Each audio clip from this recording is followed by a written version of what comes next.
Hone your skills in HTML, CSS, and JavaScript by building a bunch of real-world projects. In this course, Barack will teach you how to build web development projects, including UI components, games, API-powered apps, and more. This course will help you understand HTML, CSS, and JavaScript at a deeper level. Welcome to 100 Days of Code with HTML, CSS, and JavaScript, a hands-on course where you will build real projects every single day using these core web technologies. By the end of this course, you will be confident enough to build your own projects from scratch. Because once you complete it, you won't just understand the concepts, but you will also have 100 completed projects to showcase on your resume. Some of the projects we'll build include an e-commerce shopping cart, a weightless UI, a QR code generator, OTP input fields, frequently asked question accordions, light and dark mode toggle, password visibility toggles, and much more. We will also create practical UI components like order history pages, progress steps, team member sections, star ratings, pricing cards, contact forms, credit card formatters, and even a custom 404 page UI, and plus a ton of other real-world applications. Now, this video that you're currently watching on YouTube is the first 12 hours of the course. You can find the full version on Udemy and it's ridiculously cheap. I will leave a discount link in the description. And before you ask, let me answer the question. Yes, I'll still be making free courses. And if you want to support my work, you can purchase the course with the link in the description. If you want to see every single project included in this course, just scroll down to the course sections. You will find a 1-minute preview for each project so you know exactly what you will be building. This course is completely beginner friendly. I only expect you to know the basics of HTML, CSS, and JavaScript. Nothing advanced, just the basics. I'll walk you through every project step by step, explaining everything along the way so you never feel lost. Some students have already tried a few of the projects from this course and they absolutely love the experience. And I'm pretty confident that you will enjoy it too. This course is perfect for anyone who wants to build daily projects, stay consistent with coding, develop strong front-end skills, and learn something new with every build. And if you're serious about learning to code but you don't know what to build, this course gives you a clear path and a solid starting point. It also comes with a 30-day money-back guarantee. So if for any reason you decide it's not for you, you can request a full refund within the first 30 days. Now, I could talk about these projects for hours and hours, but I'll just keep it short and I'll see you inside the course. I just wanted to let you know that recording this course took me a couple of months, but subscribing will take you literally a second. Alright, so before we start coding, let's try to set up our workspace. In this tutorial, I'll be using VS Code as my code editor. If you would like to have the exact same workspace that I do, you can go ahead and install it if you don't have it already. So just search for VS Code, click to the first link, and here you will see a big download button. Now it doesn't really matter if you have Mac or Windows or Linux, this tutorial will work completely fine. In this case, I'm using Mac, but once again, if you have something other than Mac, that's completely fine. Okay, go ahead and install it. Now then you need to open this up. And here I'll just show you my exact same workspace. So first off, for every single project, we are going to have 3 empty files. So we're going to have the HTML file, style.css, as well as the script.js. We will always start from scratch, like the content will be empty and I will walk you through it. Okay, so that's the first thing. Now in some projects, we are not going to have JavaScript. So in that case, we wouldn't have this file, right? Now let me walk you through the extensions that I have, or the most important ones. So a lot of people ask me what theme that I use. So it looks this clean, like the colors are looking very good. Let me just, I don't know, generate something. So for this color theme, I am using Houston. It is free. You can go ahead and install it. Once you install that, just say set color theme. Okay, click to it and you should be good to go. Now the other thing that I have is the live server extension. This is something that you should definitely have. Go ahead and install it. Now what this does, let me pretty quickly display. Here I have an empty let me just delete this part. I have an empty index.html file, right? Here I'll put h1, I'll say hey, and I'll save. Now we'll say open with live server. Now when we go here, let me put them side by side. Alright, so I just have them side by side. Thanks to this extension, whenever you put something and save, it'll reload immediately. But if you don't open this up with the extension, whenever you update, every single time you have to come here and then reload it, which is not really convenient. So that's one of the most important extensions. The other one that I'll be using in this course is the Google Fonts. Let's search it. I'll maximize the screen. Okay, go ahead and install it. Now, this is going to allow you to import Google Fonts while being within the VS Code. So once you install it, then you can come here, let's say, go after the title. You can press Command-Shift-P, okay? Command-Shift and P. If you're on Windows, this would be Control. Go ahead and press that. You're gonna get a palette. Then here you can say Google Fonts. Then we'll just select the insert link. So click to it. After a couple of seconds, you're gonna see all the fonts that we have in Google. So we can say something like Poppins, right? And this is going to install the font family. And we'll be using this a lot. This also works in CSS file. Let's go right here. I'll just give you an example. Once again, Command-Shift-P, and we'll say Google Fonts. This time, insert as CSS import. So click to it. You can get any font family. As you can tell, it's going to import it. So this is something that we'll be doing time to time. For that reason, I want you to install this extension.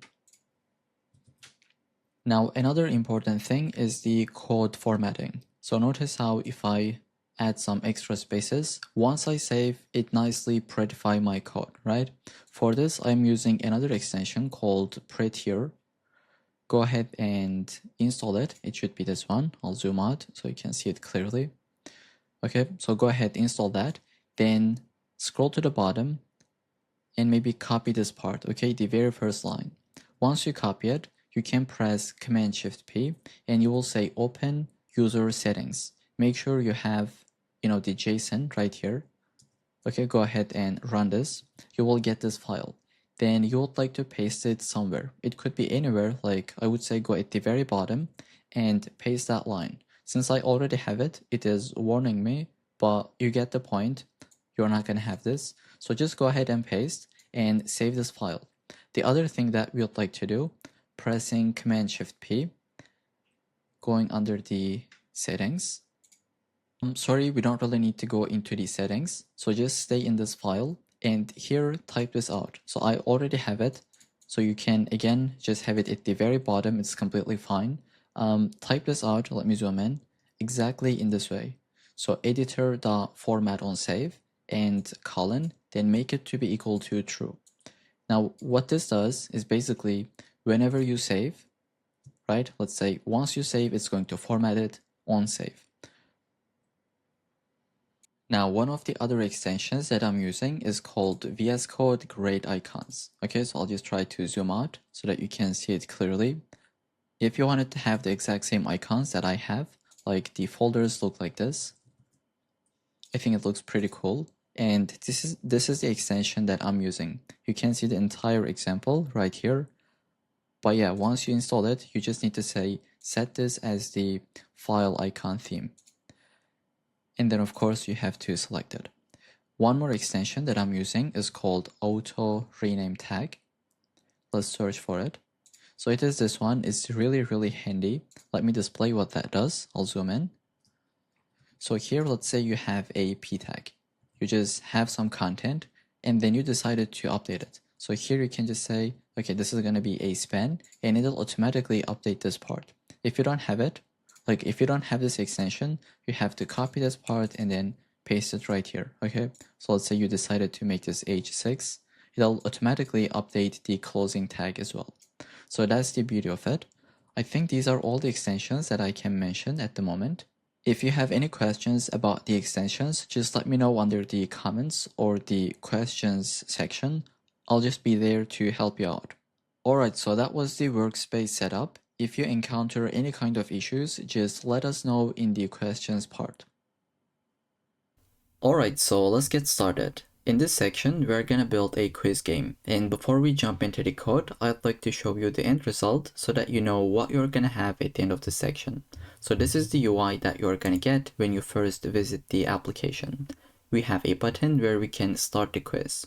I'll just click to it, the UI will be updated, we got a question and how many questions we have in total and what is our score, as well as a progress bar.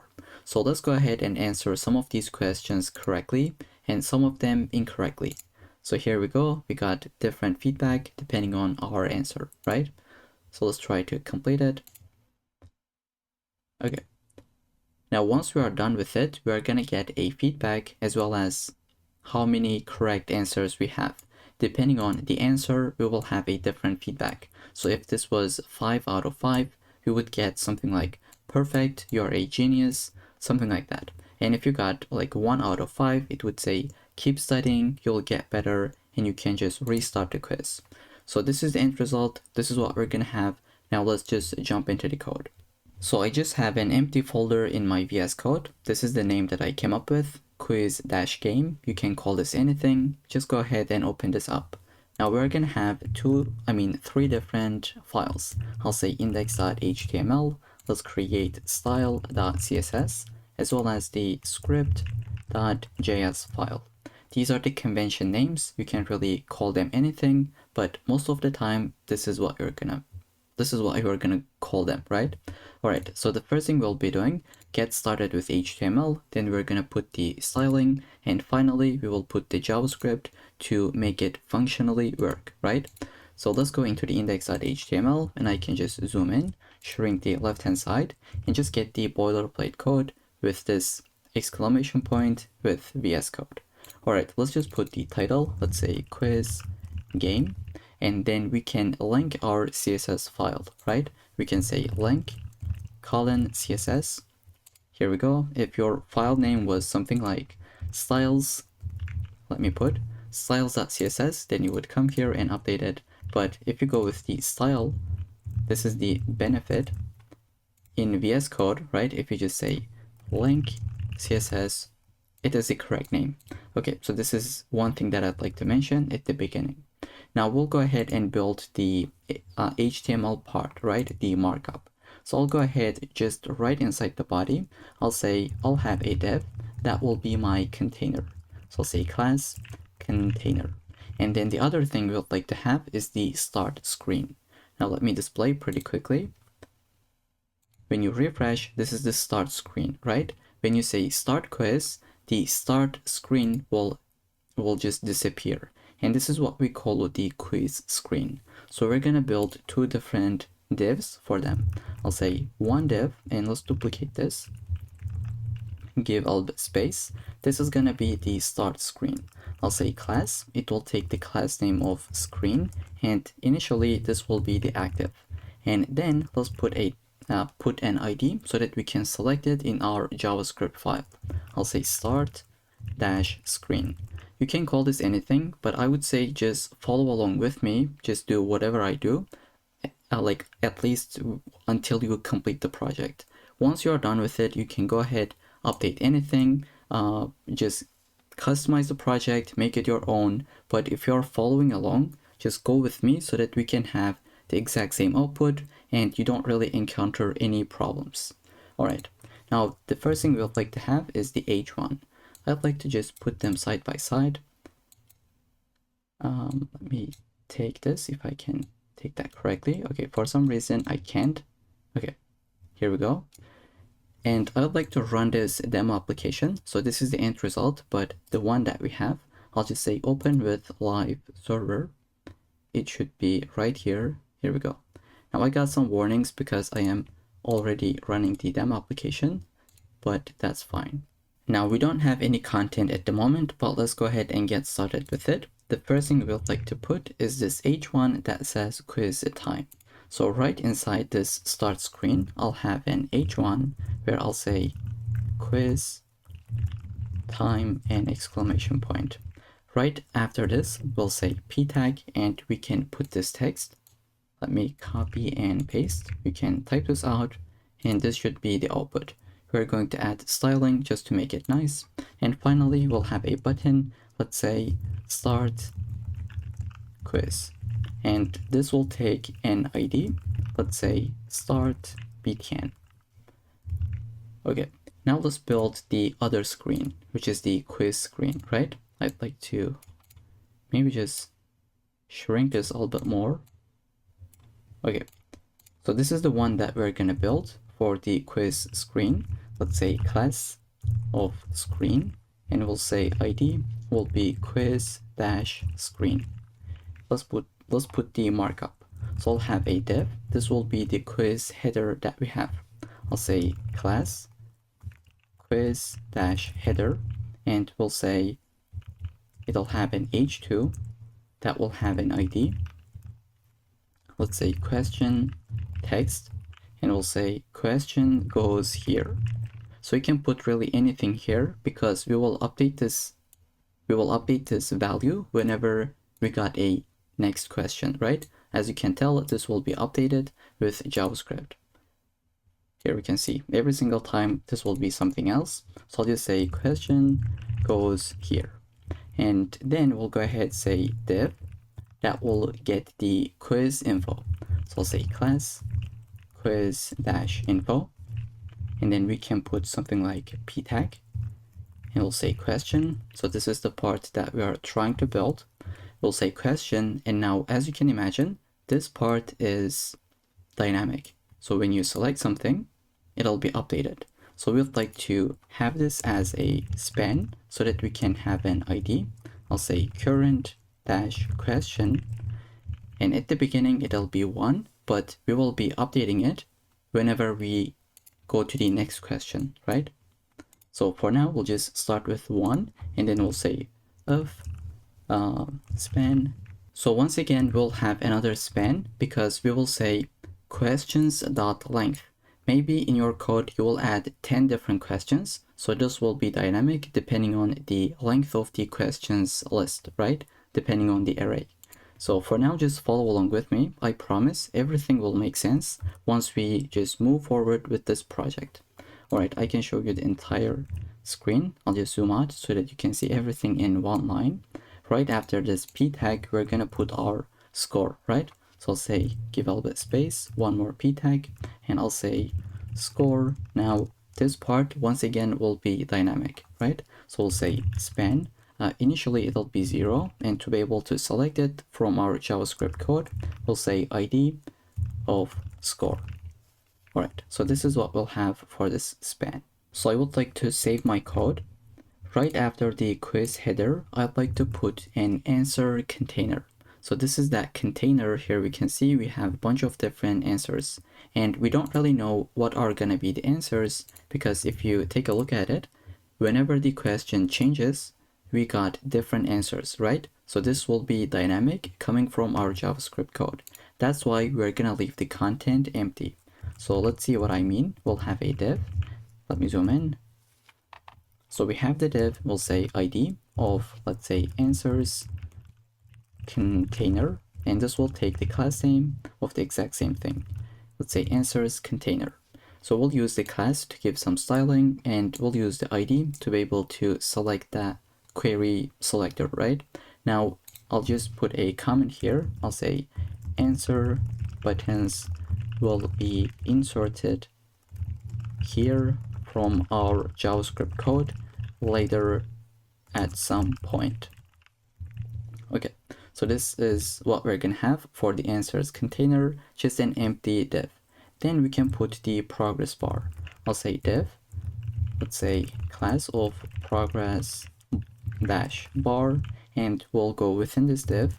We'll have one more div with the, let's say, ID of progress and class of progress, just like that.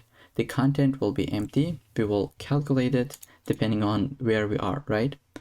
Okay, now let's save. This is what we'll have. And finally, we're gonna have the result screen, right? Let me just pretty quickly complete this. Okay, so this is the result screen that we're gonna have.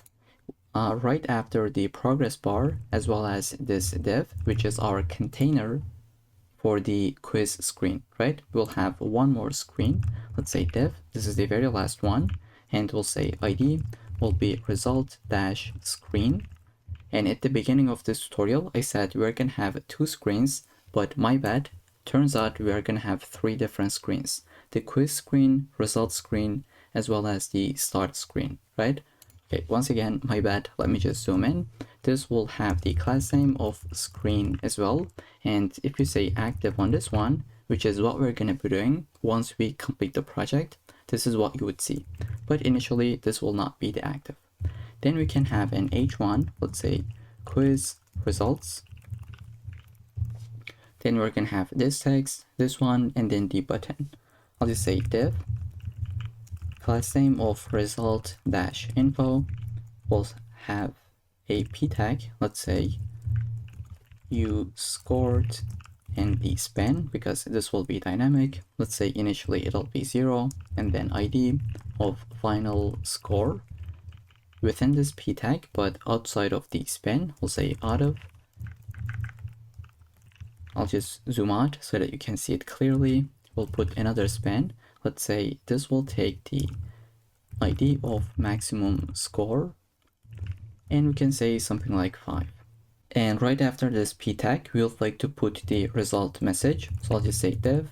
Let's take the ID of result dash message.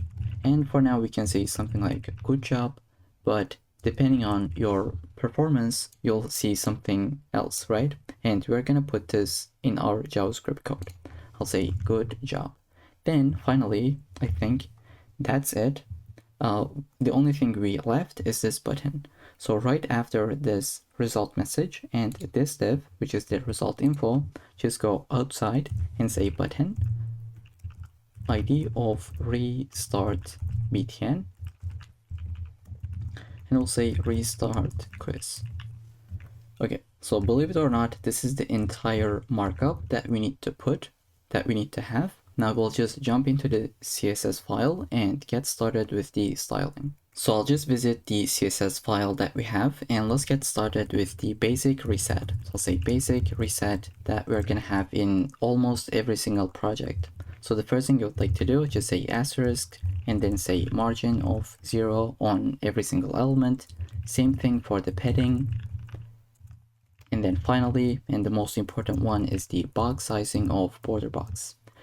So I assume that everyone knows this, but just in case some of you guys don't know this, I'd like to explain pretty quickly. If you know this property, you can just skip a couple of seconds or even minutes.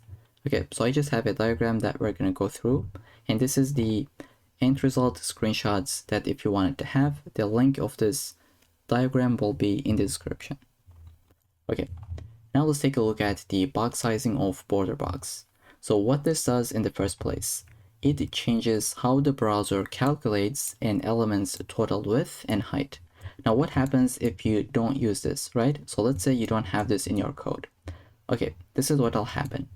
Let's say you would like to have a div with 100 pixels wide, but you have added some paddings such as 10 pixels horizontally from the left hand side and right hand side. Now what will happen is this. Browser will say, alright, you wanted to have 100 pixels, but now you have added 10 pixels from the right and from the left. Okay, so we got 10 and 10 more. Now in total, we have 120 pixels, which is something that we don't really want.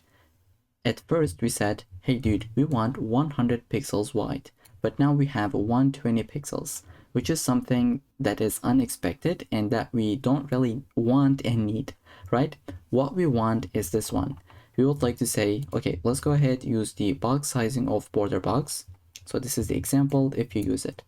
I'd like to just copy this, or maybe do Control-Z a bit. Okay, so this is what will happen. We have 100 pixels wide, and we would like to add some paddings from the right hand side and left hand side. They will be added, so we got padding from the right and left, they're equal to 10 pixels. Now the rest is going to be 80 pixels, because in total we have 100 pixels. And now if you take a look at this, at the end of the day, you still have 100 pixels wide div. And this is something that you would like to have 99% of the time. Trust me, you don't really ever want to have the other case where width changes. Because just imagine you came here in your code, right? You said, I want this div to be width of 100 pixels. And you write some more CSS properties. And then you said, all right, padding is going to be, let's say, 20 pixels. And then now the width has changed because you didn't use this property. And this is something really, really common. If you have ever got unexpected results, you would know that it is because of this property. I hope that makes sense. At the beginning, it kind of feels complicated, but at the end of the day, it just changes how the browser calculates an element's total width and height. Alright, so I'll just leave the example here. You can watch this again if you don't really understand it, or you can do some quick research. Just try to play around with it until it makes sense. Okay, now with this in mind, let's move on with our styling. This is something that I wanted to explain just before we continue, because this is the most important thing, I think. Let's say body, we're gonna put the background color. This will be a custom color like F5EFE6, just like this one. And then we can say display of flex. We'll say justify content center. And notice how I am using shortcuts. So I'll just say JCC and it should be completed. Same for the item. Let's say align item centers, or center I should say, AIC. Then we can say minimum height of 100 VH, and we can put the end result just next to it. Okay, so this is what we have at the moment. Let's say we would like to add padding from all directions of 1 REM, and then let's change the font family to be sans serif. Let's save. This is what we got. Now we would like to update our container. I'll go ahead, select this one, and I'll say background color of, let's say, white. This is gonna be for the container. We can add some border radiuses. Let's say 1 rem, and then we can give some box shadow. I'll say 0, I'll say 10 pixels, 30 pixels, and then we can add an RGBA color. Let's say 0, and it'll be basically black, but we're gonna change the alpha value. So I'll just say 0.1, which stands for 0.1. If you wanted to, you can change this, let's say like 0.7. It is a lot more dark, but I think it doesn't really look nice. This one is a lot better. It is just subtle, but if you wanted to, you can update it. Then we can say something like width of 100%, but the maximum width will be 600 pixels, just like that. And then we'll say overflow of hidden. Finally, we'll say position relative. All right, now we'll go ahead and just build our screens. We'll put some comments. Let's say screens. We'll have the screen class. That will be display of none for all of them, because we will add the active just in a second. Let's say padding of 2 REM, and then text align of center. Now everything will be disappear. Let's comment this. Okay, this is what we're gonna have. Only if we have the active class. So we'll say if screen has the active class, we'll say display of block. Here we can see. And if you take a look at the HTML code, we have the active class. Let's see, we have the active class on start screen. If you cut it from here and put it onto the quiz screen, here we can see now this is active. So I hope that makes sense, but initially the start screen should be active. And by the way, I have an additional folder. It's because I am running the end result as well as this demo application. They are both on a different port. VS Code just added this. If you don't have it, it's not really important. It is just a configuration file that I'll delete at the end of the section. All right, now let's go into the CSS file and keep building our styles. Here I'll go ahead and just add the start screen. Okay, I'll select this start screen. Let's go ahead, select the ID. I'll say H1, and we can say color of, let's say E86 A33, and I'll say margin bottom of 20 pixels. Then we can say font size of 2.5 REM. Okay, let's say if this is what we got. This should be active on the start screen. Okay, I have a typo, that's why it did not work. Here we go, now it has been updated. Now let's move on. I'll just go at the very bottom. I'll have the quiz screen. So I'll say dot quiz dash header. You will say it'll be margin bottom of 30 pixels, or you can go with 2 REM. It should be the similar values. And then we'll say question dash text. We can add some more styling to the colors like 333, and then we'll say font size of 1.5 REM. Let's say margin bottom of 1 REM, and finally line height. Let's just increase it by 1.4, and then we can say update the quiz info. I'll say quiz dash info. We'll go ahead and say display flex, and you can always take a look at the end result just by going into the diagrams. Okay, so we're going to be building the quiz info, which is this part, I believe, right? We have something on the left, something on the right, etc. And we'll say display flex. Let's say justify content. Now it's going to be not center, but instead space between, because we have something on the right. I mean something on the left and something on the right. So they should be space between. We'll say space between. Let's give the color of 666. Then finally we'll say font size of 1 REM. Do we really need it? I think we don't really need this. By default it is 1 REM. And finally we'll just say margin bottom of something like 10 pixels. Alright, let's save, and then we'll go ahead update the answers container.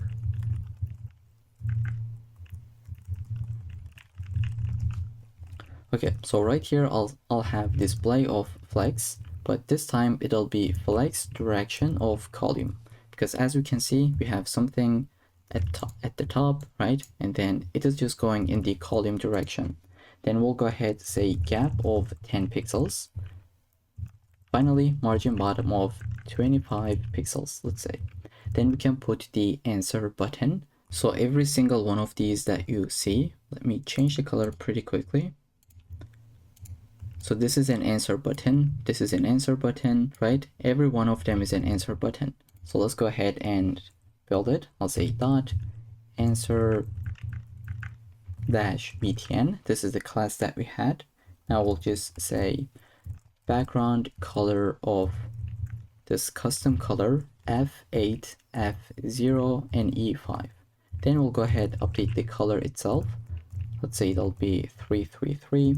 Then let's update the border. I'll say 2 pixels in the solid, and color of EAD BC8. Alright, we'll go ahead say border radius. Here we can see they have some rounded corners, so we can say 10 pixels, and then we'll give some padding. Let's say just 1 REM, and then font size, let's say cursor will be pointer. Then we can say something like text align of left. And when we hover over this, we want the color change. So I'll go ahead to say restart the quiz. Here we can see the background changes. So we can say something like answer btn hover, and we'll say let's say background color will be updated to this value. I'll say EAD BC, but it'll be 8 this time. And then we'll say border color will also be updated. We can say border color. This will be DAC0AE. And let's actually take a look at what we have. So currently we cannot see that part because we don't really have the answers, right? We don't really have anything in the markup. This would be inserted. So we cannot really test it out, but we can take a look at the end result. And I want this transition to be like smooth, as you can tell right here. It just slowly fades in, so we can go ahead and add it right here. I'll say transition will be on everything, let's say all, and it'll be 0.3 seconds, and we can say the ease function. Okay, then we can change the correct and incorrect styles. I'll go ahead say answer button dot correct. So if it is correct, we're gonna get this green feedback. I'll say background color, it'll be this one, E6, FFF, and 0. So it is kind of like greenish color. And then we'll have border color, it'll be something different like A3F0C4. Finally, the color itself, it'll be 28A745. Now let's duplicate this basically. I'll select everything, duplicate this, but this time it'll be incorrect. And for the colors, please feel free to go ahead, pause the video, type this out. This is what I'll be doing, just copy and paste, and then we can move forward with the progress bar.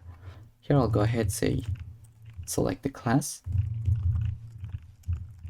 and we can give it a height like 10 pixels. Then we can say background color of, let's say F8, F0, and E5. And this should have the hash at the beginning. Then we'll say border radius of 5 pixels. It is just a little bit subtle, as you can tell. Then we'll say overflow of hidden. Finally, we can give some margin top of something like, let's say 20 pixels. And then we'll just get the progress itself. So one of them is the container, right? This is the container and this is the progress itself. I hope that makes sense. We'll say the height will be 100%, so it'll just fill the container. Then we can say background color will be something like this value, E8. Do we have it already? Okay, it is this one. As you can tell, we have used it previously in this button and in the title. Here I'll go ahead say width of this. Initially it'll be 0%, right? When you first start the quiz, you don't really see it. It has width of 0. And as we move forward, as we select something, it'll just get incremented dynamically from our JavaScript code. Then we can add some transition, like transition will be implemented on the width, let's say 0.3 seconds, and ease. You can give one of them, but I'll just go with this one. Then we can finally add the results screen, which is going to look like this. Here, let's go ahead, select that one, and maybe I can add a comment like result screen and just scroll a little bit to give some space. Here I'll just select my let's say ID. I was going to say class, but it's an ID. Let's say result dash screen, and we'll select the H1. So I'll give the color this classic color that we have, and then we'll say margin bottom of 30 pixels. Then we can select the result dash info. Here I'll go ahead say background color will be this value. So it is F8, F0, E5, and we'll say border radius of 10 pixels. We'll give padding of 20 pixels, and finally margin bottom of 30 pixels. Then we can select the P tag itself. Here I'll say result info and P element. We'll say it'll have the font size of 1.2 rem.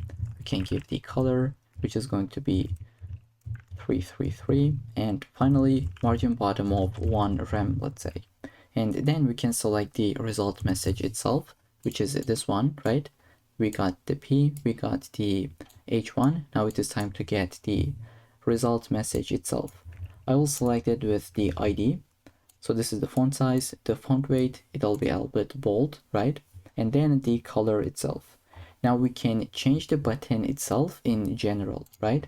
We can say just select the button elements. We'll say background color will be the primary color that we have so far. Then we can give the color itself to be white, and we can say border will be none.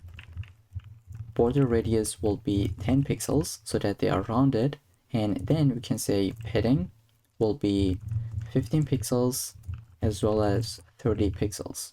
Then we can say font size of 1.1 rem. We'll just increment it a little bit. We'll say cursor will be pointer,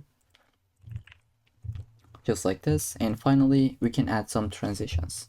So first I'll save, take a look at the end result. This is what we have, right? When you hover over this, nothing happens. So we can say button On hover state, we're going to change the background color. It'll be D45B as well as 28. But there is no any transition, so we can go ahead add the transition on the background color, just like what we have done previously. So now if you take a look at it, there is a transition. I think we are missing the margin top or margin bottom from this text. So let's see if I have a typo, then we can fix it. It should be in the start screen. So we are just missing this p tag margin bottom, and here is where it comes from. I'll just add this 5 lines of code. We selected the p tag under the start screen. We added some margin bottom and some other styling like color and font size. Let's save. Here we go, now it has been updated. And just before we jump into the JavaScript file, what I'd like to do, just scroll to the very bottom and add some media queries so that our application is responsive. Let's take a look at the end result. So I'll just try to refresh my page and try to open up the DevTools. So whenever we hit 500 pixels, just take a look at this. The UI will just change a little bit. So everything will shrink, as you can tell.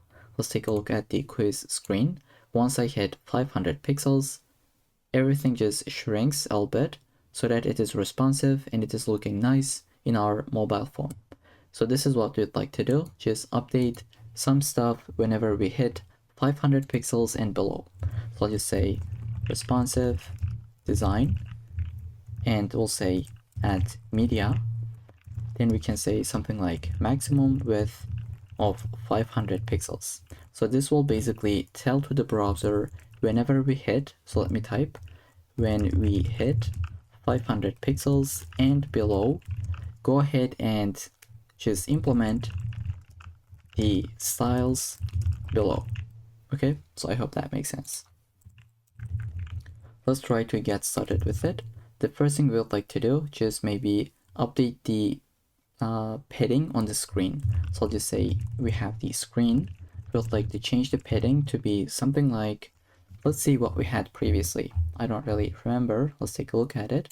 Okay, so padding is 2 rem. By default, it is equal to 32 pixels. So we can basically shrink this to health. So I'll just say 1 rem, right? Then we can change the font size of the H1. So I'll just say start screen H1. It should be font size of, let's say 2 rem. What it was at the beginning. Did you update it? Okay, so it was 2.5. Now we'll just update it to 2, right? 2 rem. And then I'll add a couple of more things that is not really hard. That's just super simple. This is what I have added. The question text, answer button, and the button itself. Now let's save and try to see. So this is our application. When we hit 500 pixels, it just changes a little bit, right? Okay. You can pause the video, change anything that you wish, but these are the values that I'll have. Now that we have the styling as well as the markup, we are ready to get started with the JavaScript file. Now, before we write anything here, we would like to link this file from our index.html file. So just right above the body, I'll say script and select this source option. We'll just say script.js. Okay, now this file is linked to our website, and that means we can go ahead and get started with it. So the first thing we would like to do, select our DOM elements. So I'll go ahead, add a comment, and we'll have a bunch of different selectors. Let's say the first one will be start screen. That will be document dot get element by ID, and then the ID was start dash screen. I'll duplicate this. We'll have another one. This will be for quiz screen. I'll basically select this part, press Command D or Control D. Let's say this is the quiz screen. Now we'll have a bunch of different elements, and if you don't want to type them out, I have prepared a GitHub gist that you can find. The link will be in the description, completely free. Okay, so this is what we have. Just find the quiz project.md, and you can copy this entire selectors. So I'll get into this just in a second. For now, this is what you need to copy and paste. I'll basically delete everything and paste this in. So we selected everything. This will save us a lot of time. We basically have the screens. Let's say we have the button, the question text, answer container, and all the elements that we'll be using. And then we're going to create an array of quiz questions. So as you can tell, like I can copy and paste. No need to type this out from scratch. Okay, let's just paste this in and I'll walk you through it. And also let's take a look at the end result. So we have 5 different questions, right? First, we have an array that has 5 different objects. They all has the same fields. They have a question, which is the question itself, right? And then a list of answers. And each answer has a text, as well as if it is the correct answer or not. So in this question, the Paris is the correct answer, right? So that's why we said this is true, the others are false. And depending on this field, we will give this kind of an feedback. So I hope that makes sense. You can add a lot more questions, but for now, I'll keep it simple. Just have only 5 different questions. Okay, now we can shrink this list and just scroll to the bottom, get started with our variables. So I'll just say quiz state vars, and we'll have 3 different variables. So I'll say let current question index. At the beginning, once you start the application, you will start from the very first question. That's why we'll say 0. And we'll say let score, which will be equal to 0 at the beginning, and answers disabled boolean, which will be equal to false. Now, why do we have this field? It's because, let's say you click to this answer and you immediately click to it again. You don't really want the score to be incremented, right? When you first click to it, it'll be disabled until we get the next question. I hope that makes sense. Really important field that we should have. And then we can now update our question and total counters. So what do I mean? Let's say total questions span. This is the element that we just selected right here. We will go ahead, select this, and we'll say the text content will be equal to quiz questions dot length. So this is what I have explained previously. Let me go ahead and save. And if we say start quiz, nothing happens, but we will just see this in a second. Now I'll also say the maximum score span will be equal to text content of quiz questions dot length. Okay, we'll just see these 2 different lines, what they do in a second. Then we can add our event listeners. Let's say start button dot add event listener, right? Once we click to it, we would like to do something, which will be the start quiz method. Let's go ahead and create it. I'll say function called start quiz. For now, we'll just leave it empty. Or you know what? Let's actually say console log quiz started. And let's duplicate this one. And this time it'll be for the restart button. Sorry. We'll say click restart the quiz. And this will be another function that we'll just build. So we can duplicate this one and say restart quiz. Okay, now let's open up the terminal. I'll just click to this one. Okay, what do we have? It says text content. Where do we have? Do we have a typo? Let's see. So I think we have some kind of typo because one of these is equal to undefined. So let's take a look at this. It is called total questions. I'd like to open up my index.html file. Do I have any typo? Let's say total questions. And it looks like I don't even have this field. Now let's see what are we missing. So right here, when we said one of, it should be 5, but we'll add this ID that says total questions. Okay, just go ahead, add this field. We forgot to add that, but now we should be good to go. I'll click to this button. It'll say quiz started, right? Okay, now that we have the methods, we can, I think, just start building them. So the first thing we would like to do, let me first zoom in. Once we start the quiz, we would like to just reset our variables. So here I'll say reset vars, and we'll say the current question index will be equal to 0 because we are just starting the quiz. Score will be equal to 0, and we will just update that span. Let's say score span dot text content will be equal to the score variable, which is equal to 0. You can also put 0 like this, but I think this is, yes, let's actually do it. Here I'll just say 0. Okay, now let's move on. We will say start screen dot class list dot remove the active class, because we just started the quiz. We would like to make the quiz screen to be active. Here I'll say go ahead, select the quiz screen and add a class list of active. So I'll just save and test this out. I'll click to this one. Here we can see now this is active. The other one is not active. Okay, then we would like to say something like show question. So we're going to show one question at a time, and we can put it into this function. So let's copy the name and create a function right here. Okay, once again, we are going to reset the state. That will be answers disabled of false. Because if we are going to show the question, we would like to not disable the answers, right? Here I'll go ahead, get the current question. So I'll say const current question. And we can say something like quiz questions. And we can add our index, which is the current question index. We got the current question. Now we can update the question number, right?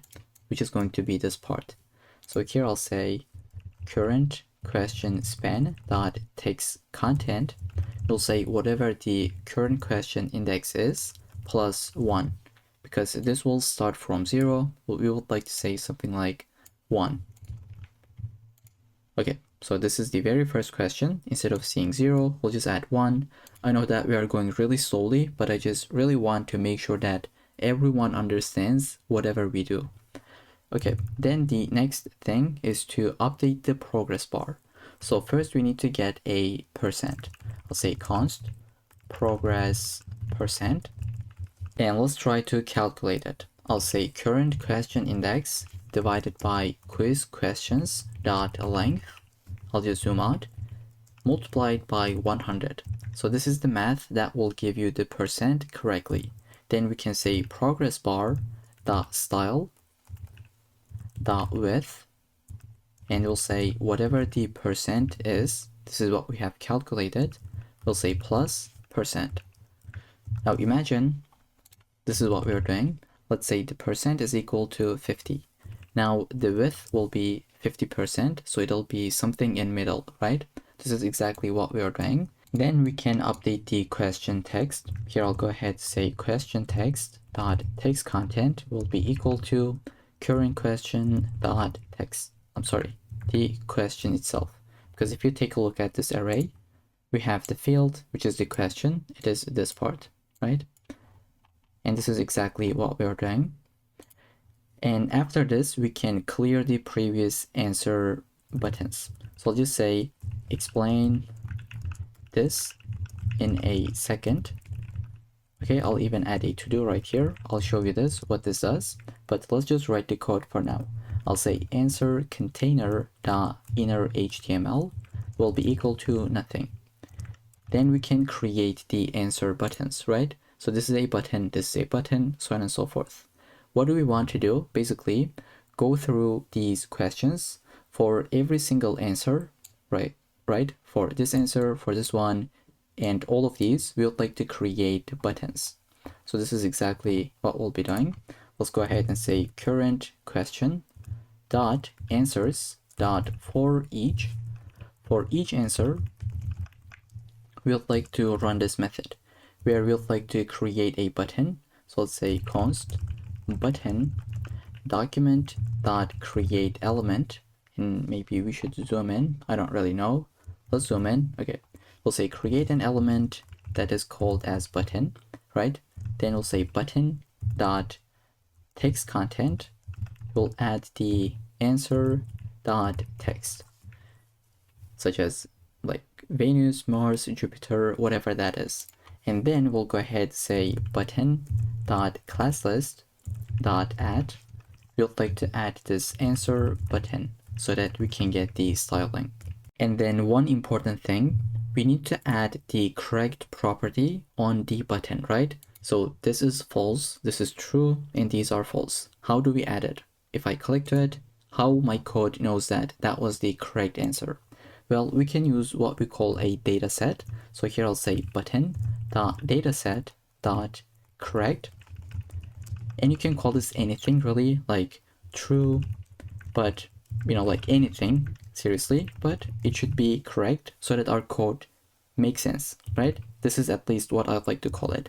And I'll say it is equal to answer.correct. So either it is true or false. And only one of these buttons will be equal to true. And I'd like to put a comment. So I'll say, what is a dataset? Now, basically, it is a property of the button element that allows you to store custom data. Okay, so you would like to use a dataset whenever you want to store some custom data. And this is exactly what we are doing. We are adding the true field on a button. You can call this, you can use this on anything, not only on the button, but it is something to keep in mind. And I'd like to add a comment right here. It is something that you would like to use whenever you want to store some custom data. Okay, now that we have added this field, we can add the click event into the answer itself. So when we click to it, something will happen. So we'll say button dot add event listener, which is going to be the click event. We'll call it the select answer method. This is something that we'll build. And finally, we'll say add to container. Let's say answer container dot append child, add the button. Now we have created the button, did a bunch of different things on it, but we never added to the UI. That's why we need this line to add it into the UI. All right, now let's save. We need to create this method. Let's just scroll right above the restart function. I'll create this one, add it, and just get started with it. Now, when you attach an event listener, by default, it will get an argument called event. So we can take the event so that we know, so that we can do a bunch of different things. And we're going to see what that is. Now, as I said before, when we click to an answer, we should check if the answer is disabled or not. So we'll say if answer disabled is equal to true, we would like to just return don't do anything. Otherwise, the score would be incremented in a way that we don't really need. So now that we check for it, this is something like an optimization check, really. Then we can go ahead, say answer disabled will be equal to true because we are just selecting an answer, and we'll say get the selected button. So we'll say const selected button. Now, how do we know which one we clicked, right? If I click to this one, how do we know this is the one that we clicked? This is how we can do. We'll say event.target. This will basically give you the selected button. And we can say const is correct. This will be a boolean, and we'll say selected button dataset correct if it is equal to true. If this is the case, that means it is correct. Now notice how this and this one is matching. So here, if you said something like hello, you should also say hello, right? They should match. So once we got the variable, we would like to do something. Let me display. Now when we click to this one, we are getting some kind of a feedback. If you select the wrong answer, you get another feedback. So we would like to add a class that would update it. And this is exactly what we'll be doing. So I'll say array.from, and I'll explain why are we using it. Let's say answers container.children. We'll basically convert this into an array. I'll add a to-do, explain this in a second. Okay, now that we got all of them, we'll say for each, every single button, just run this method. We'll say if button.dataset.correct, if it is equal to true, in this case, we would like to say button.classList.add, just add the correct class. But else, we would like to add the incorrect class. So I'll go ahead and just say add the incorrect class. Let's save. Right after this, we would like to update the score if it is correct. So say if is correct, go ahead, say score plus plus, which is equal to 1, and we'll say score span dot text content is equal to score itself. Here we go. And just before we move on with the next question, we would like to just wait a second, right? Here we can see we have 1 second of delay right here, and then we move on.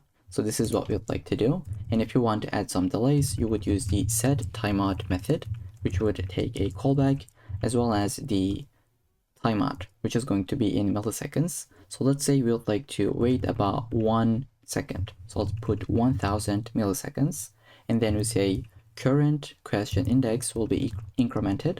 Then we'll say if current question index is less than quiz questions dot length. Now what are we doing here? Let me add a comment. I'll say check if there are more questions, or if the quiz is over. Because if the quiz is over, we're gonna see this screen, but else we'll just show another question. So if this is the case, that means we can show more questions. I'll just say call the show question method, but else we'll just say show results, which is another method that we need to create. So let's move on. We are almost, we are near to complete this file, and I'll walk you through it from start till the end. Okay, so if we want to show the results, we need to first hide the quiz screen and show the results screen. So this is what we'll be doing. Let's say quiz screen.classList. You would like to remove the active class, and you would like to duplicate this. This time you would like to add the active class to the result screen, just like this. Then we would like to update the final score text content to be the score itself. Then we'll go ahead and say, so we will say something like good effort, or you're genius, or you're really bad, depending on the percentage, right? So here I'd like to say get the percentage. That will be equal to score divided by quiz questions dot length multiplied by 100, and I'll say if this is equal to 100, then we can say something like perfect, you're a genius. But we'll add a bunch of different else cases. So I'll say else if, and instead of typing them out, I just paste it. Here we can see we have else if of 80% and above, great job. Here 60 and above, good effort, all the way down to 40 and below. We'll just say keep studying. So this is really basic, that's why I didn't want to type this out. Let's leave the restart quiz functionality, or let's just build it. It's really simple. Then we'll just test out our application. Here I'll go ahead and say something like result screen dot classlist dot remove. It will just remove the active class. Then we can say start the quiz itself, because we're just restarting it, right? Let's save and give it a go. I'll refresh my page and say start the quiz. Here we go. Let's put the correct answer.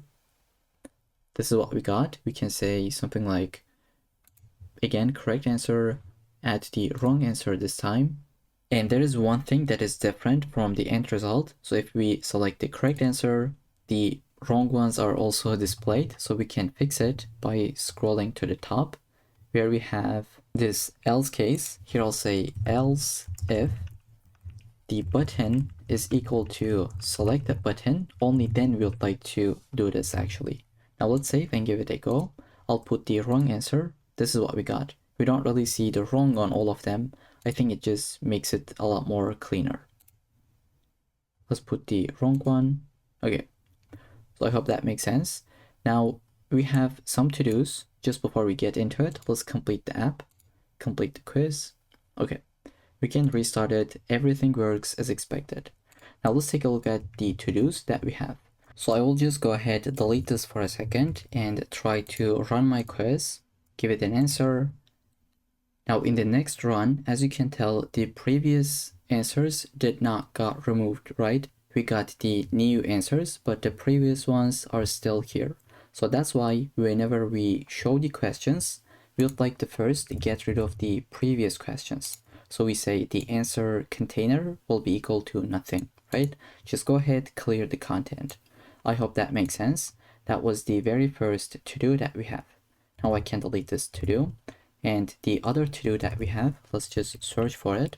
Okay, so we need to explain this array.from. Why do we need it in the first place? Now the short explanation is, this is not an array. First we need to convert this to an array so that we can use dot for each method. But the longer answer is, let me try to explain by displaying it. So I will copy this, and whenever we start our quiz, I'll just say console log this into the terminal. Okay, let's open up our terminal and just try to see this in action. I'll say start the quiz. Now, as you can tell, this is an HTML collection, and you cannot really say something like children dot for each. So I'll try to do it. I'll say, get the element and say console log the element itself, right? Now, if you take a look at it, we should get some errors because you cannot really use the for each method on it. But if you wrap this with array.from, just like this, now this entire thing is an array. You can use for each on it. Let's save and take a look at it. Here we can see, even though we got undefined, but we didn't got any errors. That means it is working. And this is exactly what we are doing. So I would like to put a comment right here on this to-do. So I just deleted that to-do comment, and this is what you're gonna have instead in the source code. And there is one thing that we are missing just before we end this section, which is the progress bar. It's because I am missing, I am having a typo. This should be double S, so progress, just like this. Now if we save, hopefully it should be right here working properly. And the other thing that we have that is missing is the score variable. Now it is working correctly, but once we restart the game, it is going to crash. So notice how we have 3 in this game, and if I say restart quiz and go with this one, now it is 4. Well, the reason is when we said reset the variables, here I just said we are gonna add the score that will be equal to 0. And then for some reason I have deleted that. So I don't know why I've done this, but this should be right here so that when we start the quiz, it will be equal to 0. Now let's pretty quickly go over this once again. So we're gonna have maybe 3 points once again. But if we restart the quiz and go with the correct answer, it should be 1, not 4, right? So that's something to keep in mind. And with this, I think we just completed the entire project. Everything is working as expected. So with that, I'll see you in the next project. In this section, we're gonna build a color palette generator. And this is the end result. Let's take a look at it, how that works. And then we'll just jump into the code and build the actual application. So when you first refresh the page, you will get a different color palette that you can copy either from the box itself or with the copy button. And then you can generate a new palette as much as you want. Every time you will get different colors. So with this in mind, let's go ahead and build our actual application. Okay, so once again, I have an empty folder called color palette generator, and I have 3 empty files, right? 3 empty files. So let's get started with the HTML. I'll get my boilerplate and let's say color palette generator as our title, and then we can link our CSS file as well as the JavaScript file at the very end of the body. Maybe we can say source will be the script.js file. Okay, now we'll go ahead and just get started with it. So the first thing I'd like to have is this container, right? Let's say container, which will be this white box that we can see. And then we'll just put the generate button. So let's say button, let's give it an ID like generate -btn. and then we'll say generate palette. Okay, now I'd like to have this icon, right? This tab icon on the left hand side. And how can we put this? So we're gonna say something like, let's have an I element that will have the class name of FAS.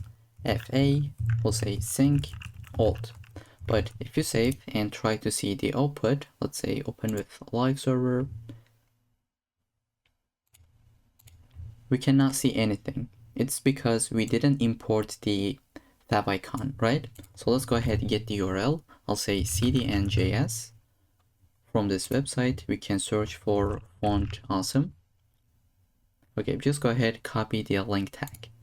And then we can paste it right here below to the title. And we should be able to get this button, as you can tell. Okay, now that we have the generate button, we'll like to go below to it and we'll have another container. So I'll say class palette dash container. And I think we forgot to add the h1 that will be above the button, but still inside the container. I'll go ahead and just say h1 that will have the, actually no class names. We'll just say color palette generator. All right, then we'll go into the palette container. We will just build our boxes. So as we can tell, we have 5 different boxes, right? So let's try to build them. I'll say color box 1. We'll have a div with the class name of color dash box.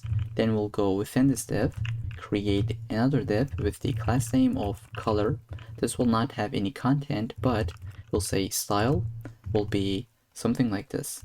Background color of, we can give the value, so you can choose any value that you wish.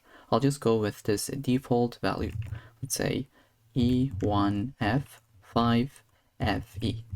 Okay, so this is what we're gonna have for the very first color, but we will be updating this whenever we say generate a new palette. So this will be a little bit later in the video.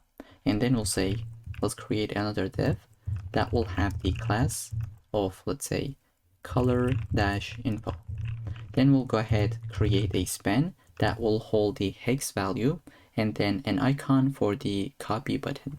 So this span will say this exact same value, but uppercase. So we'll say E1F5FE. Then let's give it a class. I'll say hex-value.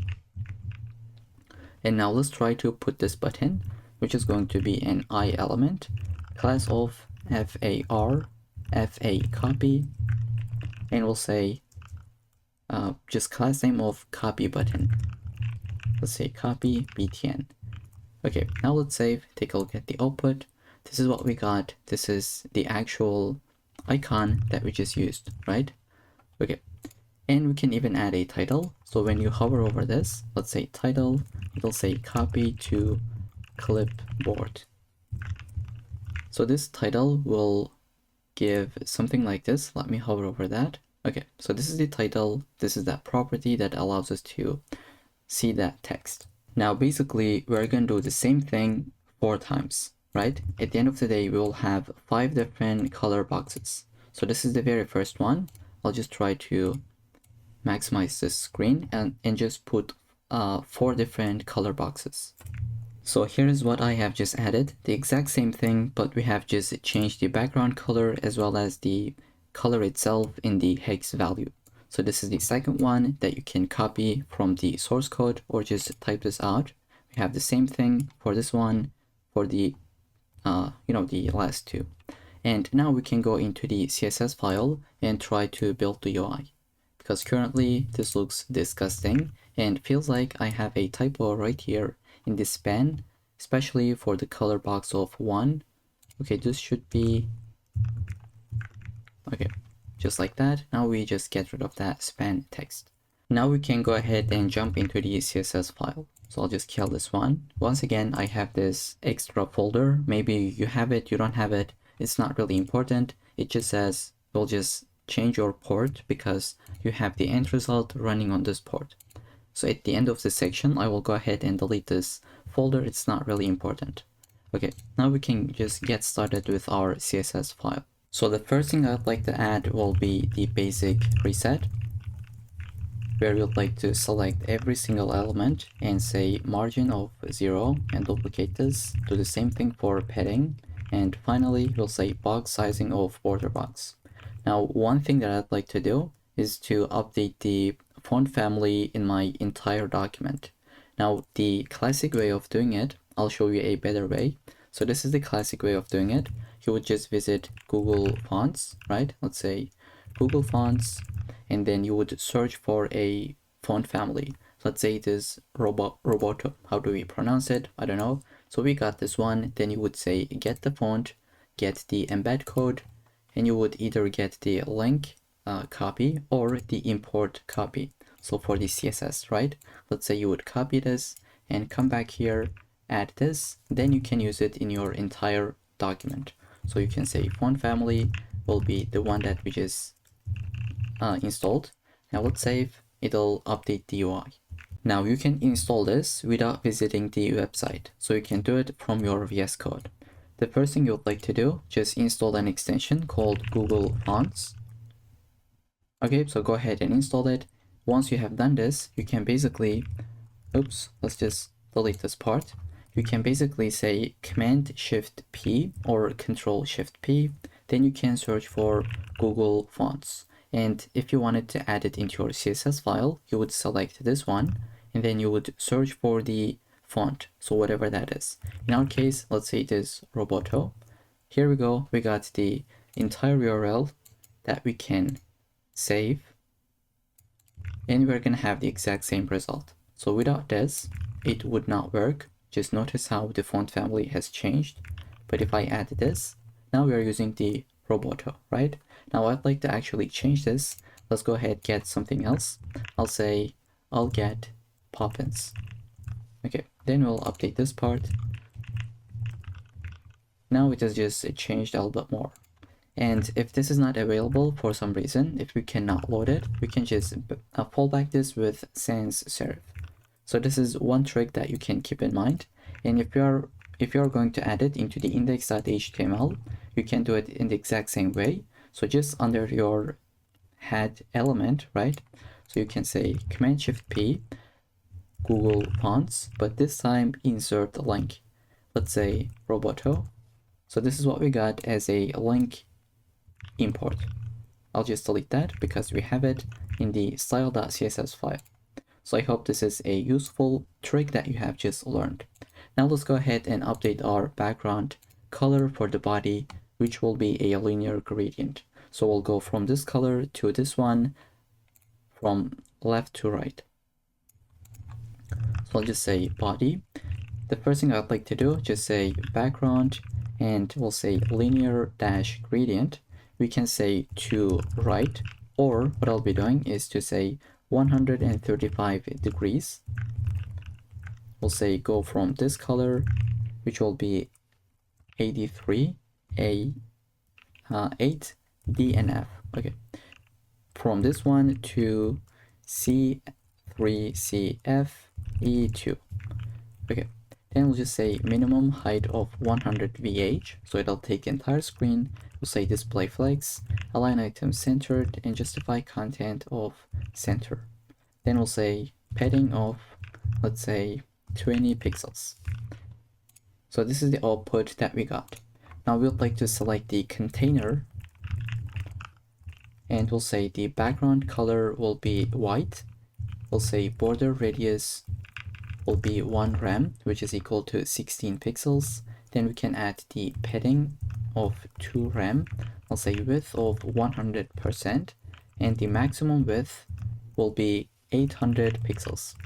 Let's save. This is what we got, and I'd like to add some box shadow, just tiny bit. So I'll say 0 to 10 pixels, 20 pixels, and my color, which is going to be black. But we'll just change the alpha color to 0.1. It's really subtle, but if you'd like to increase it, you can definitely do so. Let's just actually go with this one. Then after the container, we can select our H1 and say text align of center, and then we'll say margin bottom of 1.5 rem, and we can maybe just zoom out a little bit.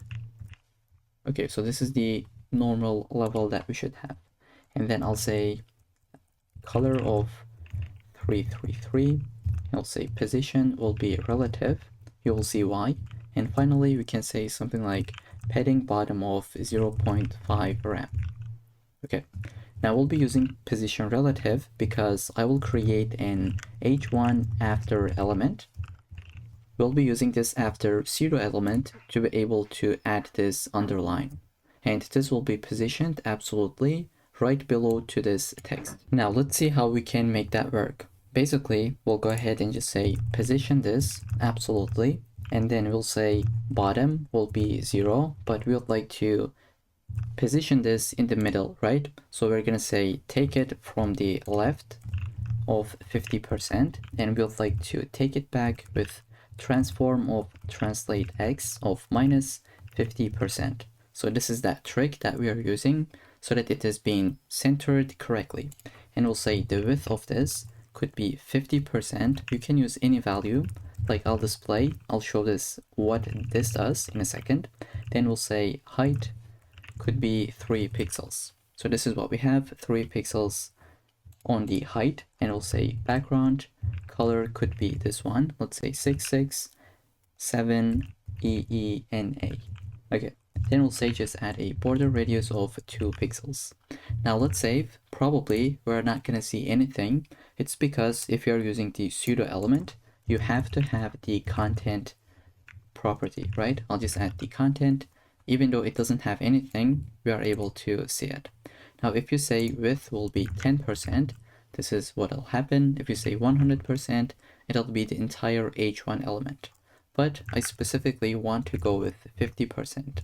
And if you do not add this part, it's not going to be centered correctly, right? Because when you say left of 50%, it'll go from the left 50%, but it would be the starter point. So what you'd like to do, just take this 50% to the back. I hope that makes sense. Now this is working properly. And then we can now update the generate button. So I'll just scroll to right after this, and I'll say select the generate -btn. So I'll go ahead and say background. This is going to be a linear gradient from 45 degree from this color to this one. So this is what we got as the output. I'll just say the text color will be white. We can say the border will be none. Let's save. This is what we got. Now we'd like to say padding from top and bottom 0.8 rem, and from left and right 1.5 rem. So this is exactly what we got. Now we'd like to say border radius of something like 50 pixels. And then you will say cursor will be pointer. We'll say font size, or I'm sorry, font weight, let's say, will be 600. So it's a little bit more bold. Maybe we can go with 500. Okay, this is a lot more cleaner. Then we can say margin bottom of 2 rem. Here we go. And maybe we can update the font size, like let's say 1.1 rem. How it'll look like. How about 1 rem? Okay, so we can definitely go with 1 rem, which is a lot more cleaner, right? Then we'll just go ahead, update the hover state. So I'd like to say generate -btn on hover state. We would like to basically translate this to the up direction, right? So I'll just say transform translate y -2 pixels. Now let's see, if I hover over this, it'll just go -2 pixels above. So let's say -20 pixels. It would be a little bit too much, right? Okay, and if you want this to go below, you would just say 2 pixels. Okay, I'll go with 2 pixels, -2 pixels, and we can give a little bit of box shadow on the hover state, like 0, 6 pixels, 10 pixels, and then our color, this will be a little bit different. Let's say RGBA, 102, 126, 234, and let's say 0.3. Okay, so as you can tell, it looks really clean. Now, when we click to it, it should go to the previous state.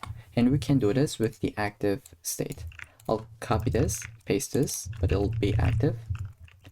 So we'll basically say transform will be translate y of 0 pixels, or just 0, right? So when you hover over this, it goes up. If you click to it, it'll just go back to the previous state. And after this one, we would like to add the palette container. Let's select it, and I'll say display of grid this time. We'll say, let's give it a gap of 1 rem. So basically, this is what we'd like to have, just a little bit of gap in between. And for the size, we will say grid template columns. We'll say repeat this. So the first option will be auto-fit, and we'll say minimum and maximum. We'll basically say in minimum it could be 130 pixels, and maximum it'll be just 1 fraction. Okay, now if you take a look at it, it'll be responsive, and we'll just even make it look cleaner. Let's go ahead and select the color box. I'll say this will have the border radius of 10 pixels. This will have the overflow of hidden, and we'll say give a little bit of box shadow, and I can just copy and paste this value. This will be, let's say, 0.01, so that it looks a little bit subtle. Then we can say the transition will be transform of 0.2 seconds. Then we can select the color box hover state. And let's go ahead and say on the transform, we'll say translate y of -5 pixels, so that we could have this exact same output, right? When you hover over this, it goes 5 pixels above. Okay. Right after this color box, we'll just say the color itself. This is another element that we have. Let's say height will be 120 pixels. Here we go. And we can say the cursor will be pointer. Okay, now we can go ahead and select the color-info element. And it'll say background color will be white. We can go ahead and add some paddings. Let's say 0.7 rem. Save. Here we go. We'll say display of flex, so that we can say align items of centered and justify content space between, so they would be spaced out. And maybe we can say font size of 0.9 rem. I'll also go ahead select the hex value, and I'll say font weight will be 500, and the letter spacing could be 0.5 pixels, so that it looks a little bit more clean. And then we can get the copy button. So I'll just say dot copy dash btn. Let's say cursor will be pointer, just like every single button. We can say color will be this specific one. I'll go with 64748B. Okay, this is what we got. Now we'd like to just add a little bit of transition, because in the copy button hover state, let's first add this one. We'll say color will change a little bit. That's going to be equal to this one, let's say. Now, if you hover over this, it'll just happen instantly. So we can say transition the color property with 0.2 seconds. Okay, so it's just a little bit more subtle. And then finally, we can make this a little bit more, let's say, responsive. I'll go ahead add my media query. I'll say max width of 768 pixels. We would like to say palette container, and we'll just update the grid template columns. Let's say repeat. Here we'll say auto fit, but we would like to change the min max function with 100 pixels to 1 fraction. Here we can see once you hit 600, let's just take a look at it. Once you hit this breakpoint, which is 786 pixels, notice how from here, once we hit that, so it is right here. Once you hit that, it'll just change a little bit so that it is responsive and it's working correctly in the mobile phones as well. Okay, so with that, that's gonna be it for the CSS styling. Now we can go ahead and jump into the JavaScript file where we can generate the palette and copy the values. So let's go ahead, close this file and open up the script.js. And the very first thing we would like to do, select our DOM elements. So I'll say const, let's get the generate button, and I'll say document get element by ID, and let's put the ID, which was a generate -btn.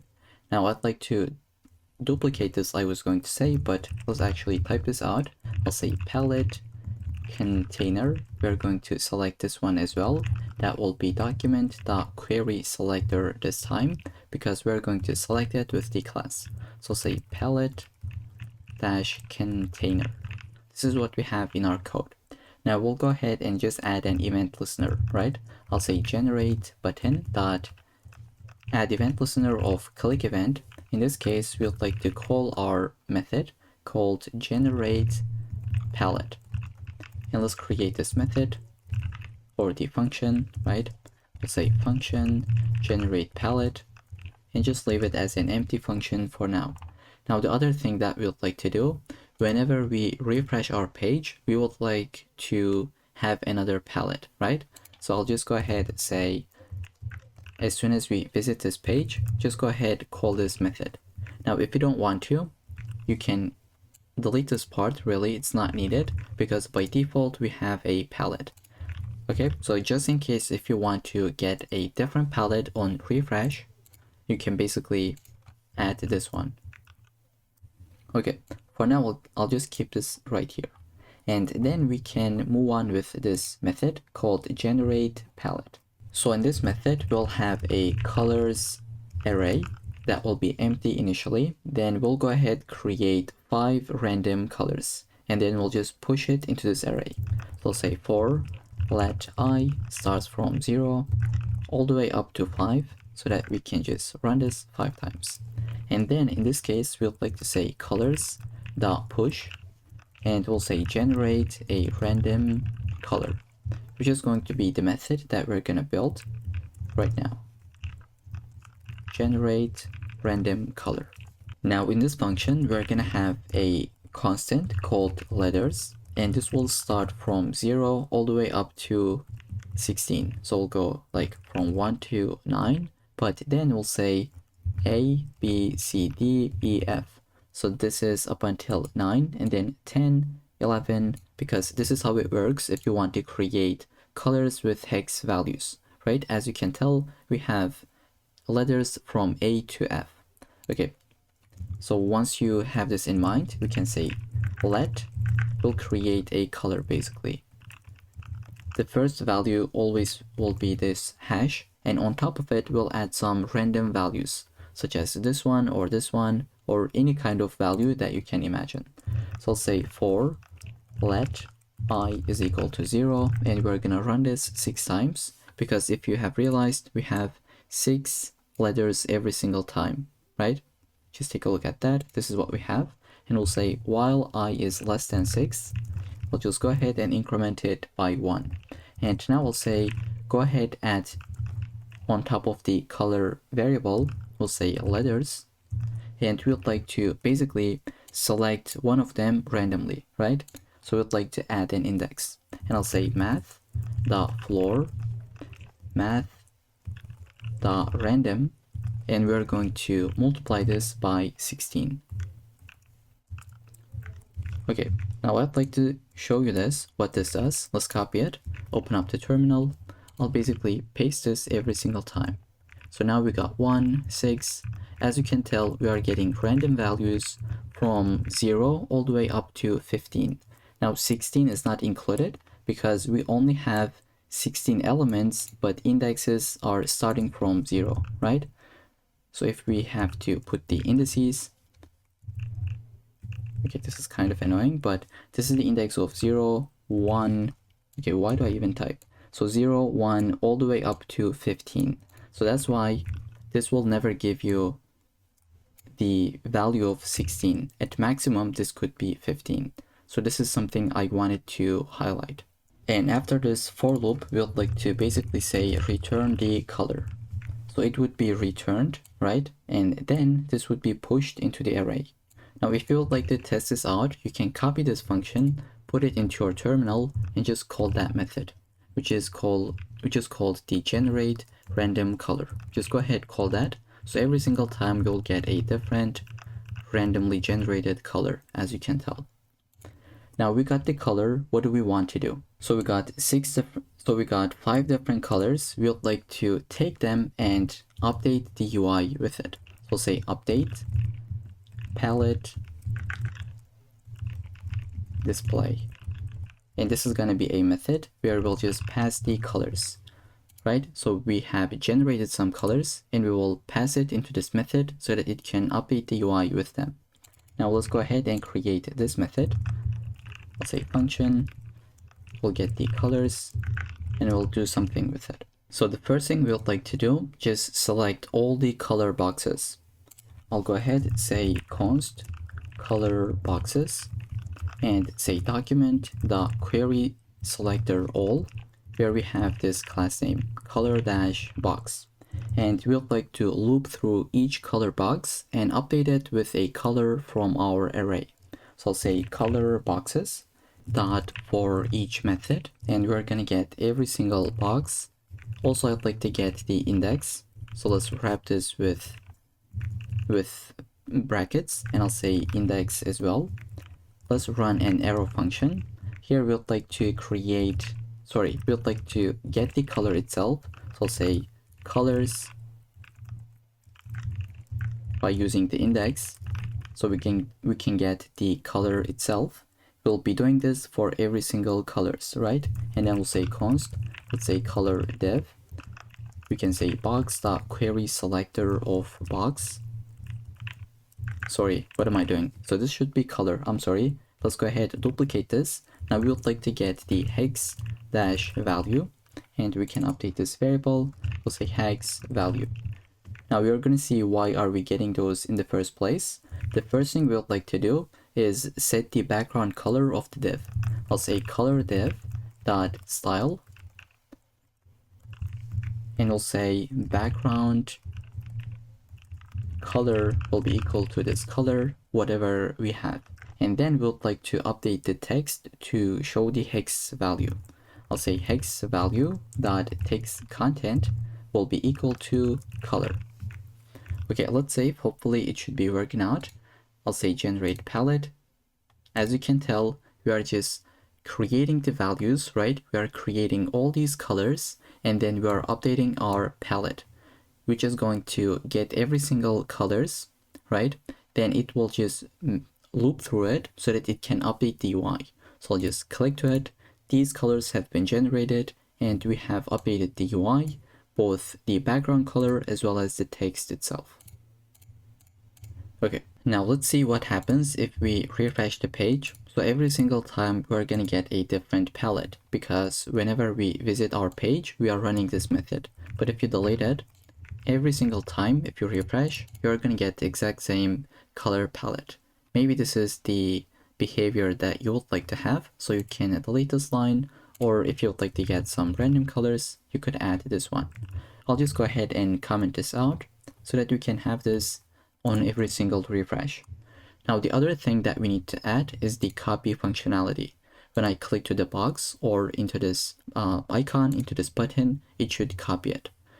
Now we would like to add an event listener for that as well. So just because we have the first event listener right here at the top, I'll just go ahead and add the second one below it. So I'll just say palette container dot add event listener, which is going to be the click event. We would like to run this function. Now you can either go with an arrow function like this, or you can go with a default anonymous function in this way. So this is what I'll be using. It's completely optional.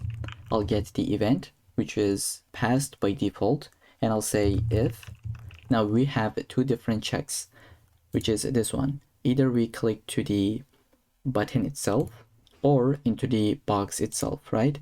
Both of them will copy the value. So let's handle the first case where the user click to the copy button. So I'll say if e.target.classList, this is how we can type this out, classList.contains the copy-btn. In this case, we would like to go ahead and do something, which is to first get the hex value. I'll say get the hex value, and how can we get this? So we'll say e.target.previous element sibling dot text content. Now that we got the hex value, we can copy it to the clipboard. Now, why are we saying previous element sibling? Let's see why this is the case. Now, if we click to the copy button, let's take a look at the index.html. Where do we have the copy button? Let's search for it, copy-btn. Okay, now when we click to this element, we would like to go to the previous sibling, which is this one, and we would like to get the text content. So this is exactly what we are doing. We just got the text content, this is the value, and we would like to copy this to our clipboard. And how can we do so? Well, you can say navigator.clipboard.write text. Then you can basically put the hex value. Now let's save and take a look at it. If I click to this button, now it has been copied, but that was the end result, sorry. Let's go ahead and copy this one. Now it's been copied. If you paste it right here, as you can tell, it is this value that has just been copied. Now, once the value is copied, we would like to show some success feedback, just like this one. And this is working asynchronously. So what does that mean? We can add a method like .then at the end, and we'll say, once you have copied this to the clipboard, go ahead and run this method, which is to show copy success. Okay, but if you got some errors, we can handle it with .catch. So right after this, just chain .catch. We're gonna run this method where we get the error itself. Let's say err, and you can say something like alert the error. Or you can just put a console log if you really wanted to, just like this one. Okay, now we don't have this method. We're gonna be building it right now. I'll maybe just shrink every single one of these and create this method called show copy success. So this will be relatively simpler than you think. What do we want to do? Just basically display something and hide something else, right? Let's take a look at the end result. We're going to display this icon and hide it, then show this one once again. Just before we get into this function, I'd like to scroll to the top and get the copy button with this query selector, because we'll be using it in this method. So the first thing I'd like to do, just say copy button.classList.remove this one, let's say FAR and FA-copy. Then we'd like to add another one, so that will be FAS and FA check. And this should be add.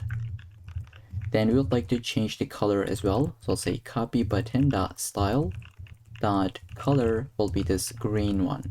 So I'll say hash 48 BB7 and it should be 8. Let's save, take a look at it in this one. Okay, so for some reason this has been updated. Why this is the case? I'll refresh. I'm clicking to this one or this one, but the very first one has been updated. So it is strange that we're gonna take a look at it. I think it's because we didn't completed the else if case. We'll get into it just in a second. For now, let's move on with this method. So what do we want to do? Once we copy it, after 1.5 seconds, we would like to go back to the previous state. And if you want to add some delays, you can use set timeout method with the callback as well as your timeout. So I'll go with this value, which is equal to 1 second and half. I'll say copy button dot class list. Now we'll be doing remove, but this time we're gonna remove this one. And I'll duplicate this. This will be add. So we are basically negating what we have just done a couple of seconds ago. I'll say copy button dot style color will be basically nothing, so that it can go into the default color, right? We're just resetting it, sorry. Now let's save and get started with the else if case, and I think it should be good to go. I'll say else if e.target.classList.contains the color, and this means if user clicked directly on a color box, right? So in this case, we would like to run this block where I'd like to get the hex value. We'll say const hex value. This will be e.target the next element sibling the query selector. We would like to select the hex dash value, and I'll just maximize this. We'll say just get the text content. Now why this is the case? Why are we getting the next element sibling? Let's take a look at it pretty quickly under index.html. So if we click to the color element, which is this one, we would like to go to the next sibling element, which is this color info, and from here we would like to get the hex value. So this is exactly what we are doing. We are just getting the text content, and then we would like to do the exact same thing that we have just done right here. I'll copy this, paste it, save. We're just basically copying it to the clipboard. Let's put them side by side, save this, and take a look at the end result. I'll say, just copy this one, but for some reason it is getting the very first one. Let me copy this and put it into the URL. So we are copying this value, but this UI has been updated. Let's see why this is the case. Alright, so the reason that this is happening is because of this copy button. Now, when you say query selector of the copy button, we have 5 different buttons, but it'll always select the very first one. So instead of actually saying copy button, we would like to delete this, and we would like to make it dynamic. So whichever we clicked, it should copy that one. And for this, we can send an element to this method. So I'll say e.target in this one, and right here we will say e.target, we would like to find the copy button, because this is where we click to the box, right? When you click to the box, you would like to select this element. So I'll say e.target.next element sibling query selector, and I'll say .copy-btn. Once again, let me maximize this. Here we go, this is what we got. And in this method, we would like to get the element as an argument. Instead of using that copy button, I'll just say Command D a couple of times, and I'll just say use that element. Now it should be working out as expected. If I try to copy this one, it'll update it. And if I click to this one will update it. Everything is working as expected, right? Okay, so that was the entire project. I just tried to go really slowly. I'm sorry if it is kind of boring, but I just tried to make sure that we understand everything, like the previous element sibling, the next element, so on and so forth. And we even made a mistake where we got the copy button with the query selector, but we just pretty quickly fixed it, where we need to pass the actual copy button dynamically, right? We have added the event target or the copy button itself, and then just handle it from the method. Okay, so I hope that makes sense. That's gonna be it for this project. I'll see you in the next one. In this section, we're gonna build a simple Kanban board. Now, if you have never heard of it, you can basically check it out and you can see a bunch of different examples, but I'd like to walk you through it within this example. So we're gonna have 3 different lists, such as the to-do category, in progress, as well as done. And you can take these cards and change the category, right? So I can take it, put it into this list, or this one, or even in this one. And I can even order them within the list itself. So we have a buy groceries at the top. If I wanted to, I can take it to the bottom. So this is the end result. This is what we're going to be building. And there is an API, which is the HTML drag and drop API. This is the documentation that you can take a look. Like if you want to learn everything about it, This is the article that you'd like to go through, but basically I will simplify it and I'll just teach you the 90% of the things that you would need to get started with it. So this is the end result. This is what we're going to be building. Let's go ahead and jump into the code. I have an empty folder as always with 3 different files. Let's first get started with HTML. I'll just put them side by side. And by the way, the end result will be responsive, as you can tell. Well, it's maybe not that responsive. I think here we cannot scroll to the top, but we can fix it within our code. And I just even went pretty quickly, fixed the end result. So here we can see it is responsive. We are able to scroll to the top, to the bottom, and we have our columns either like this or one at a time. Okay, now let's go ahead and have this index.html. Let's open this up with the live server that should be right here. And we can close these warnings. Okay, so let's create our file. I'll say for the body, we'd like to have a couple of different divs. So I'll just zoom in maybe, and I'll say we'd like to have a div that will be our container. So I'll say class name of container. We'll go ahead, have this h1, which will be the simple Kanban board text. So I'll go ahead, paste this in, and then we're gonna have the board itself.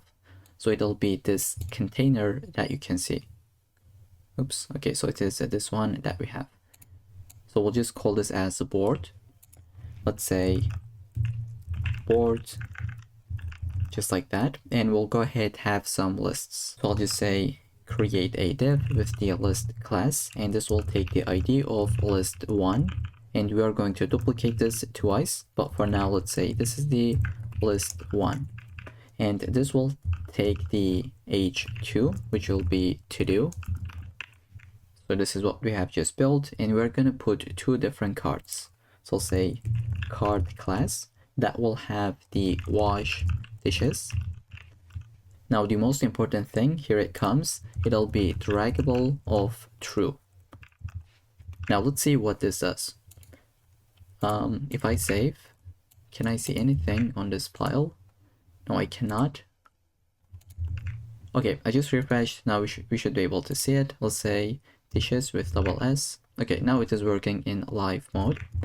Now what happens if you say draggable of true? Well, first let's delete it and try to see what happens if I try to drag this and drop it. I cannot, right? It is selectable. I'll just zoom in. So we can select it, but we cannot drag and drop it. But if you say draggable of true, now you can basically drag this and drop it any places, but we don't really have the functionality, so it is not going to work. But we're gonna make that work just in a second. So this is that thing that we need, and you can take a look at it. From the documentation, it should be somewhere right here. Okay. So now that we have the draggable of true, now that we know what this does, we'll go ahead, add an ID. I'll say this will be our very first card. I'll say card 1. And we can basically duplicate this one. This will be buy groceries, right? Let's type this out. So it'll be draggable of true, but card of 2, right? We'll just update the ID. So that's gonna be it for our very first list. Now we'd like to add the other ones, such as in progress and done. So I have just zoomed out. Right after the list 1, we'll go ahead, add our list 2, which has the in progress, because this is what you have when you refresh the page. You have one item here and nothing on the done list. So this is exactly what we have done. We have one card in progress and nothing in the list of 3, which is done. Okay, so that's gonna be it for the HTML file. Now we would like to link our CSS file. I'll just say link CSS, which is the style.css file, and let's say Kanban board, because why not? And then we'll like to add the script source of script.js file. And the very first thing we would like to do is just build the style.css file. So as always, we're gonna add our basic reset, and this is the end result that we have at the moment. So I'll just say select everything, and we'll say padding of 0. Let's duplicate that. This will be margin of 0, and finally box sizing of border box. We'll go ahead and select the body, the first thing I'd like to do, update the font family. So I'll say font family will be equal to, let's say, sans serif. Now everything has been updated. Then we'll say, let's update the background color. Instead of using white, I'll go with a kind of like a gray color. I'll say F8, F9, and FC. Then we'd like to say display of flex, justify content of center, and then align items of center. Now we'd like to say minimum height of 100 VH, and it'll put everything into the middle of the screen. Then we'd like to select our container, and we'd like to say text align of centered. Then we'd like to say width of 100%, and finally let's give some paddings like 1.2 rem. Okay, now this is what we have. Let's go ahead and select H1. We'd like to say color of the classic one that we use. We'll say margin bottom of 20 pixels and font size of 2 rem. Okay, then we'd like to change the board class, right? I'll go ahead, select the board. Let's say display of flex, justify content. Now this will be spaced around, and let me display it in the end result so that they are spaced out, let's say spaced out evenly, right? Well, actually there is something called space evenly, but this is kind of similar, not exactly, but it'll do this similar thing, right? Okay. And then we'd like to say something like align items of start, actually flex start, just like this, and we'll say width of 100%, but we'd like to give some maximum width, which is going to be 1200 pixels. And then we can say margin of 0 as well as auto, and finally we'll just give some gap like 20 pixels. Alright, this is what we got. Still looks ugly, but we're gonna get there. I'll go ahead, say select the list. We'd like to say background color will be updated to something like E3, E4, and E8. Then we'll say padding of, let's say, 1 rem. We can give border radius of 8 pixels for the rounded corners, width of, let's say, 30%. So it is kind of like 30, 30, 30, and we have some spaces. It'll be kind of like 100% in total. Okay, then we'd like to say minimum height. Let's just type this out. I'll say minimum height will be 400 pixels. And then we can say, let's just give some box shadow, right? I'll say 0 and 4 pixels, 8 pixels. Then I'll say RGBA. Oops, if I can type correctly. Let's say RGBA. We'll go with 0. Okay, kind of annoying, but let's go ahead, type this out. And for the color, you can go with something like 0.4, but in this case, I'll just go with 0.2. This should be good to go. If we increase it, what happens? Let's see our end result. Like kind of ugly. So like 1.1 is even 0.2. And then we can add something like dot list H2. We would like to update the heading. I'll say color of 555 and margin bottom of 1 rem. And we can just increase the font size 1.5 rem. This is what we got. Now we would like to select the card itself. Let's say dot card. We would like to update the background color, and bunch of different things. So let's just say start with this one. This could be white. Here we go. And we'll say color will be 333. And then padding will be, let's say, 1 rem. Then we could say margin bottom of 10 pixels. Now we have added the margin bottom. Let's say border radius of 8 pixels. Here we go. This is what we got. We'll say cursor of grab. Now this is kind of cool because once you hover over this, it has the grab, and there's also something called grabbing. When we click to it, this is how it'll look. So let's actually try to see it. I'll just say by default, this will be grab. But if we say card.active, it should be cursor of grabbing. Now let's see, this is grab and this is grabbing. Pretty cool, right? Then we would like to add one more thing, which is going to be box shadow. I'll say 0, 2 pixels, 4 pixels, and the same exact color. I'd like to copy and paste. Now we would like to add some transition. First, let's say here we'll have transform of scale. That will be 1.05, and box shadow. We would like to just update it a little bit. I'll basically copy this entire thing, but duplicate it. Increase it by 2, right? I'll just say this will be 4 pixels. We'll basically multiply it by 2. Now let's say active. This is what happens, but there is no transition, right? It is happening immediately. And we can go ahead add it by adding the transition field. We'll say implement for the transform with 0.2 seconds. And we can add a comma, and we can say box shadow. This would be, let's say, box shadow. This could also be 0.2 seconds. Let's save. Now it's like a little bit more smooth.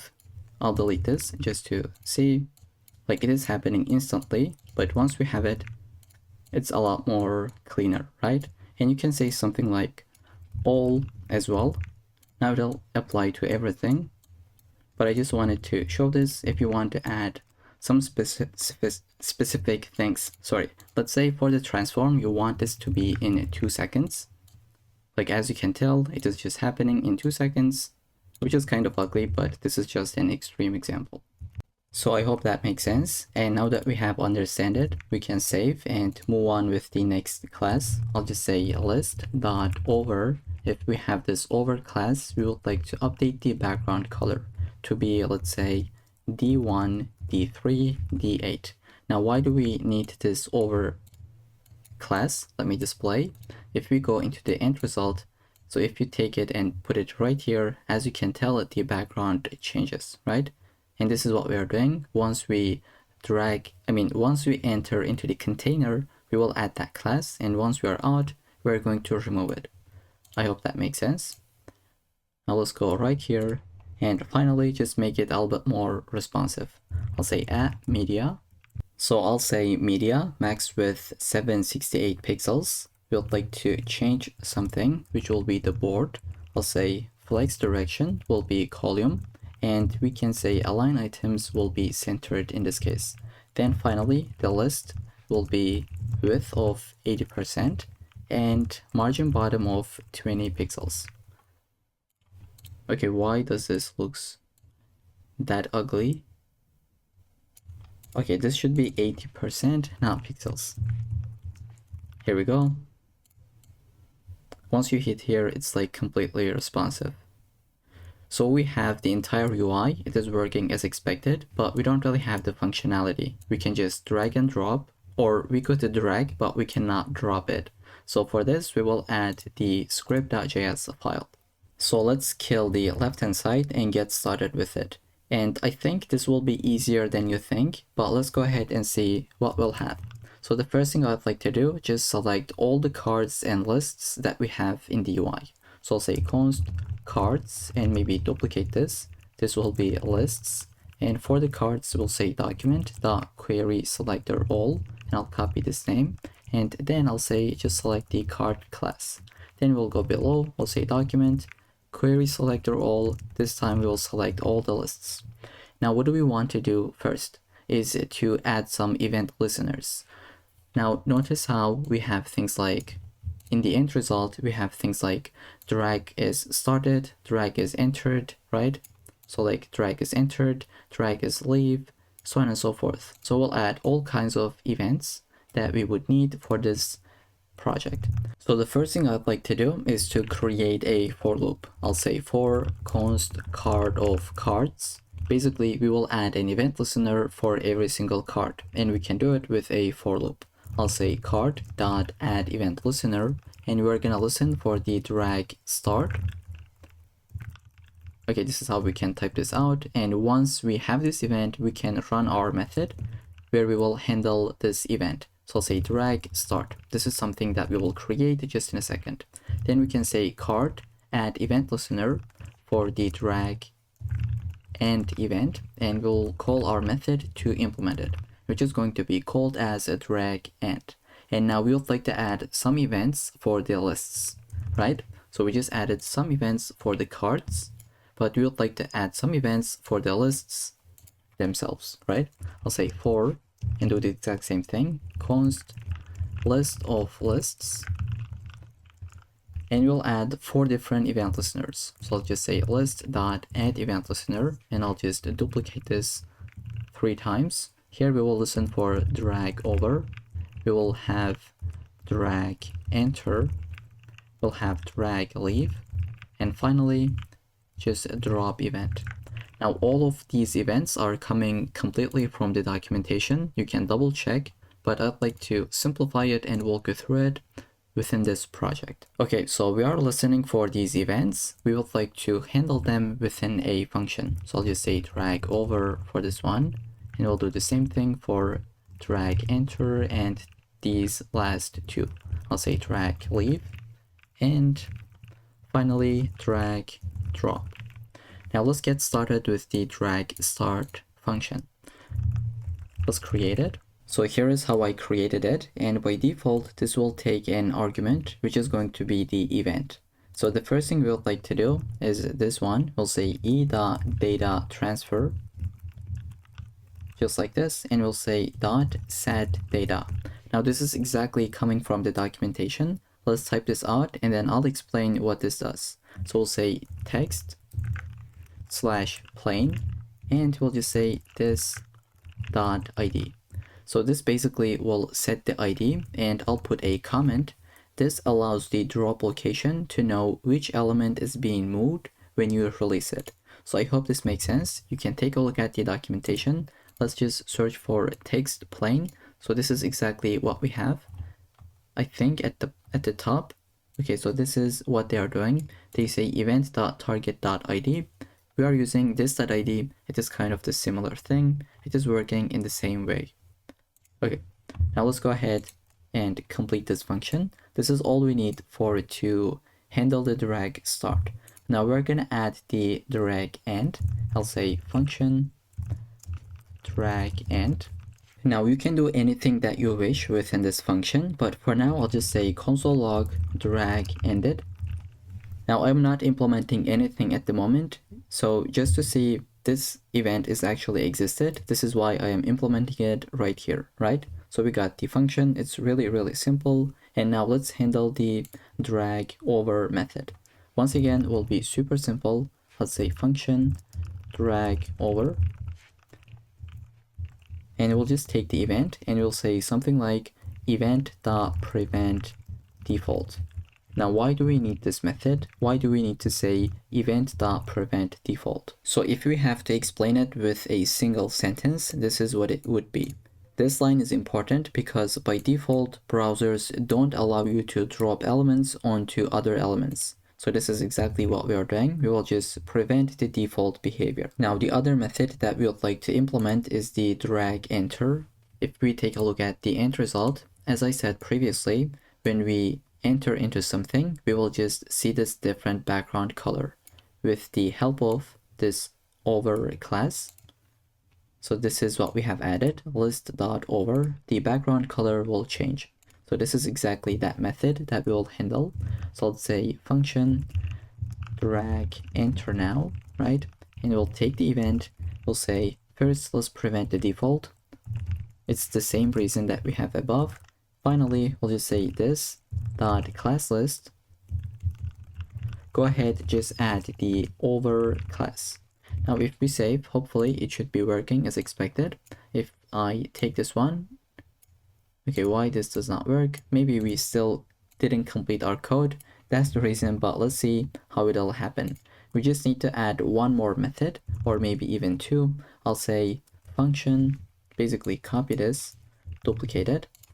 This will be drag over.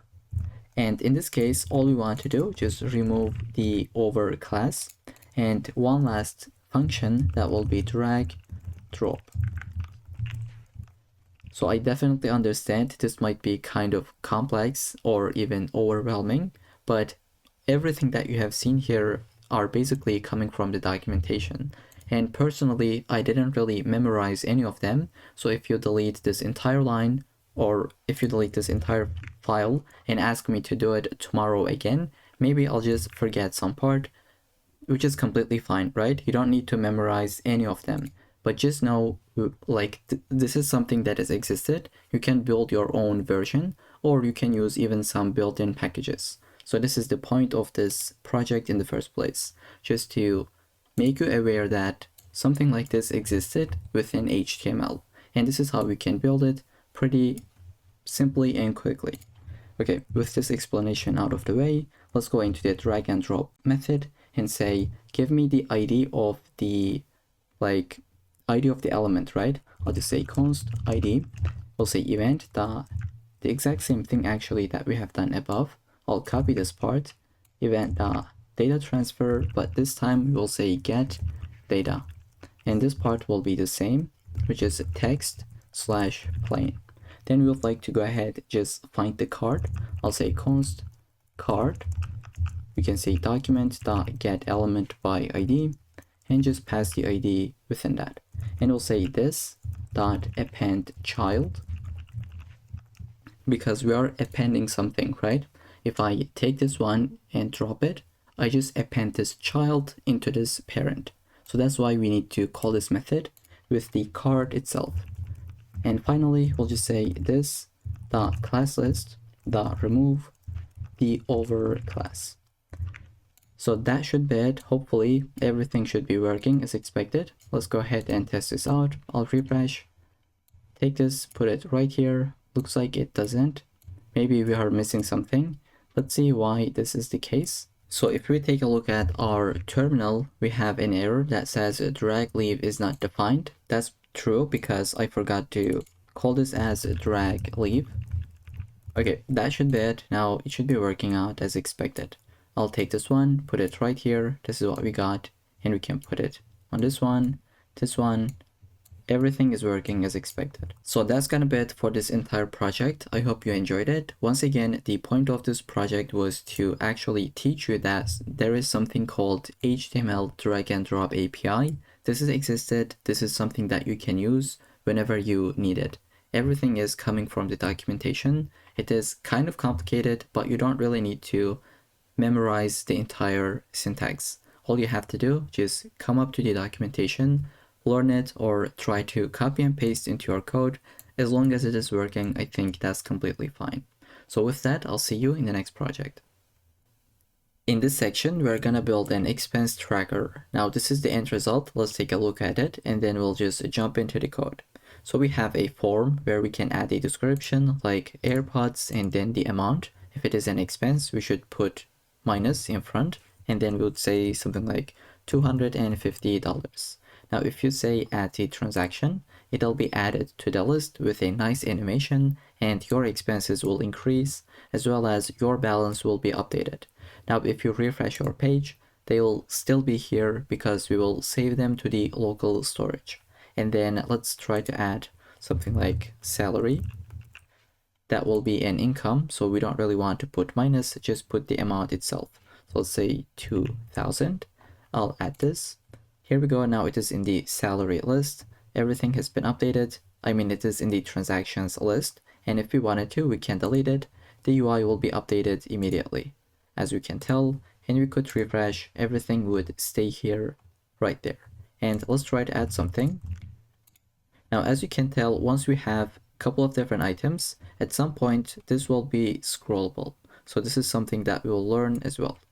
And if you wanted to have these screenshots, you can find the link in the description for the diagrams, just like any other project that we have so far, right? Okay, now with this in mind, let's go ahead, jump into the code and try to build this end result. So the first thing we would like to do, just get started with the HTML file. As always, I'll put them side by side and we'll just take a look at the end result as we go. And here we can see it is responsive as well. So even if you're in the smaller screens, it'll just work properly. Here we have a little bit of flaw, but I think that's fine. We could fix it in this, in this project. Okay, so let's go ahead, get started with the HTML file. Let's put the title. I'll just say expense tracker, and we will link our CSS file. And let's go ahead and use a font family, just like we have done previously. I'll say Command-Shift-P. I'll say Google Fonts, and I'll just select the insert link. And for the font family, you can choose anything. I'll go with Poppins. Here we go, we got the import, and we can go into the body, create our container class. So I just fixed my typo. Let's say we'll have an H1, which will be this one. Let's say expense tracker, and we can save. Let's say open with live server. We'll get some warnings, that's fine. Here we go, now it is working as expected. Now the other thing we would like to add is the balance container, right? So it is this one that we see. I'll go ahead and say something like balance container, and we'll have some items like H2 of your balance. We can put the H1, this will be, let's say, ID, and this could even be H3. We can change it. I'll say balance, this will be the ID. When we first get started with it, it could be $0. So this is what I'll have, and then we can basically have the summary as well, which is going to be the income as well as the expenses, right? I'll say summary class. This will have the income as well as the expenses. Let's first get started with the income div. This will be in H3. Let's say income, this is the text, and then the p tag. Initially, it'll be 0, but we will update it within our JavaScript code. And for the p tag, we can say something like ID income-amount. Let's do the exact same thing for this one.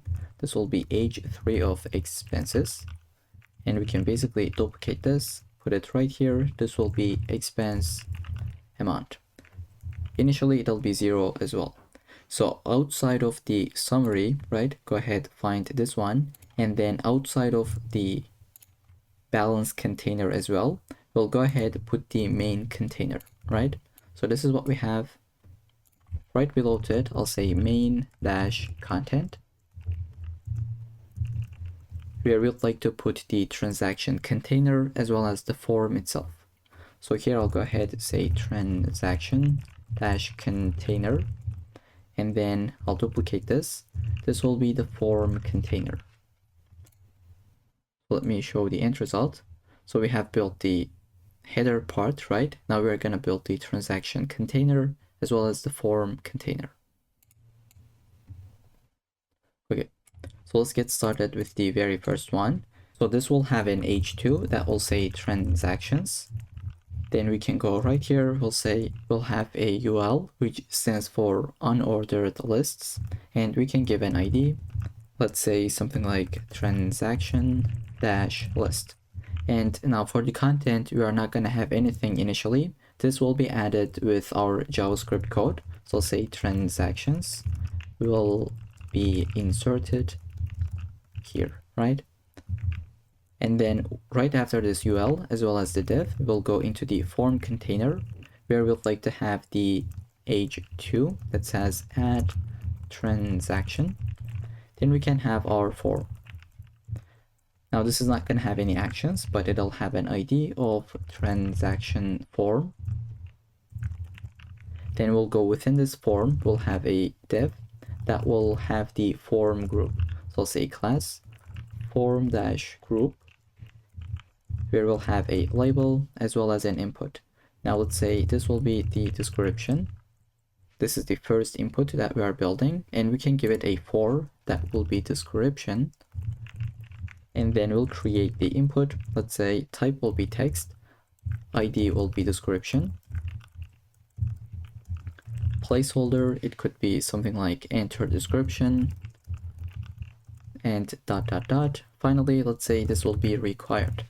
Now, why did we put for, that is for the ID of description? Well, it's because if you click to the label, it should focus into the input. So this is some best practice, one of the best practices that you should keep in mind. Okay, now that we got the very first form group, we can duplicate this. I'll basically copy it and paste this right here. This will be for the amount. For, let's update it, that will be amount. type will be not text but number this time, and this will be required as well. For the placeholder, we'll say enter amount dot dot dot, and after this div, but still within the form, we'll have a button. Let's say type will be submit, and we can say add transaction, just like this. But I think we are missing one more thing, which is this small element, right? Right below to the input, I'll say small, and we can say use negative for expenses. Okay, so with this, that's gonna be it for the entire HTML file. Let me show this from start to bottom. So we got the style.css length, we got the Poppins font import, we have the container with the balance container as well as the main content. Okay, so that's the entire file. Let's go ahead, link the JavaScript file as well. First, we will build the style.css and then we'll get into the JavaScript. So I will kill this file and let's shrink this so that we can see them side by side. And by the way, this is the end result that we have. Looks terrible, but we're gonna make it look nice. So the first thing we would like to do, as always, just put the margin of 0, add the padding of 0 and box sizing of border box so that we just have our basic reset. Then we can say body, and I'd like to put my background color, which will be a linear gradient within this degree from this color to this one. Now it is repeating itself, so we can say something like min height will be 100 ph. Here we go, now it has been fixed, and I'd like to add the font family. Let's say it'll be Poppins, and just fold it back with the sans serif. Then we can say display of flex.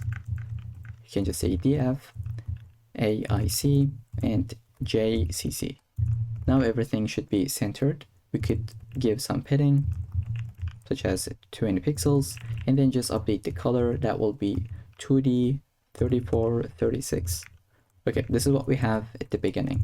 Now we'll update the container. I'll say width of 100%. Here we go. We'll say maximum width will be 1200 pixels. Background color, let's say, will be white. You can either say white or use the hash value, FFF. Let's say padding will be 2 rem. Let's give some border radiuses, such as 24 pixels, and then some box shadow. Let's say box shadow, and maybe just before that we could save. This is what we got. Let's say box shadow 012 pixels, duplicated, RGBA, and we'll go with the let's say black color, but for the alpha I'll say 0.15. So we have this subtle box shadow. If you wanted to, you could increase it, but I think this doesn't really look nice. This is a lot more cleaner. And then we can move on with the H1 element. So I'll go ahead, say H1, select this. Let's say text align will be centered. Here we go. We'll say color will be updated to something like 1A200, 2NC. Then we'll say margin bottom of 35 pixels.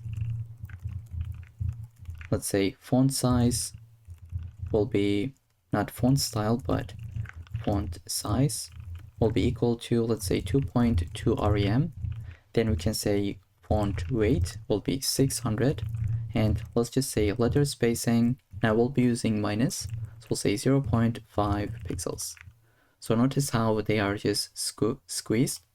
If you say plus, this is what'll happen. Let's say like 5 pixels, too much wide, but we would like to go with minus in this case.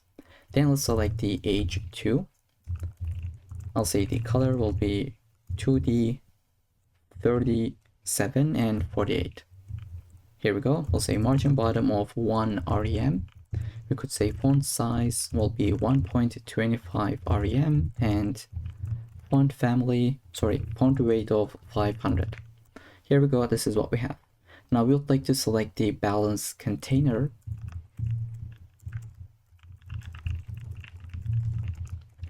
And say something like text align will be centered. Then we could say margin bottom 35 pixels, padding will be 34 pixels, and we would like to update the background color. Now this will be a linear gradient as well.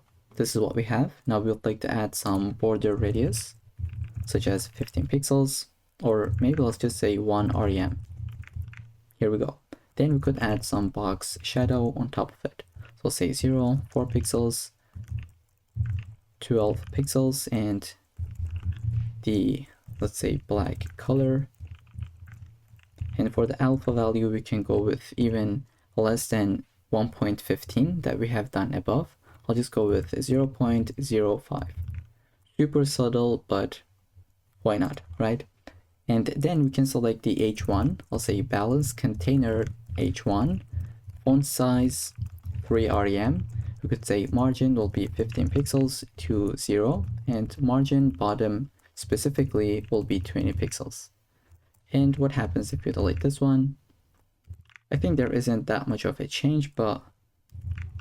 And if you're wondering which H1 is it is this one. You could basically add this line to be able to see an element. This is a really nice trick that you could add in any place. Let's say you are wondering which one is the balance container. You could say, let's add a border, 1 pixel solid red. Here we can see this is that container that we have selected. So this is some kind of like a debugging tool that you should keep in mind. Now we can go ahead, build the summary container. I'll say display will be grid, and we'll have 2 columns, right? Let's take a look at the end result. Here we go. We have 2 different columns. They will be side by side in large screens. But once we hit here, I think we could make them like 1 column at a time in our media queries. But for now, let's focus on this UI. Here I'll say display grid. Grid template columns will be 1FR, 1FR. Now they are side by side with the same size. Gap of, let's say, 24 pixels. And then we can say margin top of, maybe we could just say something like 24 pixels. Then we can go below. We'll select the main content. I'll say display will be grid for this one as well. And we'll do the exact same thing that we have done above. So I'd like to copy this and put it right here. Now they are side by side. And we can give some gap like 24 pixels. And then we can select the income as well as the expenses.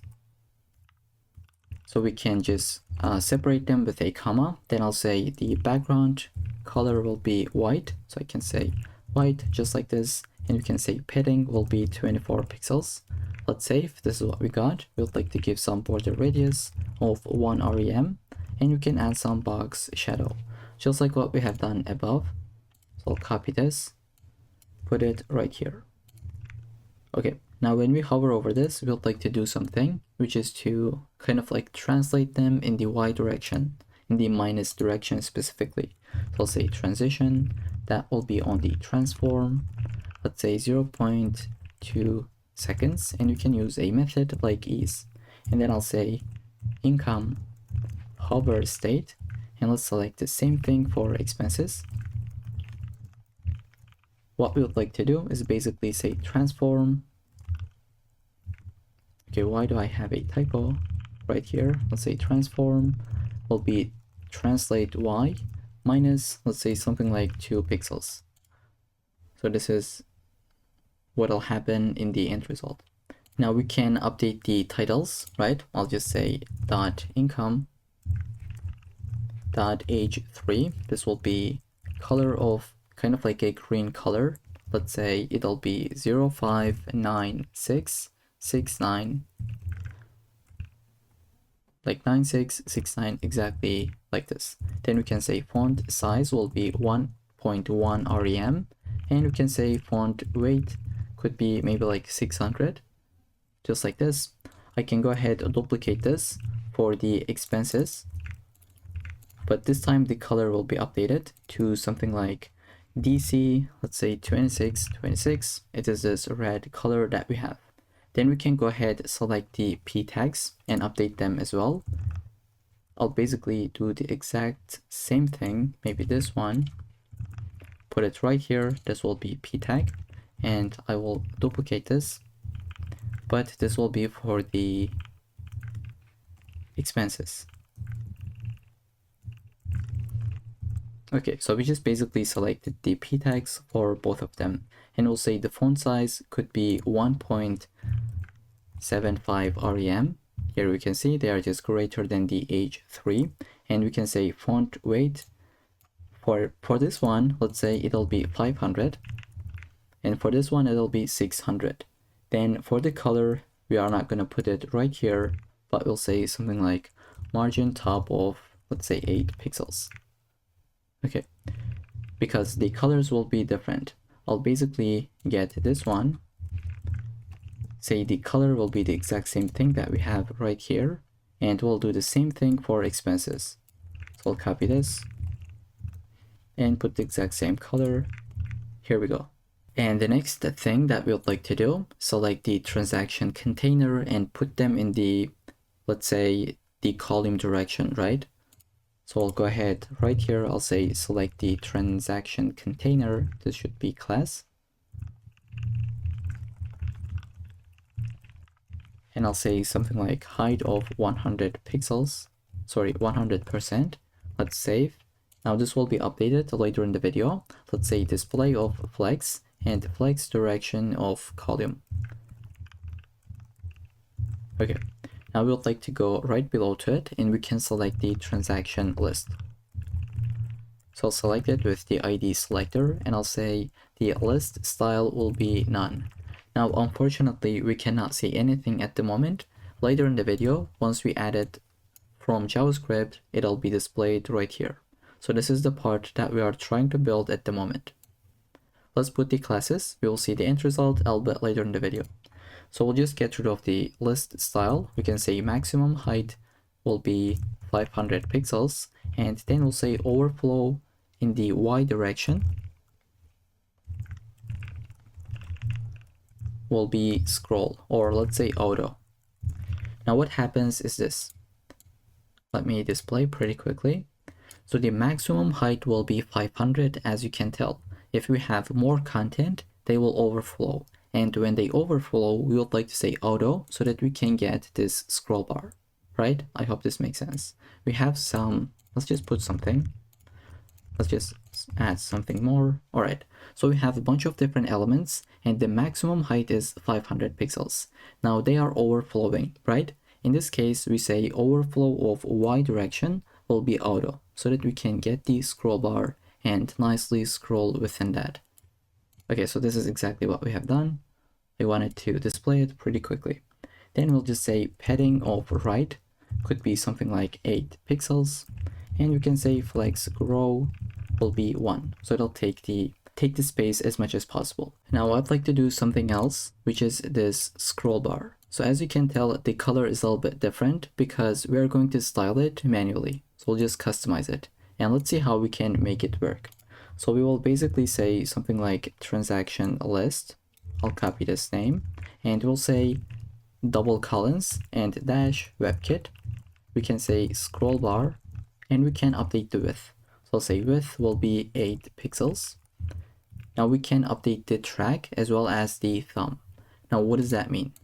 So track is the background of the scroll bar. So what you have, like, what do you see here? I'll just zoom in.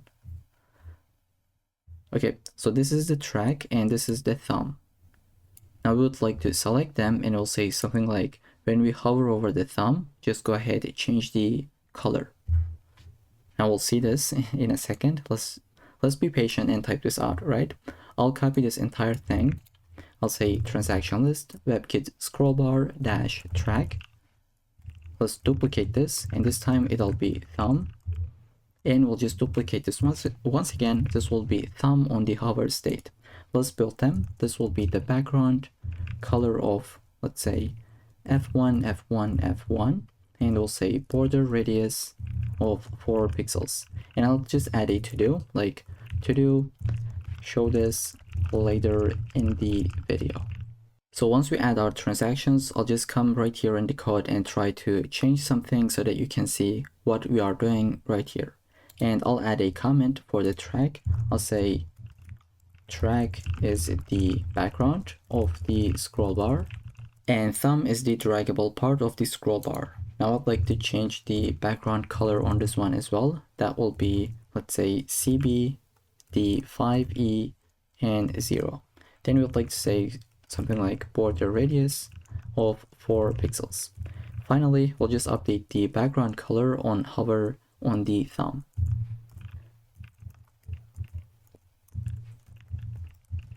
Okay, so this is the color that I'll be going with. Now that's gonna be it for the scroll bar styles. I'd like to put this to do right here. We'll just come back to it later in the video. Now the other thing that we'd like to style will be the transaction itself. As you can tell, it looks really clean, and I'd like to just show you something. Now I'll add an element, and once I say add transaction, notice how it'll be animated from the left hand side, right? So I'll just slide in. Let's say add transaction. Here you can see it just slides in. And for this, we'll be using an animation with keyframes. So let's go ahead and build the .transaction class. I'll say display of flags. We'll say justify content of space between. We'll go ahead and say align items of center, and you can give some padding, such as 1 rem and 1.1, or let's say 1.2 rem. We'll go ahead and say margin bottom of 12 pixels, border radius of 12 pixels. Let's say background color of white. I'll say give some box shadow. It'll be subtle, but still 0.02 pixels, 8 pixels. And RGBA, we'll go with this exact same value that we have previously. And I'll say transition will be all 0.2 seconds, and we'll say ease. Finally, we'll just say border right, because as you can tell, we would like to add some borders, right? I'll say border right will be 5 pixels solid. We don't really want to give a color at the moment because it'll be dynamic depending on the type, either income or expense. Okay. And one variable has the thing that will be the animation, and we can call this anything. I'll call it as slide in. Let's give something like 0.3 seconds, and I'll say ease. Now let's build the slide in animation. We can build it with keyframes. I'll say slide in. So whatever you put here, it should be right here as well. So if you said hello, this is the name of your keyframe. So you would say, here is my animation. I hope that makes sense. Now we would like to add 2 different props. We'll say go from this styles to this one. And now what is happening? Let's refresh. If you notice, like it is happening pretty quickly, but we are going from opacity of 0, say opacity of 0 to opacity of 1, and we are updating the transform on the x coordinate. So we'll go from left 20 pixels to the initial state. Now with the help of this one, right, we are starting from here going to this one. That will make it to slide in from the left hand side. Okay, so we're gonna see this later in the video in action. And finally, we can add some hover states, update the transaction income, expense, etc. Now, I know that we are going really slowly, but I just want to explain every single thing in this style.css file because we are learning a lot of different new concepts in this tutorial, right? So let's just move on. Maybe we can speed things a little bit up, but let's go ahead and complete this entire file. Now, what do we want to do is this. When we hover over the transaction, we would like to change the box shadow and maybe take it to the right hand side a little bit, right? So I'll just add this part where I say transaction.hover, go ahead, translate it on the X direction and add some box shadow. And for the transaction income, we will add this border color, border right color specifically. And for the expense, we will add this one. So this is exactly what we have done. And we will say, now let's add this delete button. Now initially it is not really visible. Once you hover over the element, you're able to see it. And once you hover over the icon itself, you'll be able to see this background color, right? So to be able to implement that, I'll go ahead and say transaction.delete button. Now we'll say the background will be null initially, no borders at all. This would be the color, cursor pointer, font size, and opacity of 0. That means it is not going to be visible initially, but once we hover over it, we would like to change the opacity. And also we have like transition, some paddings, border radiuses, and some margin on the left hand side. So I'll say once we hover over the transaction, go ahead, select the delete button and say opacity will be 1. That will give this exact same behavior. So it is not visible, opacity of 0, but once you hover over it, it is visible, right? Now the other thing that we would like to implement is this. When we hover over this, it'll just scale a little bit, right? And we should be able to see the background. So I'll go ahead, say transaction, select the delete button, and when we hover over that, change the background color and scale it a little bit up. Now I'm just copying and pasting, but explaining every single line. So I don't really think this is counted as copy and paste because we are explaining every single line. Now we are going to go ahead and select the form container, build this one, and then we can jump into the JavaScript section. Okay, so once again, on the form, we have some linear gradients, we have some paddings, border radiuses, some box shadow, as you can tell, and the flex direction is column, right? We are going in the vertical direction. So I'll basically add everything that I just said into the form container, and then we can select the form itself and make it to be in the flex direction, column direction as well, just like this. Then we can add some margin bottoms on every single element, right? So we have this form group, which is our description and enter description input. We're going to give some margin bottom right here, and same for this one. So this is what we are doing, just adding some margin bottom on the form group class. Now we can select the label itself, just change the color, add some margin bottom, display of block, and font weight of 500. So at this point, we are just repeating ourselves, right? We are just adding the same thing here in this file. That's why I'd like to copy and paste for the next items and just walk you through it. You can type this out or get it from the source code. So for the input elements, we are adding the width, padding, some borders, border radius, font size, background color, and some transitions. Now when we focus into the input, we're going to add some box shadow and we will update the border color. Now let's see, if I click to this one, this is the end result by the way, but here is what happens. So this is that focus state that we have just added something in. Now we would like to say if we are on the hover state on the input, we would like to change the border color. And we can select the small element, just add some really basic styling. Then we can select our button. Now this button is the type of submit. How do you select a button that is type of submit specifically? Well, you can do something like button and then whatever the attribute that you would like to have. So the type is equal to submit. Go ahead, select that button specifically. So if you had a button right below to it and the type of this, let's say something different like menu, then this styles would not be implemented on this button. I hope that makes sense. And we are just changing the background color, adding some different colors, right? Such as white, border radiuses, like everything that you have seen here. Super simple. I don't really want to go through it. So we'd like to add the hover state as well as the active state on the button, right?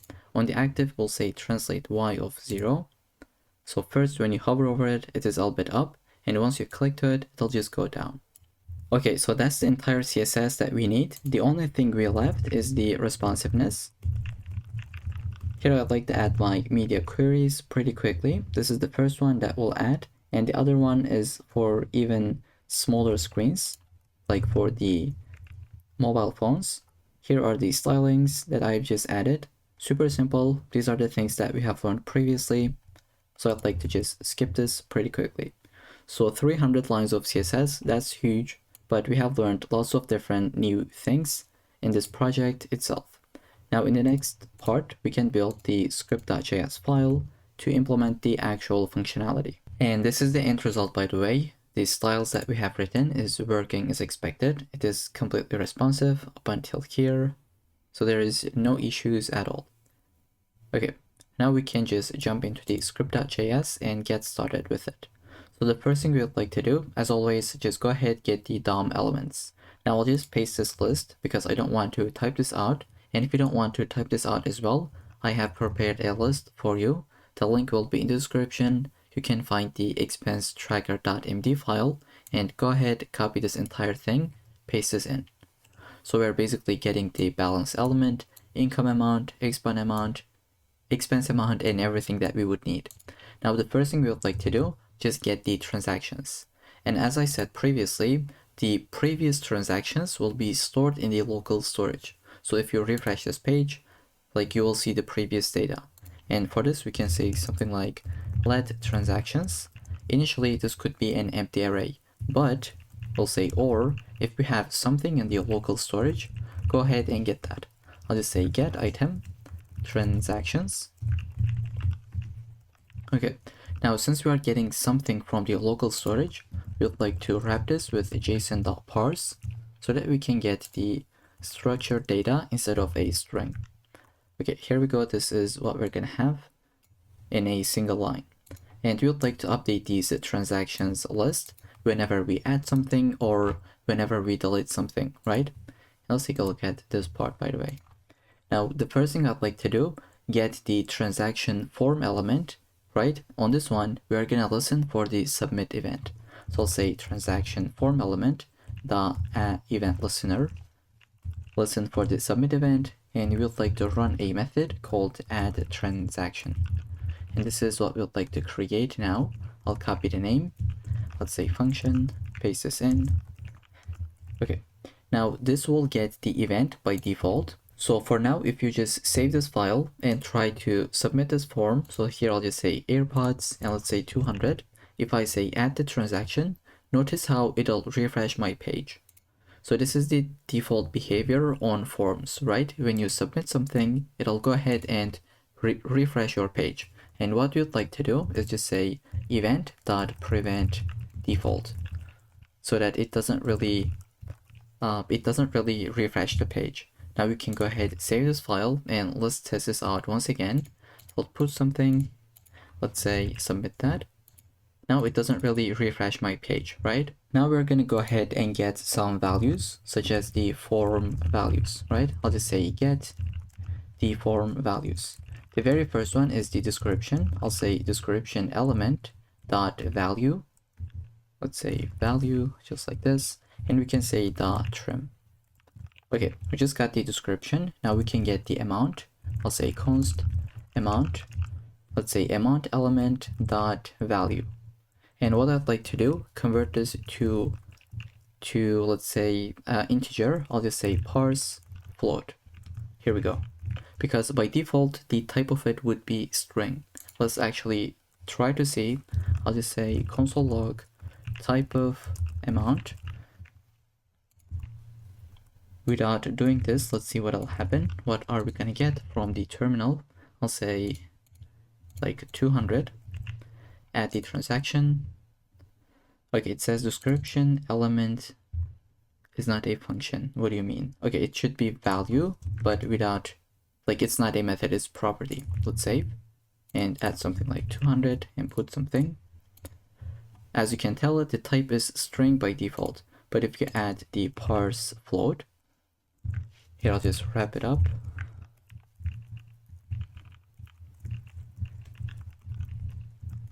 Now let's try to submit the same thing. Okay, type is number now, as we can tell.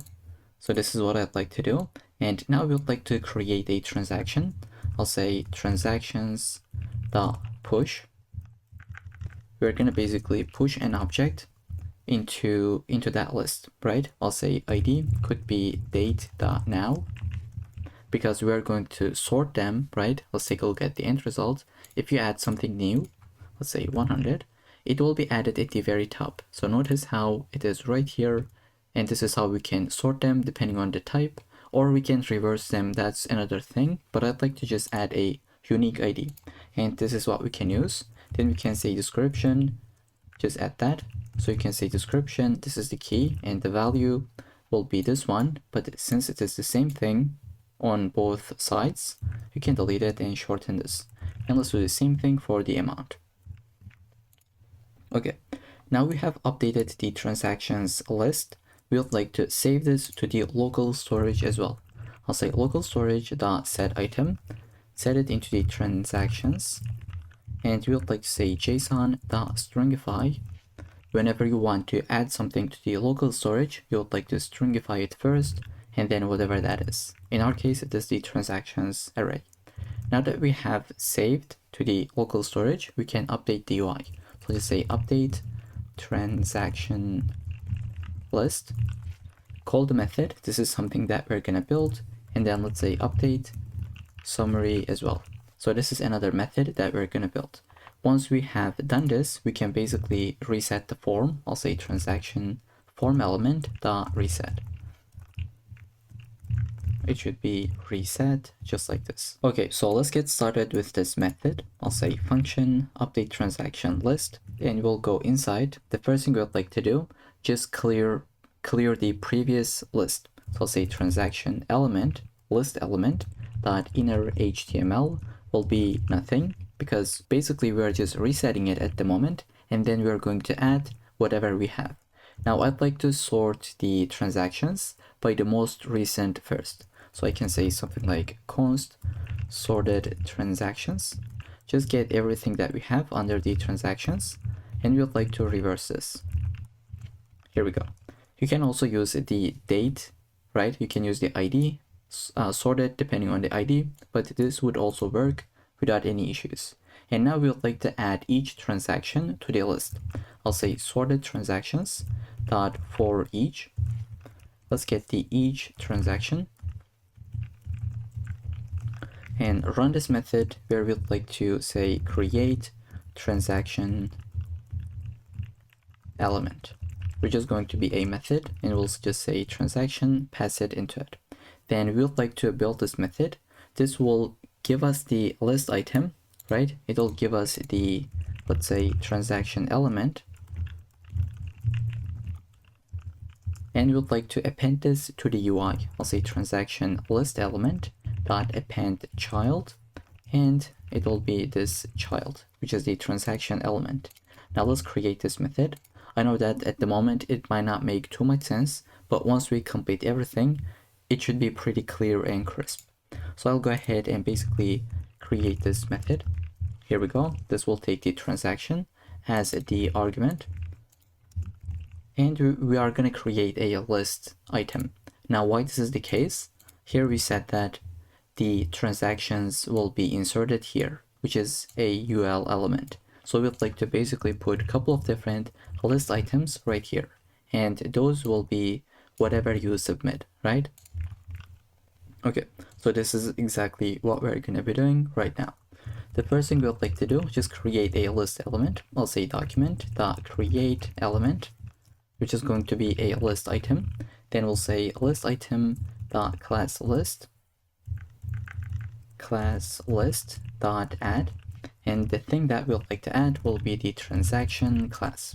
Then we'd like to add another thing that will be either income or expense. So I'll basically duplicate this, and here I'll say if transaction dot amount, if it is greater than 0, that means it is an income. So we're going to add the income class, but else if it is negative, which means it is an expense. I hope that makes sense. Now we can update the inner HTML, which is the content. Let's say inner HTML, and I'll put backticks because we'll go make this multiple lines. Here I'll have a span element, and we need to type this out manually. Let's open this up, close this off, and I'd like to say here it'll take the transaction dot description. Then we would like to have another span. I'll duplicate that. This will take the transaction dot amount. Now we would like to format this. We're gonna wrap it with a method, but I'll just leave it as a to-do in a second. The other thing that I'd like to do, still within the span, I'll create a button, which is going to be this delete button, right? Okay, so I'll say button and close this off.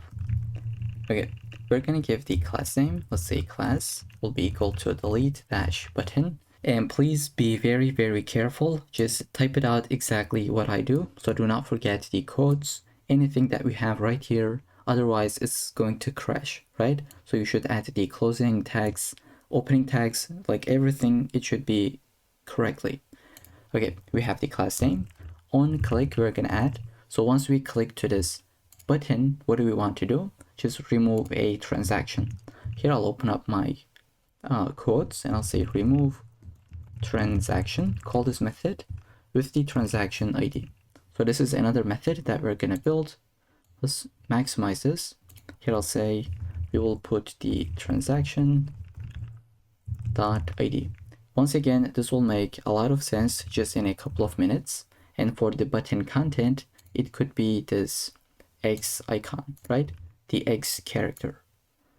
Okay, so this is what we have. We have a to-do. We will fix in a little bit. If you wanted to, you can add a comment, maybe right here. Let's say to-do, update the, let's say, amount formatting.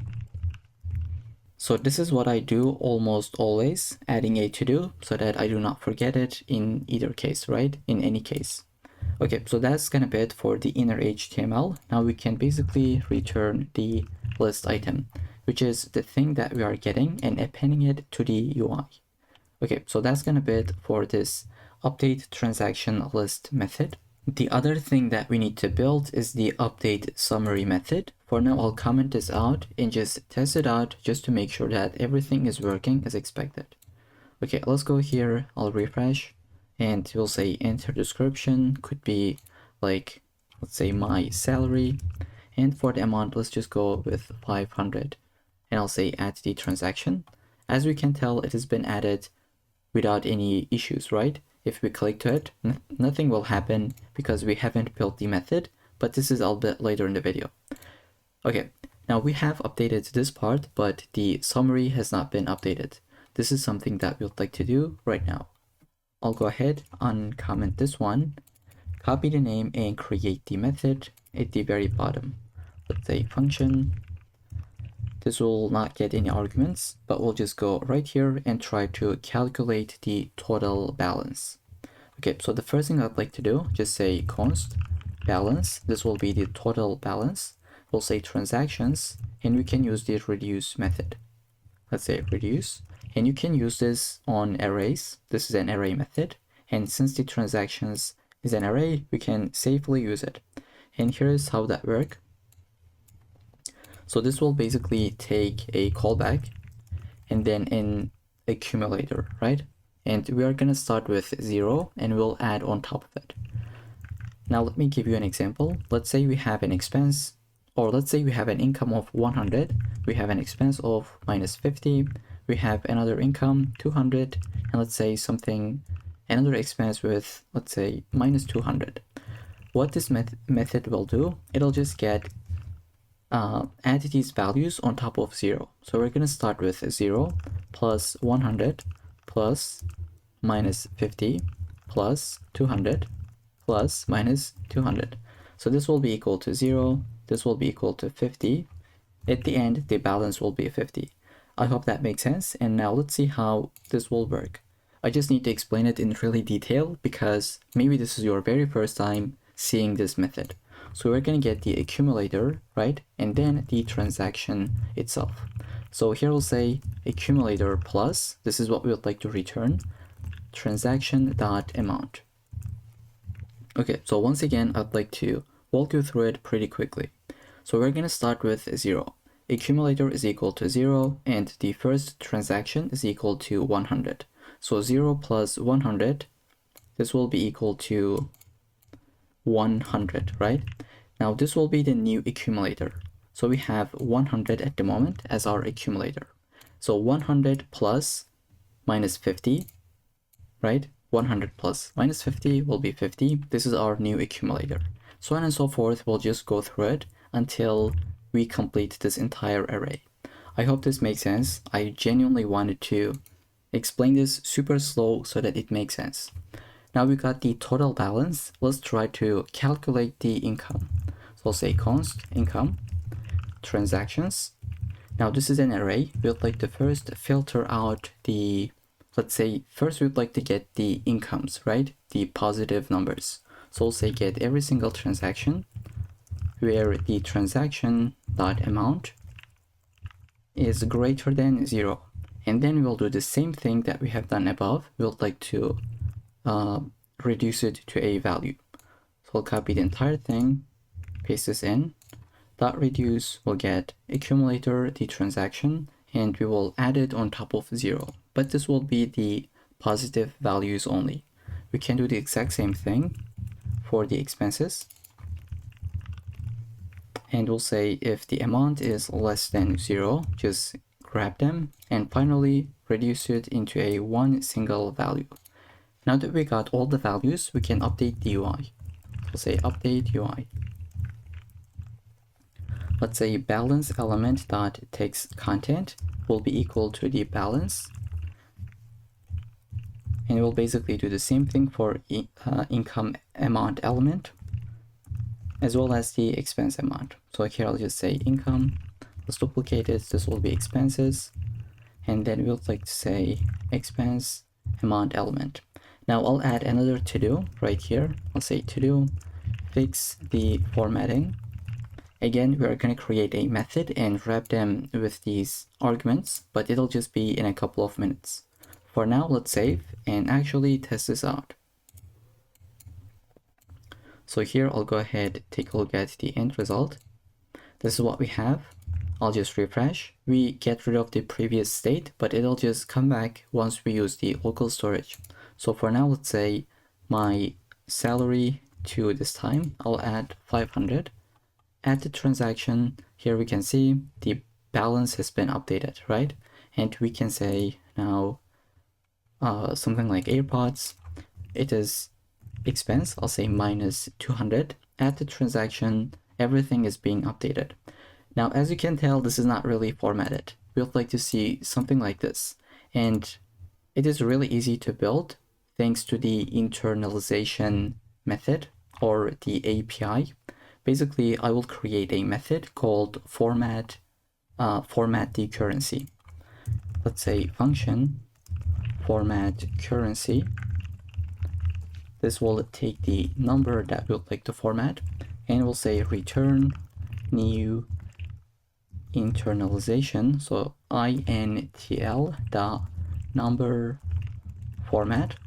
So we would like to use nus, and then an object where we can say the style will be equal to currency, and the currency itself will be, let's say, US dollars, and we'll just say dot format this number. Okay, now we can go ahead, wrap them with the format currency method, just like this. Now we are able to see them, but this is actually coming from HTML, right? This is the previous state. It is not coming from here, but if we were to get the previous items, so I'll just go ahead and add something else. Let's say something, and I'll say 1000. Add the transactions. Here we can see like it's been updated with the format currency method. Now the thing is, if we refresh this page, all the data is gone. It is actually in the local storage. So how can we get that? Well, basically in the initial render, we would like to call it the update summary as well as the update transaction list method. So let's go ahead, call both of them, and here we go. When you refresh, it'll just get you the data from the local storage. Okay, so I think I have another to do. Let's go scroll to the top. Here I said we would like to format the amount right here. I'll go ahead, wrap this transaction.amount with the format currency method. Now, if you save, everything should be working as expected. This is the correct usage, right? If you try to create a transaction element, I'll just say like AirPods 2, I'll say 500, and this should be an expense. As you can tell, it has been formatted right here as well. Without this, it wouldn't be. Okay, now I think the very last thing that we need is the remove transaction method. When we click to this button, it will run, but we don't really have it. So let's go ahead and create it. I'll say function remove transaction, and this will get the ID of the transaction so that we can identify which one is that we are trying to delete. So here I'll just say basically filter out the one we want to delete. Okay, we'll say the new transactions will be equal to transactions.filter. We're gonna get every single transaction, but we'd like to get the specific one and just filter that out, right? Like get rid of that. I'll say transaction.id. If it is not equal to this ID that we have, just keep it in the array. But if we have that, get rid of it. So this is how that works. And we'll say, now that we have updated it, let's save it to the local storage. So basically we will update our local storage, which is the transactions. And we'll say json.stringify, put the new transactions. Okay, finally we'll just update the UI, right? I'll say update transactions list, and finally update summary. So this is the beauty of having methods. So we don't really need to write this entire logic again and again. Whenever we need it, we would just call it, just like right here and even up here, as you can tell. Okay, now we can delete this to-do, save this and give it a go with the remove functionality. So I'll delete the something. As we can tell, our income has been updated, the transaction list has been updated, and we can add more things. I'll basically go ahead and add some AirPods. So let's say -200. Let's add another thing like salary, 500. Basically anything. I'll just try to show something.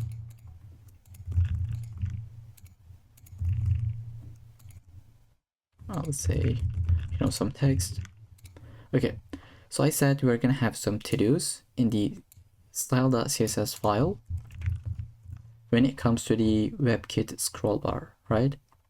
Okay, now let's try to go over it once again. So I just said that the scroll bar track would be the background. Let's say the background color will be red. As you can tell, the background of the scroll bar is red at the moment. So this is something that you can play around with. I'll bring this back, and the scroll bar thumb is the scrollable element itself. So let's say the background will be blue. As you can tell, it's been updated, right? When we hover over this, it changes thanks to this line. Okay, so these are the some values that you could play, and I wanted to add a to-do so that we can just go over it pretty quickly. Let's say you want to update the width. So this is how it'll look like. I think that this is a bit too much, so we can go with 8. Okay, so with that, that's gonna be it for this entire project, where we have learned about a bunch of different things when it comes to the CSS. And for the very first time, we have worked with the local storage in this series. So I hope you enjoyed the entire project. I'll see you in the next one. So in this section, we're gonna build a bookmark saver application. So here's how that works. We can add a name as well as a URL. So let's go ahead and add something like, I'll say Twitter, and I can say HTTPS, and I can zoom in. Let's say twitter.com. Add the bookmark. Now it's been added. If we click to it, this is the page that we will be redirected. And if we wanted to, we can delete it. And everything that we have here will be saved to the local storage. So if you refresh the page, they'll still be here. Alright, so you can see the screenshot within our diagrams. Now let's get into the application. The very first thing I'd like to do, just build the HTML, then we're gonna get into the CSS and then the JavaScript file. Okay, so I'll maybe zoom in, just like this, and this is the end result, by the way. Let me update the title for that. I'll say end result, and we're gonna build our own document now. Let's say bookmark saver. Okay, let's open this up within a new tab. Okay, here we go. This is what we have. Now the very first thing I'd like to do is link my CSS file. Here we go. And then we can get started with the UI. So I'll just have an app container. Then we will have a h1 element that will be this title that says bookmark saver. Okay, Then right below to it, we'll have an input container, right? I'll say input dash container. Here we go. And we're going to put two different inputs, both of these, and then a button. So I'll say the very first one will be input, which is a type of text. We can give it an ID like bookmark dash name, and then a placeholder, which can be bookmark name, just like this one. Okay, then I'll go ahead and duplicate this one. The type for this will be URL. Let's say ID will be bookmark URL, and update the placeholder. Within, or I should say below to this input, we're gonna have a button. Let's say button, give it an ID like add dash bookmark, and then we will say add bookmark. Okay, so that's the entire UI. The very last thing that we need is kind of like a list component where we can put these items as we add something, right? Right after this button and after this div, so outside of the input container, we will have a UL with the ID that will be bookmark dash list. For the content, we will not have anything. It'll be coming from the local storage, or whenever we add something, it'll just be updated. Okay, so that's the entire HTML file. Let's go ahead. Let's go ahead and add the script file. So we just linked our JavaScript file as well. Now it is time to move on with the CSS file. And by the way, this is what we have without any styling. Now let's go ahead and get started with the basic reset that we do every single time. So say margin of 0, padding of 0, and box sizing of border box. Now we can select the body. Let's say font family will be sans serif. We can change the background color. Instead of the white value, I'll just go kind of like grayish, which will be this value. And then let's say color will be like 3 couple of times, and display of flex, justify content center, just like this, and then align item center. Now finally, we'll say entire height will be equal to the entire screen. Now everything has been centered. Now we would like to select the app container. We can say background color will be FFF, just like this, and padding, let's say 20 pixels from all directions, and let's give some rounded corners. I'll say border radius of 8 pixels, and some, let's say, box shadow that will be 0 to 4 pixels. Let's duplicate it, 8 pixels, or let's go even with 10 pixels. Then finally the color, I'll say RGBA, we'll go with the black one, 0.1. Okay, this is what we have. Now we'd like to say maximum width will be 400 pixels, and then the width will be 100%. Here we go. And then we can say text align will be centered. And instead of 100% width, I'll go with 90% so that it is not touching the corners. Here we go. Then I'll just say H1. Let's select the color and update it to be a green value like 2ECC71. Then we can say margin bottom of 20 pixels. This is what we got. Now we can select the input container itself. Input dash container. We'll go ahead and say display flex so that they are side by side. We can say flex direction of column because we want them to be in the column direction. Here we go. If you don't add this, by default they would be side by side. And then we'll like to say gap of 10. Then finally we can say margin bottom of 20 pixels from the list item that we'll have later in the video. Then we can say the input. That could be padding of 10 pixels. Then we can say give some border radiuses like 4 pixels. Then we can update the border itself. I'll say 1 pixel solid DDD. Here we go. Then we can select the button. I'll say padding of 10 pixels. Then we can say background color will be this exact same value. Then we can say something like the color could be white. Then no borders, let's say border of none. We'll say border radius of 4 pixels, we can say the cursor will be pointer. And on hover that, let's say button dot hover state, we would like to change the background color to be this value, which will be 27AE60. Now we can add some transition, right? I'll say transition will be on the background color, and we'll say 0.3 seconds with the ease function. Okay, now we can get started with the bookmark list. Even though we don't have it in the UI, this will be a little bit later in the video once we have these items, right? I'll say bookmark dash list, and we'll say list style will be none, and then we can say padding will be 0. Then we can select the list items itself. So we'll copy this thing. We'll say list item, you can change the background color, which will be this value. Let me paste this in. Then we can have some paddings like 10 pixels. We can update the border, which will be 1 pixel, solid, and DDD.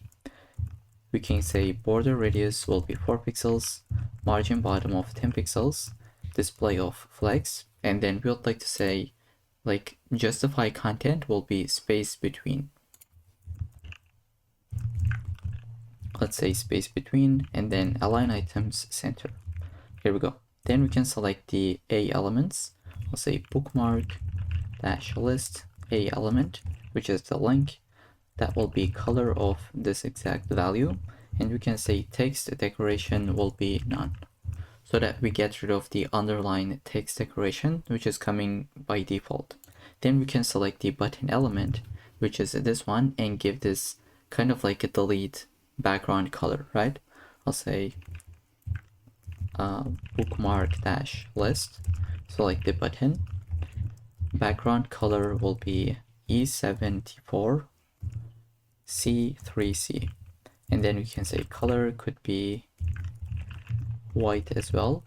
We'll go ahead, say no borders, some border radiuses like 4 pixels, padding of 5 pixels to 10 pixels from top and left, like top, bottom, and left and right, and then cursor will be pointer. Then we can finally say give some transition of, let's say, background color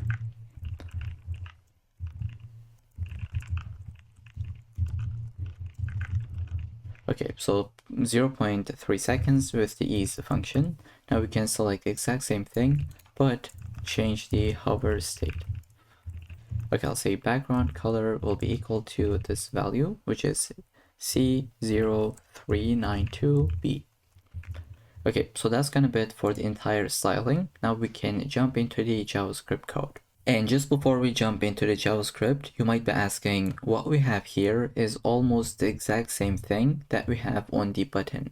So why do we need to add all of them? You're absolutely right. So we can go ahead and delete the parts that we don't really need.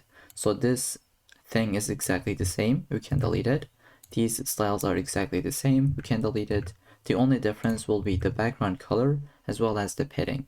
So I'll go ahead and save. Nothing should change. Right, this would be working as expected.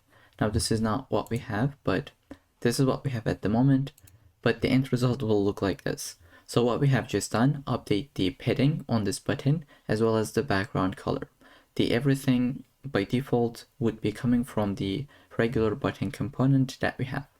Okay, with this in mind, let's go ahead, open up the script.js file and get started with it. So the first thing we would like to do, just get all the DOM elements that we would need, such as the name input, URL input, the button, as well as the list that we have right here. And I have prepared a GitHub gist that you can copy and paste all of them if you don't want to type this out. So the link will be in the description.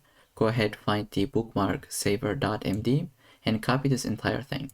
So this is what I have done. This is what I have right here, right? So we are basically selecting every single element with their IDs and assigning them into some variables. So the first thing we would like to do, whenever we visit this application, we want the bookmarks that we have in the local storage to be loaded immediately, right? So they are going to be coming from the local storage. So I'll just say document.add event listener whenever the DOM content loaded, basically whenever the website is loaded, we would like to call a method called load bookmarks. And this is something that we're gonna build in a couple of minutes. For now, let's just leave it as an empty function. Okay, so that's the first thing. The other thing we would like to say is the add bookmark button event listener, right? We are going to add an event listener, which is going to be click, and we're going to call this anonymous function. So let's go ahead, create it, and just try to get started with it. So when you want to add something, the first thing we would like to do is get the name as well as the URL. So this is what I'll be doing. I'll just say const name bookmark name input dot value, and we can just trim that down. Let's duplicate this. This time this will be for the bookmark URL input, so we're going to get that value and assign it to URL. Okay, we got both of these values, but now if one of them is not provided, it'll say please enter both of them. I'll just put something here and try to add. As you can tell, it just crashes, right? So I'll say if there is no name or if there is no URL, we would like to alert something. I'll say please enter both name and URL. And we would like to just return out of it. So we don't really want to do anything else because they just failed. But in the else case, that means that they have provided both of them. We can go through a quick validation check. Now, what does that mean? I'll add, let's say, YouTube, but for the bookmark, I'll just say youtube.com without HTTP or HTTPS. Here we'll get an alert that says, please put one of these at the beginning. So this is what we're going to be doing. I'll say if URL that starts with, well, actually not starts with. So if this is the case where it does not start with HTTP, and we'll say if it does not start with, I'll basically copy this entire thing and I'll say HTTPS. If this is the case, we can show an alert. Let's say please enter a valid URL starting with HTTP or HTTPS. And we would like to return out of this method if this is the case. But in the else case, we can just go right here, call a method called add bookmark. This is something that we're going to create where we would like to add the name as well as the URL. And we also want to save this bookmark to local storage. So I'll say save bookmark, and I'll say add the name as well as the URL. Then finally, we would like to reset the form. Once we add something, it should update the UI, right? Let's take a look at the end result. I'll say HTTPS. Add this form has been resetted. So we'll say bookmark name input dot value will be equal to an empty string. Let's do the same thing for bookmark URL input dot value. Okay, now it is time to build these methods. So the first thing I'll be doing is to build the add bookmark, not btn. This just should be add bookmark because it is a function that we are about to build. We're going to take the name as well as the URL, and we'll go ahead create a list item. We'll say document.create element. That will be a list item, and then we would like to create another element that will be a link. So here I'll say link, and then we would like to say link.href will be whatever the URL is. Then we can say link.textContent will be whatever the name is, and when we click to the link, so notice how it'll open up in the new tab. And to be able to add this, we'll say link.target, say target will be equal to underscore blank. If you do not add this line, it'll be opened in the current tab, right? It'll just replace the current URL. This is what we have just done. And then we would like to add the remove button. So I'll say const remove btn, or let's just say button. That will be equal to document.create element, which is going to be a button element. Then we can add the text content. So we'll say remove button dot text content will be equal to remove. And then we can say remove button dot add event listener. So when we click to this button, we would like to delete something, right? So I'll say function, and within this, we will say first remove this from the UI, right? I'll say bookmark list dot remove child, which is this list item that we just clicked. So we add the list item itself. It's because both of them are linked, right? So if you click to this button, it'll delete the li that you have just created, which is this one, that right here, right? And then once we have done this, once we update the UI, we would like to remove it from the local storage as well. I'll say remove bookmark from storage. And this is a method that we're gonna build just in a second. Let's say pass the name as well as the URL.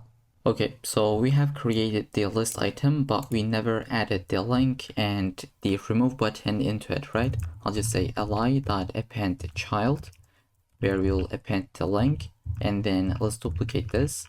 Within the li, we're gonna append the remove button. And finally, we will take the list item and append it to the UI.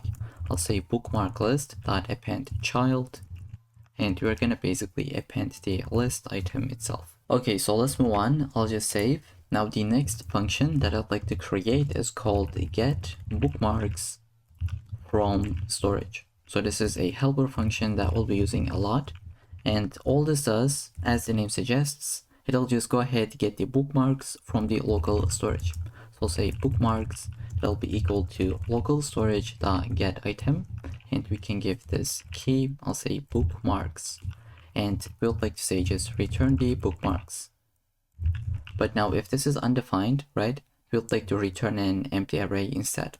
So I'll just say if we have the bookmarks, go ahead say json.parse the bookmarks,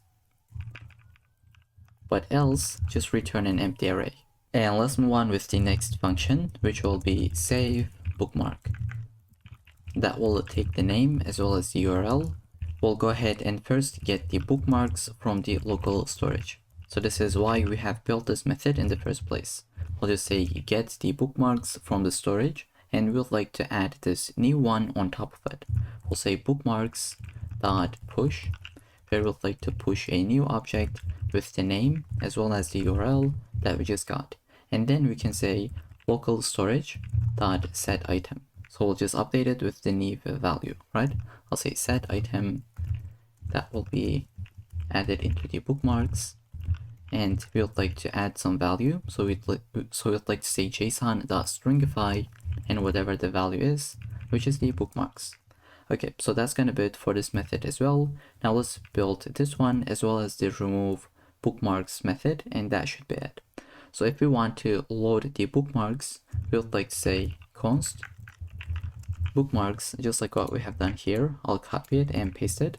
Then I'll say for every single one of them, just map through it and put it into the UI. So I'll say bookmarks dot for each, and for every single one of them, we would like to say add bookmark. Go ahead, call this method with the name. So I'll say dot name and the URL. And that should be it. This is going to update the UI. And finally, this is the very last function, I promise. I'll say remove bookmark from the storage. That will take the name as well as the URL, and we'll go into within this function, and let's grab every single bookmark that we have from the storage, and then we can filter this out, right? We're gonna delete this one that we would like to, like the user wants to delete. I'll say the new bookmarks will be equal to bookmarks.filter, and we're gonna get the bookmark itself, right? Every single one of them, but we'd like to filter out only one of those. I'll say bookmark.name is not equal to this name, or let me maximize this. So we'll say or bookmark.url is not equal to the URL. So this will basically filter out the one that you'd like to delete. And finally, we can update the local storage once again, as we have done above. Okay, so I'll just save and give it a go. Test this out if it is working correctly or not. So I'll just refresh. Now let's try to add a bookmark name. I'll say my GitHub profile. Let's add it. I'll say github.com and my username. Now if I don't really add this field, I'll get an alert. If I don't add it with HTTP or HTTPS, I'll get an alert. But if I put it correctly, it should be added. And I'll refresh. It is still here. I can delete it. Here we go. And I can refresh it. Okay, it's still here. Why this is the case? So this is the case. It's because we say constant and we try to reassign it. If you take a look at the terminal, you're going to see that we have some errors. I'll try to say remove. Here we can see we are just getting some errors. Our application breaks. So instead of const, we should say let. Now let's test this out. I'll go ahead, delete this, refresh. It is not there because it has been deleted. Okay, with this in mind, that's gonna be it for this entire project where we have built a bookmark saver. And I'll see you in the next project. In this section, we're gonna build a simple registration form where we have some form validations. So let me walk you through it in the end result and then we'll just jump into the code. So if I do not fill anything and I say register, I'll get a bunch of different errors. Let's go ahead and fill them in. I'll say this is the username, such as a John Doe. Let's give it an email at gmail.com and I'll say password from 123 and 123. Now here we can see it says these are valid, but password must be at least 6 characters. So I'll go ahead and say 456. Now it says they do not match. And if I put everything correctly, but if I don't have a valid email, then it's going to crash as well. Email is not valid. Let's put this back and put something like just JO and run this. It says username must be at least 3 characters. And let's bring this back. Finally, let's say register. It says the registration is successful, and here we go, form has been resetted. So this is the entire project that we're gonna build, and you can find the screenshots within the diagram that we have the link in the description completely for free. Okay, now let's jump into VS Code. I have 3 different files, HTML, CSS, and JavaScript. Let's put them side by side. And first get started with HTML file. So I'll get my boilerplate and then I'll just add a title. Let's say form validator. I'll say a link my CSS file, and at the very bottom of the body, I'll say script source script.js. Okay, now let's get started with the container that we will have. And this will have a form. We are not going to have any actions, but we'll have an ID. Let's say it is called as registration-form. Then we'll go ahead and say h1. We're going to put this h1, the heading, let's say register. Then we can go ahead get the username field, right? So we're going to build this one, then the rest, and finally the button. So I'll say form-group. That will have the label, input, and another element that we will see. So I'll say label. This will be for username input, and the text will be username. Let's say input, type of text, and we can say ID of the username, and then the placeholder, it'll be enter username. And we can run this file, by the way. Okay, so this is what we have. If we click to the label, it will focus because of the linking that we have. We say this label will be for the input that has ID of the username. So if I click to it, it focuses. And then we're going to create a small element that will be empty. And we're going to fill this in whenever we have an error, right? So this is that small element that will be hidden by default, and it's not going to have any content. So we're going to see this in a couple of minutes. All right, now what we can do is basically duplicate this for the email. Let's say the for will be for the email. This will be email as well. Type will be email. ID will be email, and we'll say enter email. Okay, let's duplicate this once again. This will be for the password. I'll basically select all of these and I'll say password. Okay, and one last time I'll duplicate this, and let's say that that was the password, and this is the confirm password. Okay, I'll select every single one of them. Let's say confirm password, and I'll give a space, and let's say enter, or let's just say for the placeholder it'll be confirm password. Okay, so this is the end result that we have. We would like to add a button and then jump into the CSS file.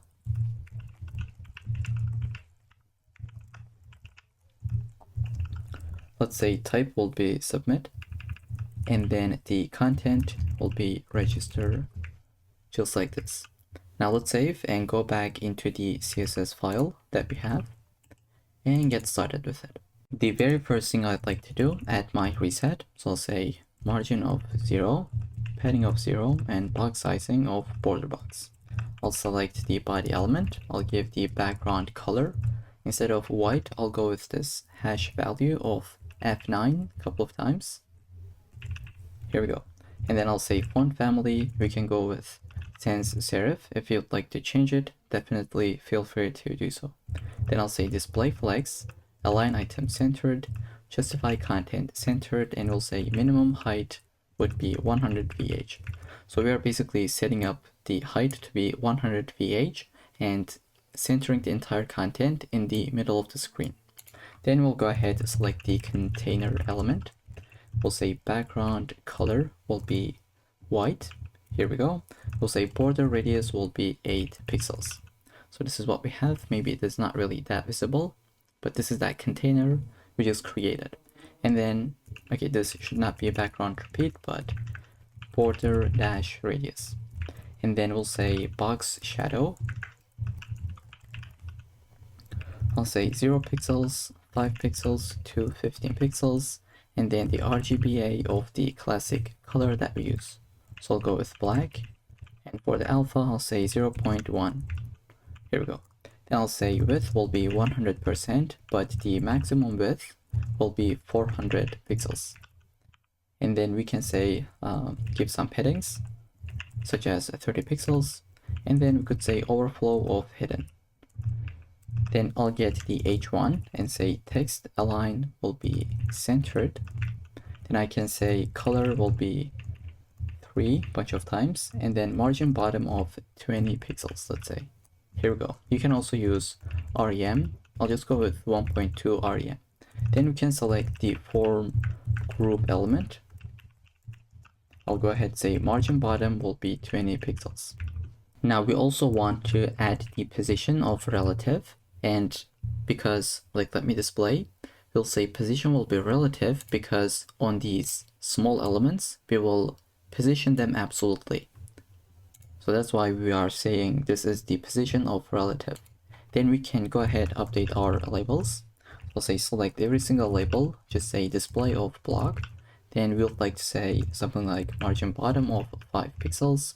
Then we can say color will be updated to 555, and font weight could be a little bit bold. Here we go. Then I'll select my inputs. I'll say border will be 2 pixels. It'll be solid, and then hash value of F0 bunch of times. Alright, then we can say the border radius will be 4 pixels. We could say display will be block. Here we go. Then we can say width will be 100%. Then padding of, let's say 10 pixels. And on the input element, I'll say font size will be 14 pixels. And finally, the transition will be on the border color with 0.3 seconds. So this is what we have. Let's go ahead and add the focus state. I'll say input. If it is focused, go ahead say there is not going to be any outline, but we'd like to change the border color, which is going to be 3498 dB. Okay, let's try to focus on it. As you can tell, the border color will change. And then I'd like to select the small element. So here I'll say small. The visibility will be hidden by default. And I'll explain just in a second. Or actually, let me do it immediately. So when we have an error, so I'll refresh. So by default, it is invisible, right? We don't have any content. But if we cut something, if we have some errors, it'll be visible. So this is exactly what we're doing. By default, it'll be not visible, but then in a couple of minutes, we will say visibility will be visible. I hope that makes sense. Then we can position this absolutely to, let's say, bottom minus 80 pixels or 18 pixels and left of 0. Then finally, we can decrement the font size to be 12 pixels. Now I'll just save this file. Let's take a look at the end result. I'll try to visit the index.html, and here on the very first input, I'll say on the first small element, I'll say username is required. Let's save. Now it is not really visible because of this line. Let's delete it. It's right here, as you can tell. Okay, and these errors will be added dynamically from our JavaScript code. And after the small element, we can select our button and style it. I'll say select the button. I'll say cursor will be pointer. Then we could say background color is going to be this exact same value that we had above, the primary blue button. We don't really want any borders, so I'll say border of none. Color could be white. Let's save. This is what we have. Now we're going to give the display of block. And then we'll say font size could be, let's say font size will be 1 rem. Then we can give some margin top of, let's say, 20 pixels. And most importantly, the padding of 12 pixels from all directions. And let's say border radius, border dash radius will be, let's say, 4 pixels. If you wanted to, you can increment it. And I'll say width will be 100%. It'll take the entire width. And finally, the transition will be added on the background dash color with 0.3 seconds. Let's go ahead and say button. If it is on the hover state, we'll update the background color to be this value, which is going to be 2980 B9. Okay, it is this dark blue value. So the only thing we left is the error and success states. And let me once again demonstrate this pretty quickly. If we have an error on username, the error class will be added right here, right? If we have an error on email, it'll be added right here. So just keep this in mind. But if it is successful, it would be success. Okay, with this in mind, let's see how we can update our states. I'll just say form group dot error without any spaces because it'll be in the same element. And then I'll say select the input element, go ahead, update the border color to be this error color, which is E74C3C. Okay, and maybe we can just duplicate this and update this to be form group but success case. We're gonna give a green color like 2ECC71. And then finally on the error case, so I'll say form group dot error. We're gonna select the small element and we'll say visibility will be visible, and we would like to update the color to the exact same error color. Okay, so that's the entire CSS file that we would need. Now we're gonna jump into the JavaScript file and get started with the functionalities. So the first thing we would like to do is get our DOM elements. And for this, I have prepared a GitHub gist that you can find the link in the description. So go ahead, find the form validator.md and basically copy this entire elements that you have seen. We're gonna get into this in a second. For now, just ignore that. All right. So we got the form, we got the username, email, password, as well as the confirm password inputs. The first thing we would like to do is add an event listener on the form. So I'll say add event listener, which will be listening for the submit event. And we'll say once we got that, go ahead and handle it within this function. So we're going to take the event as we have talked about it in a previous project. The very first thing you would like to do is say e.prevent default, right? So we don't really want this page to be refreshed. So if you don't add this, and if you say like submit this form, it is going to refresh the page. So just notice how it's going to refresh it. But if you add this line, it's not going to refresh that, right? And then the very first thing you would like to check if all the fields have been filled in, right? So when you just say register, the very first check will be just to check if any of these fields are empty, right?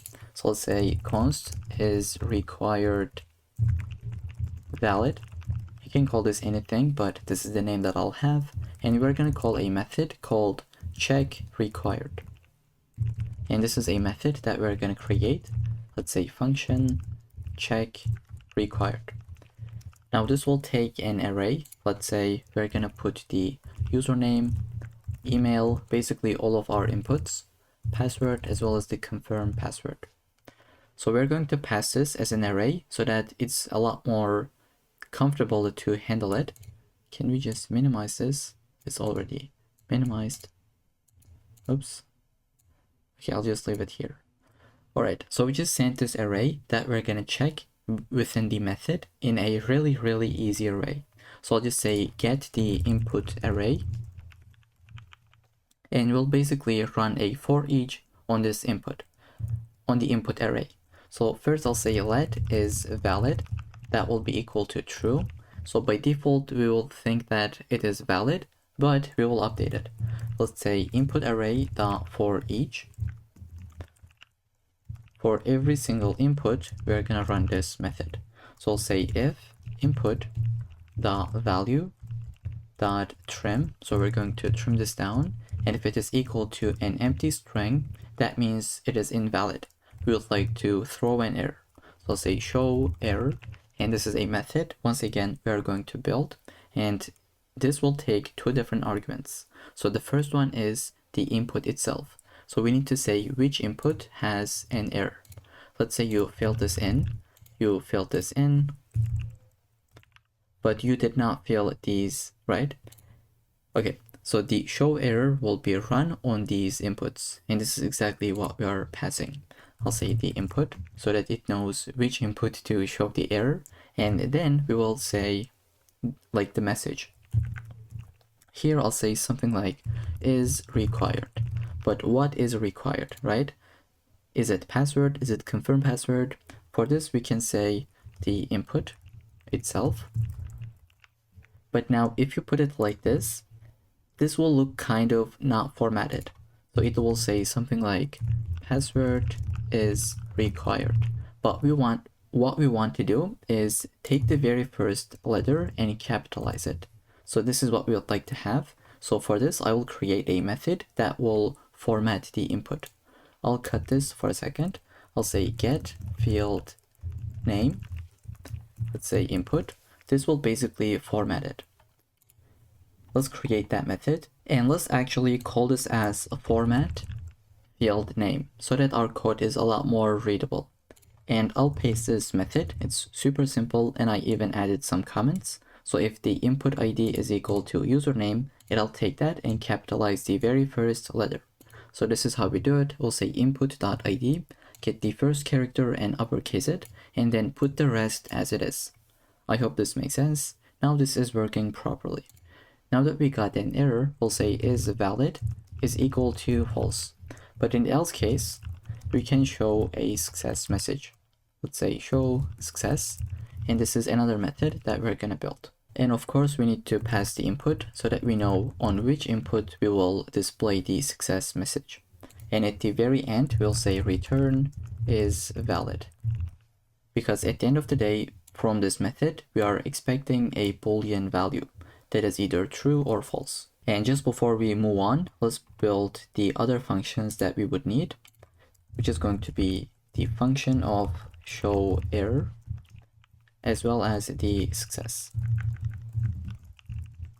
Okay, in the show error method, we'll get the input as well as the message as the argument. Then we'll like to select the form group. Let's say form group. That will be input dot parent element. Now, why are we selecting the parent element? Because if you have the input, you would like to go into the parent element, which is the form group. And as I said previously, we're gonna add the error class right here or the success class, right? So that's why we are selecting the parent element that will be equal to form group. Then we can add a class name. I'll say class name that will be equal to form group plus it'll be the error, right? You cannot just say error only. This will delete the form group and add only the error. I hope that makes sense. So we'll add both of these. Then we can say const get the small element. I'll say form group query selector. We'll just get the small element and update the text content, right? I'll say small. You can also say inner text is equal to this message. So that's it for this method. And let's handle the success case. We'll get the input. Let's get the form group in the exact same way. And for the class name, we'll say success instead of error. Okay, so that's it, because in the success case, we don't really add any messages, as you can tell. So with this, maybe we can give it a go. Let's see if it'll work or not. As you can tell, this is the demo application that we have, and we are getting all these fields with some errors. Let's fill them in. Okay, it is valid. We display the success feedback, but error on the other ones. Now that was only the first half. We have other things to do. Let's just fill this in pretty quickly. I'll say gmail.com. Now this is also a valid email, right? So maybe the provider is .gm.com. So this is completely a fine email format. Then we can say from 1 to 6, and I'll just say from 1 to 6 on this one, but let's just say only 2 letters. Okay, so this is one of the other checks that we need to keep in mind. Username must be at least 3 characters. And let's put this back. But now this is invalid. This is another check that we're going to have in our code. Now let's put 3, or maybe just 1. It doesn't really matter. It'll say it should be at least 6 characters. And then we will finally check for if the passwords are matching or not. We have 4 additional checks that we need to add. I'll scroll to the top. So that was for the required fields. We would like to create a variable for isFormValid. This will be equal to isRequiredValid initially, but we will update this in a second. I'll say if isRequiredValid, we would like to check for the other things. I'll say const isUsernameValid. And we're going to call a method to check the length. So we'll say check the username, the minimum value could be 3 and the maximum could be 15. So if you try to add something more than 15 characters, here we can see this is another error that we have. And then we will have another check, let's say const is email valid, and we're going to call it the check email function, where we would like to check for the email that user just typed in. And then let's duplicate this one. It'll be is password valid. We will check for the length. Let's say check for the password, minimum could be 6 and the maximum could be 25. Okay, finally we will duplicate this and we'll say check passwords match. And we will check, we will compare both of these values, which is the password as well as the confirmed password. And for the variable name, we could say is passwords match. Okay, now we need to create all these methods one by one. So let's scroll to the bottom and try to build it. First, I'll shrink every single function that we have so that it's easier to build. I'll say function check length, where we'll take the input as well as the minimum and maximum values. So the very first if check will be this one, if input dot value dot length, if it is less than the minimum value. In this case, we would like to show an error. let's say show error, call the method on this input, whatever that is, and then we'll say something like must be at least minimum characters. And let's put the money sign, and finally whatever the input is, but we would like to format it just like what we have done previously. So we'll say format field name, and we're gonna pass the input as the argument. Okay, and we're just gonna return false from this method, from this call. Now this will be equal to false if we hit this if check, and then else if we have the maximum case, input the value, the length, if it is greater than the maximum value, I'll basically get the exact same thing, but we'll say it must be, let's say, less than maximum characters, and then return false. But else, that means everything went successfully, so we can say show success on this input and return true. Okay, so that's the very first method that we would need. The other one will be to check email. So here I'll just put it right here. Let's say function check email, where we'll take the email and handle the method. Now we're going to be using a regular expression. If you don't know what that is, I can give you an example. So the first thing I'd like to do, visit that GitHub gist, and I'll copy this email regular expression. So let's go ahead and copy this, and we're going to test this out right now.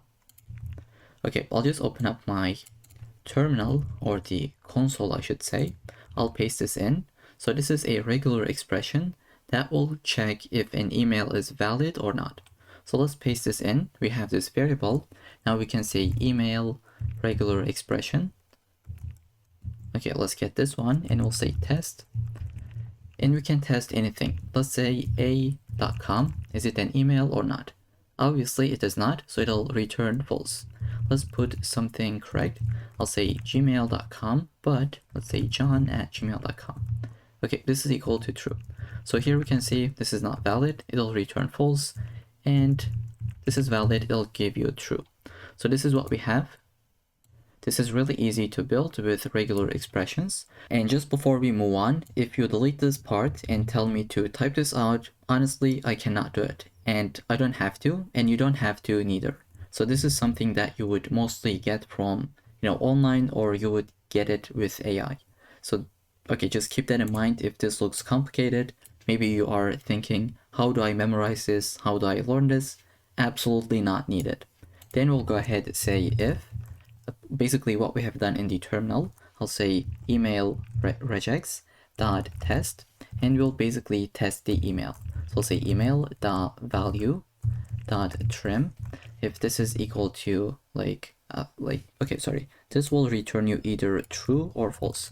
If this is true, then we can show a success message. But if it is equal to false, that means we need to show an error in the else case. Here I'll say show the error, and here we'll just call the show success method, and I'll pass the input, and then here we'll pass the input as well as the message. Here we'll say email is not valid. Here we go. Then we can return false from here and true within this if check. Okay, so that's gonna be it for the check email method. The very last one that we need is the check passwords match function. That's gonna be super simple. Let's go ahead and paste it. This will take the input 1 as well as the input 2. Here I'll say if input 1 value is not equal to input 2 value. In this case, we're going to show an error. This is the input 2 that we're going to show the error, and we'll say passwords do not match. And then we can say return false. But if this is not the case, we'll just say return true. Okay, now that we got all these methods, we can move on with this if check, where we need to just update this variable, right? I'll go ahead and say is form valid, And by the way, I have a typo. This should be valid at the end. I was just missing AD. So we'll say is form valid will be equal to if user name valid, and we'll just basically chain all of these with an end check. So if every one of them is equal to true, form is valid. Otherwise, we're gonna get false. Okay, here we go. And then outside of this if, we'll say if is form valid. We would like to say alert, registration successful. Okay, but not but, and I was going to say, we'll say form the reset. Okay, it should be reset like this. We'll basically delete the input elements, and finally we can remove the success classes. I'll say document the query selector all, select every single form group, and we'll say for each we can get every single group element. Let's say group, and we'll say group.class name will be equal to only form group, right? Previously we had this success as well, but we would like to delete it and have this one only. Now let's say if everything should be working as expected. Let's go ahead and test this out. I'll leave everything empty. We got our errors. Let's put the correct values. Like I'll just say Joe at the end. I mean at the beginning. I'll say john@gmail.com. I'll say 123 123. Okay, why is this? Did we? Okay, let's see. Type should be password. Okay, now if we type in, it's not going to be visible. Let's type this out once again. I'll say john@gmail.com 123 123. So we got an error which says username must be at least 3 characters. Let's say John, and have another error. So we should got an error, but looks like we didn't. What are we missing in our code? Let's take a look at it. So I just realized here in this method, we are getting the email, but I accidentally put the input. So this should be email, and this should be also email. If you wanted to, you can call this as input and make those input as well, but this is what I'll have. Let's try to test this out once again. I'll put the invalid one and 123. Now let's see. So email is not valid, and this should be at least 6 characters. Let's put the correct one. Okay, now this is success, but this is not really success. Let's say 456. Now they do not match. Let's put the correct one. Register now. We got the alert, and then everything has been resetted, and we got rid of the success classes. So with that, that's gonna be it for this entire project, where we have built a form validator with the register form, and I have a typo. Let's fix it. Okay, this is what we should have, and that's gonna be it for this project. I'll see you in the next one. Alright, welcome back. In this section, we're gonna build a password generator application. This is the end result. Let's take a look at it, how that works, and then we'll jump into the code. Now this is such a classic application, but it's really helpful. That will teach you a bunch of different concepts. Okay, so this is the end result. When you first refresh, you will get a random password by default. And if you wanted to, you can create more. So I can update the length. It'll be generated, and as you can tell now, it is completely strong. But if I wanted to not include the uppercase letters, I can uncheck this, and now I will never have any uppercase letters in this password. And I can do it for the lowercase, and as I deselect them, the strength will decrement. Now let's go with medium. As you can tell, now this is still medium, but it says you should select at least one of those, right? So let's go with this one, and I'll take the length to be 6. So at minimum we can go with 6, and maximum could be 24. Now this is weak. Okay, and finally let's generate another one. I'll say copy this. It has been copied. Let's try to paste it. As you can tell, this is the exact same value that we have. So this is the end result. If you wanted to have these screenshots, you can find the link in the description for these diagrams. It's completely free. If you wanted to just challenge yourself and build it by yourself, these are the screenshots that you can take a look. Alright, so I'll try to shrink this window. And as always, I have my second window, which is VS Code, with an empty folder. We have 3 different empty files. First, we'll get started with the HTML file. Okay, let's go ahead and generate the boilerplate. I'll say put the title, password generator, and then I'd like to link my CSS file. And finally, I would like to get the fav icon, font awesome for these icons. So I'll go ahead and say cdn.js font awesome. Let's search for it and get the link. I think this would work. Let's copy it. And then we will put it as the link tag under the head. Okay, right here now we should be able to use the icons, icons coming from Font Awesome. The very first thing I'd like to do, create my container. And then within this, we are going to put the h1, let's say password generator. Okay, right after this h1, we would like to put the container, which will be this one, where we have the password itself and then the button. So I'll go ahead, create a container called password-container. So we're going to make this to be flex, and then we will say justify content will be space between, right? Okay, here I'll say create an input that is type of text, but this is only read only, okay? So you cannot really type anything in, it is read only value. And we can give it an ID like password. And finally, we will have the icon. I'll say I, and we can say class.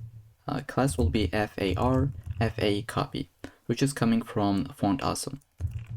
Okay, then we can give it a title, let's say copy-btn, and then a title itself, so that when you hover over this, you would be able to see this title that says copy to clipboard.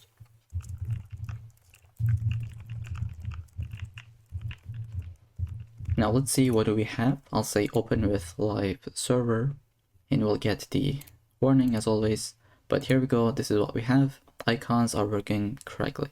And you cannot type something in. Now I'm pressing some keys in my keyboard, it does not type. Okay, the other thing that we'd like to build is our options. So right after the password container, I'll go ahead, add a comment, let's say options. And I can even say password container contain. Alright, so under the options, I'll have the options class, then we'll have the password length at first. I'll add comments. You don't really have to, but this is really convenient if you are following along with the source code. I'll say dot option. So the very first option we'll have is the password length. So I'll add a label. Let's say this is for the length, and let's say password length. So we just created the label. Now let's create the range container. Now this will be a container because we do not only have the input, but also we have the value output. So I'll say range-container, and I'll say the very first one will be input. That is a type of range, right? And then we can say ID will be length.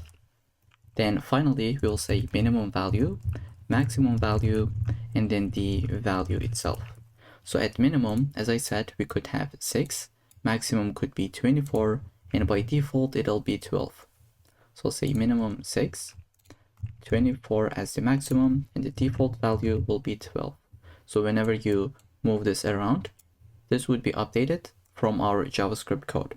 This is a little bit later in the video. And then we can have the span tag that will hold the value. By default, it is 12, and we can say ID length dash value. Alright, so this is the very first option that we have. Right after this one, we would like to create the include uppercase option. So I will add my comment. And then we'll have the option class, right? Within this div, we will have the label that will be for the uppercase, and text will be include uppercase. We'll have the input. This will be type of checkbox. And then we can say ID will be uppercase. Finally, we'll say this would be checked by default. Okay, let's save. To get this formatting, I'd like to copy this entire thing. This would be for the include lowercase. So I'll say Command D a couple of times and just say lowercase. Here we go. Then let's copy this once again, duplicate it. This would be for the include numbers and then symbols. Let's duplicate this twice. I'll say this would be numbers. So I just paused the video and put them in. This is the numbers and then the symbols. It's the exact same thing that we have above, but basically we changed the ID and then the text as well as the label for attribute. All right, let's save and take a look at the output. This is what we got. We're going to be changing the colors a little bit later in the video, but now it is time to add the button as well as this container for the password strength. Okay, so let's move on. Now what you'd like to do, go ahead, scroll to the top, shrink the options container because we'll go outside and we're going to create a button that will hold the text that says generate password. And just before this text, we would like to add an icon. I'll say class will be equal to fa-key. And we can give it a ID. And we can give it an ID to this button that will be generate-btn. And finally, we're going to put the strength meter, right? I'll save to get this formatting. Right below to this button, I'll say strength-container. And we're going to have a p tag that will say password strength. Okay, now as you can tell, this value will be dynamic, right? And the styling is a little bit different. I'm not really sure if you can see it, but it is font weight of bold. So we'd like to select this with a span tag. So I will say still within the p tag, but it will be under a span tag. I'll say medium. You can call this anything because we will update it. But let's go with medium and then I'll add an ID. Let's say strength-label. Okay, finally, we're gonna put the strength meter container that you can see. So this one is the container and this is the value itself. So still under this strength container div, I will have strength-meter. This is the container that we have, and then strength-bar. Now this value will be updated from our JavaScript code. For now, it'll be empty completely, right? Let's take a look at the output. So this is what we have. We don't really see anything for the strength meter, but we will update it once again. Okay, so that's gonna be it for the HTML file. Just before we end this section, above the body, I'll put script source of script.js.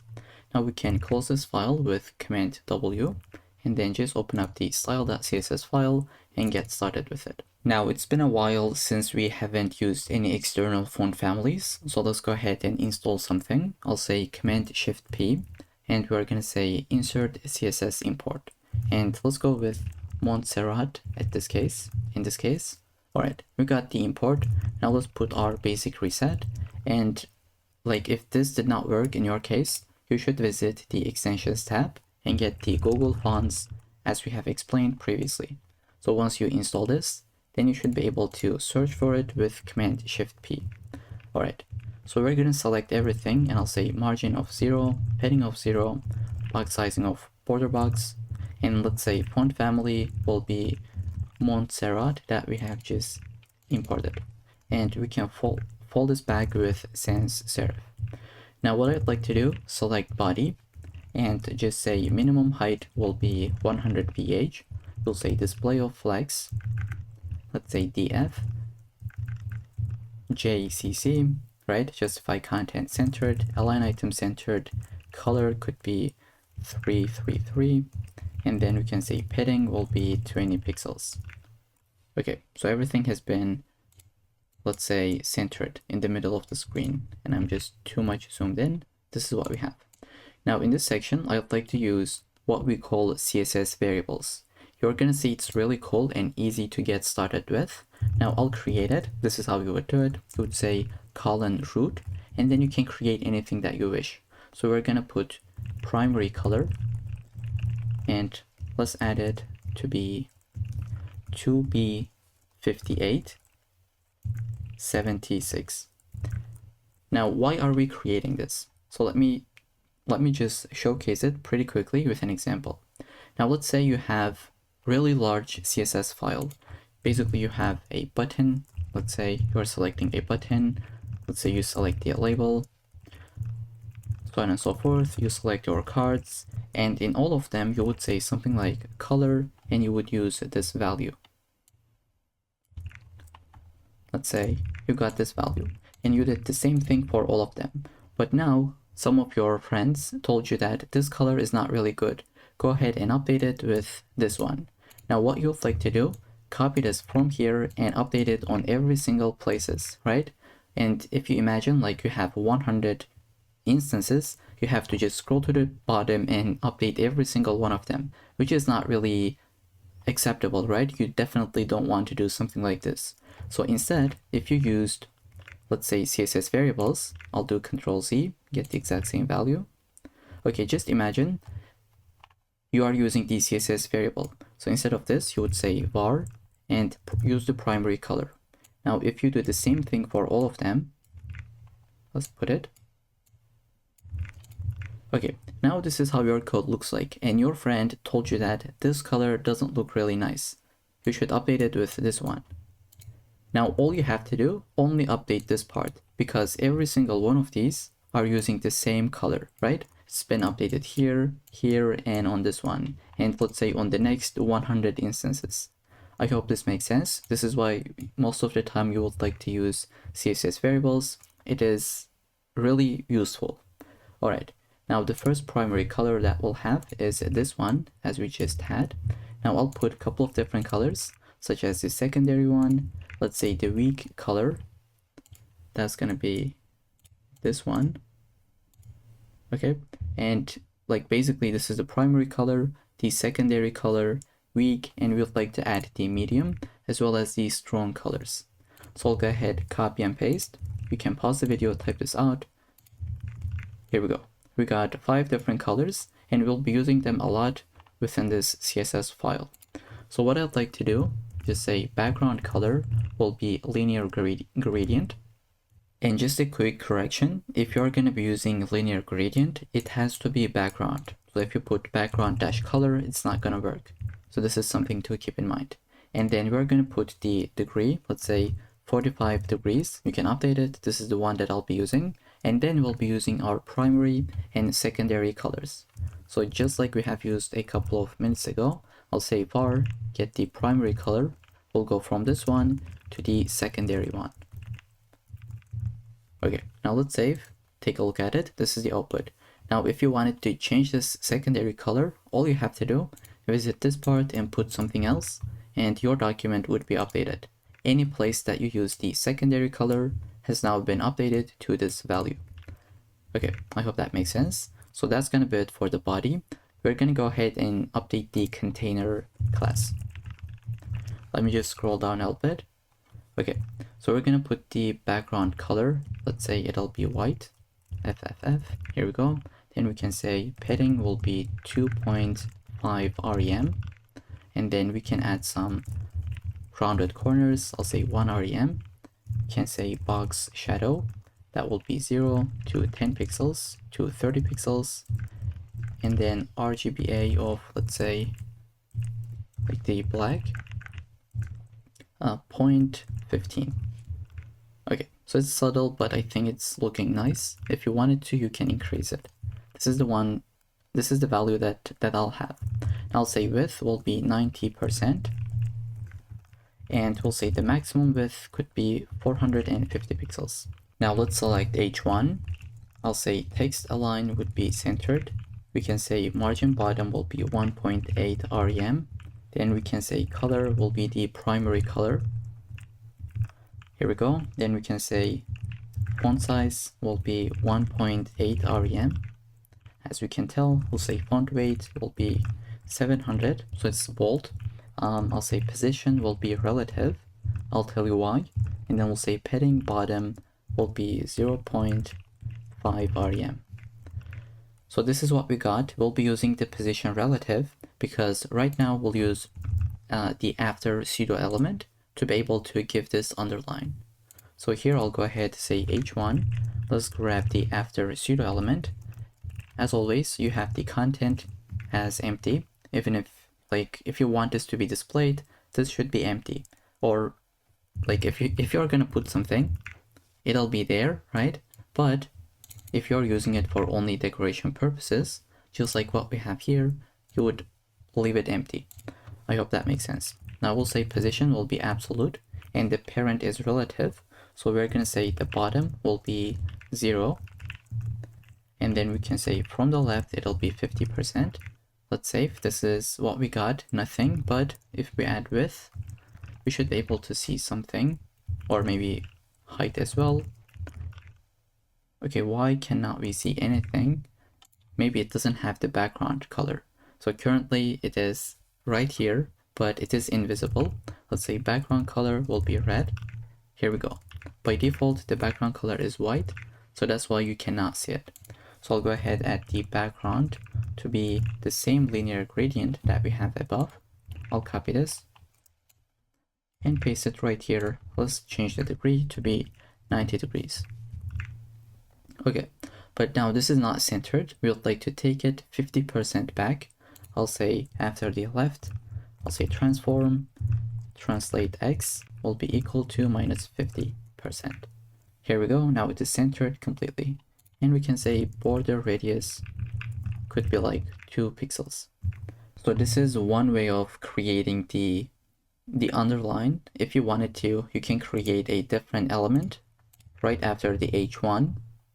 Like you could create a div and then give it a class and then style it. But this is also a pretty valid option. Right after the h1, we will update the password container. I'll go ahead and select it. And we'll say the margin bottom will be 2 rem. Here we go. We'll say background color could be this, which will be F8, FA, FC. Then we'll say border radius will be 10 pixels.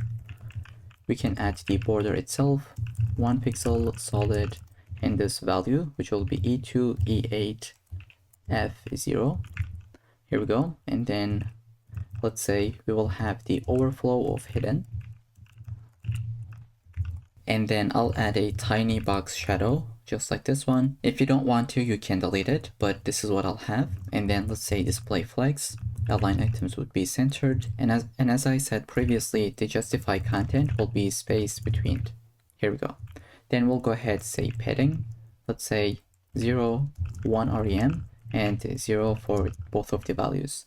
So what we have just done is to add some paddings to the right hand side, right? So if you delete it, this is how that look, but if you add it, here we go.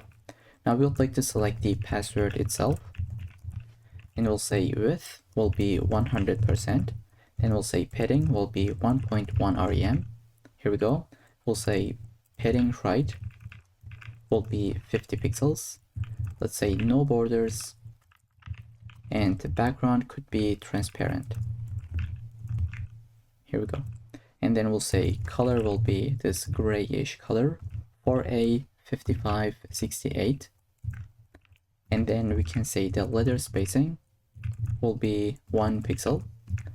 And then finally, outline of none, as well as the border radius of 10 pixels. 10 pixels. Here we go. Now we don't have anything inside, that's why we cannot see it. But if we got the index.html, let's try to add something in, like it is the input. Let's say value will be hello. Okay, this is how that look. Now we can move on with the copy button itself. Let's say select the copy button. It was copy-btn, and we'll say cursor will be pointer. Then we'll say the color will be this one, 718096. Now, if you wanted to, you can create those as the CSS variables, but since this is a value that we don't really use too much, I'll leave it as a hard-coded color. But definitely it is your choice if you wanted to add it right here or not. Okay, right after the color, I'll have my font size to be 1.1 rem. Then we'll go ahead, say background, or for now, let's say width to be 35 pixels. I'll duplicate this. Height will be 35 pixels as well. This is what we got. Now we can say display flex. Oops, let's try to fix it. Okay, I'll say display flex, align item centered, and let's say justify content centered as well. Here we go. And then I'll say border radius will be 50%. Then we can add the hover state. I'll say copy button. On the hover state, we could say color will be equal to the primary variable, the primary color. As you can tell, it has been updated. Now we could also get into the options. I'll just scroll a little bit and then have the options selected. So I just selected the options. Now we'll say margin bottom will be to rem. Here we go. We'll say background will be updated to be F8, FA, FC to this grayish color. And then we'll say padding could be 1.5 rem from all directions. Border radius will be, let's say border radius will be 10 pixels. Here we go. And then we'll say box shadow. It'll be really tiny, but still I'd like to add it. Here we go. Like it's really tiny. Maybe it is not visible from the video, but I can definitely see it. Then we'll go ahead and select every single option. So we'll say display will be flex, justify content space between. Let's save. Here we go. We'll say align items centered. And finally, margin bottom of 1 rem. Okay, now the problem here is that the very last one also got some margin bottom. We don't really want to have it, right? It is not needed because there is no element right after this one. So we can remove that by saying option colon last child. So we're gonna select the last child and we'll say margin bottom will be 0. Here we can see it's been updated. So this is another trick that you can keep in mind for these situations. And then I'll say dot option where we'll get the label itself, and we're going to say font size could be something like 0.9 rem. It's been updated. We can say color will be, let's say 4a this value. So once again, if you wanted to, you can take this and make it a CSS variable. I'll just skip that. Let's say font weight will be 500. Here we go. Then we can select the range container itself. And then we're going to say display of flex, align items would be centered, and gap of 10 pixels. Let's save. Like, I think we cannot see the difference for now because it is in the smaller screens. But now let's try to put it. I'll just put that, and I think I should put them side by side to be able to see it. Now I will save. Okay, so as you can tell, there are some differences if we delete the gap. Or if we add it, this is now a lot more visible. Now let's go ahead and change the width itself. I'll say this will be width of 60%. Here we go. Now let's say I'd like to select this input specifically, which is the type of range. How can I do it? I'll say input where the type is equal to range, right? And then I'd like to change this color, which is called the accent color. I'll say this will be the primary color that we have. Here we go. And then I can say the height could be something like 5 pixels.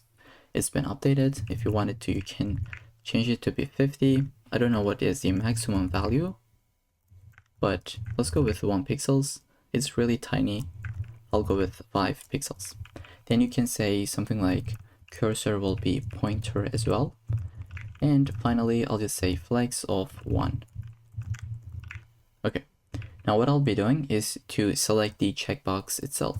So it's the exact same thing, but type will be different. Let's say checkbox. And on the checkbox, I'll say width will be 20 pixels and same for the height. Let's save. Here we go. It's been incremented a little bit. Now I'll say border will be 2 pixels, solid, and I'd like to give the variable of primary color. Now it's not been updated, right? And for this, we can say appearance will be none. Now, as you can tell, it got updated. If you delete that, it will not, but this is the style that make it work. Then we'll say border radius will be 4 pixels. Here we go. And I'll say cursor will be pointer. And I'll say outline will be none. So for now, that's gonna be it for the checkbox. We will update it just in a second. For now, I'd like to select the exact same element and we're gonna update the checked state. Okay, so if it is checked, what do we want this to happen? I'll say the background color will be equal to the primary color that we have. Now let's save and give it a go. Every one of them is checked, right? Because this is what we said in the default state. Let's see. All of them are checked, as you can tell. I'll delete the include uppercase. Now this is not checked by default, but we would like to have this checked immediately. If you click it, now it is unchecked, right? Now we don't really want to have the background itself. We also want to have the check mark icon, right? For this, we'll go into the checked state and we will update the after pseudo element. So I'll say checked and get the after pseudo element where we'd like to add the content. Now we'll be using a Unicode character that will be backslash, put it into a string, backslash 2714. Now let's save. What are we gonna get? As you can tell, this is what we have, but it is not really centered. So I'll say position will be absolute, but for this to work, we should say the checkbox itself will be position relative. And then I can say color will be white. And then we can now center this correctly. I'll say from the left, let's go 50%. From the top, let's go 50%. And if you think this will center it, I'm sorry, it would not. You have to use this trick where you would say transform, where the translate, the X direction will be -50. And then from the, let's say, in the Y direction, we'll also do 50%, -50% it should be. So we basically updated the X and Y values. Now it has been centered correctly. Then I can update the font size. Let's say it'll be 12 pixels. Here we go. Now one more thing that I'd like to do, which is there is no animation, like no transition at all. It happens immediately. For this, we can go right here under the checkbox. I'll say transition. Let's go a little bit extreme. I'll say 1 second. Like it's happening really slowly, but most of the time you'd like to go with a value like 0.3 seconds. I think this looks a lot more cleaner. Alright, so that's gonna be it for the after element itself. Now we can get the length value. So I will select the length value. Let's go ahead, say font weight will be 600. We can get the color, that will be primary color. Here we go. And then we will say width will be 30 pixels. Then we would like to say the text align would be centered. Then we can update the background color, that will be equal to this value, as you can tell. Then I'll just say border radius will be 4 pixels.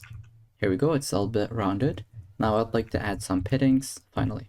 We'll say padding 2 pixels to 5 pixels. Alright, now we're gonna go ahead and select our button that we would like to update. So I'll say width will be 100%. Then we would like to say padding will be 1 rem from all directions. And then I'll add a background that will be linear gradient, just like what we have done above. It's the exact same thing. Let's save. Here we go. I'll say color will be equal to white. We can say border will be none. Border radius will be 10 pixels. Then we can say font size will be updated to 1 rem.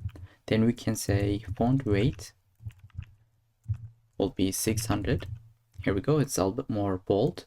Then we'll say cursor will be pointer. Now I'll give some transitions. So I'll just say all 0.3 seconds so that we can have the hover state happening a little bit more smoothly. Then margin bottom of 1.5 rem. Finally, I'll just give some box shadow that is tiny, but it'll just give this kind of effect. I think it looks a lot more cleaner if we have the box shadow. Now we're going to go ahead and update the hover state. I'll say button. On hover, we'd like to basically have a transform field. I'll say translate of y will be -2 pixels. And then I think that could be it for the hover state. Alright. So this is the output that we have. And then after the hover state, we will add the active state where we will update the translate y to be resetted. All right, now we would like to get the strength container. And I'll say margin top will be 0.8 rem. Then we would like to select the p tag within this strength container.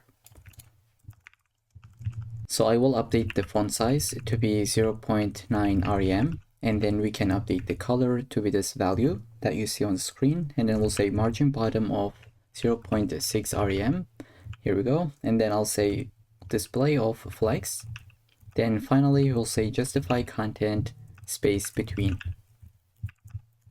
just like this, so that they have some spacing between them. And lastly, I'd like to say font weight to be 500, so it's a little bit more bold. All right, now we're gonna go ahead and get the strength dash label, and I have a typo. Let's say strength label. I'd like to say the color will be primary color, so it'll say variable. Here we go. Now there isn't that much of a change, but it is this element. So if you say red, so this is the one that we have actually updated. And then I'll say font weight will be 600.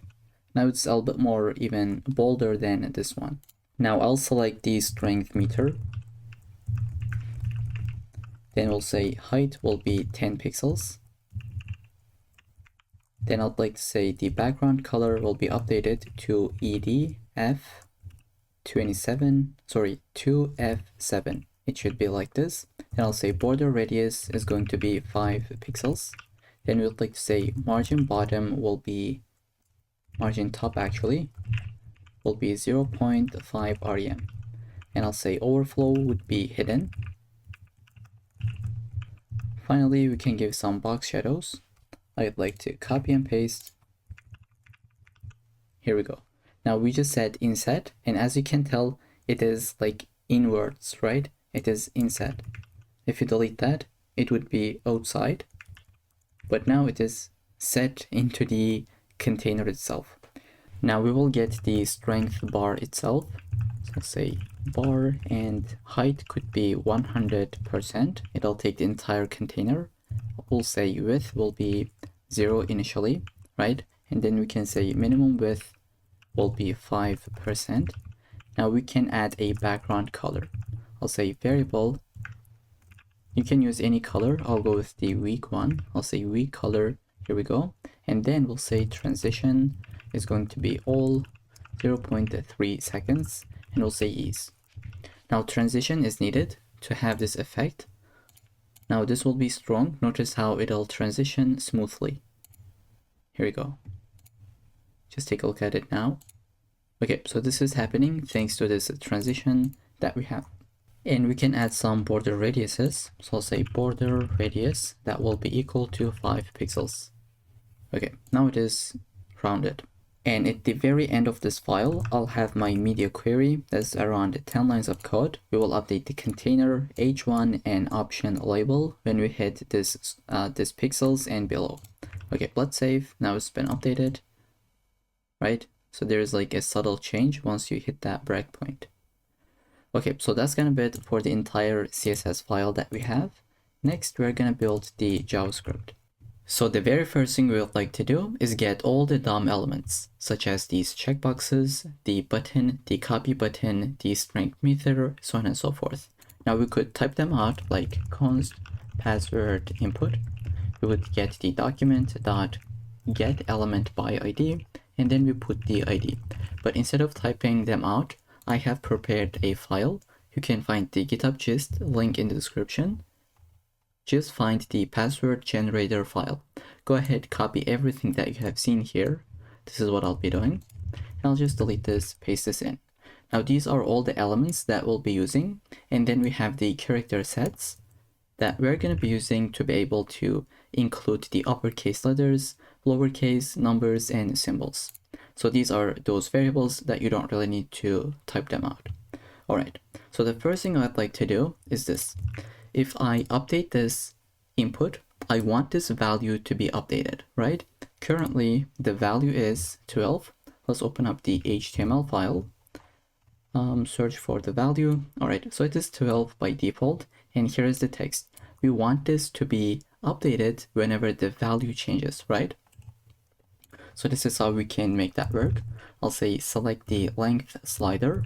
We're gonna add an event listener, which is the input, and then we can run this function. So I'll create an arrow function, and I'll say length display the text content will be equal to the value of this. I'll say slider the value. Now let's see if I update it, the value will be like, it'll be updated with this one, right? At maximum it could be 24, and at minimum it could be 6. So that's the very first thing that we have done. The other thing that we'd like to do is to create a password, right? If I click to this button, I want to generate a password. So I'll say generate button the add event listener, which is going to be click. Once we clicked it, we would like to call a function called make password, and this is something that we'll create. So I'll go ahead, say function, paste this in, and get into the logic. So the first thing I'd like to do is get all these variables. So what is the length that user wants to have? If user wants to include the uppercase, lowercase, so on and so forth. So let's get the length. I'll say it'll be length slider dot value. Now this is a type of string, so I'd like to wrap this with the number class. Now this is going to be type of number, right? And then I'll say const include uppercase. This will be uppercase checkbox dot checked, so either true or false. Here we go. We're going to duplicate this, and this will be for the lowercase checkbox, and we'll say include lowercase. So let's go ahead and update it. And let's duplicate this. This time it'll be include numbers, and I'll say number checkbox. Then finally, this will be for the symbols. Include symbols. Okay, now the first check we'd like to have is this one. If user does not select any of those, we're gonna get an alert, right? Let's go ahead and type this out. I'll say if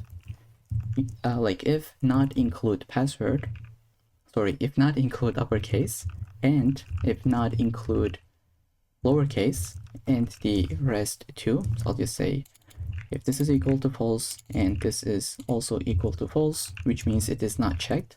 In this case, we would like to say alert, please select at least one character type. And then we can just return out of this function, don't do anything else. Let's test this out. I deselected every single one of them. Looks like it did not work. Why this is the case? This should be not. Now let's see. Okay, it is working as expected. But if we have at least one of them selected, we can go ahead and create a new password. So say const new password, and I want to put the logic into another function. I'll say create random password. So this is the function that will create, and I have a typo. Let's say random. Now this will take the length, right? Let's say this is the length that we would like to have in our password. We would like to give you some couple of different booleans, such as the include uppercase, let's say include lowercase, include numbers, and then finally the symbols. Okay, once we got the new password, we would like to say password input dot value will be equal to this newly created password. So we will update this input that we currently don't really see, right? Okay, let's save. Now we'll go ahead, create this function. Okay, let's go here. Let's say the first thing we'll take is the length, and then we will get those variables, right? You can say something like use uppercase, but I think I'll just go with the same name, like include uppercase, which is equal to true or false. For the numbers, lowercase, symbols, just make sure they are all in the exact order that as I have. Okay, now we'll go ahead and create a variable called all characters. Initially, this will be equal to an empty string. Depending on these selections, we are going to update these characters. Now let's say if user wants to include the uppercase letters, we would like to go ahead and just say all characters will be equal to, or it would be updated with the uppercase letters. And then we'll say if they want to include the lowercase letters, we would like to do the exact same thing with the lowercase letters, right? Okay, now since these are just one-liners, I can delete the curly braces. This is completely fine. And I think this looks a lot more cleaner. Now let's add the if check for the last two. I'll say if include numbers, go ahead and update the all characters variable with it, and then we'll add the symbols. Now if all of them is equal to true, right? If all of them are true, if they are checked, what'll happen in this characters string? Basically, it'll be equal to this one, where we have the first uppercase letters, right? It has been added, and on top of it, we have added the lowercase letters, then numbers, and then finally these symbols. Now everything is selected. We're gonna go ahead and select something randomly, right? So we're gonna get one uppercase letter, we're gonna get one lowercase, number, symbol, and this will happen randomly, right? But if user had, let's say, only uppercase letters, this would be the all characters variable, right? And then we would select some values randomly. I hope that makes sense. Now we'll create a variable, let's say let password, that will be equal to an empty string, but we'll go ahead and update it. So I'll say for let I is equal to 0, while I is less than the length. We could say just increment it by 1. Okay, so we will say password plus equal to something, right?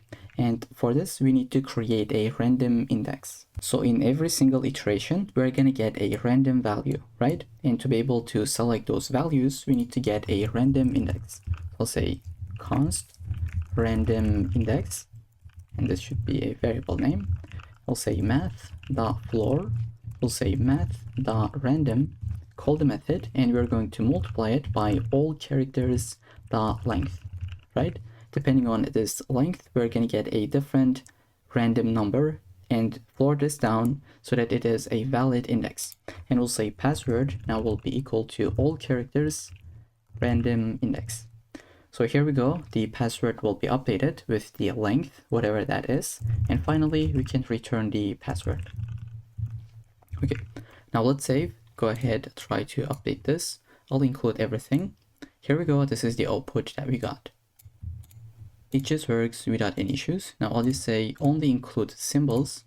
This is exactly what we got. Let's say only lowercase and some uppercase maybe. Here we go. So that's gonna be it for this method as well. Once we update the UI, we would like to update the strength meter as well. And I'll put the logic into a function. I'll say update strength meter, call this with the new password. Now let's build this method or the function, however you'd like to call it. I'll say this will take the new password. Now to be able to decide the strength of the password, if it is medium, weak, or strong, we'll be using some numbers depending on these checkboxes. So if uppercase included, let's say, we will add additional 15 points, so on and so forth. Now instead of calling this as new password, I'll just call it as password, so it's a little bit more easier to type out. So the first thing I'd like to get is the password length. So we can say it'll be equal to the password dot length. Then we can check if it has uppercase letters, right? I'll say has uppercase. We are gonna say we would like to use a regular expression. So this is how we can do it. We'll say if it has any of these characters from uppercase A all the way up to Z. In this case, we're gonna go ahead and test this out. Test out the password. If this includes, like if this returns true, this will be equal to true, right? No brainer. Now I'll go ahead and duplicate this. This will be equal to has lowercase. We'll just say A to Z, but lowercase. And then let's duplicate it. This time it'll be numbers, let's say from 0 all the way up to 9. And we can say has numbers. Duplicate it, and I'll say has symbols. And instead of typing every single symbol, I think I can just scroll to the top, copy this entire string, and paste this in. Okay, so we got all of these. It should be like this. Now we'll say, let's calculate a score for the password strength, right? I'll say let strength score. Initially, it'll be equal to 0, and we will increment it as we go.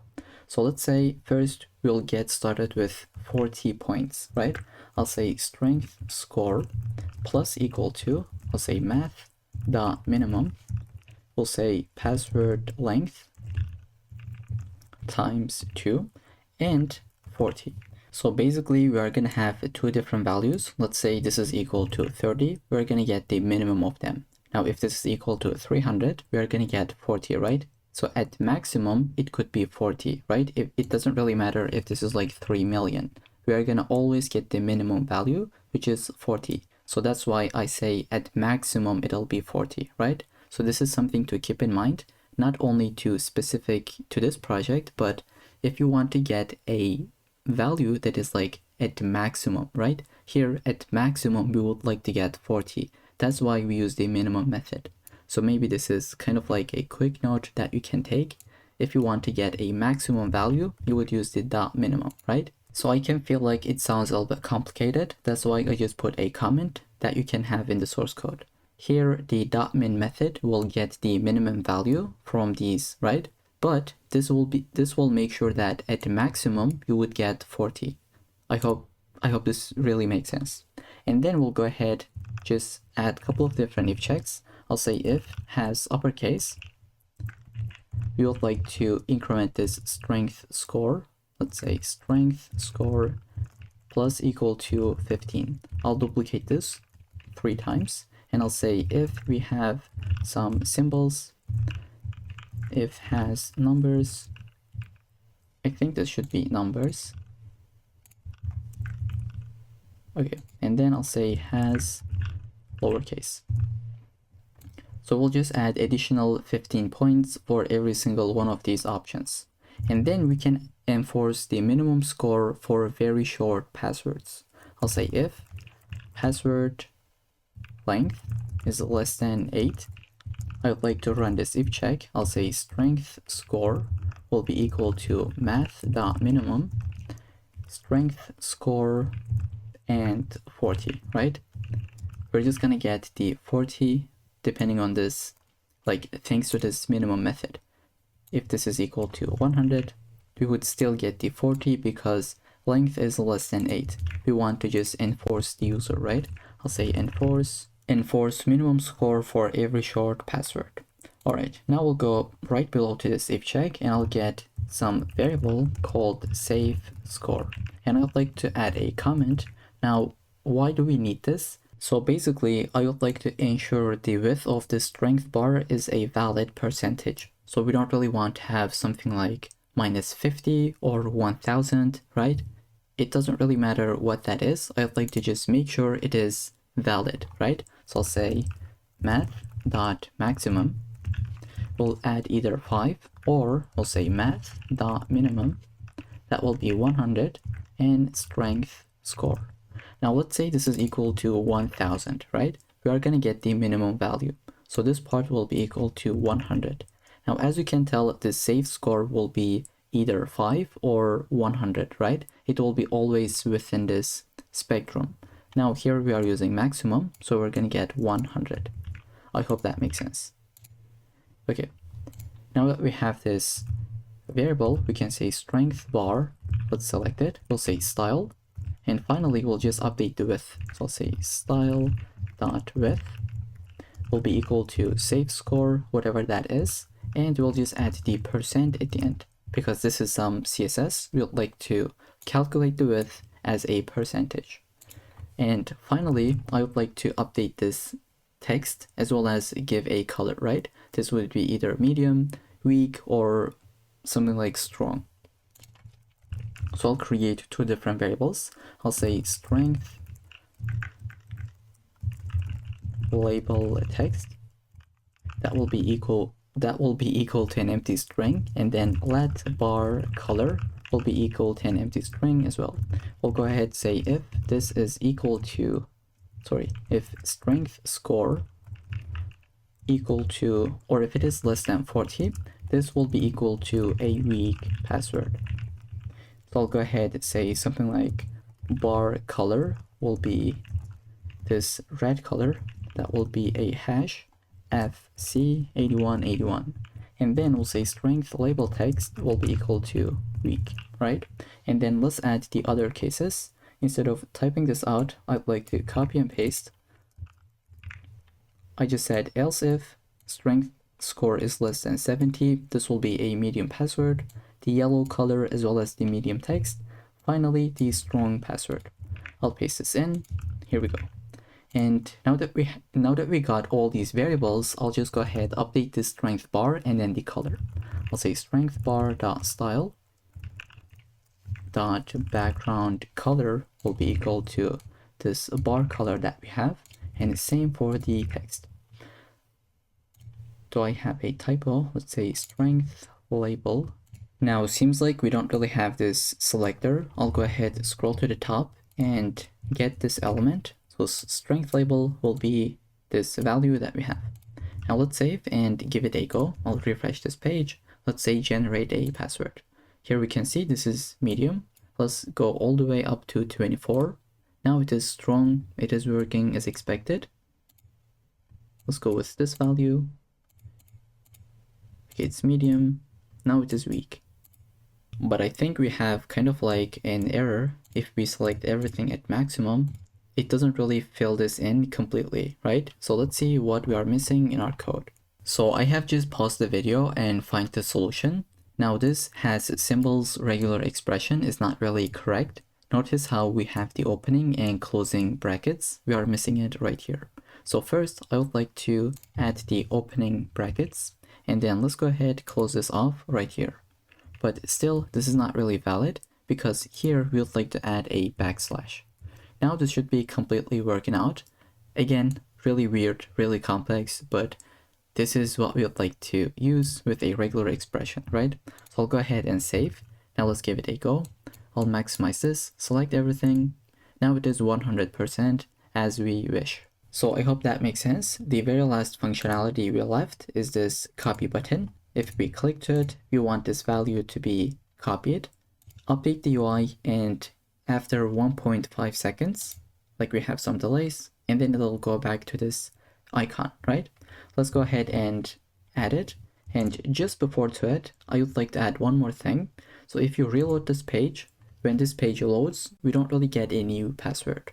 So we would like to have this behavior every single time we refresh, we're gonna get a different value. So it's really easy to build. All we have to do, add an event listener. I'll say window dot add event listener that is DOM content loaded. We'll call our method, which is to make a password. Now let's refresh every single time. By default, we're gonna get a new password. And then if we wanted to, we can create more and more. Now I'll create that copy functionality. So I will go at the very bottom of this file and I'll say copy button dot add event listener, which will be the click event. We would like to call this function. Now you can create a different function, but I'll just put it in line. So I'll say first let's add in like optimization check. I'll say if password input does not have any values, we could just return don't do anything, right? But if we have something, we can go ahead, select the clipboard and say write text into it. And the text that we would like to copy will be password input dot value. Now this will take some time, right? This is asynchronous. So we can say dot then. Once this is completed successfully, we would like to show copy success. Let's call this method. We are going to create it in a second. And if we got any errors, we're going to catch it with the catch block. So I'll say catch. You can do anything like displaying an alert. I'll go with a console log. Let's say could not copy. And then we can put the error message into the terminal. Okay, let's save and now create this function. I'll go ahead and create that. It'll be really simple, really basic. All we have to do is change the icon first. I'll say copy button dot class list dot remove. We're gonna remove the classes coming from font awesome, which is this one as well as fa copy. Now I'll duplicate this and we'd like to add another one. So we just remove this, right? We are gonna remove this and add this check mark, which will be FAS and FA check. Also, I'd like to change the color to be this green one. So I'll say copy button dot style dot color will be equal to this hash value, which will be 48BB78. Okay, now let's save and give it a go. I'll click to it, but now this will stay just like this forever. Instead, we would like to update it after some time. And if you want to add some delays, you should remember the set timeout method. So we got our callback as well as the timeout. Let's say after 1.5 seconds, we'll say copy button dot class list. Now remove the check mark, right? And then I'll duplicate this. Instead, we would like to add the copy button itself, this icon. And then let's update the color. This will be the default color. I'll just leave it as an empty string. Okay, let's save and try to see. I'll click to it. It's been updated. And let's see if we got this value. I'll just paste. Here we go. This is what we got. Let's generate another thing. Copy it. Okay, so it's the exact same value. Alright, so that's gonna be it for this entire project. I hope you enjoyed it and learned something new from it. I'll see you in the next one. So in this section, we are gonna build a to-do app. This is the end result. Let's take a look at it, how that works, and we'll jump into the code, build it from scratch.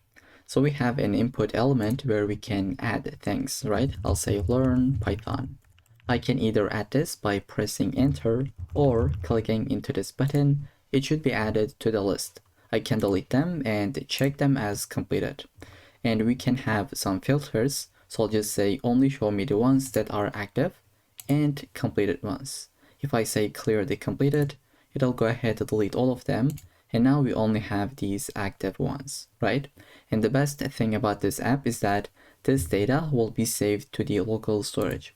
So if you go ahead and refresh this page, it'll still be there no matter what, right? Alright, and you can have these screenshots from the diagrams. The link will be in the description, just like any other application that we have. Okay, so this is the end result. Now let's go ahead, create an empty folder called to-do app and have our 3 different files. They are empty at the moment, but we're gonna build them one by one. So let's put them side by side. So grab this and put it just like this. Let's get an empty HTML file. I'll say this is the to-do app. And let's put the link CSS, which will be style.css, and let's link the script file. I'll say script.js. And we can put a div that, let's say, class name of app. You can call this anything. This is the name that I'll be going with. Now we're gonna have the header section, which will be this, my tasks as well as today's date. Now this is correct. This is not something hard-coded, and I'll show you how we can build it to be dynamic, right? So if I open this up tomorrow, this will say May 6th. And also it'll say Tuesday. So with this in mind, let's go ahead and put H1. We'll say my tasks. Now the other thing that we need to add is this icon. For this, we'll be using font awesome. So first, I'd like to say just open this up with live server. We got some warnings, but that's fine. Here we go. And let's grab the CDN link. So I'll say cdnjs, cdnjs.com, libraries, and font awesome. Go ahead, copy the very first one, and then put the link right here. Now we should be able to use those icons. So I'll put the I element. Let's say class will be FAS, FA check dash circle. And then I'll save. Here we go, we got that circle. And after this H1, we'll say P. Now this content will be empty for now. We'll say ID will be date. later in the video, once we get into the JavaScript part, we will make this text to be inside, right, within this p tag, but it'll be dynamic.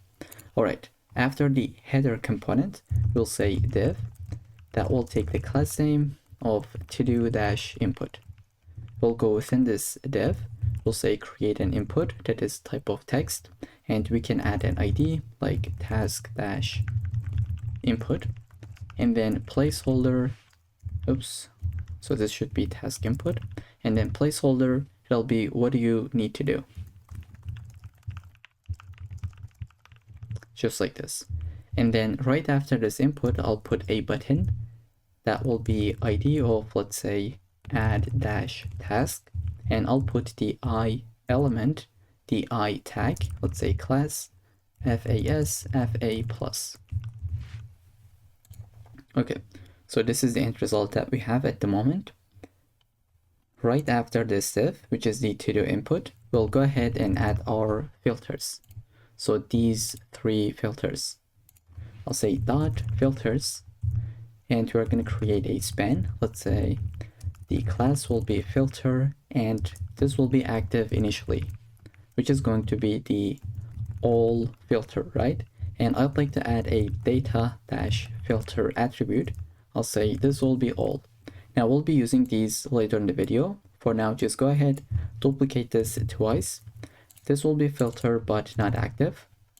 This will not be active as well. This will be for the active one. Let's say active, and this will be for the completed.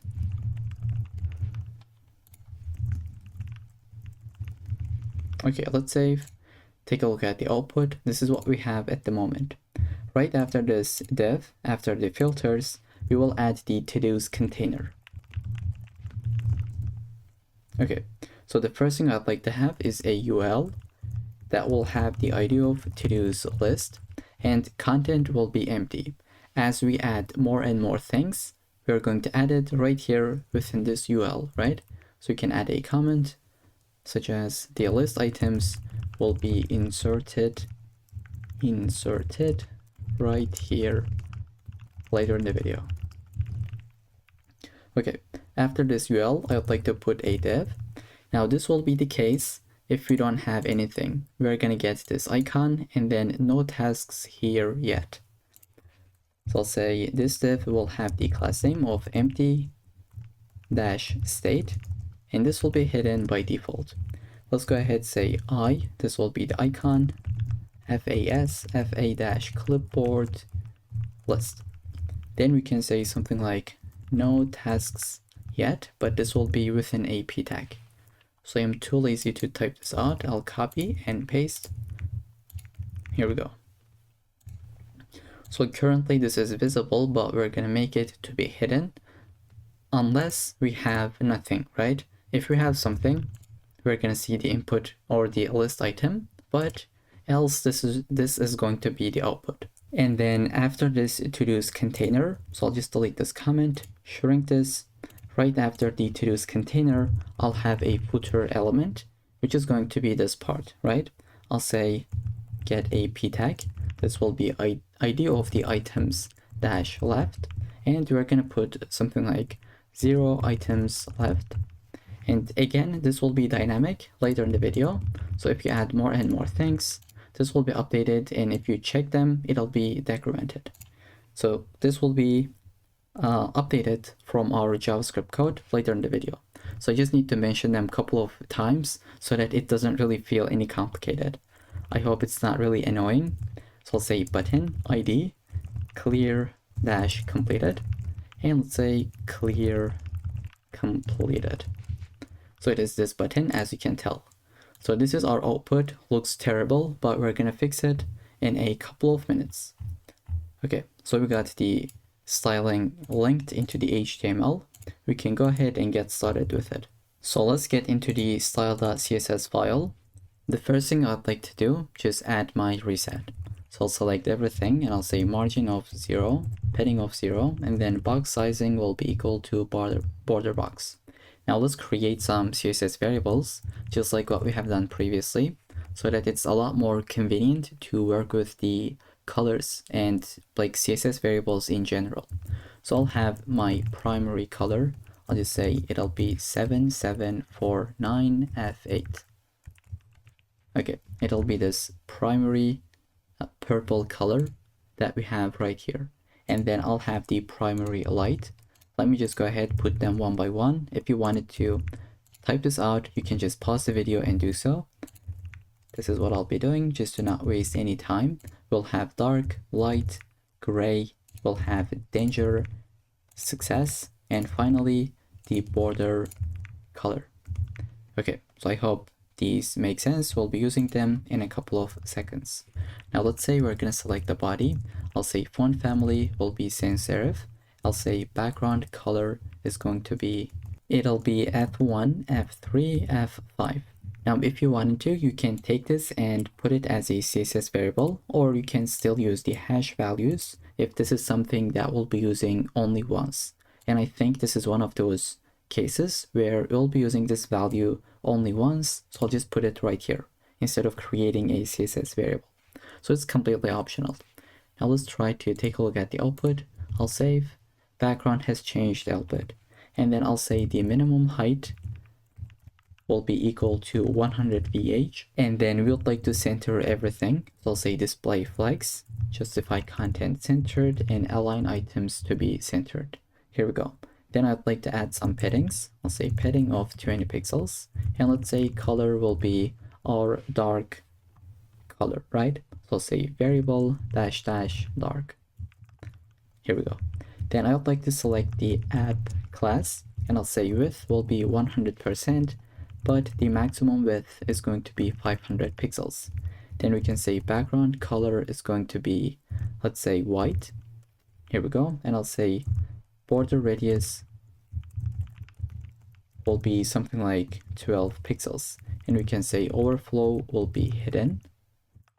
And finally, we can add some box shadow so that it is looking kind of like box shadowed, right? I don't really know what to say. Let's go ahead, copy, paste this. Okay, so if you wanted to, you can increase the value, but I think this is a bit too much and extreme. We can go with something like 0.1. I think it looks pretty clean. Now the other thing that I'd like to do, just get the header component. So I'll say select the header element. I'll say background color will be the primary color. So I'll say variable dash dash primary. Okay, now I'd like to say color will be white, and padding could be something like 20 pixels to 25 pixels. Here we go. And this is a bit zoomed in, I believe. Let's see if this is the case. No, it's not. It's in 100%. So it is the normal level that you should have. And then we can get the H1. So I'll say header. Go ahead to select the H1 element. Font size could be incremented to be 24 pixels. Or I think this has been decremented, right? Now if you delete this, it's a little bit larger. So I'll say 24 pixels. Let's say margin bottom of 5 pixels. And then I'll say font weight of 600. And then I'll go ahead and get the P tag. So I'll say header P. Now currently we cannot see it, but it'll be this date that we have. So this styles will be visible later in the video. I'll say the font size will be something like 14 pixels. And let's say opacity is going to be 0.9. Okay, now let's go ahead and get the to-do input. So we'll say to-do dash input. Let's say padding will be 20 pixels to 25 pixels. Here we go. I'll say display will be flex. Gap will be 10 pixels. And then we can say background color will be light. And then we can say border bottom is going to be 1 pixels, solid, variable of border. Here we go. Then we can go ahead and get the input within this to-do input. So I'll say flex will be 1, which means it'll take the entire space that is left. So we'll say padding will be 12 pixels to 15 pixels. Here we go. We'll select the border. Let's say it'll be 1 pixels, solid, DE like DEE, 2E, and 6. Then we can get the font size. Let's say it'll be 1 rem. Then we can finally get the transition to be all 0.2 seconds. Now I'll go ahead and get the focus state within this input. So here we'll like to say no outline. So outline will be none. Let's say border color will be updated to the primary color. And then we can add some box shadow when we focus into this input. Okay, just like this. This is what we have. Now I think we also want to add some border radiuses. So I'll say border radius could be 6 pixels. Here we go. And then after the focus state, we can get the to-do input button this time. So we're going to update this button on the right hand side. So I will say background color will be equal to the primary color that we have. And then we'll update the color to be white. Here we go. We can give some paddings, or maybe instead of paddings, I'll go ahead and give the width to be 40 pixels and same for the height. Okay, so this is what we have. Now let's say we don't want to have any borders. And then we'll say border radius, again, it'll be 6 pixels so that it is consistent. And we can say cursor will be pointer. And finally, I'll say transition will be all 0.2 seconds. Let's update the hover state. I'll say to do input. We're gonna get the, let's say get the button hover state. Background color will be primary light this time. Okay. And then right after this selection, we can get the filters. So I'll say display of flags. We can give a little bit gap of 15 pixels. Let's say border bottom will be equal to 1 pixel solid and the border color that we had. Finally, I'll say padding will be 15 pixels to 25 pixels. Okay, so this is what we got. And now on every single filter, we would like to do something. So I'll say filter, go ahead, get them. We'll say padding will be 5 pixels to 3 pixels. And then we would like to say cursor will be pointer so that it feels like as a button. I'll say color will be gray, but it should be wrapped with variable. I'll say gray, here we go. And then I'll say border bottom, I'll say 2 pixels solid and transparent. Now we would like to go ahead, get the transition. I'll say all 0.2 seconds. Then we can go ahead, get the filter dot hover state. We will update the color just like in the end result. So when we hover over them, it'll be updated. So I'll say hover. I think we can say color is going to be the primary color. Okay. And then after this one, I'll say if filter is active, we would like to say color is going to be primary one. Then we can say border bottom is going to be 2 pixels solid, and we'll say variable of dash dash primary. So this one is active, as you can tell. So it'll apply these styles. Then we can also say font weight is going to be 500. Maybe we should go with 600. I don't really know. Okay, I'll go with 500. Then we can go ahead and get the to-do container, right? I'll say to-dos dash container, where I'd like to add some paddings. So I'll say instead of auto, it'll be 15 pixels to 0. Then I'd like to get some maximum height of 300 pixels. Then I'll give, I think, overflow dash y, it'll be auto. Now why this is the case, let's see. If I add a bunch of different things, this is what I'll be doing. Okay, at some point, this content will overflow because the maximum height is 300 pixels. Let's say this is 300 pixels. The rest content will overflow. So we say in the overflow case, go ahead, add a scroll bar, right? This is how we can do it. Just give a maximum height, but also add the overflow of auto, and specifically in the y direction, right? Because it is in the vertical direction in this case. I hope that makes sense. Now we cannot see anything because we don't really have any items yet, but later in the video it should make sense, right? So after the to-dos container, I'll go ahead and get the to-dos list. This is going to be a selector with the ID. I'll say a list style type is going to be none because this is an unordered list.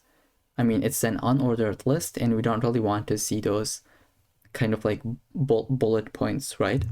I'll say to-do dash item. I'll get some paddings such as 12 pixels to 15 pixels. Again, we cannot see the styling yet. This will be a little bit later in the video once we have those. So this is basically what we are building at the moment. So I'll move on and I'll say display will be flex, align items will be centered, and let's give the transition on the background color. And then I'll say it'll be 0.2 seconds. Now we can say if to-do item is hovered, what'll happen? Let's see. So the background changes, right? We'll say background color is going to be the light color that we have. Okay, now we can say the checkbox container dash container. Now you might be asking, we don't really have this class in index.html, right? If you take a look at it, we don't really have it, but it will be added once we add some list items. Okay, for now, let's add the styling. I'll say the checkbox container will have the margin right of 15 pixels, as you can tell, and then we'll say the to-do checkbox will have the opacity of 0 and position will be absolute. Let's save. Again, we cannot see anything. We don't really have any items, but we'll get there. Then we can go ahead and get the checkmark itself. So at this point, I'd like to copy and paste and walk you through it line by line. So we'll say display of inline block, width and height of 20 pixels, some borders, border radiuses, position will be relative, cursor pointer, and some transitions. And just before we move on, I'd like to update the index.html file with some hard-coded data so that we can see something on the UI as we go, right? So I'll go ahead and add a list item that has the class name of to-do item and just make sure that this is under the UL element. So we have a label with the input as well as the span. Then we have another span that says buy groceries and then a button with this icon. Now let's save. This is the output. Now we're going to add some classes to make that look nice. So without this, let's see what would happen. You cannot really see the check mark, right? So this class is updating check mark. Let's see which one is this. Okay, it is the span that we have. Now let's move on. I'll say right after this, I'll say to do dash checkbox. If this is checked, we would like to say plus dot check mark. Now what does that mean? So we just said if to do checkbox is checked, right? If this input is checked, go ahead, select the very next span that has the checkmark class. So I hope that makes sense. Now we are going to select this one and we will update the background color. That will be, let's say, variable of success. And then we'll say border color will also be success. And let's see this in output right here. Okay, so the background is success as well as the border color. Let's see if we can see this in action. Here we go. Now, if we don't add the border color, let's see what would happen. So only the content itself is green. I hope that makes sense. So this is the check mark that we just updated. But now I'd like to draw this check kind of div, right? So here I'll go ahead and say to do checkbox. If it is checked, we would like to select the check mark and we are going to add the after element. So I'll say content will be nothing. It'll be position of absolute. Let's say position will be absolute. Then we'll say left will be 6 pixels. Top will be 2 pixels. Width will be 5 pixels. Height could be 10 pixels. Now let's save. This is what we have at the moment. Basically nothing. But let's go ahead and move on. I think on the check mark, I was going to say, did we forget the position of relative? No, we don't. So that's great. We'll go ahead and say border will be solid and white. Okay, now this is what we have. We can update it and make it look like a check mark. So I'll say border width is going to be 0, 2 pixels, 2 pixels, and 0. Here we go, this is what we got. Now we're going to just rotate it. I'll say transform will be rotated with 45 degrees. And now this is a check mark. So this is kind of like an advanced CSS, or I wouldn't really say advanced CSS, but this is something that you should be a little bit clever, right? We just draw a rectangular and then we deleted some borders, such as these left and top border, and then we rotated it. And this is the output. Okay, now we'll go ahead and add the to-do item text, which is going to be this one. So to-do item dash text. Let's say flex will be 1, so it'll take the entire space, or as much as possible. We'll say font size could be 1 rem, and then transition is going to be all 0.2 seconds. Then we can go and say to-do item. If it is completed, we'll select the to-do item text, and then we'll say text decoration will be line through, and then the color is going to be variable of gray. Okay, so for some reason this did not work because we don't really have the completed class. If I go ahead and add this completed class on the to-do item, let's see, where is the to-do item? I'll say completed. It should be like, it should be changed. Here we go. And then we'll just move on with the delete button. So instead of typing this out, I think I am a little bit lazy. Paste this in. Let's save. Now we cannot really see it. It says opacity 0, but let's say 1 for now. Okay, this is how that looks. For now, it'll be opacity of 0, but later in the video, we will update it, right? So we'll say if to-do item is hovered, the delete button opacity will be 1, just like this. And then we can even change the color itself. I'll say if delete button itself hovered, the color will be danger. So here it would not, but here it should. Okay, so that's why we don't really put the color right here. And finally, we are going to update the empty state.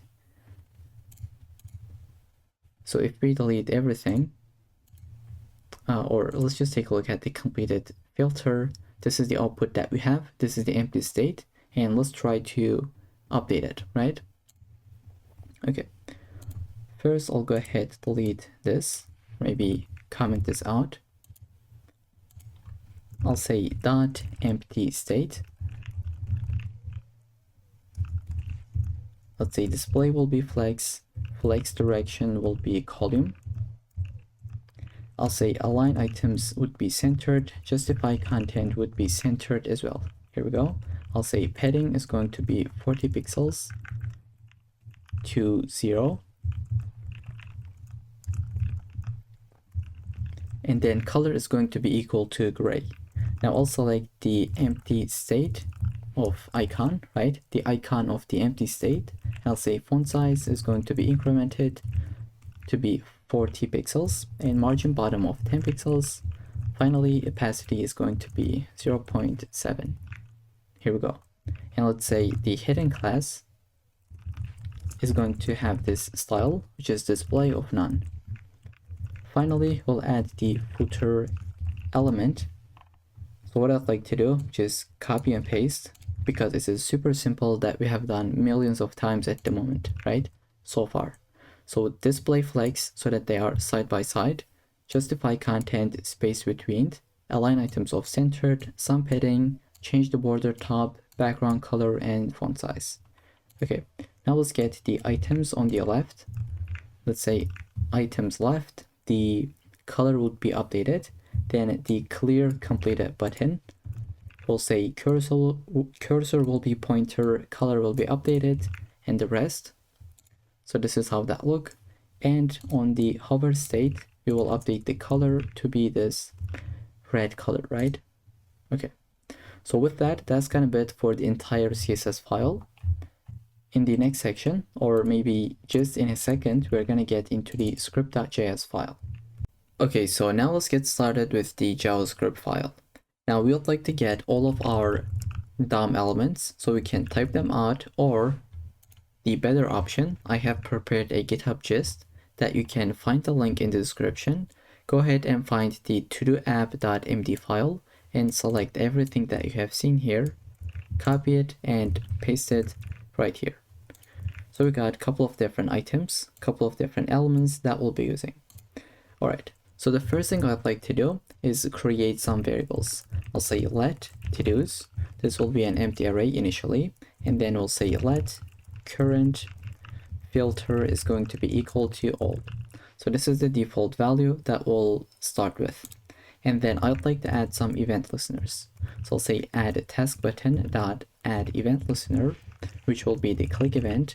Once we clicked it, we're gonna run this arrow function where we would like to call it the add to do method with the task input dot value. So whatever you put here, it would be sent to this method. And I also want to add another method, or sorry, I'd like to add another event listener that will be for the enter, right? So we can either add something by pressing to this button, or we can press enter. So they are right here. I'll say task input dot add event listener. This will be key down, where we would like to get the event.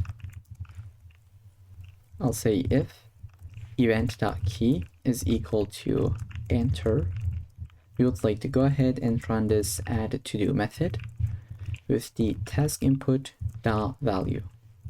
Now, since this is only a one line, I can go ahead, delete it, and just put it side by side. This is what I'd like to do most of the time. If I just have an if check with a single line, I just put it next to it rather than creating curly braces. Okay, now I'd like to create one more event listener. I'll say clear completed button. We'll listen for the click event. So when we click to this, we would like to call this method called clear completed. For now, I'll just have it as an empty function. Later in the video, we're going to build it. So the first function that we would like to get started with is the add to do, right? Add to do function, which will take the text, and we would like to just check if this is empty. So if you do not add anything and press this, nothing should happen, right? I'll say if text.trim, if this is equal to an empty string. Now we are using trim is because if user wants to add an empty string, still nothing should happen. We'll say if this is the case, just return don't do anything. But else we can go ahead, create a to-do. Let's say to-do, which will be an object. And here we'll be having an ID. I'd like to make this to be unique. So I'll just say date.now. And then we'll add the text. This will be equal to the text that we have.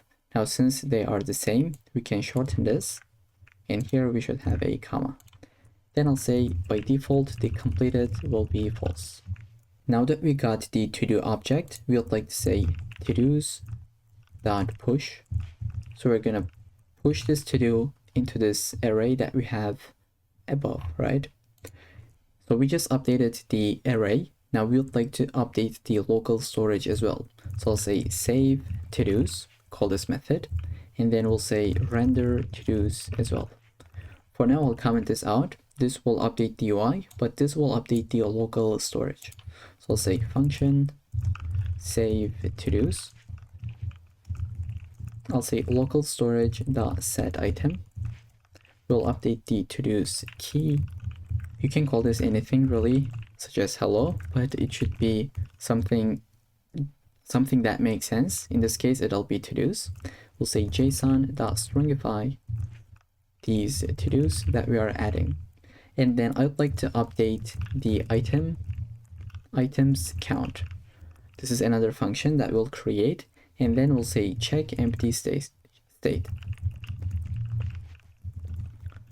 So this will check if user should see this kind of a UI, or if they should see this kind of a UI, I was going to say, but let's say this kind of a UI, right? So if they don't have anything, this is what they see, but if they have something, this is what the user will see. Now let's try to create these functions. I'll say function.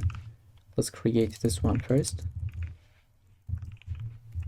and duplicate it. Now we're going to add this function. So first, let's get started with this one. I'll say const uncompleted to-dos. We'll say to-dos dot filter, where we'll get the to-do, and I'll say if it is not completed, right? I'll say to-do is not completed. So this should be to-dos, by the way. We got the list, the array, and I'll say items left dot text content will be updated. Now this will be dynamic, so I'll put backticks, and I'll say uncompleted to-dos dot length, so whatever the length is, and then items left. But now notice how, so I'll try to just delete some stuff. So I'll just leave only one. If it is only one, you will see item, but if it is multiple, it would be items. So we are going to even check for this. So I'll say length, and we'll say item, and here it should be dynamic. So we will say, maybe I'll give a little bit space, uncompleted to-dos dot length. If it is not equal to 1, that means it'll be plural, but else we can leave it as an empty string. And finally, we will say left. Okay. Now let's see, it says 0 items left, which is what you'd like to have. For the 0, it should be items, but this is currently not coming from this method. It is coming from the HTML file. Oops, let's go ahead and check the HTML. So if you say 5, this is what you would see, but just in a couple of minutes, we are going to update it dynamically. So this is just the function, we have defined it, we are not using it yet. And then we can, I think, go ahead and build the render to-dos function, which is going to be the longest one, but this is the actual function that will make our application work, right? And I think we can build this one as well, which will be pretty simple. So I'll say const filtered to-dos. Now we would like to filter the to-dos. I'll say filter to-dos. We would like to pass the current filter, right? So it is all, active, or completed. Let's create this function. So I know that this might look a little bit complicated at the moment, but this is really how we can move forward. We'll just build one function at a time, and at the end it should work and it should all make sense. Once we complete it, I can walk you through it pretty quickly. So we're going to get the filter, right? This is the current filter that we just passed, and we'll have a switch statement. I'll say switch. We'll say add the filter. We'll say if case is equal to active. We'll like to say return the active to-dos. So I'll say to-dos dot filter where the to-do is not completed. So I'll say to-do dot completed is equal to false. And then we're going to go ahead and say if case is equal to completed. In this case, I'll duplicate this. I'll say where the to-do is completed. But in the else case, so here I'll say in the default case, we'll just return all the to-dos without filtering anything. Okay, so we got those to-dos. I'll say if filter to-dos dot length is equal to 0, we can say empty state dot class list dot remove hidden. And if you just read this line, it should make sense, right? If we don't have any to-dos, we are gonna see this on the UI. We're going to remove the hidden class so that it is visible. But in the else case, so here I'll say else empty state dot class list, we're going to add the hidden class. And I just realized this should be filtered to-dos, right? Not filter. This is a method. This is the variable that we have. Okay, now I think we can go ahead and get started with the render to-dos. So I'll say function render to-dos. This is not going to take any arguments, so we can just get started with it. So first, what I'd like to do, just get rid of the entire UI. I'll say to-dos list dot inner HTML will be equal to nothing because we're going to update it, right? This is kind of like a reset. I'll say const filtered to-dos. We're going to say filter to-dos, call it with the current filter. Okay, then we would like to say filter to-dos dot for each. We'll get every single to-do, and I will run this function. So the first thing we would like to do is create a list item, and that list item is going to be looking like this that we have. So we're going to create the list item that's going to have this class name. It'll have a label with the input, span, another span, and a button, right? So this will be a little bit long, but we're going to go step by step. Let's say const to-do item. I'll say document dot create element, create a list element, and then I'll say to-do item dot class list dot add. It'll be equal to to-do dash item. Then we'll say if to-do is completed. In this case, we would like to say to-do item dot class list add the completed class. Okay, we would like to go below to it, right? I'll say let's create a custom checkbox. I'll say const checkbox container. Let's create it. I'll say document dot create element. This will be equal to a label element, and then we'll say add a let's say class list, add a class that called the checkbox dash container. So we just created the container. Now it's time to create the checkbox itself. I'll say this will be equal to document.create element, which is going to be an input, and the type of this input, type of this checkbox, is going to be equal to checkbox. Let's say checkbox. Here we go. And then I'll add a class list.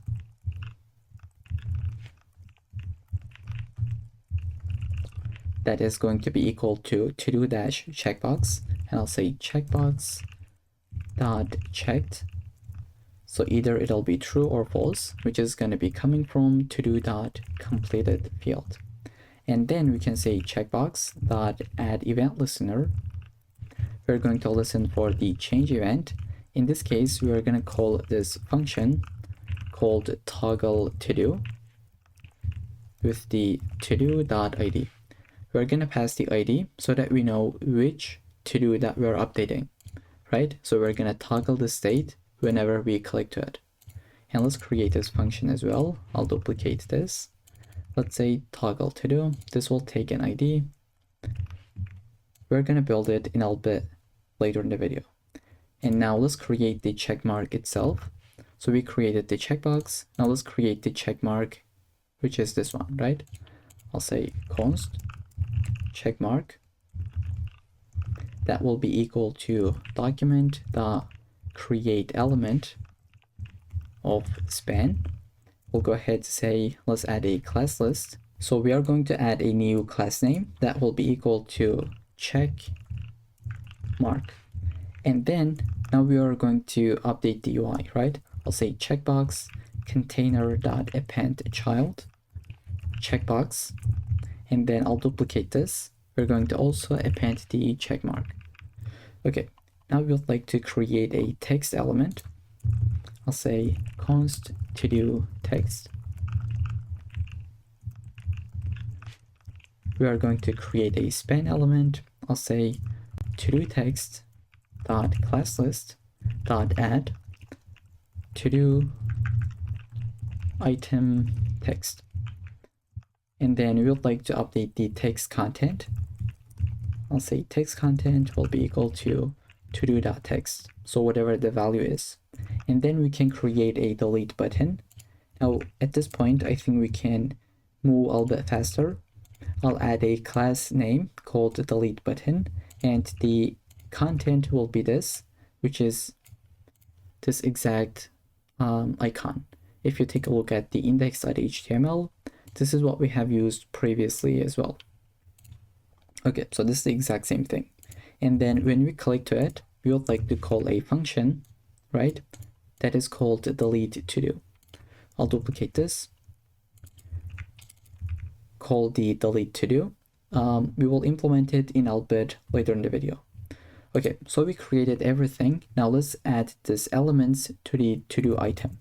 We'll say to-do item dot append child checkbox container, duplicated. That will be the to-do text, duplicated, and then delete button.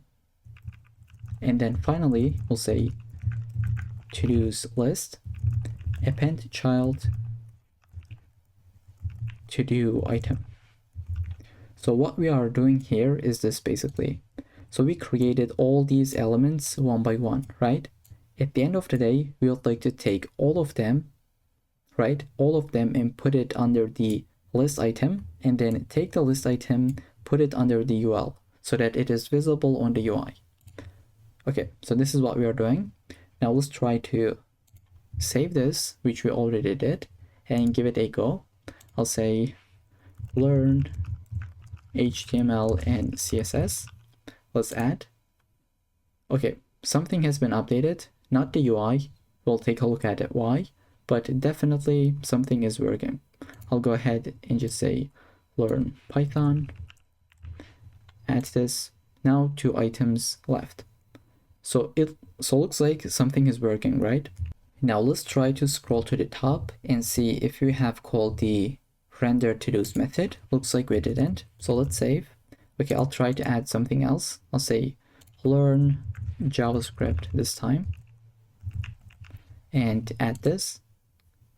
Okay, so once again it did not work. Let's open up the terminal. Okay, it says cannot read the dot length on the check empty state. I'll just say dot length uncompleted to-dos. This is the only thing that we have. Okay, so why this is the case? Maybe it's because we don't really have any uncompleted to-dos. So to-do is not completed. Now to be able to get rid of this, you can add question marks, right? The optional chaining. I'll try to add something else once again. I'll just say something random. Let's just say FR 3 times. Okay, once again, we got an error, but let's try to fix it. I don't really want to cut this out from the tutorial. So again, it is coming from the check empty state, add save to-dos and add to-dos. Now the dot length is causing this, right? I'll just search for dot length. We have another one right here. So whatever the current filter is, it is all. I'll add question mark right here as well. Okay, once again, let's give it a go. I'll say learn something else. And then it says we cannot read the for each method. Now let's see why this is the case. Why did we encounter this much of errors? I'll just search for each. So this function is not really working as expected. Okay, I think here we should say return to-dos instead of just to-dos, right? Okay, that was the issue. Now, if you don't say return, it doesn't return anything, and this is equal to undefined. So that was something that we have, and I didn't delete this part from the video so that you can see my entire thought process. Okay, let's save and try to add one last thing. Here we go. UI has been updated. We can see it right here, but what happened to the previous items? Now they are definitely in the local storage. I can open up my application local storage. So here it should be application, not cookies, but local storage. All right, so we have a bunch of different values. Here we have some to-dos. Okay, so maybe the previous ones have been deleted. Why this is the case? If I refresh this page, So it is right here. Let's add something else. Okay, so what happens is this. Whenever you add something new, it is going to update this one instead of adding on top of it. Okay, kind of strange. When you refresh, add something new, it's going to replace it. But if you don't refresh the page and add something, it's going to add on top of it. So we're going to get into this functionality, but first we would like to get everything from the local storage and display it on the UI whenever we load our page. So let's add an event listener for that. So I will go right here at the bottom of the file and I'll say window.add event listener. Let's listen for DOM content loaded. And then we would like to run this function where we'll just say call the render to-dos, or let's say load to-dos. Let's create this function as well. Let's say function load to-dos. So this will get the stored to-dos from the local storage. I'll say local storage.get item where we have this to-dos. And then I'll say if we have some value, we would like to say to-dos array will be equal to that value. I'll say json.parse the stored to-dos, and then just go ahead and render it on the UI. Okay, now let's refresh. Looks like we don't really have anything. Okay, so of course it is not going to work if you don't call this function. Let's go ahead, call this and save. Here we go. These are the values that we are getting from the local storage, right? Let's try to delete them manually. Here I'll go ahead and get the application. Let's get the to-dos and I'll just delete them. I'll press delete. They are gone. Now if we refresh, they are not going to be there, right? Now let's add something like learn Python. Add this, refresh, it should still be here. That means this is working as expected. Now let's scroll to the top. I'd like to add more things when we say add to-do. So we're going to render the to-dos, but also we would like to reset the form, right? Currently, if I say learn JavaScript, it has been added, but this is not getting updated. So I'll say task input.value will be equal to an empty string. Let's add something. It'll just reset itself without redoing anything. And now we can add the function where we would like to delete the to-do itself. So here we'll get the to-do ID. I'll go ahead and say this to-dos will be equal to to-dos.filter. So we're gonna filter out the one that has just been deleted. We'll say get every single to-do and check if to-do ID is not equal to this ID and include it, but else go ahead and delete that. Then we'll just save the to-dos to the local storage and I will say render the to-dos. Okay, let's go ahead and give it a go. I'll try to delete this one. Now it is not here and the local storage has been updated. Let's refresh.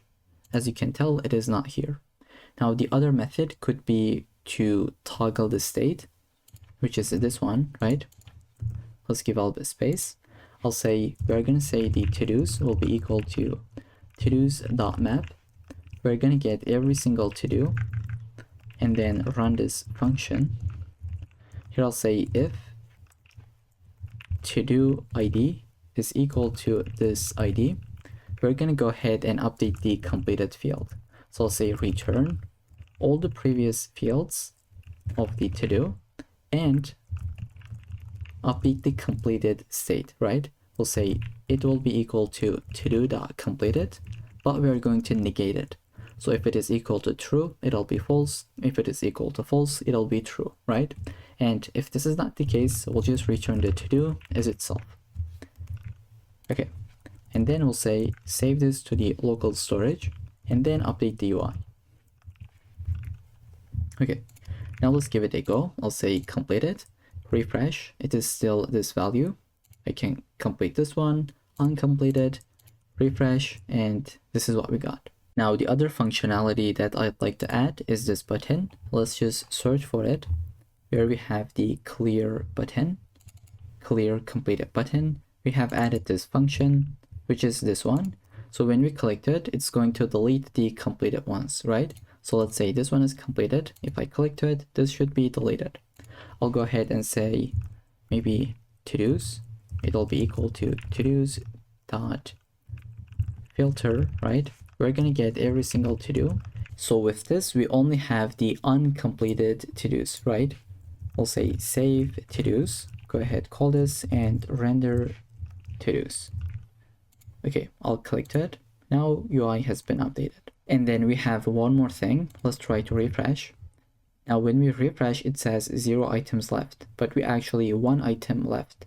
So we'd like to fix this as well. And to be able to update it, once after we get the to-dos from the local storage, we'll just say update the UI with the update items count, right? Let's refresh. Here we go. We have 1 item left. When we refresh it, this is what we got. Let's add more things. Okay, now I'll just say this one and this one is completed. If we take a look at the active, looks like UI is not being updated. Okay, we're gonna take a look at it. These does not work.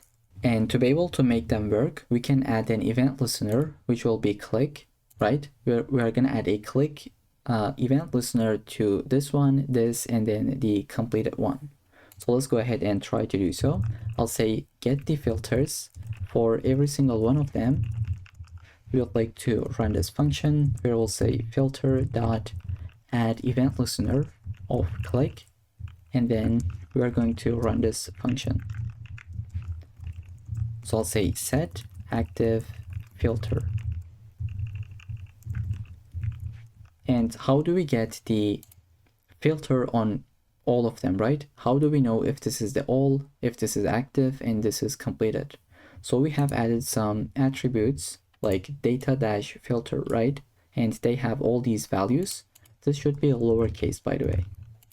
I don't know why I put it as uppercase, but it should be a lowercase like this one. Here we go. So just update that. Now we'll say set active filter. We'll say get the filter, get the attribute, which is called as data-filter. So this will give you the value. And then we can build this method, which will be easier than you think. We'll say function, where we'll get the filter as the argument. And then we can say, first, let's grab the current filter, which is this one. And then you'll say filters. So filters for each, every single filter, we will run this method. And I'd like to maybe just call this as item so that it's not really confusing.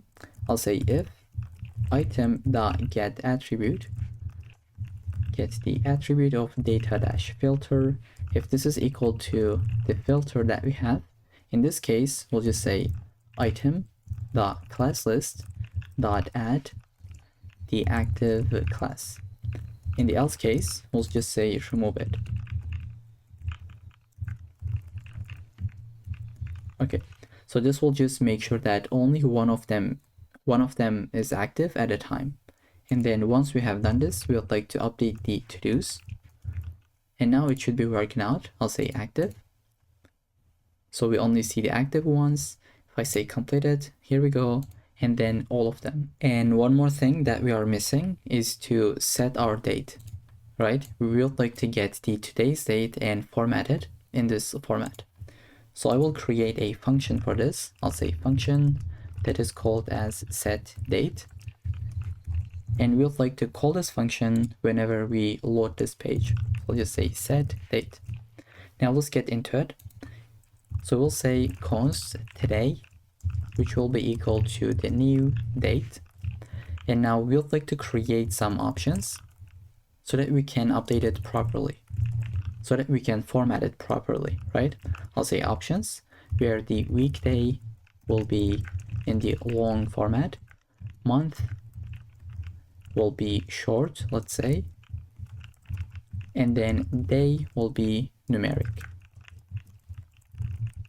So we'll go ahead and just say date element dot text content. It'll be equal to today dot to locale date string. We can use NUS and then put the options. Okay, so here we can see today's date is right here as expected.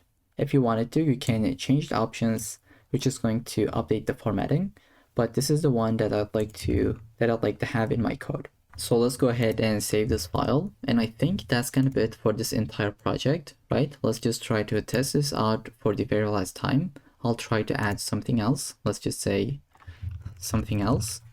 We can add it with either enter key, or we can press to this button. It'll be added. We can toggle the state, delete it, refresh, everything should be here. We can say clear the completed ones. We can change the filter, right? And we can delete it manually. So that's gonna be it for this project, and hopefully I'll see you in the next one. Alright, so welcome back to this section. We're gonna build an entire contact form. This project only includes HTML and CSS. There is no JavaScript at all. So this is one of those projects where you can practice your design skills with CSS. Okay, so we have some cool animations with box shadows and nicely designed inputs. And finally, we have some info section. And this entire form will be animated from the bottom of the screen when you refresh the page, right? So we have this slide in effect.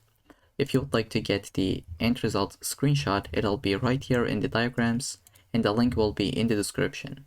With this in mind, let's go ahead and get started with it. So for these icons, I'll be using Font Awesome. So I'll just visit cdnjs.com and then search for Font Awesome. Okay, so I'll click to it and I'll get the very first link that we have. Okay, now we have 3 empty files. First, let's get started with HTML. I'll get this boilerplate, let's say contact form, link our CSS file, and then paste the Font Awesome link. Now we can get started with the body element. So first I'd like to put those side by side. And this is completely responsive, by the way. As you can tell, once you hit a certain breakpoint, it's going to be in the column direction, right? Okay, so I'll say open with a live server. It should be right here, but we don't really have any content. Okay, so I'll go ahead and get started with it. So first I'll have a div with the class name of container. And then I'll have one more container, but this time it'll be called as form container. And then we'll have an h1 that will be this text that says get in touch. And then we can have a p tag. It's going to be this one. Let's say fill out the form below to contact us. And right after this p, we'll go ahead and create a form element. It's not going to have any actions, so let's delete it. We'll have a div that will be input group, input-group. Then we'll go ahead create one more div that will be for the input field. So say class input-field, and then we'll have an I element where we will hold the icon. So it's going to be this icon. Let's say FAS FA-user, and then right below to it we'll have an input, which is going to be type of text. We can give it a placeholder like name, and then we'll say this is going to be required. Okay, let's save. This is the end result that we have. And then we can duplicate this. I'll basically duplicate this and give one space. This will be FA, like FAS and FA envelope. Okay, for the type, this is going to be email, and placeholder will be equal to email. Okay, and now let's try to duplicate this once again. Here we go. The icon will be phone, type will be tel, and then let's say phone, we could say something like optional. Since this is optional, we can delete the required field, right? Okay, so this is exactly what we're building at the moment. We can duplicate this once again, and this time it'll be icon of FA tag, let's say type of text, and then this will be the subject, and required. Okay, let's save. So this is the output. Now this time, instead of an input field, we will create a message field because this is a little bit different, right? I'll say dot message dash field. We'll go ahead and get an icon. This time it'll be FA message, and we can delete this empty space. And then I'll have a text area component or the element. So I'll delete the ID and then the name. Let's say placeholder will be your message. And then I'll say it'll be required. Okay, right after this div, I'll have a button. Let's say type will be submit. We'll go ahead have a div with the class name of btn-content. We can have a span that will be sent message. And then finally the icon, which is going to be class of FAS FA-paper plane. Okay, so that's gonna be it for the entire form. At the very bottom, we would like to have this info. So after the form, we'll say div that will have the class of contact-info. We can say get the info item, and we are going to be having this 3 times. So you can say multiply this by 3, right? Here within the very first one, we'll get an icon that will be class of FAS FA map marker alt. Okay, so it is this icon that we just got. Then after this I'll say span and just get this content. You can put anything that you wish. Okay, right after this, I'll get a different icon that is called FAS FA envelope. And then for the content, we can get the exact same thing that we have here. I'll put a span and put it inside. Now finally, here we'll have another icon that will be for phone. And then for the span, I'll get this text. Okay, so this is the entire UI that we have built, only the markup. Now we'll go ahead and get started with the CSS file that we have already linked. And we are not going to have any JavaScript, so we can delete it. Okay, so let's get into the CSS file and get started with it. So the first thing that we always do is to add some basic resets, right? I'll say get the padding of 0 from all directions, margin of 0, and then box sizing will be border box. And we can add a different font family. This is optional, you can put anything that you wish. I'll go with sans serif. Okay, and then I'd like to add some CSS variables. So I'll just get my root element and I'll say dash dash. The primary color will be equal to this one, which is going to be 4A DE80. I'll duplicate this. I'll have primary dark, and let's not forget to turn this off or add the semicolon at the end. Now this will be 22 C55 and E. I'll duplicate this. This is going to be BG dark, and the value is going to be 1A 3 times. Let's duplicate this. This will be text light F3, F4, F6. Let's say text light, and I'll have text gray. Let's say we will have card BG. Then we can have input BG as well. And finally, the border radius. Border radius.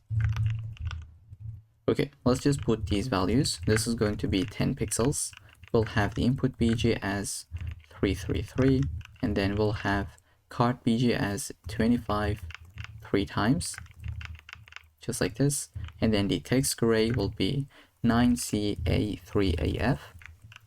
And then this value, I think this is something that we have already put correctly. Okay, so we'll be using these variables just in a second.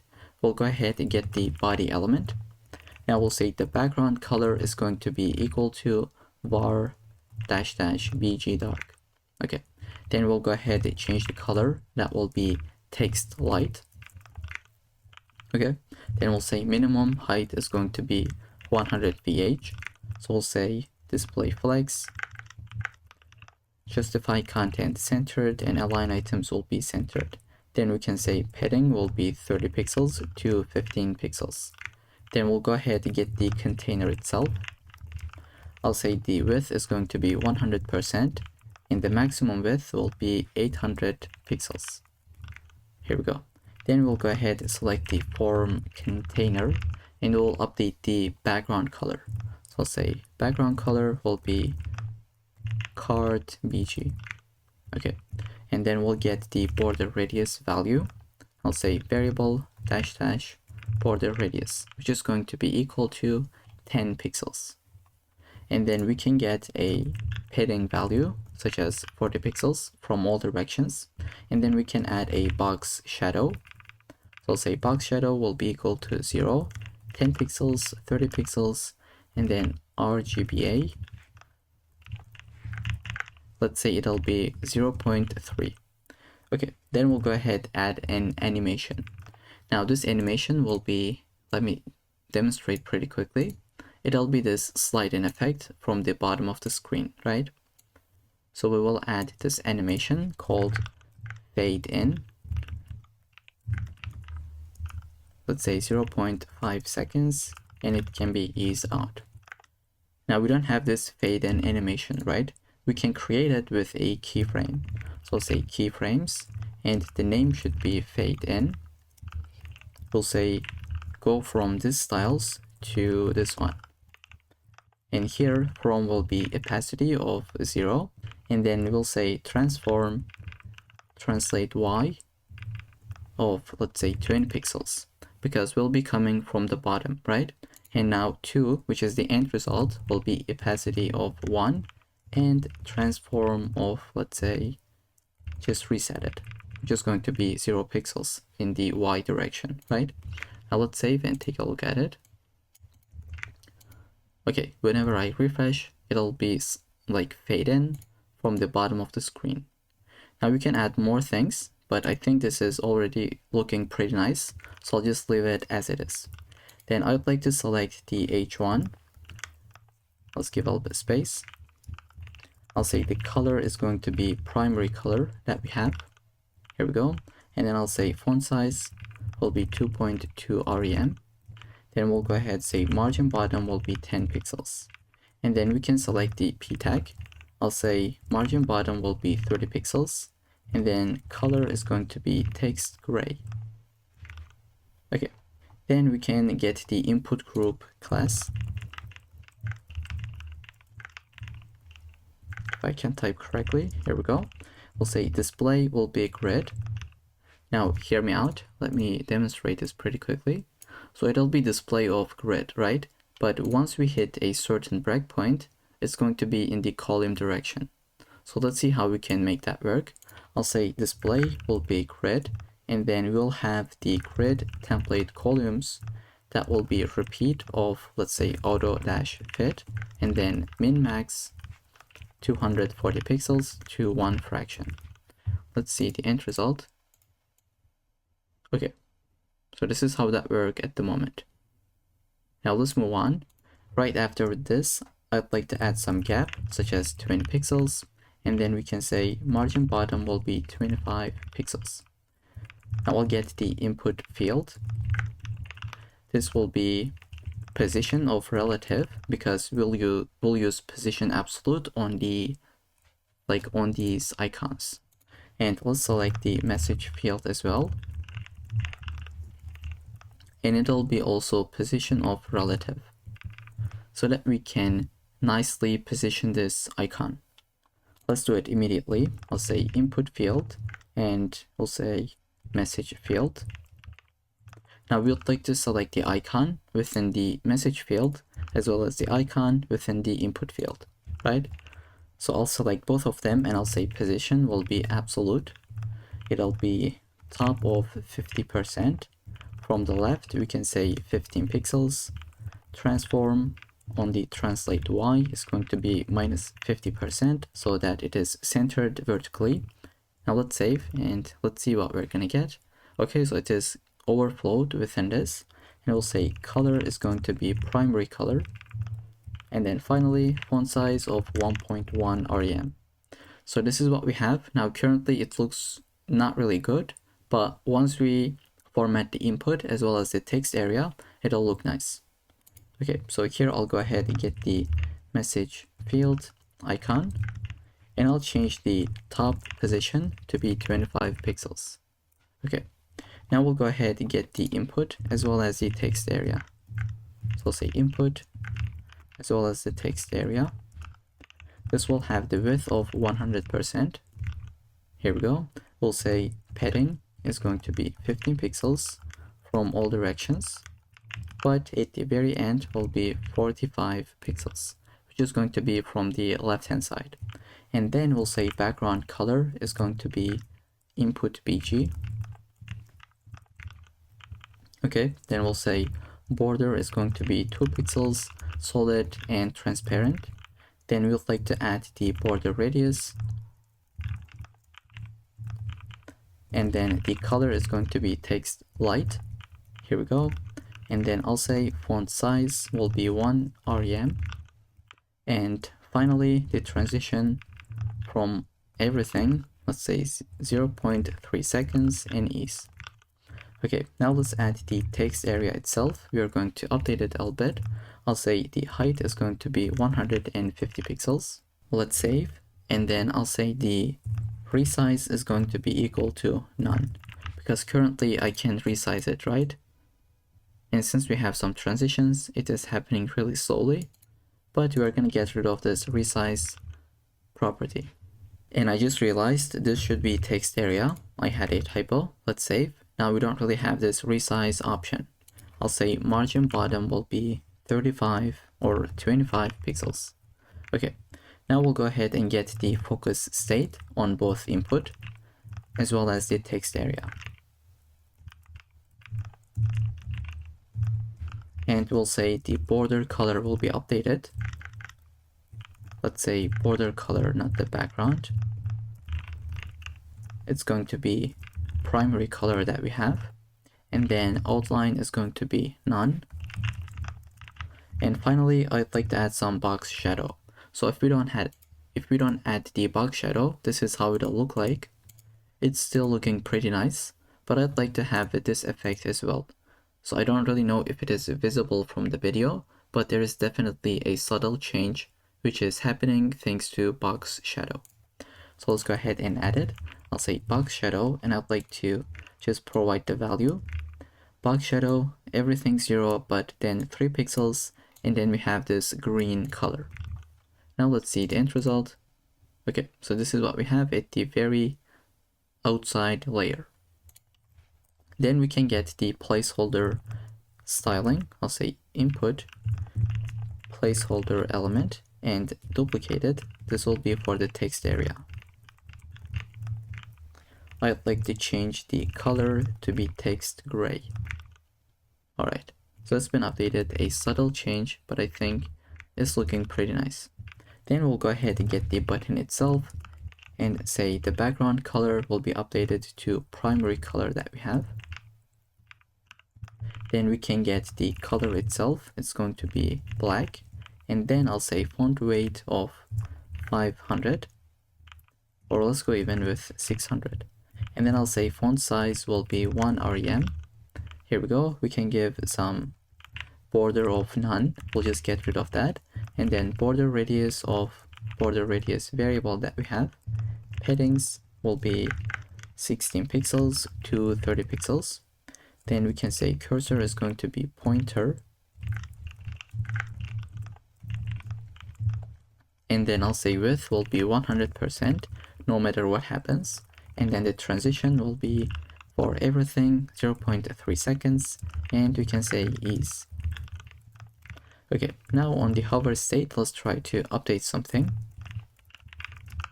which is going to be the background color itself. It'll be primary dark, and then we'll update the transform. So I'd like to say translate y of -2 pixels so that it would go up a little bit. But then I'd like to add this box shadow, right? Kind of like neon effect. I think it looks pretty nice. And let's see how we can add it. I'll basically grab the same value Okay, so it's the exact same color, I believe. Let's see. Okay, it's the same thing, but 0.3, and we update these values. Okay, so this is how that look. This is how you can give the hover effect with the box shadow. And then I would like to add the active property. So say button on the active state. We would like to take the transform of translate Y and bring it to the previous state. Okay, so I'll hover over this and click to it. It just goes to the previous state. Now we can get the button content. So I'll say dot btn content, and I'll say display of flex, so that we can say gap of 10 pixels. But without display flex, I think it's not going to have any gap, right? It does not work really properly. So let's say 100 pixels of gap, but if you delete the display flex, you cannot really see it. And now let's say it'll be 10 pixels. Let's say justify content will be centered. Otherwise, it is on the left hand side. And then we can say align items will be centered as well. Here we go. Then I'll go ahead and get the contact info. Contact-info. I'd like to get the margin top of 40 pixels. I'll get padding top of 30 pixels. Border top, let's say, will be 1 pixels. Solid. RGBA of white, which is going to be 255 3 times. And then we'll say 0.1. Let's save. Here we go. And then I'll say display of flex, but in the vertical direction, right? I'll say flex direction is going to be column. Then we can give the gap of 15 pixels so that they are nicely separated. I'll say info item. We'd like to say display of flex. Let's say df, and then I'll say align items to be centered, so that this text as well as the icon is nicely centered. And then we'll say gap of 15 pixels. Here we go. And I'll get the info item icon, and I'll say color is going to be, let's say, primary color that we have. Then I'd like to update the font size. Let's say 1.2 rem. Okay, if you don't add this align items, like, I think we cannot see it yet, but let's just be extreme. I'll say 2 rem. Okay, as you can tell, now it is not really centered nicely. If you say align item centered and accept this, okay, now it is centered as you can tell. But now we'll go with 1.2 rem. Okay, then we can give a width such as 20 pixels. Okay, let's say 20 pixels. Okay, then we'll get the info item span. Say info item span elements that we have, where we'll update the color itself to be text gray. Okay, and finally we can add some media queries. I'll say media, let's say maximum width, but we need to wrap this with brackets. Let's say 600 pixels, and below we would like to add the form container to be padding of 25 pixels. Let's see now. Okay, what the hell? This button is not really looking correct. We're going to fix it. Okay, so I think all we have to do is just say input group is going to be grid template columns, right? I'll just say 1fr. Let's see now. Okay, this doesn't really fix it. We're gonna take a look at it. But we can say something like h1 font size is going to be equal to 1.8 rem, right? Now let's see why this is causing it, right? I think, let's see, in the index.html, this button should be outside of this div. Okay, now it is working correctly, just like in the end result, but this is not width of 100. We can take a look at that. And to be able to make this text area 100% width, we can basically take this entire message field, so just cut it from here and put it right after this div. Now this should be working correctly. Okay.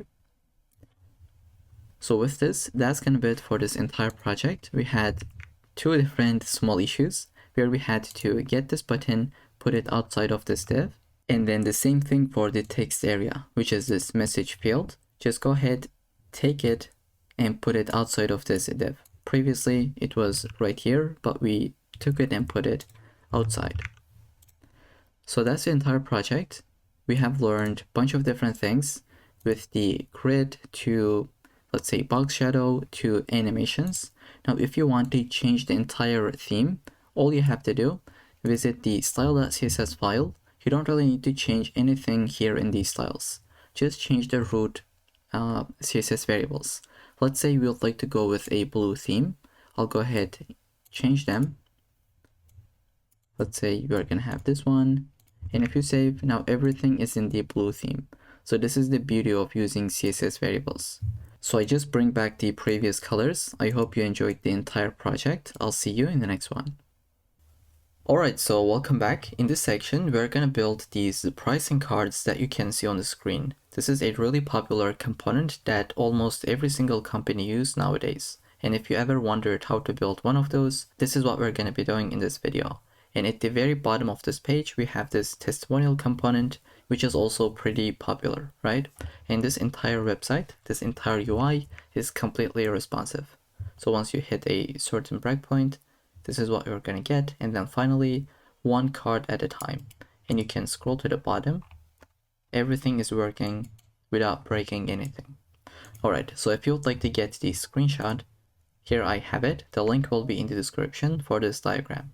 And then for the icons, we'll be using Font Awesome. So head over to cdnjs.com and search for Font Awesome. I'll copy the link, kill this website, and put them side by side. So I have the two different empty files. We're gonna get started with the HTML. So let's get the boilerplate. I'll say the title will be equal to something like pricing cards. And I'd like to link my CSS file and then just paste this link that we have just copied. Okay, we can go into the body and create a container. Let's say something like hello. I'll save and open this with the live server that we have. Okay, so this is the end result. Now let's go ahead and get started with it. So I'd like to show you the actual end result as we go so that I can reference it. And I said, currently we are building this. I can say something like we're currently building this button, so on and so forth. So under the container, we're gonna have a header component where we can put the title as well as the p tag. So I will say h1, choose your plan, and let's try to capitalize them. Okay, then we're gonna go ahead, create a p tag where I'll say select the perfect. And you know what? I'll just copy and paste because why not? Here we go. I just got the p tag. Right after this header, I will create the pricing cards container. And then we're gonna have the basic plan. So this will be our card and it'll have the card header initially, where we can store the icon, this rocket icon, the basic text, whatever the plan is, right? And then the price, and finally the description. Okay, so under the card header, I'll say plan-icon, where I'd like to put the I element with the class name of FA rocket. And then after this div, I'll create h3, I'll say basic. And then after the h3, I'll say price, because we're gonna have three different elements. So we're gonna have a span with the currency class, and then I'll duplicate this twice. This will be amount, and then the period. So either it is monthly or yearly, right? I'll just say /month, and then we're gonna put the amount for the basic plan, which is 9, and then the currency, which will be dollars. Okay, and then after this price, we'll put the p tag with the class name of description. Okay, I'll copy this entire thing, paste this in. This is what we have at the moment. So right after the p tag, as well as this div, which is for the cart header, right? Just go ahead, shrink this. Right after this one, we'll have the card dash body. And then this will get some features under the UL element. So I'll say features.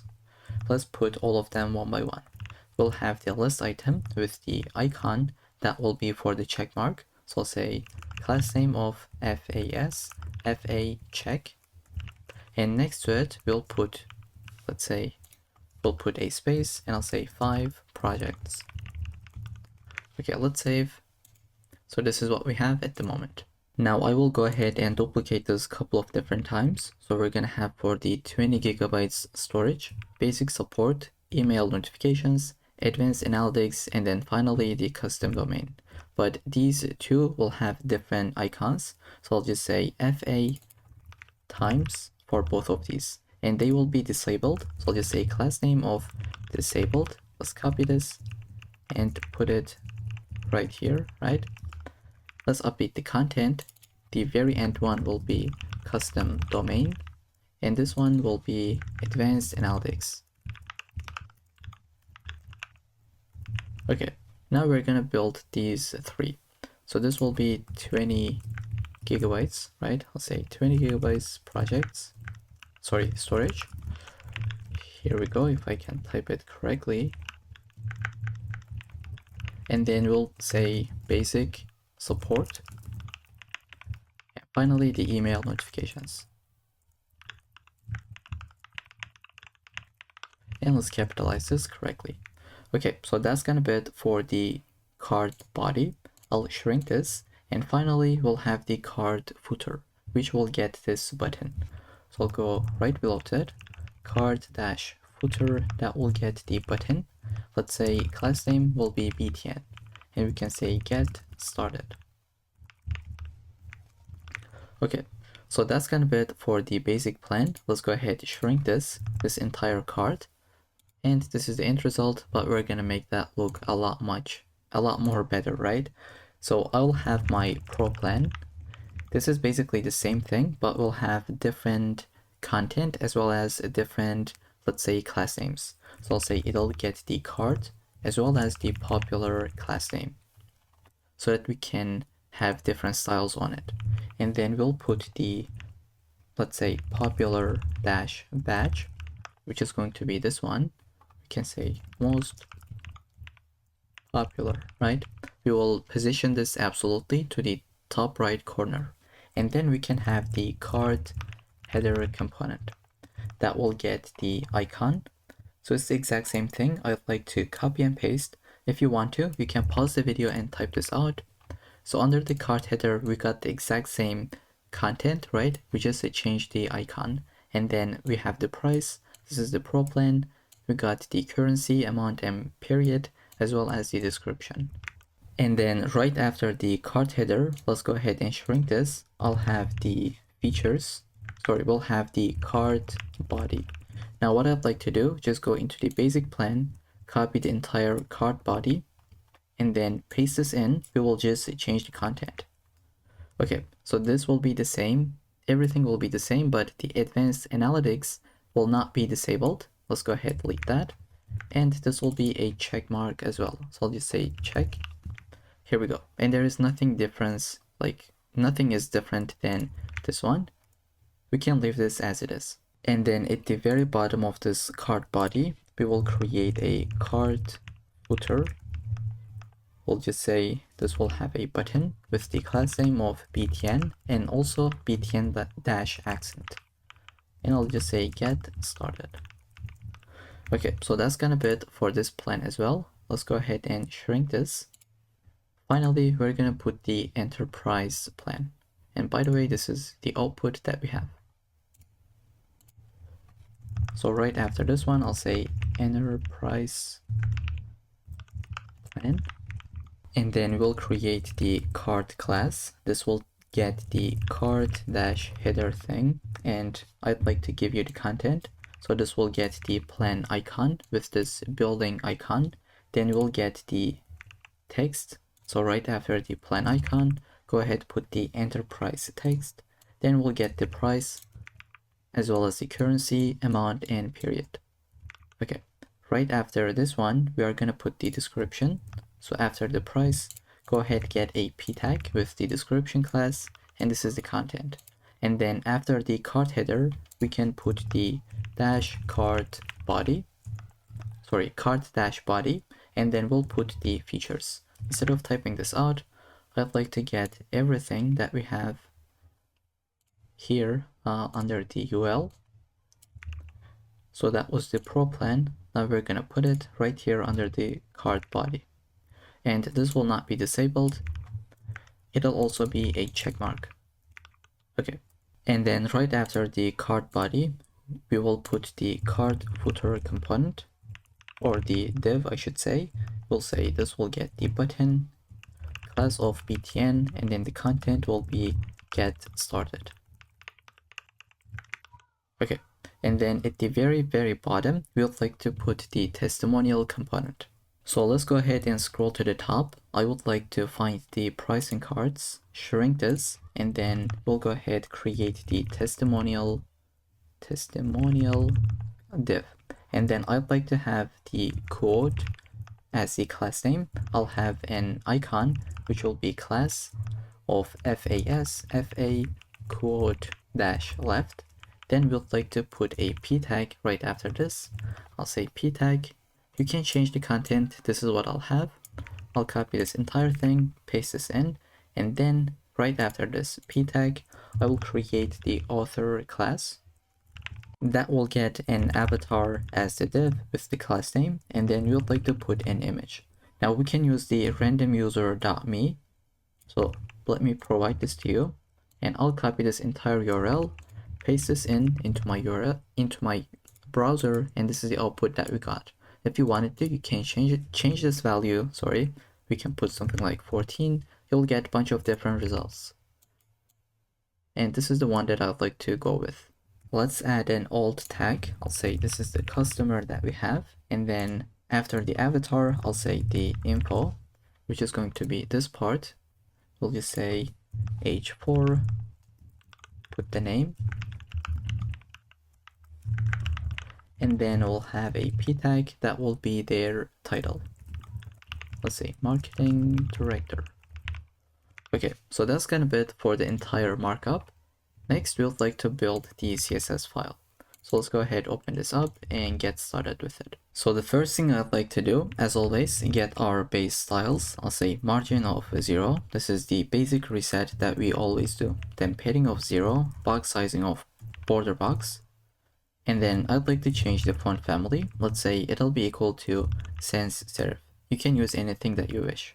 Now I'd like to get some CSS variables so that we are consistent in our code.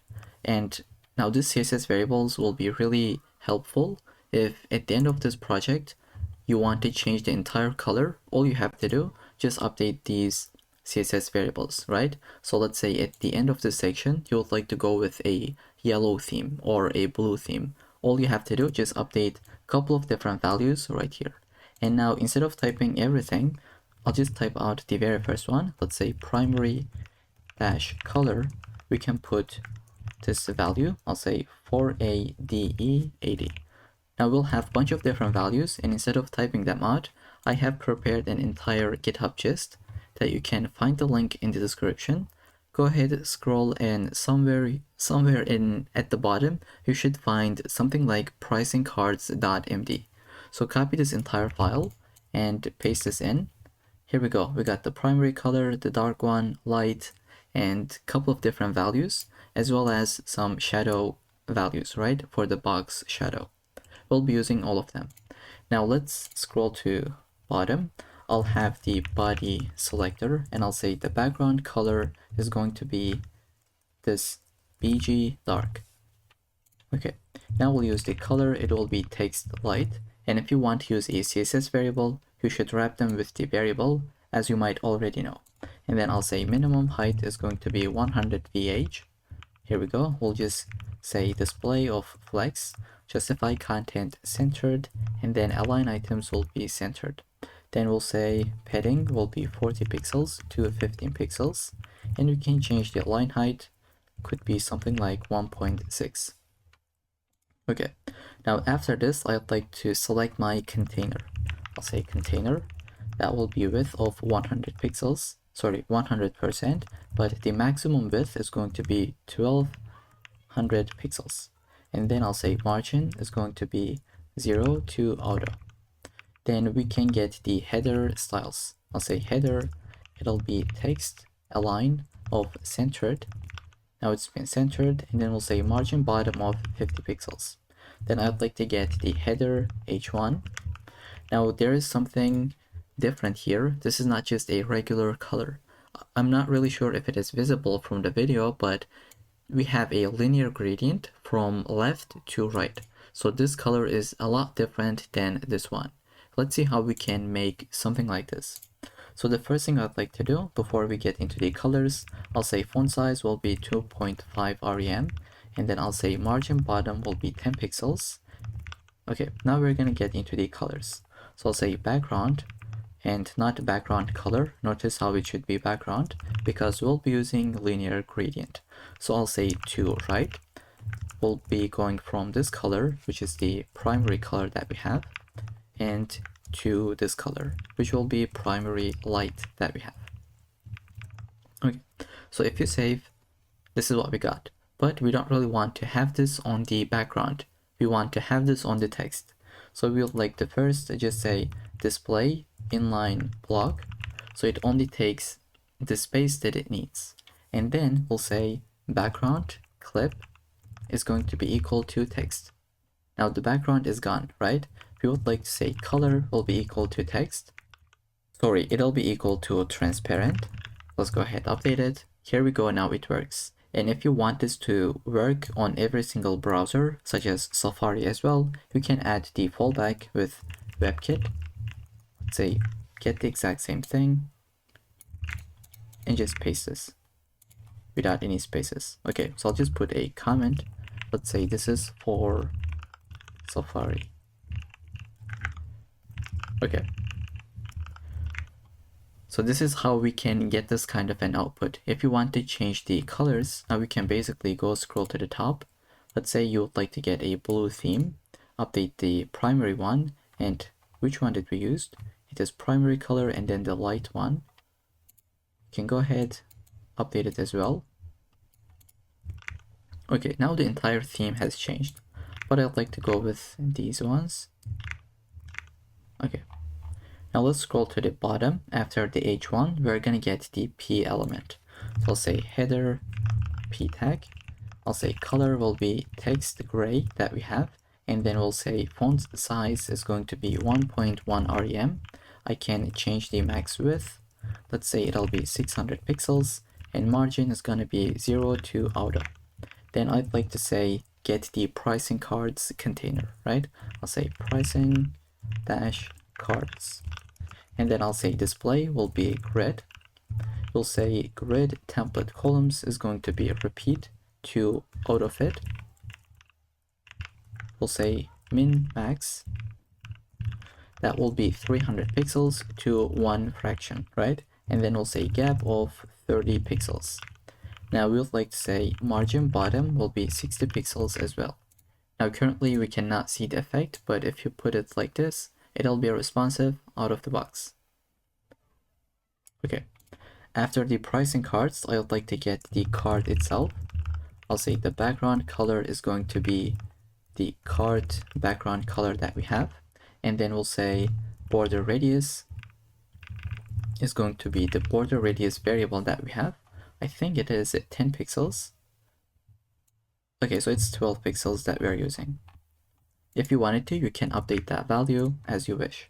Then I'll say overflow is going to be hidden. Then we can say position is going to be relative, and you're going to see why. We'll say box shadow will be this shadow medium that we have. And then I'll say, let's give some transitions on everything, 0.3 seconds as is. Okay, so that's it. Let's also add the height of 100%. Now we'll go ahead and get the card hover state. We will update the transform property. Let's say transform will be translate y of -10 pixels. And I'd like to get the box shadow. We'll say it'll be equal to the large box shadow that we have. And then finally, the background color can change to card hover state. Okay, let's take a look at it. As we hover, I think it is changing, but this should be background color. Okay, now the background color changes as we wish. Then I'd like to get the card header component. Let's say card-header. I always say component is because I'm using React a lot, but this is basically a class. I should say I'd like to get the card header class, right? Okay, let's say padding will be 30 pixels. I'd like to get the text align to be centered. And finally, let's add some border bottom. I'd like to copy this value and paste this in. This is the output that we got. Now I'd like to get the plan icon as well. I'll say width will be 70 pixels. Same for the height, 70 pixels. And we can add a background gradient. Now let's try to paste this in and then I'll walk you through it.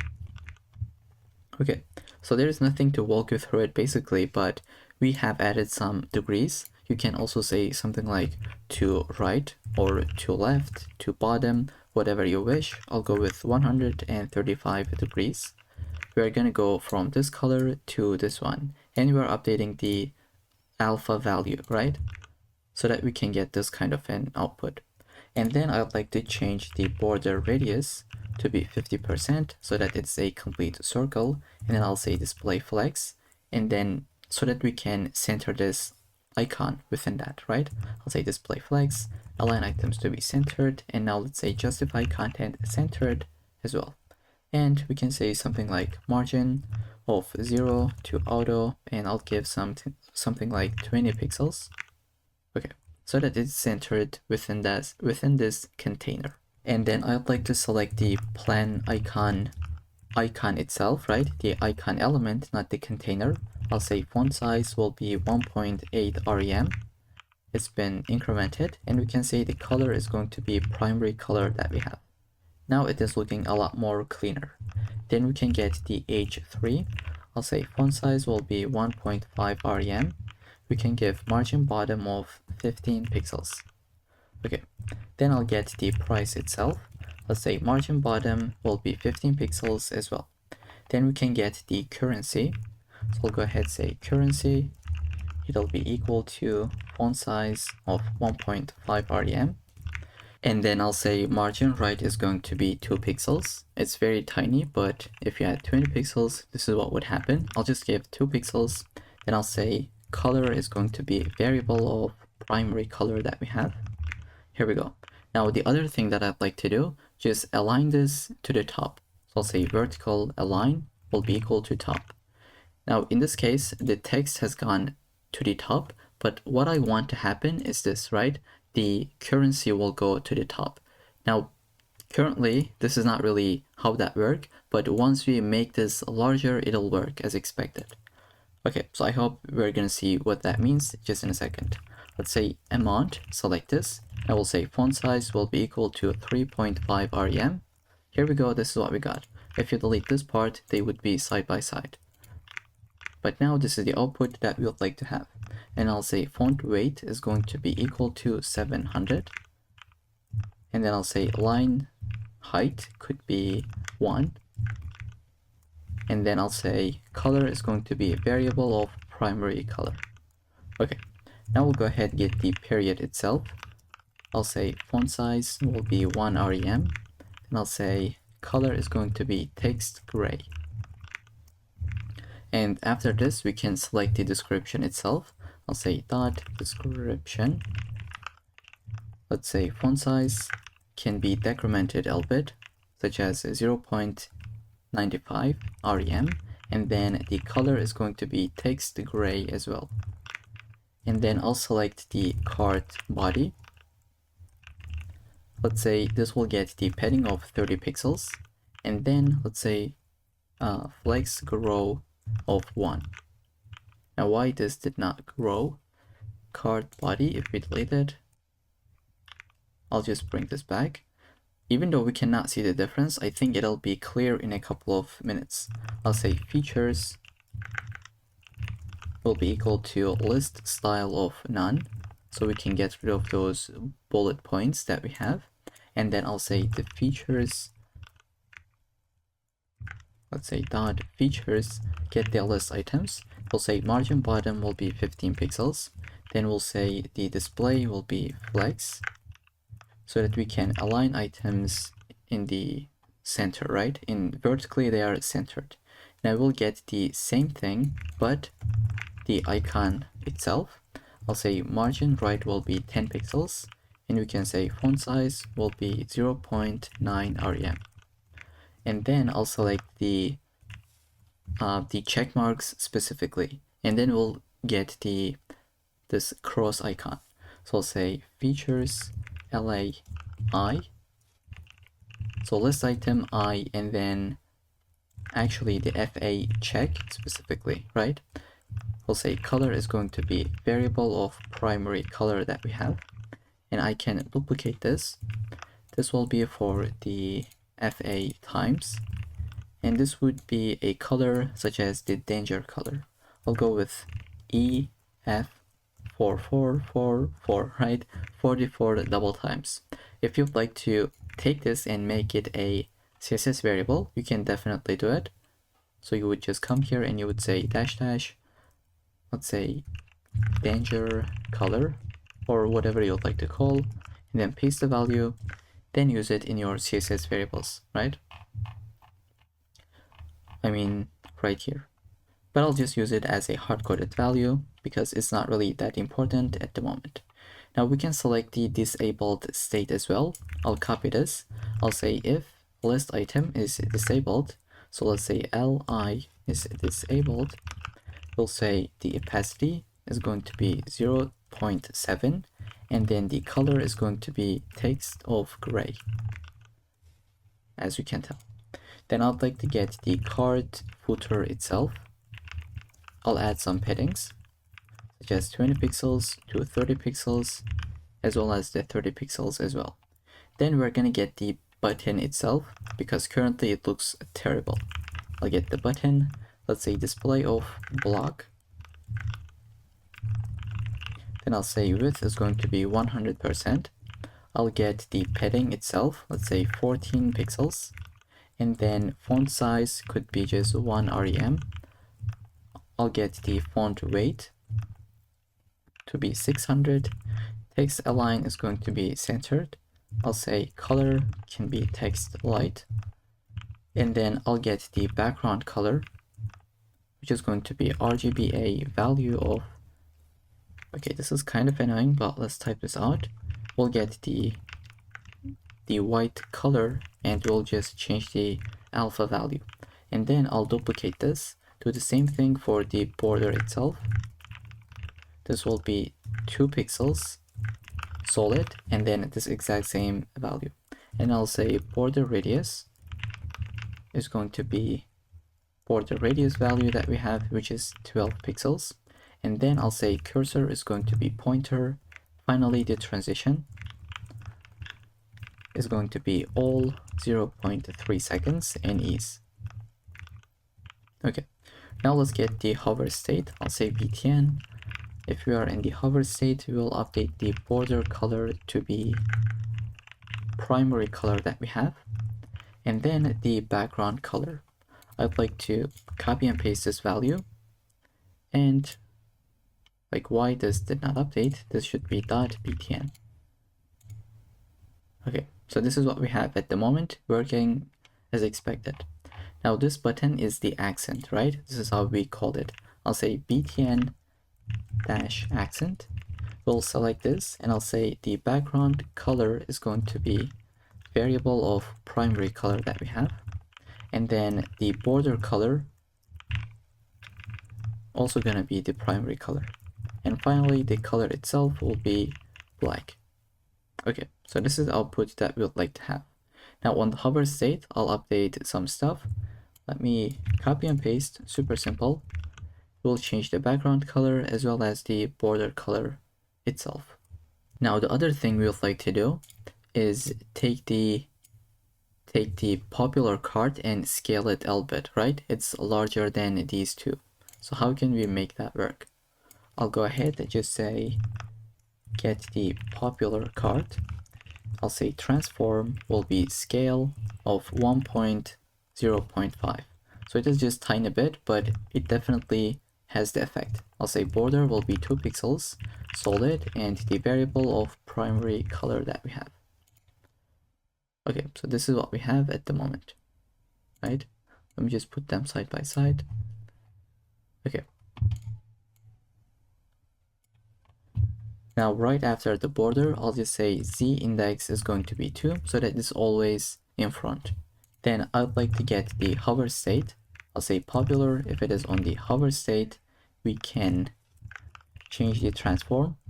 I'll say translate y is going to be minus 10 pixels, and scale could be still 1.0.5. Let's see this in action. Okay, so if you don't add this, let's see what would happen. In the hover state, it goes like, can you see, like, it's still going up, but it also scales down. So you have to say the scale should be still the same, and then you will, let me save, and then you will take it to translate y of minus 10 pixels.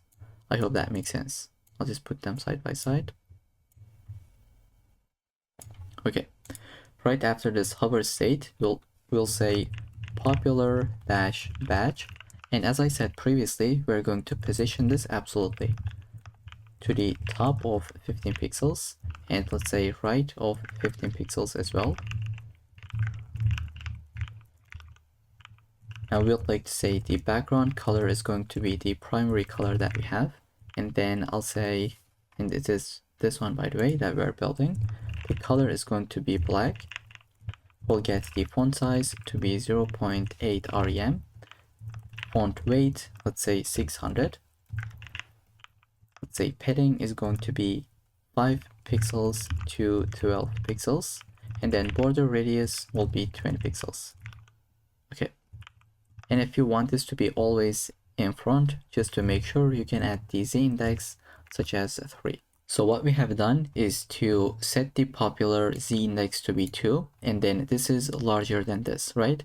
If you don't add them, let's see what would happen. Maybe nothing would change, but you just want to make sure that this badge is in front of the card itself, right? You don't want this to be like back of this card because it would be invisible.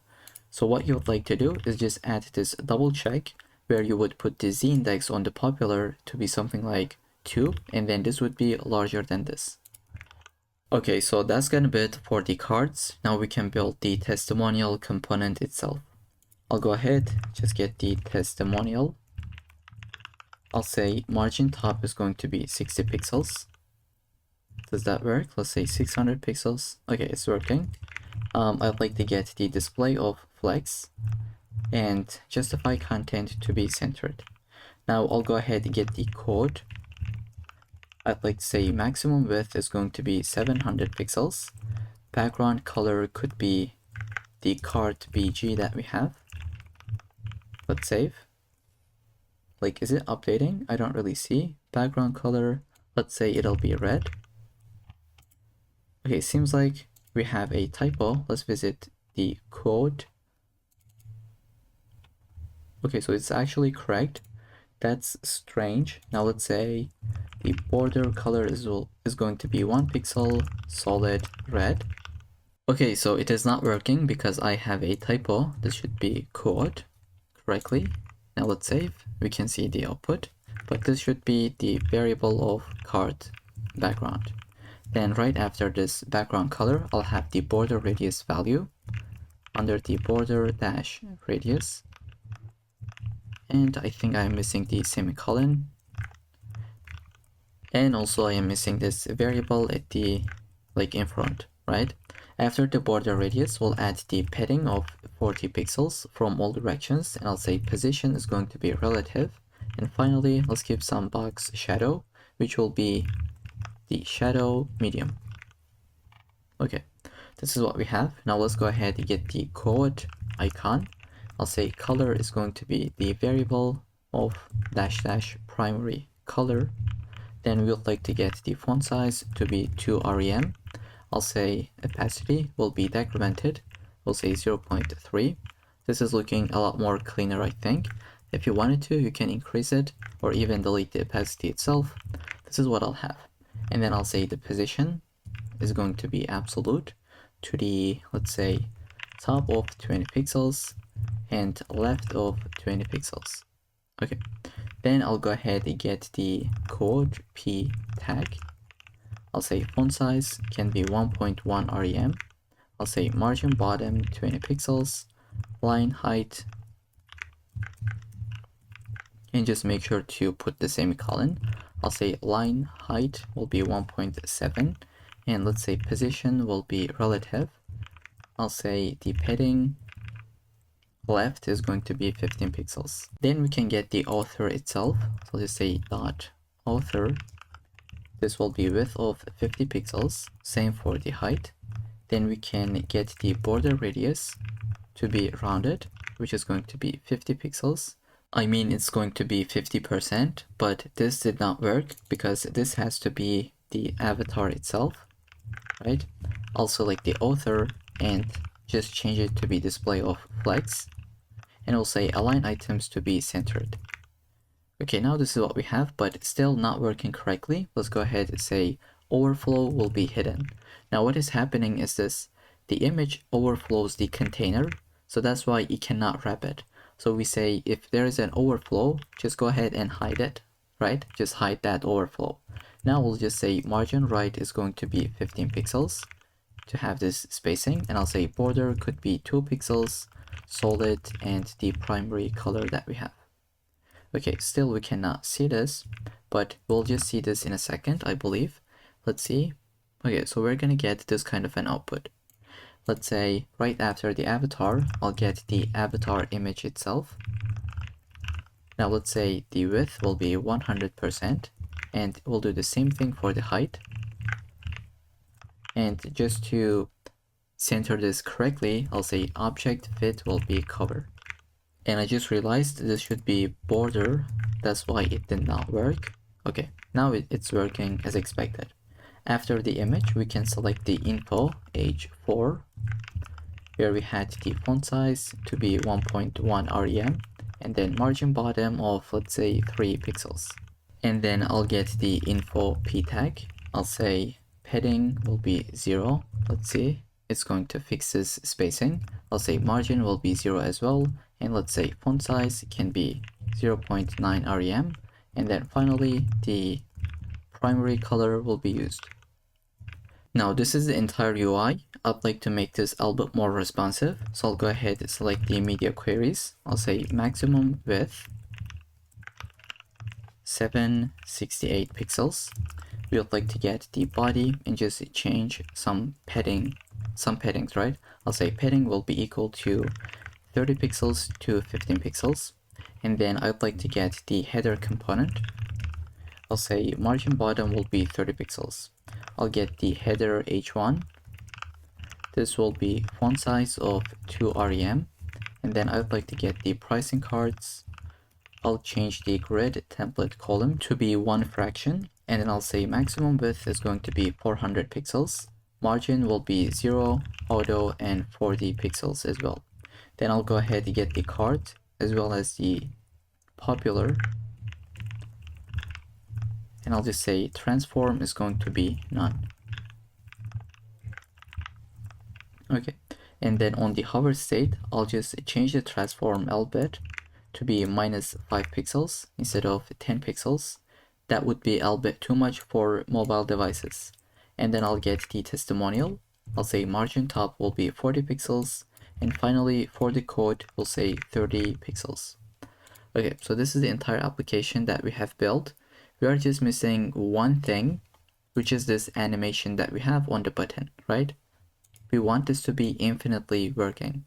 So I'll go ahead, put them side by side, and get started with it. So we would like to create a keyframe, right? So that it is going infinitely. I'll just say add keyframes, and I'll say the name could be anything. I'll go with the pulse because this is what we call this animation, and we'll have 3 different states. So from the 0%, we'll add something. At 70%, we'll do something. And finally, we'll do something else, which is the 100%. Now, if we want to use them, we'll just select the button accent and we'll say the animation is going to be pulse and then 2 seconds, let's say infinite. Here we'd like to change the box shadow. So I'll say box shadow will be 4 different times zeros and then we'll say RGBA of this color.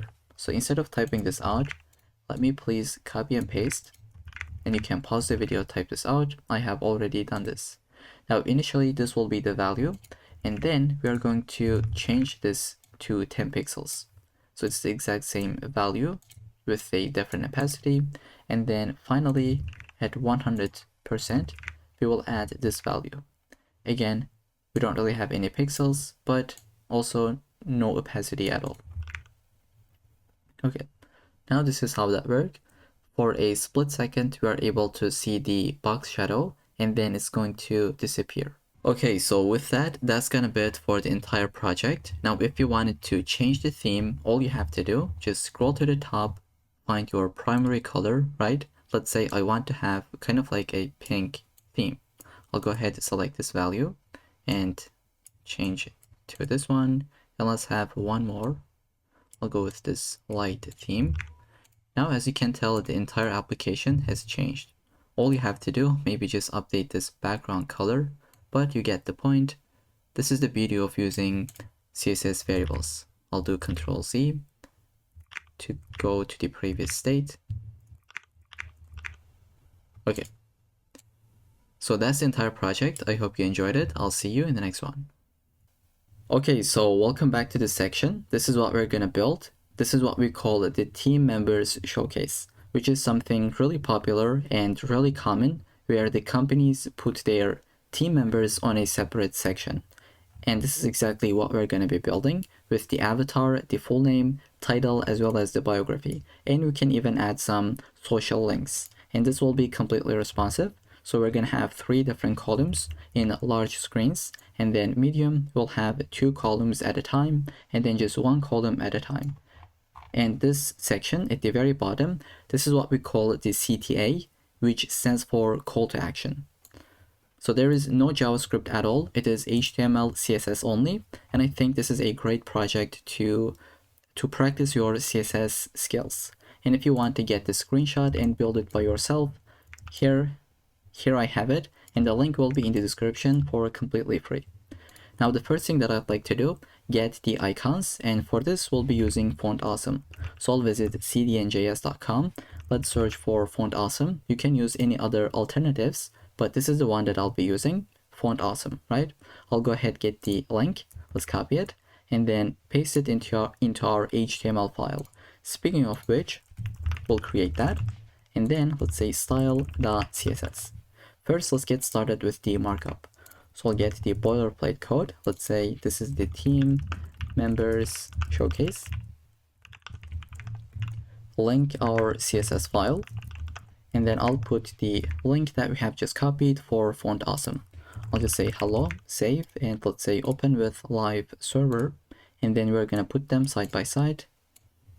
Here we go. Now I'd like to open up the end result. This is what we have.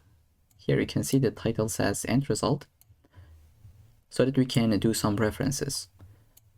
Here I'll just create a header component and I'll get started with this h1 that says meet our team. And then I'll create a p tag. This will be the description, and I am too lazy to type this out. I'll copy and paste. If you wanted to, you can pause the video and type this out. Then we'll like to have this team grid. Now we'll have 6 different team members. Let's say team member 1. And the content will go into the cart div. Now this will have cart dash top. Let's duplicate it, and it'll have cart bottom. Let's first get started with the top section. Now what you have seen here, this is the background, and we will create this as a separate div. So I'll say profile dash bg. It's not going to have any content, like it'll be empty, and we're going to position this and then give it a width and height. And then we'll have the profile dash image. This will get the image component or the image element, and for the source we will be using the random users. I'd like to copy the URL, paste this in. So you can type this out, randomuser.me, API portraits man32.jpg. And if you paste this in, you'll be able to see different results depending on the value. So I'll go with 12. This is what we have, so on and so forth. Okay, let's put them side by side once again. Let's save. This is what we have. Let's put an alt, such as team member, on this image. And after this image, and then after this div, I'll go ahead create the h3, which is going to hold the username. So I'll say Alex Morgan. Right after this h3, I'll put p, the p tag. I'll say class will be role. Let's say it's founder and CEO. Okay, right after this div, I think my mouse died, I was going to say. No, it is working. So right after the card top, we'll go under the card bottom, and I'll put a p tag. Let's say this will get the class name of bio. And I am too lazy to type this out as well. I'll paste this in. You can change this and put it anything that you wish. And then after the p tag, I will create a div with social links class. Now we'll have 3 different links. This is not going to take us to any website. I'll just leave it as a hashtag, right? A hash, and I'll say class name. Let's say this will be social-icon. Now let's put the actual icon. Let's say class name of FAB, FA LinkedIn-in. Okay, let's save. Now let's duplicate this twice, 1 and 2. This will be Twitter, right? And then the very last one will be GitHub. Let's save and take a look at the end result. This is what we have. Now we don't really want to type this out 6 different times, right? It's the exact same thing. All you have to do, copy it, paste it, and then change the value. Now there is no need to waste any time. So I have prepared an entire GitHub gist. Let me get this. Here we go. Okay, so you should be able to find this link in the description. Go ahead, find the team members showcase. So copy the entire markup. And we have some CSS code that we're going to get into in a little bit. But basically, this is the entire team grid that we have. Okay. So this has no logic at all, just pure markup. That's why I'd like to copy and paste. I'll delete this entire team grid and paste this in. Let's save and take a look at the output. Okay, so this is the exact same data that we have right here. And now we'd like to put the CTA section. So I'd like to scroll to the top. I'll shrink the team grid component. So we have this div, let's shrink this, and we'll create this team-CTA, which is going to take an h2 that says want to join our team, ? And then p tag. Let's say we are always, and copy and paste. We are always copying and pasting. Here we go. And then we'll just put a button or a link that will take us to nowhere, but the class name should be CTA button. And CTA stands for call to action. I'll say view open positions. Okay, so this is the entire markup. Next, we are going to build the CSS. So I'll go into this file, shrink the left-hand side, and get into this file. Okay, so the first thing we would like to do is to get our basic resets. Now, I know that this is kind of repetitive and it might sound a little bit annoying, but we have to do it if we want to get rid of all the default paddings, margins, and add this box sizing of border box. We have explained this in the previous sections, so I'll not go over it once again in this project. Let's save. This is what we got, and I'd like to update the font family to be, let's say, sans serif. As always, if you wanted to, you can change this and make something completely different if you wish. Now, I'd like to get some CSS variables. I'll get my root element, and instead of typing them out, I don't really want to waste any time, so that's why I have prepared this entire list. So just go ahead, find the team members showcase. This is the HTML that we have copied, but I have a complete CSS code, around 10 lines of code. Let's paste this in. So we have a bunch of different colors for primary, for the text, and we have some values for border radius, We have some box shadow values, and then a couple of different values as well. So we'll be using all of them in the incoming minutes. So we'll kill all these websites. Okay, now let's get started with the body element. I'll say body. Let's say background color will be equal to variable of bg dark.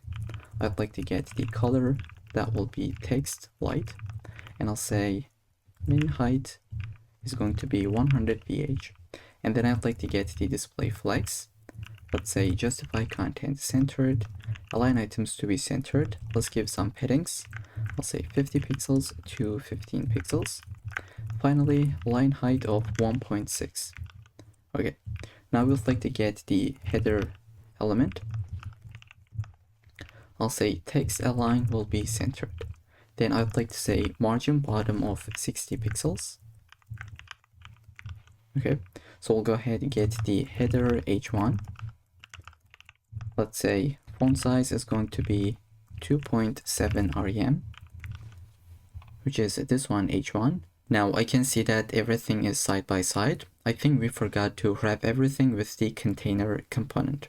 So I will visit index.html. Okay, right after the body, I'll create the container dev. Let's copy this and just put it right before the body closing tag. Now I'd like to go into the style.css and I'll select the container itself.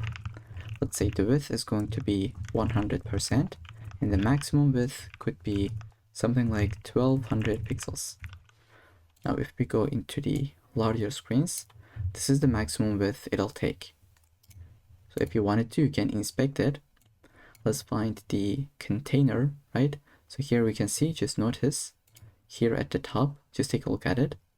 We have the 1200 pixels of width. So this is the maximum value that it can take. Okay, so with this in mind, let's put them side by side once again. And just move forward. And I'd like to add one more thing. I'll just say margin of 0 from top and bottom, but auto from left and right, so that it is centered. Then I'll get the h1 that we already have. It is this element. Let's say margin bottom will be 15 pixels. Okay, I'll say background. Now it should be background, not background color, because we will give this linear gradient. I am not really sure if it is visible from the video, but this color and this one is completely different. So we'll go to the right from this one to this color. Okay, let's see. I'll say background will be linear gradient. You can either say 90 degrees or you can say to right. And I'll say go with this color, like from the primary color to this one.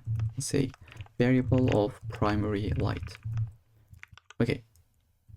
Now if you save, you're going to see that the background has been updated. So we can fix this. I'll say background clip is going to be text. That's the first thing. Now we'll just say color should be transparent. Okay, now this has been fixed. Now we'd like to add the support for the Safari as well. I'll say WebKit, and I'll just get this exact same value, paste this in. Let's say it'll be text, and I'll just add a comment. Let's say for Safari as well, right? Okay, after the color, I'll say display should be inline block, and then I'll say position will be relative. Okay, now we'll go ahead and get the after element so that I can put this underline in the middle of the h1. So I'll say header h1, and let's get the after element. Content will be nothing, which is an empty string, and we'll say position is going to be absolute to the, let's first say width of, we can go with any value. I'll go with 60 pixels. Let's say height will be 4 pixels, and then I'll say background can be variable of primary gradient. Now it is at the top, right? I'll just say bottom will be minus 10 pixels, and then we'd like to center this. So I'll say left 50%. Okay, now this is still not centered. it is starting from the 50%. I'd like to take this 50% to the left. So I'll say transform translate x is going to be minus 50%. Here we go, now it is centered. Let's add some border radiuses. I'll go with 2 pixels. Okay, so that's gonna be it for the after element. Now we can get the header p tag. I'll say color is going to be text gray. We'll be using the CSS variable. I'll say font size will be 1.1 rem. Then we'll get the maximum width to be 600 pixels. Let's say margin will be 0 to auto. So if we do not add this, what would happen? I think it would not be centered correctly, but let's bring this back, save. Okay, now it is centered. And then I'll say margin top of something like 20 pixels. Okay, so that's gonna be it for the header p tag. Now I'd like to select the theme grid, theme-grid.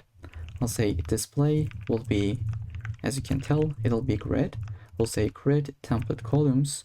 I'll use a repeat of auto fill and min-max 280 pixels to 1 fr. And then I'll say gap of, let's say 30 pixels, margin bottom of 60 pixels. Now let's see if this is responsive already. Let's select the correct one. Okay, so it's already responsive, as you can tell, thanks to this min-max method. Okay, now we'll get the theme-card.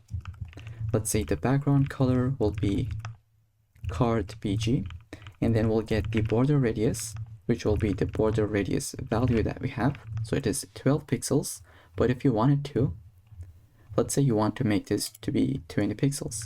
So you can go right here and update it. Okay, but this is the value that I'll be using, which is 12 pixels. Now I'll say overflow will be hidden. Then now why is this the case? So if you delete this, now here you can see image is overflowing the card. So we say if there is any overflows, right? If there are any overflows, just get rid of that and hide it. Now we cannot really see that overflow. I hope that makes sense. Now we can add some transition. I'll add it on everything, 0.3 seconds and ease. Then I'll say box shadow will be variable of shadow md, which is going to be this value. Let's say shadow md.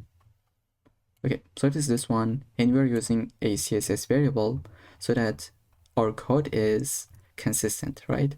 If we wanted to use shadow md, we can copy it, paste it here if we wanted to use it in this component.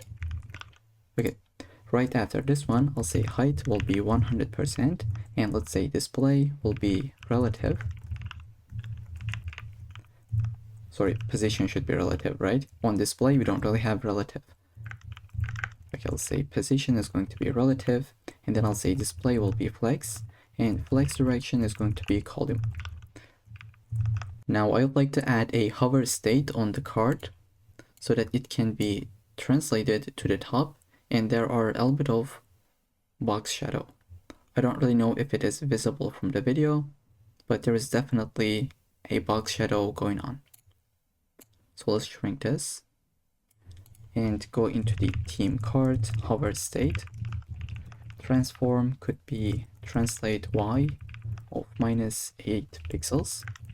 And then I'll say box shadow is going to be shadow large. Okay, and then I'll get the theme card on hover state. We would like to get the profile background. I'll say profile dash bg, and we are going to scale this up. I'll say transform scale 1.1, because if you take a look at the end result, if you hover over this, background also scales. So this is something that we would like to do. Okay, let's save and move forward. And by the way, let's open up our own version. Currently it's been like translated, but we cannot see the background. So we're gonna get into it. First, I'd like to say select the card top element. Position is going to be relative. Let's say padding top is going to be 70 pixels. Padding bottom could be 30 pixels. Text align could be centered. Okay, so this is what we have, and I'd like to add the z index of 1. Then I'll say profile-bg. Position is going to be absolute. Let's say top of 0, left of 0, and then I'll say right of 0 as well. And then I'll get the height, let's say 120 pixels. We can add the background color as well. So I'll use the primary gradient.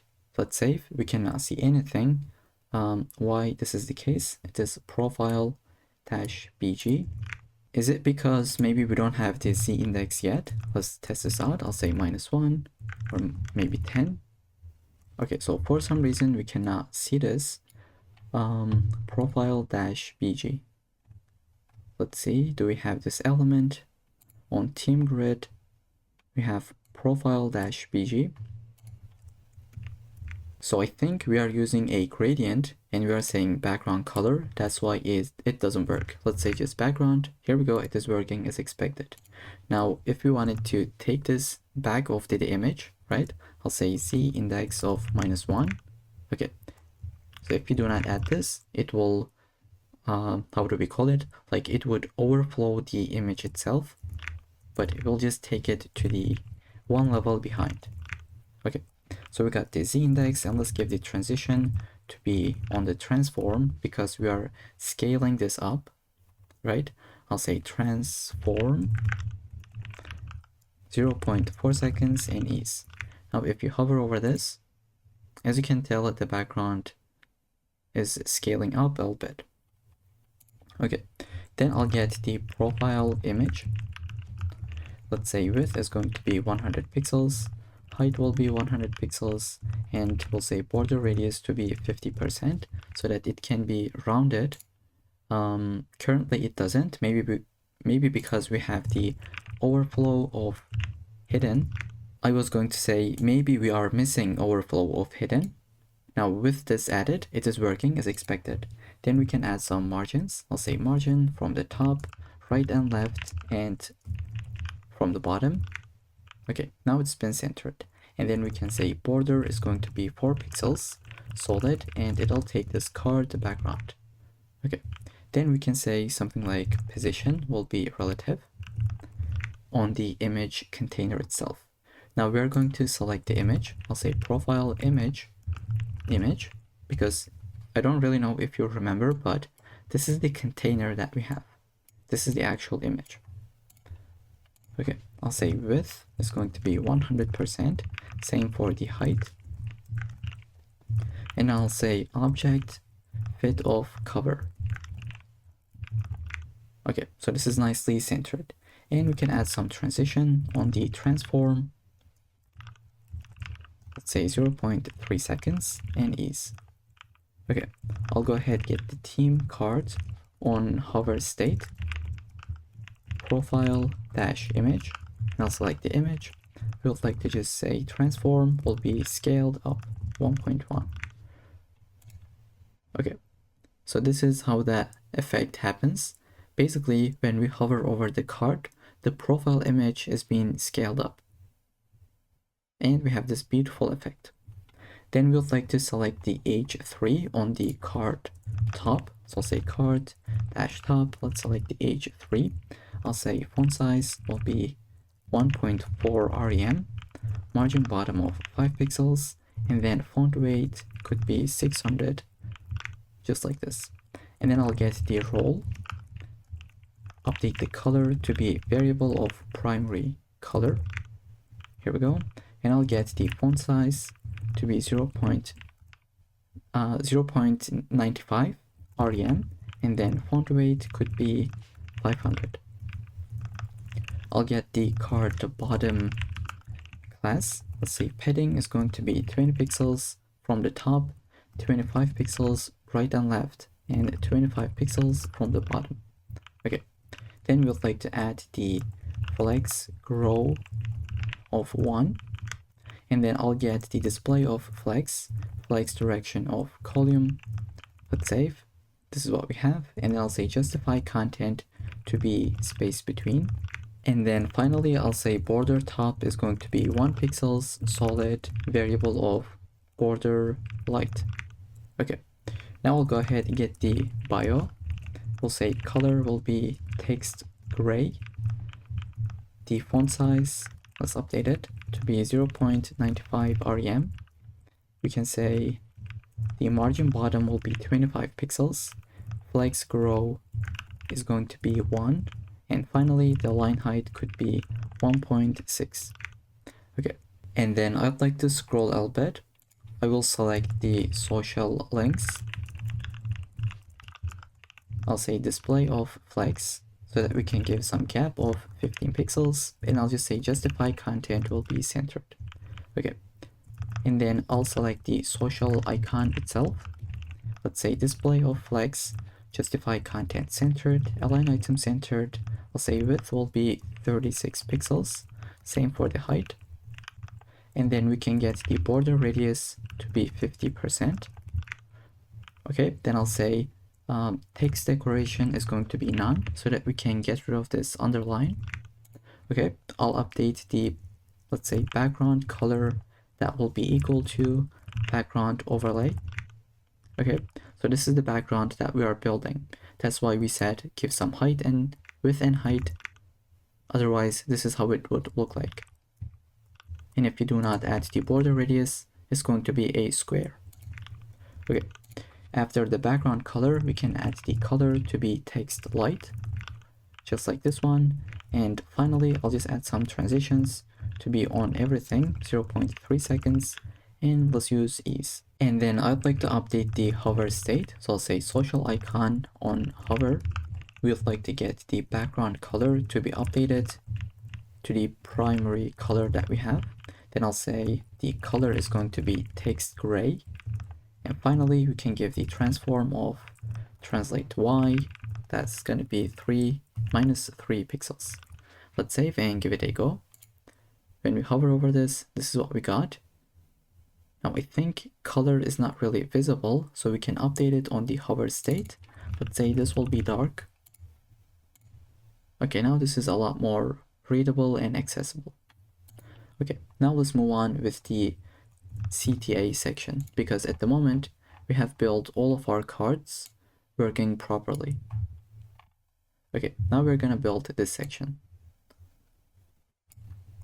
So I will select the team-CTA class and I'll say text align would be centered.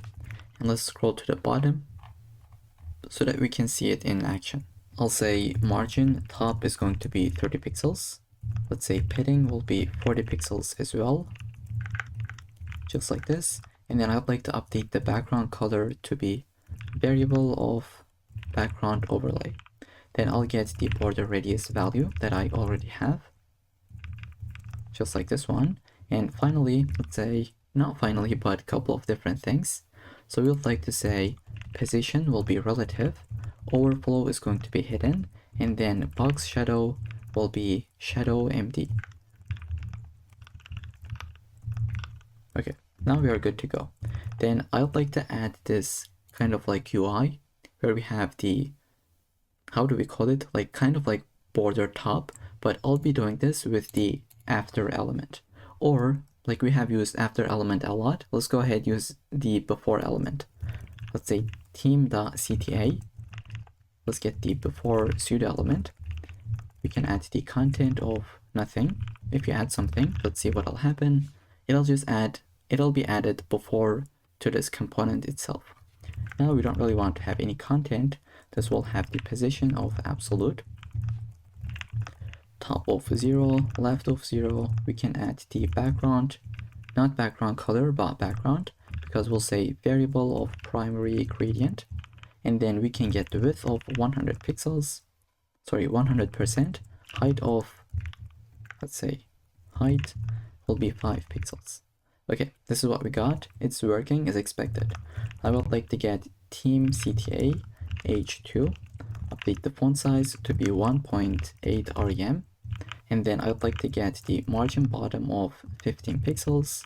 Let's say color is going to be variable of primary light. Okay, then I'll get the team CTA p tag. where I'd like to say color is going to be text gray. Here we go. I would like to get the maximum width. Let's say maximum width will be 500 pixels. And let's try to center this. I'll say margin 0, auto, and 25 pixels.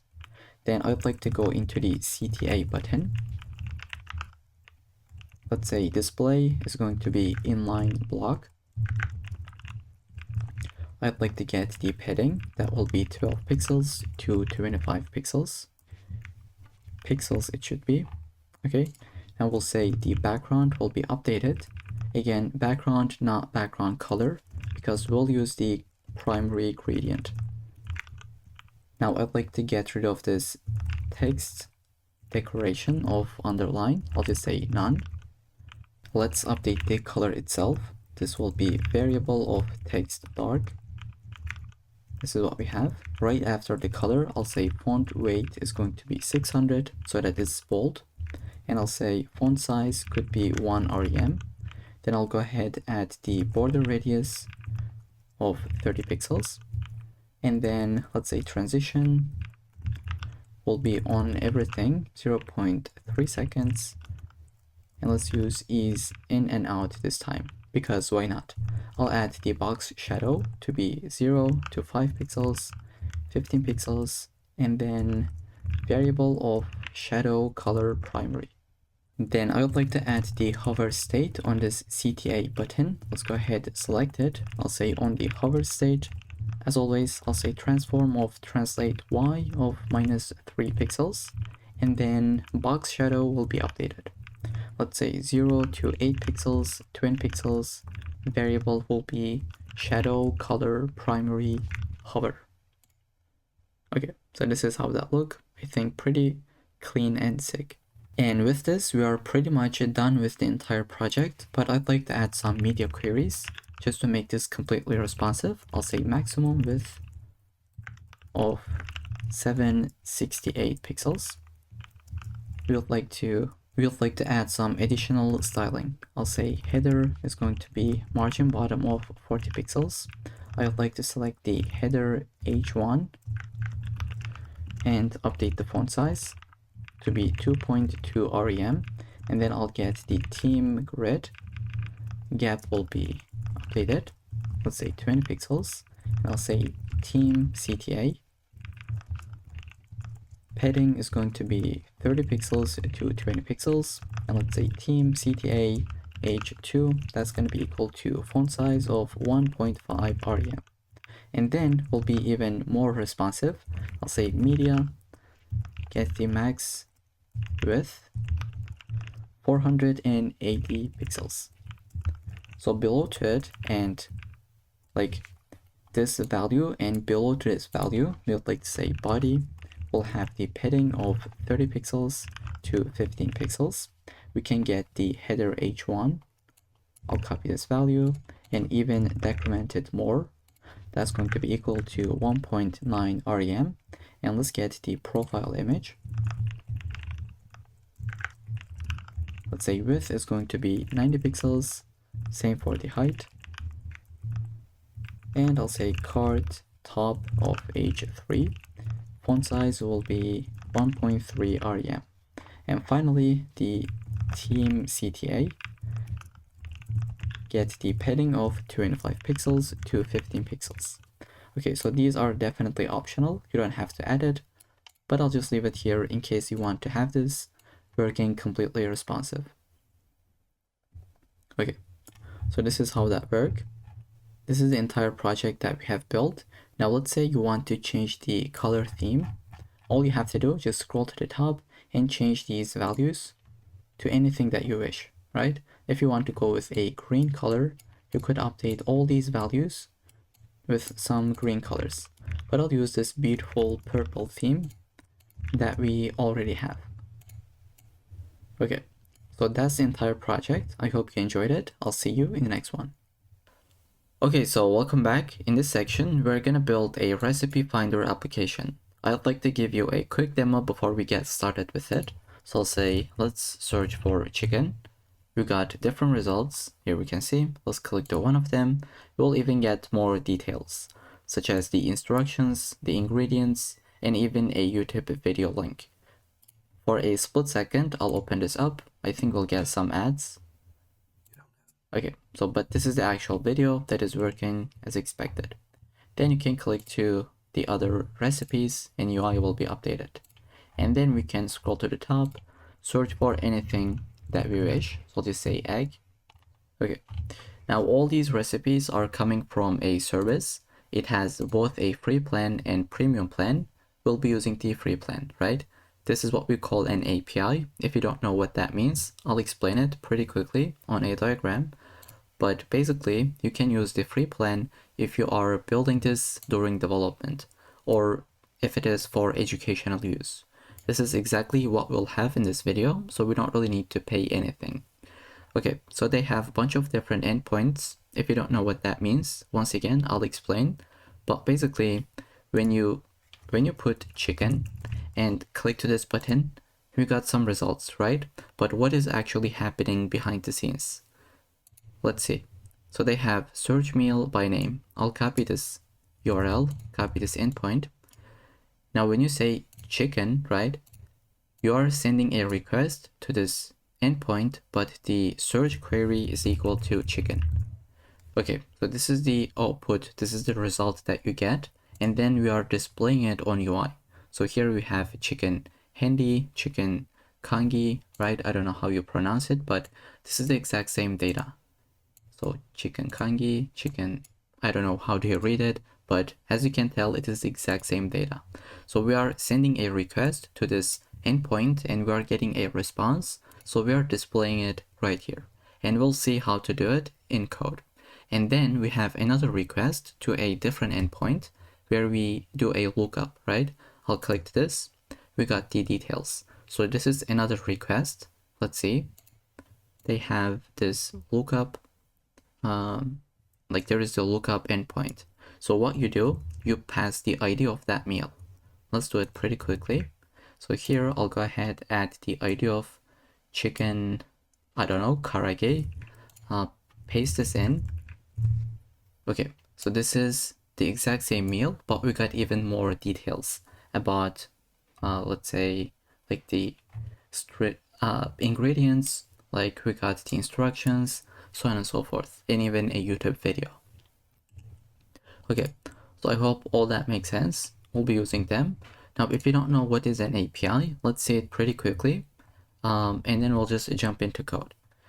So what is an API in the first place? It stands for Application Programming Interface, which sounds absolutely complicated, but in simple terms, an API lets two programs to talk to each other, right? And here is exactly what we have. We have our own program where we would like to talk with another program, with another service. So it allows you to get or send data between your app and another service. And this is exactly what we have. From our service, we would like to send a request and get some data from a different service. And this will be possible thanks to an API. Okay, and this API is built by the MealDB, so you don't really build it. All we have to do is use it. Okay, so I hope all that makes sense. Now we can talk about APIs for hours, but if we have to keep it simple, this is what it is in its core. Okay, but now this will take a little bit of time to get into the API, right? It'll take us some time because first we have to build the HTML and then CSS and then finally get into JavaScript where we can send requests to this API. Okay, so I have an empty folder. The first thing I'd like to do, just get the cdnjs.com and grab the font awesome link because we'll use some icons in our application like this one for the ingredients, so on and so forth. Okay, I'll just even put them side by side. Let's get started with the HTML. I'll zoom in, get the boilerplate, and I'll say recipe finder app. And then let's link our CSS file, get the recipe finder URL. Sorry, this is the font awesome URL, not recipe finder. And then we can create a container right here within the body.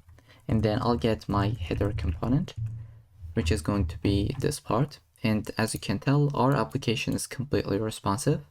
So we'll even make this app to be completely responsive, right? So this is the part that we are building, which is the header component itself. So I'll have h1 and I'll say get an icon where we'll like to say FAS, FA utensils. So this will give you this icon. And then right next to it, I'll give one space and I'll say recipe finder. Now let's try to run this. Let's try to run this with a live server. I think I'll get a warning, but it is working as expected. Okay. Right after this h1, I'll have a p tag. Let's say find delicious recipes from around the world. And then right after the header component, I'll get this p tag with the link. Let's say API-link. I'd like to add this data from the Meal API. I'll say data from, and this will be a link so that we can take them to this URL. I'll copy it, paste it. This is what we have. For the text, I'll say the MealDB. And I'd like to add an emoji. So let's say cook. Here we go. Okay, so this is the output that we have at the moment. And right after this p tag, we'll go ahead and just say search-container, where we'll have the input that will be type of text. Let's say the ID will be search-input. And then I'll say placeholder is going to be search for meals or keywords. Okay, so after this input, I'll put a button where we can add the ID that will be search-btn, and then let's say search will be the text. Right after this search container, we will put the error container itself. Now this will be hidden by default. Let's say class. Sorry, this should be ID, by the way, not class. This is going to be ID, and then the class will be hidden by default. Now we are gonna get errors if we search for something that does not exist, right? So we got an error, and by the way, let's say back to recipes. So I'll just refresh and search for something that does not exist. This is the output that we're gonna get, and this container will be hidden by default. Once we have an error, only then we will display it. So this is what we have. For the content, we can say p tag of this no meals found. Try another search term. Now we can actually like leave this content completely empty, but this is what I'll have by default. And then we can change this within our JavaScript code. Now finally, we can add another thing, which will be the result heading. So let's search for something like egg, which is existed. So we're gonna get this title, right? I'll say have a div with the ID of result-heading, and the content will be empty at the moment. Then we'll have the meals ID, which is going to be the meals container. Okay, and then finally the details, right? If you click to one of them, it'll open this up where we have the details. So I'll say it'll be meal-details. Let's give the class name. By default, it'll be hidden, but if we click to one of them, it'll be visible, right? And then I'll get a button. Let's say ID will be back-btn, which is this button. And then we can give it a, let's say, we'll give the icon, which will be class name of FAS, FA arrow-left. And for the content, I'll say back to recipes. Okay, right after the button, we'll have the div with the class name of meal details content. Okay, this will be empty as well. So that's gonna be it for the entire markup. This is how that look at the moment. We'll just make it look a lot more cleaner. Just before we get into the CSS part, I'd like to get the script file length. Let's say script.js. Okay, so now that we have this set it up, we can go into the style.css and get started with it. So the very first thing that I'd like to add is my basic reset. I'll go ahead, paste this in, and then I'd like to get my color palette. I'll put them under the root. That will be my CSS variables. Now, instead of typing them out, I have prepared an entire GitHub gist that you can find the link in the description. Just go ahead and scroll and find the recipe finder.md file and copy this color palette and paste this in right here. Okay, so we have a primary color, dark, light, and a couple of different values as well. Then I'll get the body element. I'd like to say font family will be updated to sans serif. You can use something else. Then we can get the background color, that will be background light, and then color is going to be text dark. And then I'll say the line height is going to be 1.6. Okay, so that's going to be it for the very first selector. And then we can get the container itself. Let's say the width is going to be 100%, and then the maximum width. Okay, let's try to put them correctly. Max width could be something like 1000 pixels. And then I'll say margin will be 0 to auto, and the padding is going to be 2 rem to 1 rem. Okay, then we'll go ahead and get the header itself. That will be text align of centered, and I'll say margin bottom of 2 rem. Then we can get the h1. That will be font size of 2.2 rem, and then the color is going to be primary color that we have. And then I'll say margin bottom will be 0.5 rem. Here we go. And I'll get the icon itself.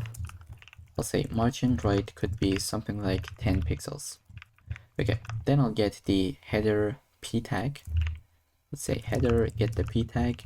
That will have the opacity of, let's say 0.7. If you want, you can delete that, but this is what I'll have. And then I'll also update the color to be text dark. Okay, then I'll get the storage container. Let's say display will be flex. Then I'll say margin bottom will be 2 rem. Here we go. And I'll say gap will be 10 pixels.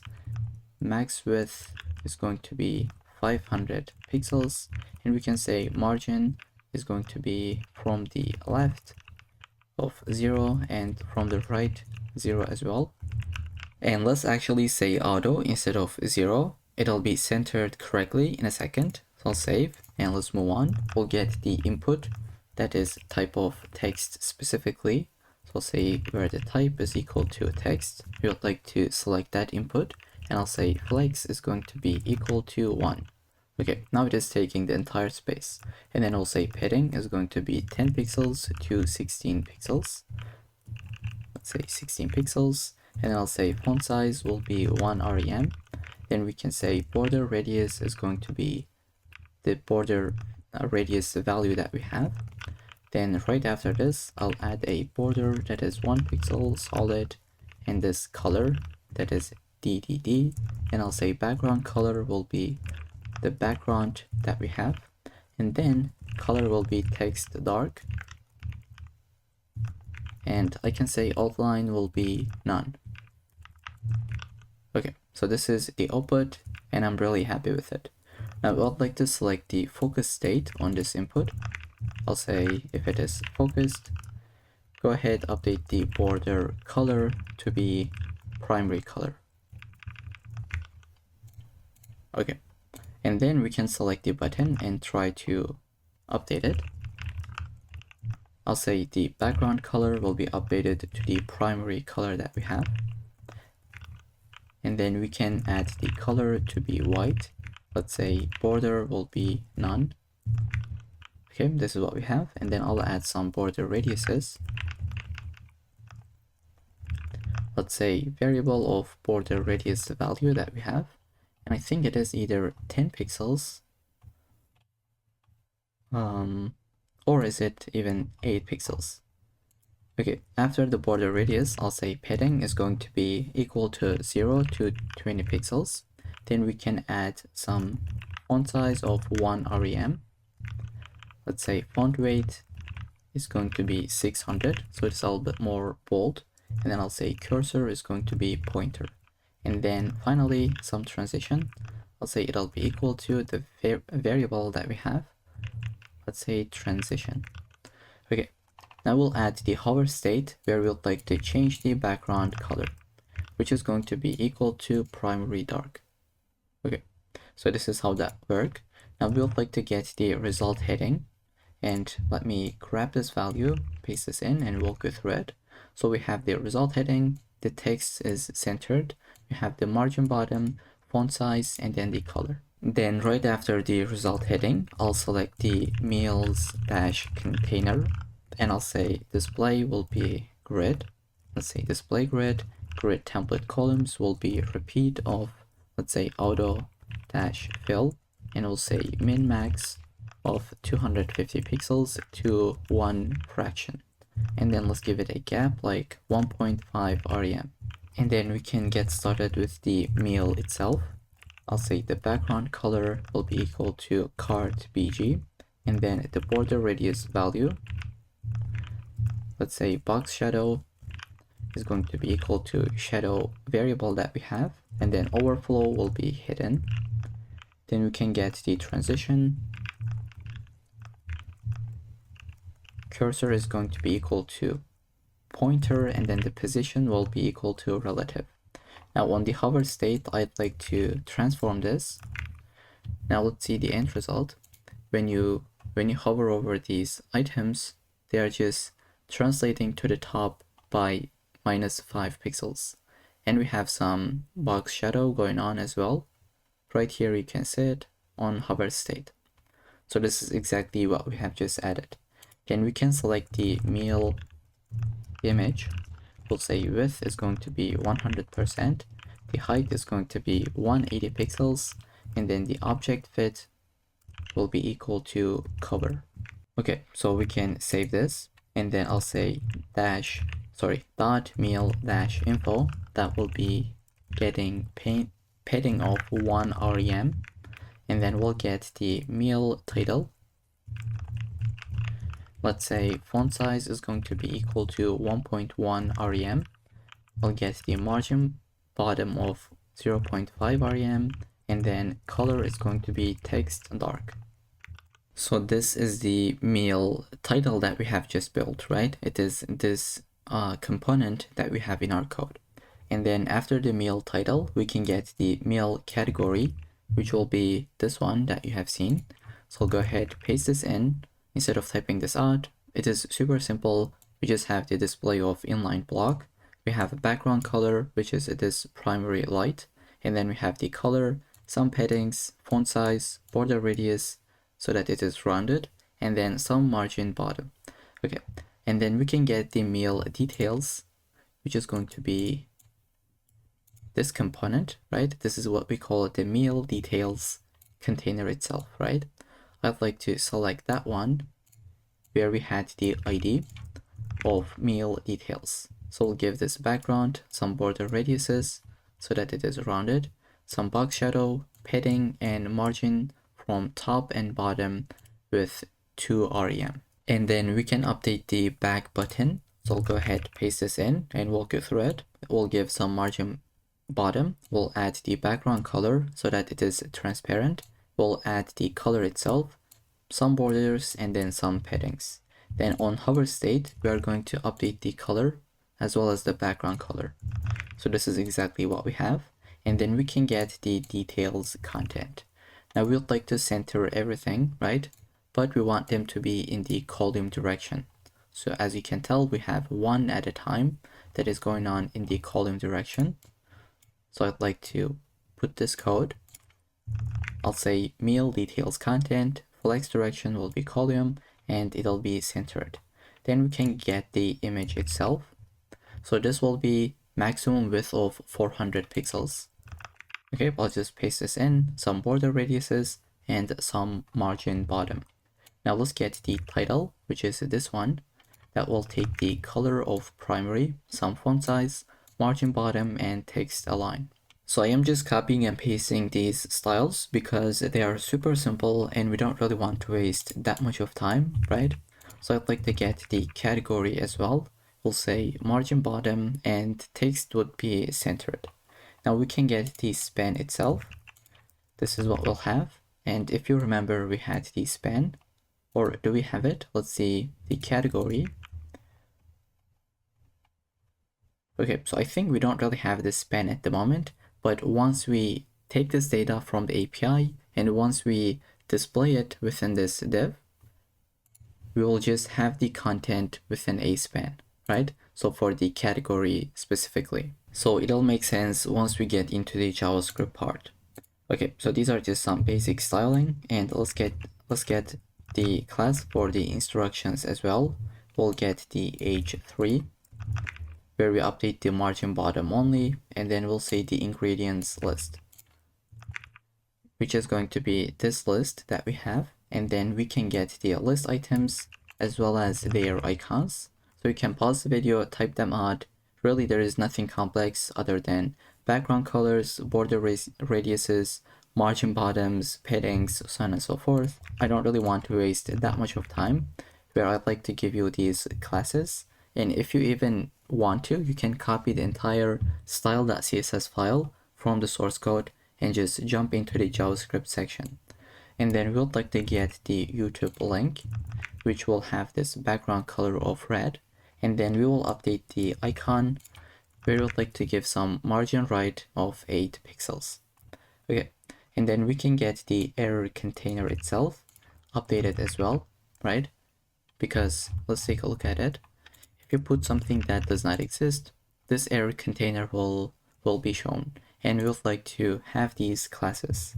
And then I'd like to have the API link as well, which is this container, right? We would like to style this. So I'll paste this in, let's save. This is how that look at the moment. Let's get the link within the API link, the A tag. Okay, so it's been updated. Now we would like to add the hidden class, which is going to be display of none, and some elements have the hidden class, such as this one. If you get rid of that, it'll be visible. But by default, we don't really want this to be visible, right? Okay, so now everything is done. All we have to do is just add some responsive styling, some responsive design, thanks to the media queries. So we have the search container has been updated, the search button, and some of these classes. Okay, let's save. This is the entire CSS file that we had to build. Now we'll get into the JavaScript file and actually interact with this API. So the first thing we'd like to do is to get our DOM elements. So let's say search input, and we can say document the get element by ID, and then we'll pass the ID, which is going to be equal to search-input. Now instead of typing out every single element, I have prepared an entire list that you can find it from the GitHub gist. So just go ahead, copy these DOM elements under the recipe finder.md and then paste this in. Okay, now the other thing that we'd like to do is to create some variables. So I'll say const base underscore URL, and I'll explain what that means and why do we need this in the first place. So whenever we send a request, let's see the documentation. So whenever we send a request, as you can tell, this part is exactly the same, right? If you want to search something, if you want to list all the meals, if you want to, get a random meal, so on and so forth, every single time you need to type this part, which is our base URL. So let's create it under a variable. I think I'll go ahead, copy this, paste this in. Okay, this is what we have, and just notice how we have a slash at the very end. And then we will need two different URLs, which is going to be, let's say, search URL. And then we're going to need another one that will be lookup URL. So we are going to use this search URL whenever we need to search for something, let's say chicken. So we are just sending a search request, and then if you want to get the details, we are sending a lookup request. So they both have different endpoints. That's why we need to create two different URLs. Here, this will get the base URL. Let's say this will take the search.php question mark s equal to, and that's it, right? So I am not memorizing these, right? I don't know them like top of my head. Everything is coming from the documentation. This is for the search meal by name endpoint, right? So here they have arrabbiata. What does that mean? I don't know, but looks like it is this food. Okay, it is this one. And if you search for something like chicken, this part would be updated. So this is exactly what we are trying to do. And then for the lookup, this is what they have. Lookup.php question mark I n equal to. So let's go ahead, just copy this, paste this in, but this should be lookup.php I n equal to. Okay, so I hope all that makes sense. We'll be using them just in a second. And then we can add some event listeners. We'll say search button dot add event listener, which will be click event, and we're going to call it the search meals function.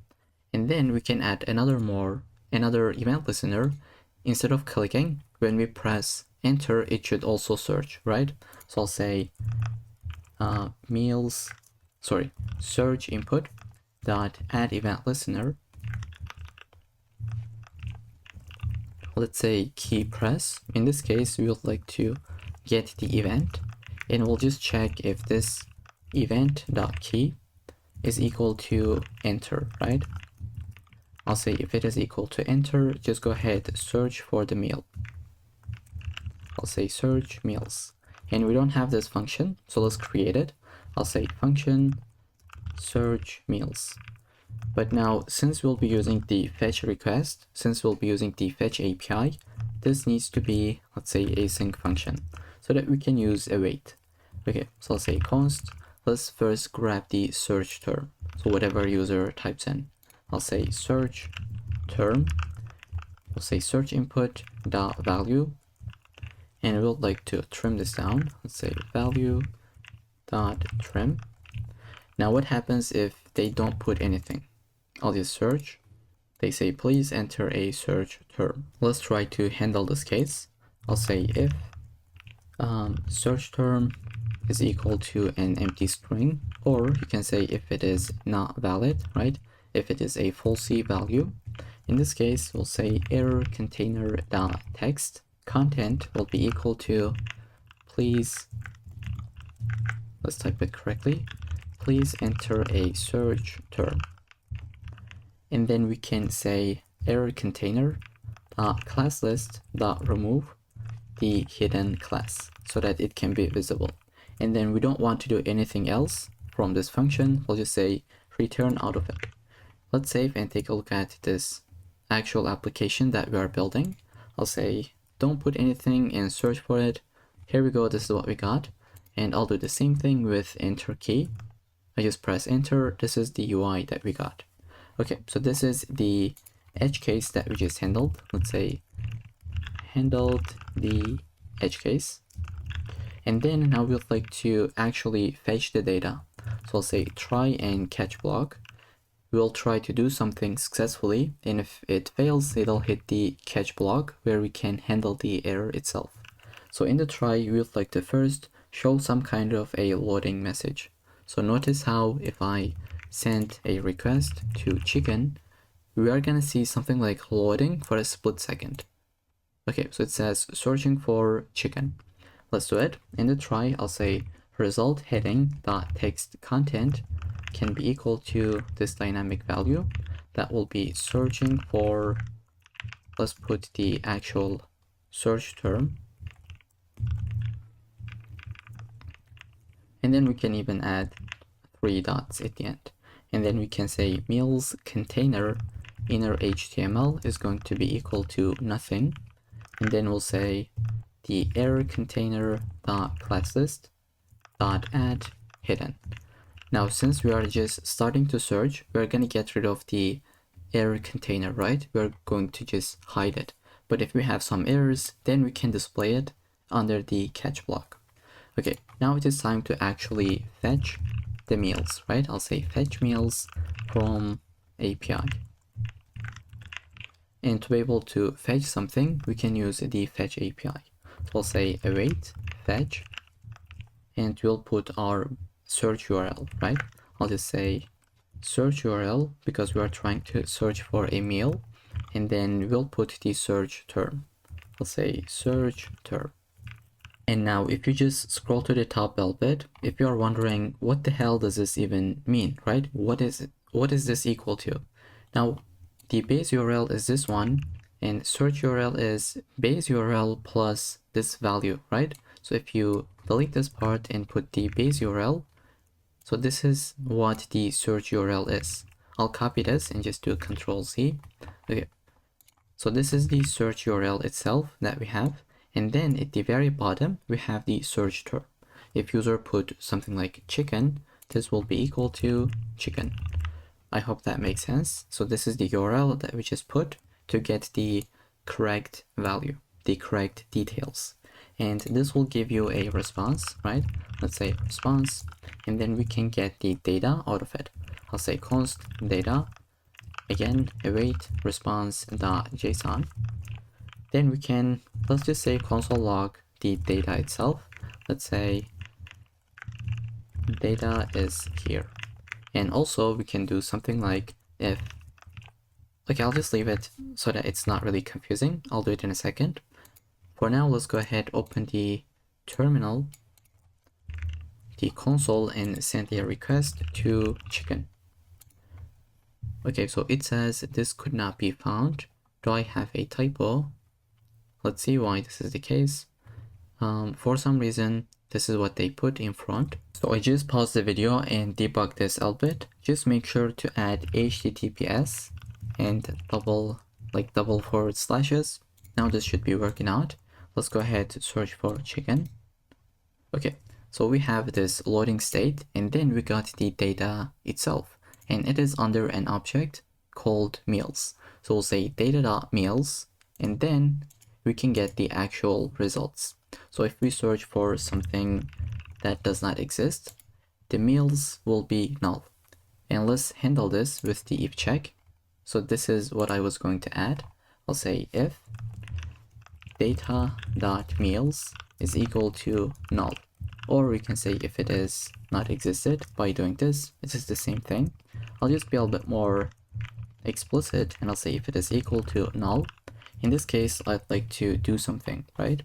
I'll say the result heading text content for now is going to be nothing, and then we'll say the meals container inner HTML is going to be equal to nothing as well. We're just resetting it, and then we can say error container dot text content can be something like no recipes found for this search term, and I'll wrap this with quotes. Let's say search term itself, and then let's say try another search term. And then we'd like to see this on the UI. That's why we're gonna say error container dot class list, remove the hidden class so that it is visible on the UI, right? But in the else case, that means we found something, right? So this is the case where we found no meals. I'll say no meals found. But here we found something. We'd like to update the UI. Okay, so I'll just say result heading is going to be equal to, the text content will be equal to search results. So I just said search results for the search term, and notice how this should be backticks so that we can put the actual dynamic value. And then we can display the meals. So I'll just say to do display the meals for a second. But for now, let's save and give it a go. Just test this out. I'll put something that does not exist. We are going to hit the if check where the meals is not found, and we're going to get this UI, right? No recipes found for this search term. Try another one. Let's try something else, such as chicken. We got the loading state, and then it says search results for chicken. But we don't have the function, so we need to go ahead and build it right here. So I'll say call the display meals method with the data.meals. So we'll basically take this meals object, right? We have the meals. We're going to send this array so that we can display all of them one by one. And every single one of them, let me demonstrate this. Now I'll just refresh for a second. I'll say chicken. So we got data.meals, which is an array of 25 items. So every single one of these objects has the ID meal, right? The ID of the meal, the name, let's see, we got the instructions, so on and so forth. And we'd like to grab this data, nicely display on the UI. Okay, so let's see how we can make that work. And once we search for it, once we display the results, maybe we can get rid of the search input, right? I'll just say once you display them, you can say search input dot value is going to be equal to nothing. And then in the catch case, let's handle that one as well, where we can say error container dot text content is going to be equal to something like something went wrong, right? Like anything can go wrong. So we're gonna hit the catch block and we'd like to put a general message. And then we'd like to see this on UI. So we're gonna get rid of the hidden class. Okay, I hope all that makes sense. Now we can get started with this function where we will display the meals. Okay, so I'll just scroll to the bottom. I'll say function. This is our function that we have, the function name, and then we'll get the meals as the argument. Now I'll say meals container the inner HTML will be resetted initially, and then we'll go ahead, map through every single meal and display something for them. So I'll say meals dot for each. We can use this method because it is an array. We're gonna get every single meal and return something. So here I'll say meals container dot inner HTML is going to be updated. We'll say just concatenate it with this value. So every single time we will update this container, right? And what do we want to add? So we'll say we'd like to have a div. Now you need to be really careful and type this out correctly. So we'll open this up and then turn this off. Now if you don't want to type this out, once again I have prepared the GitHub gist. I'll copy this entire thing, paste it, and I'll walk you through it. So we are basically looping through meals and creating a cart for every single one of them. So we got the meal and we will put this div for every single one of them, which is this output that you have seen. So it has the class name of meal and we added this data meal ID. We'll be using it in a second and it'll get the ID meal field. Then we have the image. This is coming from the API. We got the name and then the category. Okay, let's save and take a look at it. I'll say chicken, search. Okay, so it is working as expected already. We got the name, the image, the category, and it is just working as expected. Now what happens if we click to one of them? Currently nothing happens, but what we want to happen is this one. We would like to get the details. But now how do we know we click to this one or we click to this one or this one, right? How is this happening? Well, it is possible thanks to this field. We have the data meal ID. So this is the data set that we are going to add on every single card, just like what we have done at the moment. And when we click to them, we'll be using this ID field. I hope that makes sense. If not, it'll do just in a second. For now, let's put them side by side and get started with this functionality where when we click to a card, we would like to have this UI updated. So let's go ahead and get started with it. So the first thing you should notice is that we have a click event, right? So let's scroll to the top and add one more event listener. I'll just say the meals container dot add event listener of click event. And then in this case, we would like to run the handle meal click. Okay, so this is the function that we are going to create right now. And then one more thing, when we click to this button, what happens? The meal details is going to removed, right? It'll be hidden. So I'd like to add that one as well. I'll say if back button is clicked. In this case, we would like to run this function where we can say meal details dot classes dot add. We would like to add the hidden class. Okay, so this is something that we'll see just in a second. When we click to the back button, it'll be hidden. Okay, now let's create this function at the very bottom of this page. Okay, so I just created the function and this page is refreshed. So I didn't really change anything in the code, I promise. This is exactly where we left. I'll go ahead create this variable called meal element. And this will be the closest element that we clicked. Let's say e.target dot closest meal. Let's say dot meal. So this will give you the meal element that we clicked. And then we'll say const meal ID. We'll say meal element dot get attribute, where we'd like to get this data meal ID. So this is the attribute that we have passed. So we'd like to get that one. So it'll give you the value, which is the meal ID, right? And here I can say if this meal element does not exist, just return out of this function, don't do anything. Okay, now we have the meal ID. We can do a lookup, right? I'll say try and catch. We'll be using the response that is coming from await fetch of the lookup URL. Let's put this. I'll say lookup URL that we have created above, and then we'll add the meal ID. Okay, so I just added the meal ID, but we have an error. If you're using await, the function should be marked with async. Okay, now we'll get the data out of this response call. I'll say response.json. Okay, now we can just console log the data just to see what are we getting as the data. I'll open the actual application that we are building. I'll say search for chicken and see the output.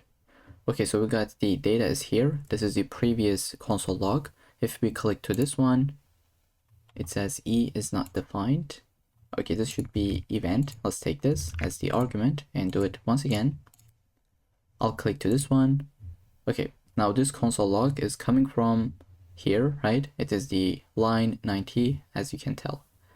Now what do we have? We have an array with only one item. So we'd like to select that one specifically, all right? Because this is the one that we clicked. If you click to this one, still you would get this one object.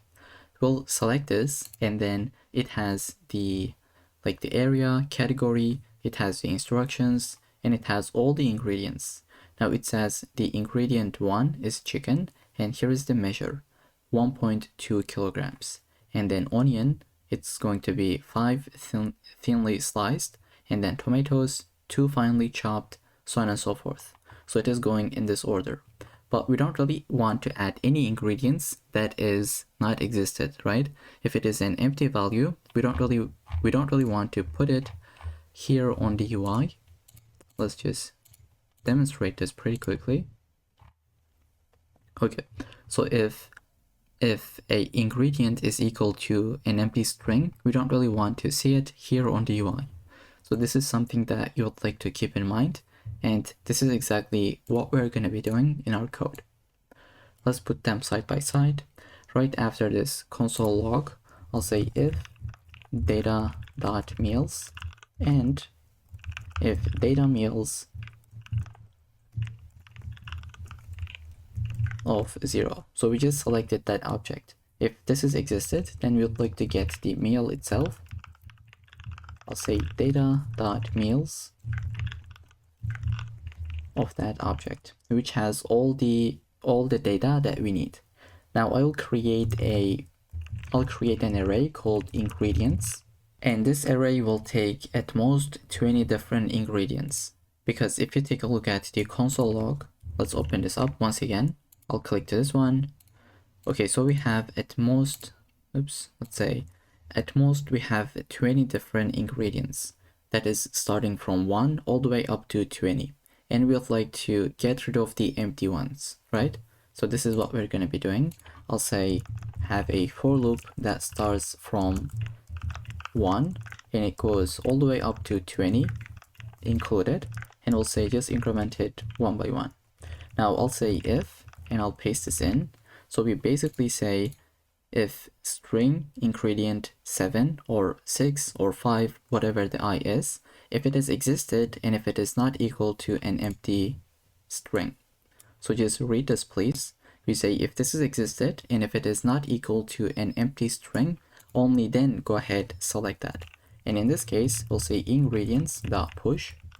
We'll push an object with the ingredient itself. Let's say ingredient, and this will be meal. Okay, so we'll basically get the value itself, right? I'll copy this thing, and then we are going to put the index. I'll say meal, let's say this will be backticks, and then whatever the index is. Here I'll say put the I. So it'll be 1, 2, 3, all the way up to 20. Now, I feel like I have to explain this really slowly. If it is kind of annoying, please feel free to speed this up. But we're just gonna go ahead and put the measure now. So we'll have the ingredient as well as the measure itself. Once again, I'll say meal, backticks, and string measure or str measure value, and whatever the index is. We're going to select all of them, and if this is equal to an empty string or if it is something like null, let's see, do we have any that kind of a value? We don't really have. For the measures itself, it is also an empty string. So what we can do is just fallback this with an empty string, or we can even leave it empty. Okay, so now that we got the ingredient and measure, all we want to do just display them on UI. Now I'll go ahead right after the for loop. I'll say meal details content dot inner HTML will be equal to this thing that we have. Now we'll do the same thing or a similar thing what we have done above. We'll just put some content, and instead of typing this out, it'll be really annoying. We'd like to copy it from the GitHub gist. Let me copy and paste and I'll walk you through it. Okay, I just pasted. We got the meal itself, which we have copied or which we have grabbed previously. We are getting the thumbnail and put it under the image. We are getting the h2, put the name of it, put the category. If it is empty, we'll say uncategorized. Then we have the instructions, and we are getting the ingredients array. For every single one of them, we are putting the measure and then whatever the ingredient is. So if you take a look at the end result, we have the measure first and then the ingredient name. So we have like 5 thinly sliced onion, so on and so forth. And since this will be an array, we would like to convert this to a string. We use the .join method. So pretty basic JavaScript knowledge that you should have in mind. Whenever you use .map, this will be an array. You would like to take this and convert it to a string. And then we say if there is a YouTube video, just go ahead, put the link, otherwise leave it empty. Okay, so that's gonna be it for the markup. I'll shrink this and I'll say meal details dot class list. We'll say remove the hidden class so that we can see it on the UI. And one more thing, we would like to scroll into view. I'll say meal details dot scroll into view, and I'll just say the behavior is going to be smooth. Okay, now let's put them side by side and give it a go. Okay, let's just even like try it like this, not side by side. I'll say search for chicken and click to this one. Okay, we got the actual details and we are scrolled into it smoothly, right? It is not happening instantly. It is going smoothly all the way up to the bottom. We have the image, the instructions, ingredients, and the link itself. Let's try to open this up for a split second. Okay, so we actually have the UI, or the link I should say. And then let's handle the catch case, and that's going to be it for this project, I believe. So we'll say could not load the recipe details, try again, and now let's get rid of the hidden class so that we can see it on the UI. Okay, so let's try this out for one last time and see if it is working as expected. So I'll search for chicken. We got the loading state and then the title. We got the actual results. We can click to any of them.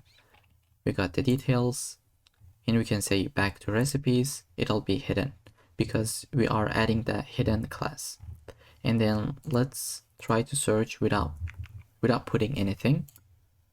Okay, let's search for something that does not exist. Okay, so it looks like everything is working as expected, and this should be responsive as well. So this is what we have on large screens, smaller ones, and in the tiny screens. Okay, so I'd like to get rid of the console logs that we have. This is the first one, and this is the second one. Okay, so with that, that's gonna be it for the entire project. I hope you enjoyed it. I'll see you in the next one. Okay, so welcome back. In this section, we're gonna build a currency converter application. This is the end result. Let's see how that works, and we'll build it from scratch.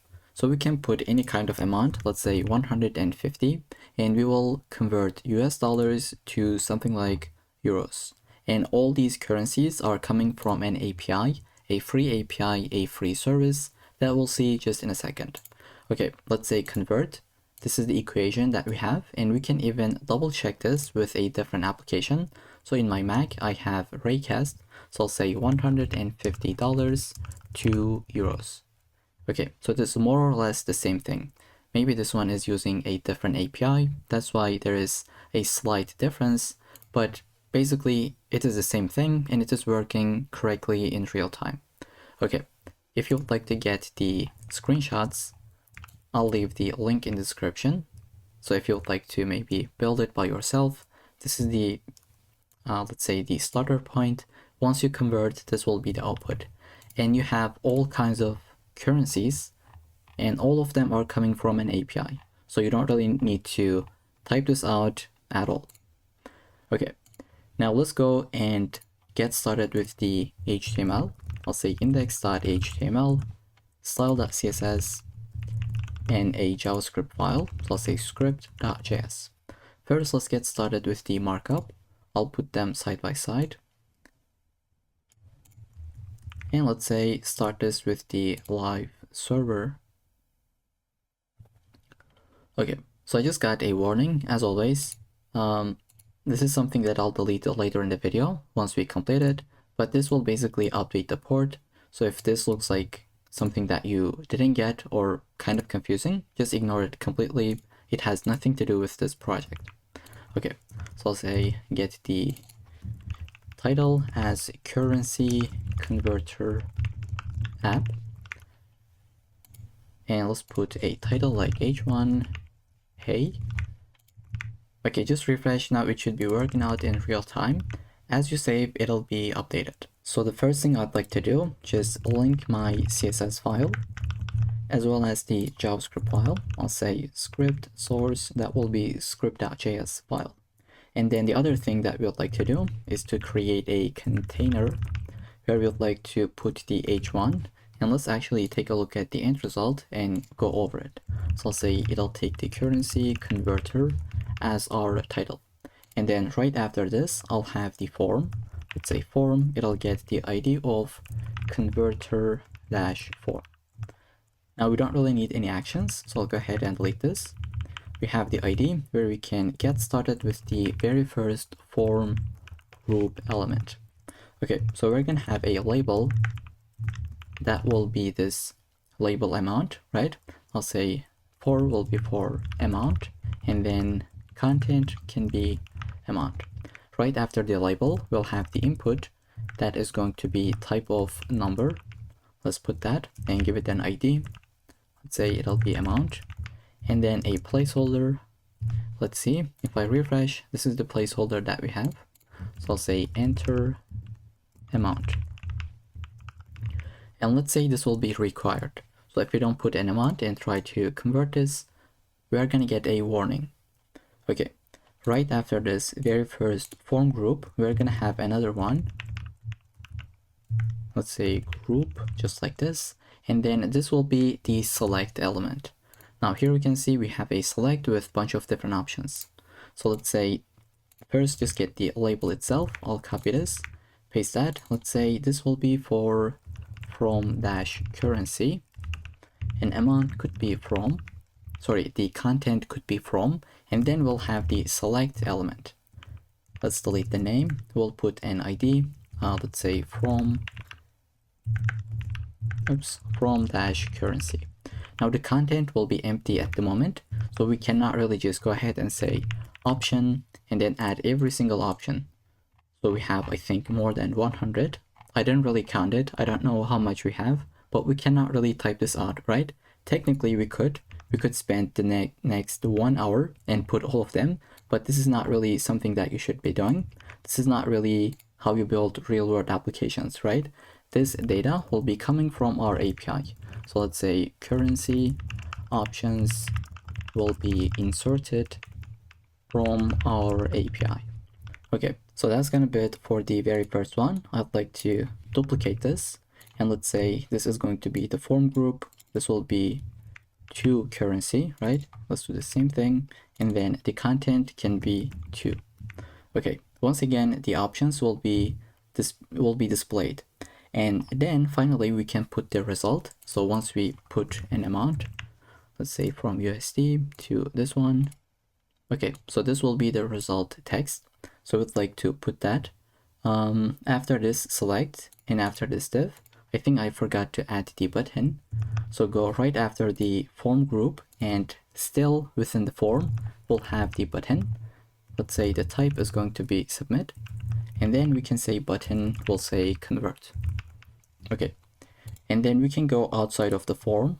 I'll say let's create a result div, and this will take the content later in the video, right? Once we calculate it, it'll be coming from our API. So that's it for the entire markup. I'll just go ahead and get a font family, and we can do it by using this extension as we have done previously. So let's say Google Fonts. You need to install it. I have already done this. Once you install it, you can say Command Shift P or Control Shift P, and then just search for Google Fonts. Now you can insert it with the link to the HTML file, and you can select any font family that you wish. I'll go with Poppins. Okay, let's put it right after the style.css import. So that's gonna be it for the HTML file. Now let's get started with the style.css file. So as always, the first thing you would like to do is to add your resets. So I'll say margin of 0, padding of 0, just get rid of them. Get rid of the default margins and paddings, and also add the box sizing of border box. Now we'll be using some CSS variables that I'd like to copy and paste, and I'll provide them if you don't want to type them out. So I have just prepared a GitHub gist that you can find the link in the description. Go ahead, copy this and paste it. It should be under the currency-converter.md file. So this is the exact same value that I have. Once you have done this, we can get started with the body element. So I'll say body. Let's say the background color will be equal to variable of bg primary. And then we can get started with the centering, right? I'll just center everything in the middle of the screen. I'll say display of flags, justify content will be centered. Let's say align items will be centered as well. And we'll say minimum height could be 100 ph. Here we go. And then I'll say padding is going to be 20 pixels from all directions. And then we can update the font family. So we have imported the Poppins. I'll use this one just in case if this is not available. We can say use the default sans serif font family, and then we can get the container, right? I think I have a typo. Let's say container. I'll say width is going to be 100%. The max width could be 400 pixels. And then we can select the background color. Let's say it'll be variable of bg secondary. And then we can say padding will be 30 pixels, not auto. Okay, then we can add some border radiuses to be 15 pixels, and then I'll add some box shadow. Let's say 0 to 40 pixels, 20 pixels, and then RGBA value, let's say use the black value 0.3. Okay, now I'll select a different element, which is going to be H1. Let's say text align could be centered, and then we'll say color is going to be text primary, and finally margin bottom of 20 pixels. Okay, now we're going to get the form group itself. That will take the margin bottom of 15 pixels. Okay, and then we'll get the label element. Let's say display will be block, so that it is taking the entire line, right? It'll be a block element. By default, it is inline or inline block. What is it? I don't really remember. Let's just type this out. What is label element display by default? I think it is inline, but let's double check. I'll just search for something like inline. Okay, they are inline by default. Right after the label of display block, we'll say margin bottom of 5 pixels, and then color is going to be text secondary. Okay, then we can get the input element. Let's say input, as well as the selector, right? I'll say width will be 100%, so it is taking the entire width. We can give some padding, such as 10 pixels, and then I'll say background color will be BG input. Then we can say border will be 1 pixel, solid, let's say border color. Okay, and if you wanted to update all these values, all you have to do is just scroll to the top and change them and make them whatever you wish. Right after the border, I'd like to say border radius is going to be 5 pixels, font size will be 1 rem, and then update the color to be text primary. Okay, I'll get the input focus state, and let's duplicate this. Say select focus. Let's say outline is going to be none. Border color could be updated to be, let's say, accent primary. And then finally, we can give some box shadow that I'd like to copy and paste instead of typing this out.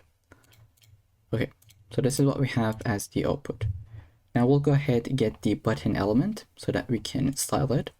I'll say button is going to be width of 100%. Then we can say padding is going to be 12 pixels. I'll say background color is going to be accent primary. And then we can say color will be white. Let's say FFF. And then I'll say border is going to be none. We can say border radius 5 pixels. Here we go. And I'll add some font size of 1 rem. Let's say cursor is going to be pointer, and when we hover over this, we'll like to update the background. So I can say just transition will be 0.3 seconds from all directions, and I'll just say ease, right? And then I'll just say button, select the hover state, where I'd like to say the background color will be equal to accent hover. And then I also want to say transform is going to be translate of y minus 3 pixels, so that when you hover over this, it is just going up a bit. Okay, maybe I can go with 2 pixels. Okay, then finally we'll just get the result, and I'll say margin top is going to be, let's say margin top will be 20 pixels, text align centered. I'll say font size is going to be 1.2 rem, and then color is going to be, let's say, text primary. Now, even though we cannot see it, we can test this out. I'll say something like 500 USD, and this is the output that we got. Okay, but for now it'll be empty. That's the entire CSS file. Now we can get started with the JavaScript file. So the first thing I'd like to do is to select all of my elements. Let's get started with the converter form. So I'll say const converter form. We'll say document.get element by ID, and our ID is converter-form. Let's duplicate it. This will be from currency, and let's go ahead update the variable name. I'll say from currency. Let's duplicate it. This will be to currency, and then we'll get the amount input, and then we'll get the result div. Now let's update the values itself. I'll say this is the to currency, and then this will be the amount, and then finally this is going to be result. Okay, we'll go ahead and add an event listener. So the first thing we'd like to do, whenever we visit this page, whenever it's been reloaded, we would like to select all these options. Currently we don't have anything, but here we would like to have all of them. And for this, we'll be using an API. This will be a free API. And if you don't know what an API is, I can pretty quickly explain it, even though we have done this in the previous projects. But I'd like to go over it once again. Now, it sounds complicated, such as, now first, this stands for Application Programming Interface, but basically, an API lets two programs talk to each other. And this is exactly what we have. We want our application to talk with a different service so that it can get some data. So it allows you to get or send data between your application and another service. I hope that makes sense. So this is how we can explain it in simple terms. Okay, so we'd like to, whenever we load this page, we want to send a request to get the data where we have all these options, right? Let's see how we can make that work. I'll put them side by side. Okay, I'll say window.add event listener. Whenever we load our page, we would like to say fetch currencies. And this is a function that we are going to create. I'll say create this function. For now, let's leave it empty. And then I'd like to add one more event listener. I'll say converter form, where we would like to listen for the submit event. Once this is happening, we'd like to convert the currency. I'll say convert currency. And this is a function that we will create here at the bottom. I'll say function and I'll leave it empty for now. First, let's get started with this one. So the API that we're going to use will be this one. So I'll just leave it as a comment. You can type this out. I'll copy this and paste it right here in my URL bar, right? Okay, so we are just sending a request to the latest version, and our base currency is USD, and it'll give you all the rates in real time. Okay, so here this is today's date. It has been just updated, and we have all kinds of currencies. So it is like $1 is equal to 1 AED, so on and so forth. It is equal to 138 Canadian dollars, and all the currencies. Now we would like to select all of them and display it in our UI. Okay, so I'll just leave it open and let's see how we can make that work.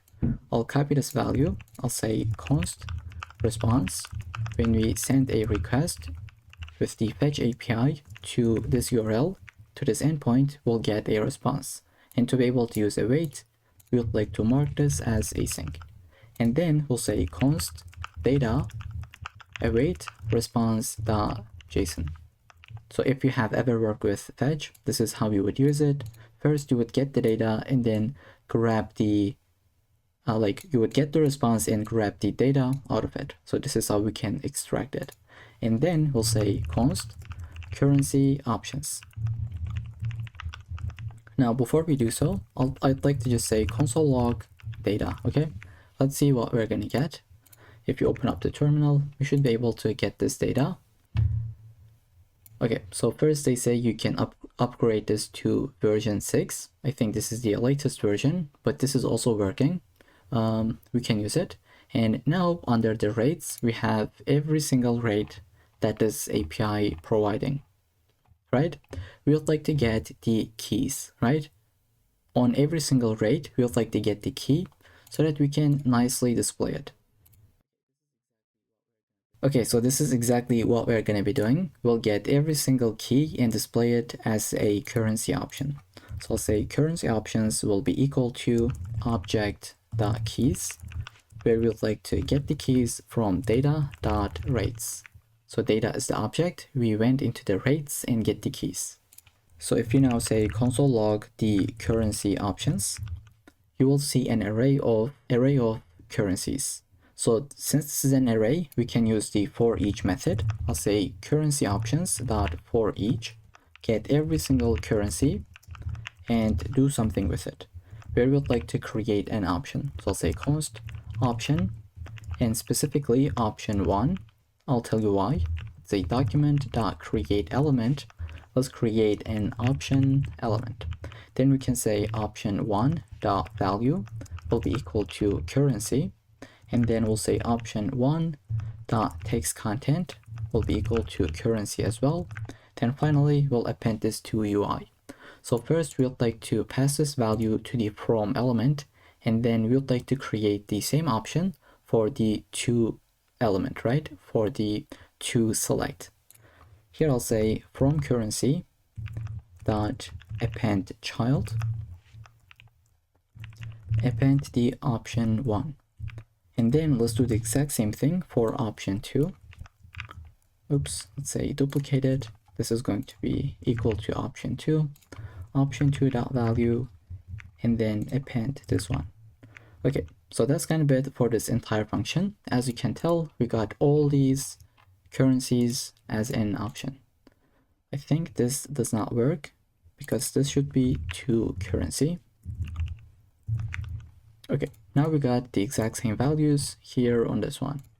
Now that we have this function is working properly, we can get started with this one. So first, if you put a value and try to submit it, notice how it'll refresh the page because this is inside a form, right? This is a form element. So we'd like to just say first get the event and say event.prevent default so that it doesn't really refresh the page. Once we have done this, we can grab the amount that user typed in. So if they put 120, we'd like to grab that. We'll say amount will be equal to amount input dot value. This will be a string because it is coming from an input.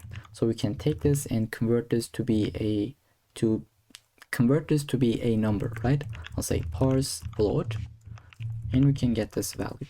And then I'd like to get the currency that will be from. So if they selected this one, we would like to get this value and then get this value as well. So it is super easy to build. We'll say const from currency value that will be equal to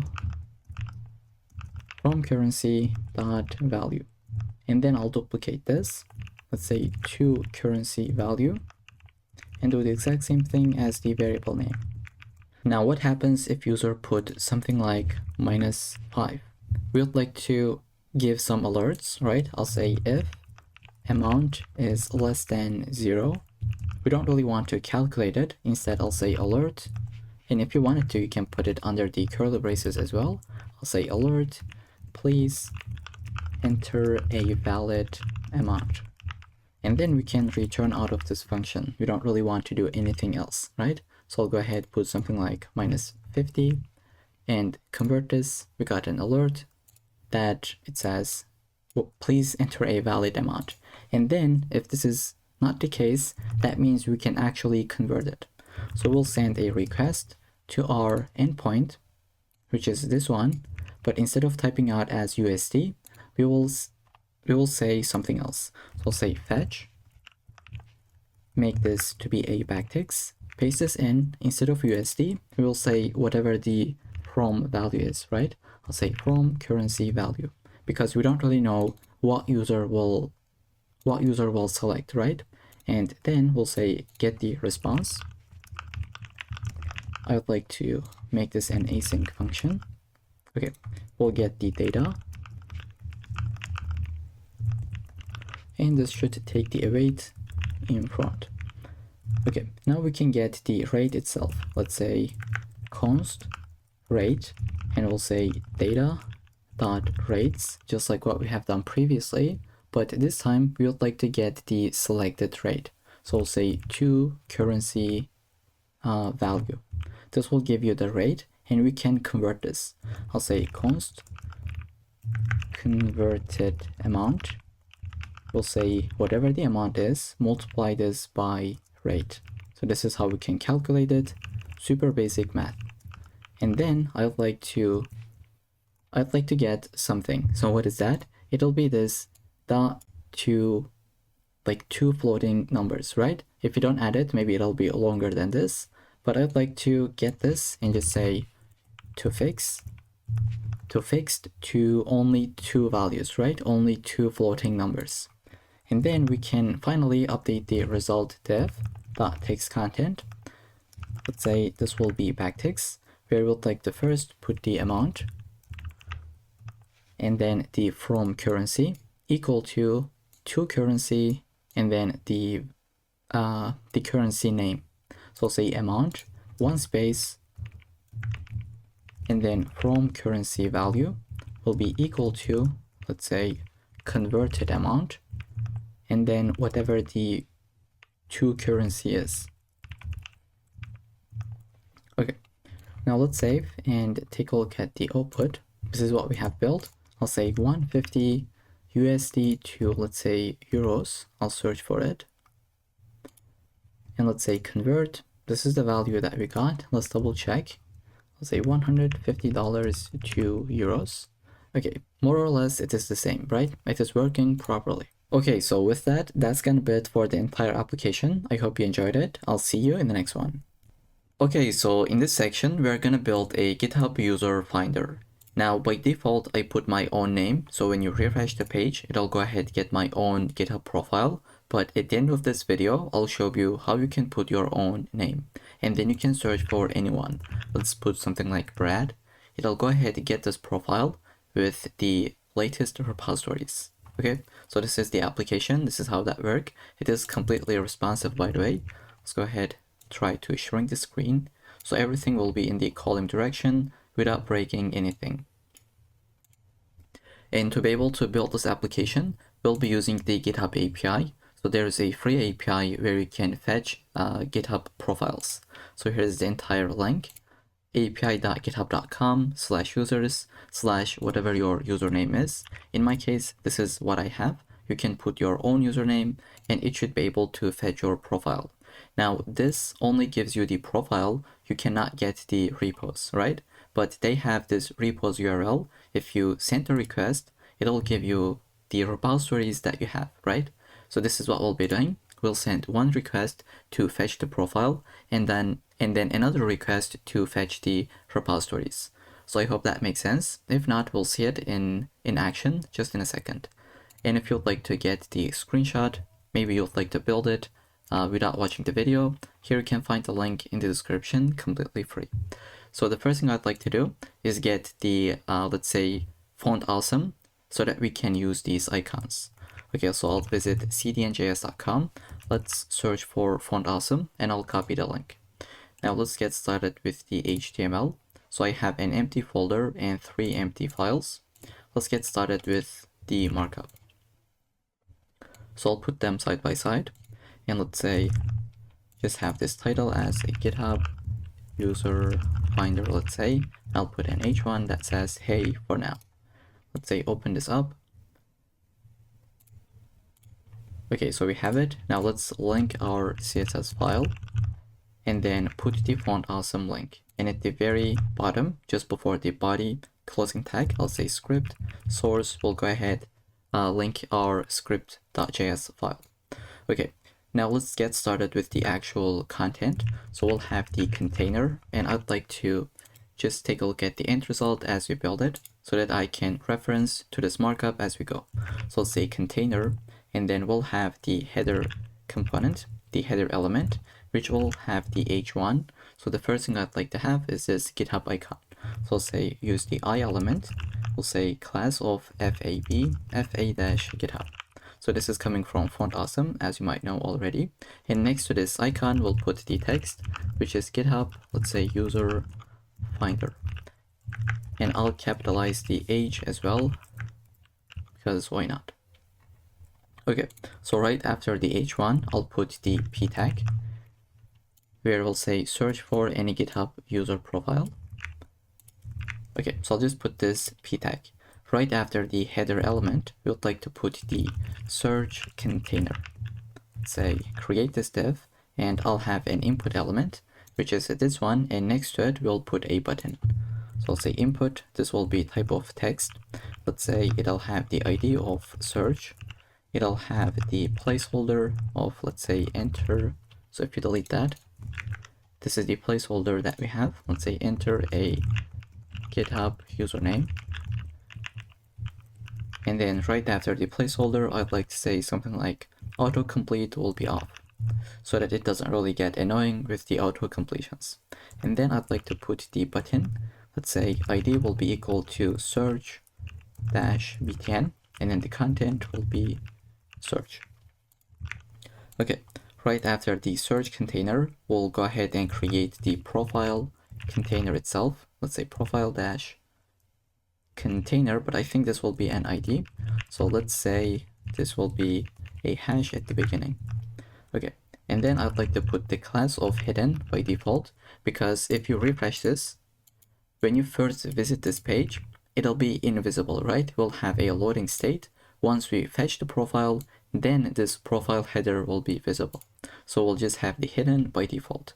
And then we can get the profile header itself. Let's say profile dash header class that will have the image. Let's say source will be empty for now because we don't really know the user profile image, right? This will be updated later in the video. And then for the alt, we can say profile avatar. And then I'd like to put the ID, which will be avatar. Okay, right after the image, I'll have a div that will have the class name of profile-info. And within this div, we'll have the h2 that will store the username, right? The full name, and then the username. Then we'll have the bio, location, date, so on and so forth. So let's say h2 will get the ID of name. The content will be empty initially. Let's say p ID will be username. Then we'll have another p tag, which will be for the bio. Okay, right after this, I'll have a div with the class name of location dash date. So both the location and date. I'll put a p tag. Let's say it'll get this icon, which will be for the marker icon, right? For the location. Let's say class is going to be fas, fa dash map dash marker, and finally alt. Okay, right after this I element, let me give a little bit space. Right after this, I'll have a span, which will be ID of location. And you can leave the content empty, or you can put something like not specified by default. And if user has location, we are going to update that value with that actual location, right? So I'd like to duplicate this p tag. This will get another icon. Let's say FAR. I'll say FA. This will be calendar this time. Calendar alt. And then right after this icon, we would like to put this joint text and then whatever the date is, right? So here we'll say joint, but this part is going to be dynamic.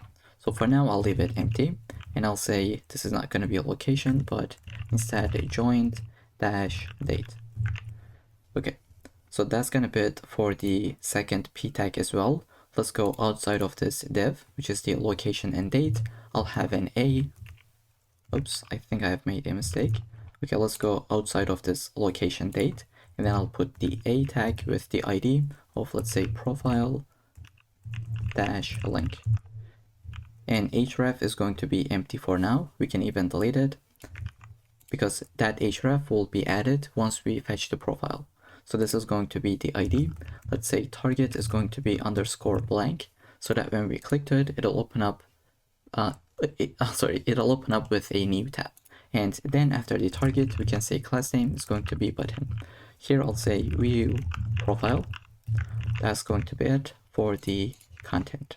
So right after the a tag, we're gonna go outside of this div, which is the profile header, right? So just shrink this, go outside of it, and we'd like to create another one for the stats. So these are the stats elements that we have: the followers, following, and the repositories. But let's say we'll have 3 different stat. I'll duplicate this. Let's say stat times 3. The very first one is going to take this icon. Let's say class name of FAS, FA-users, which is this one. And next to it, we can put a span that will get the ID of followers, and like this content will be updated, but next to it we'll have the followers text.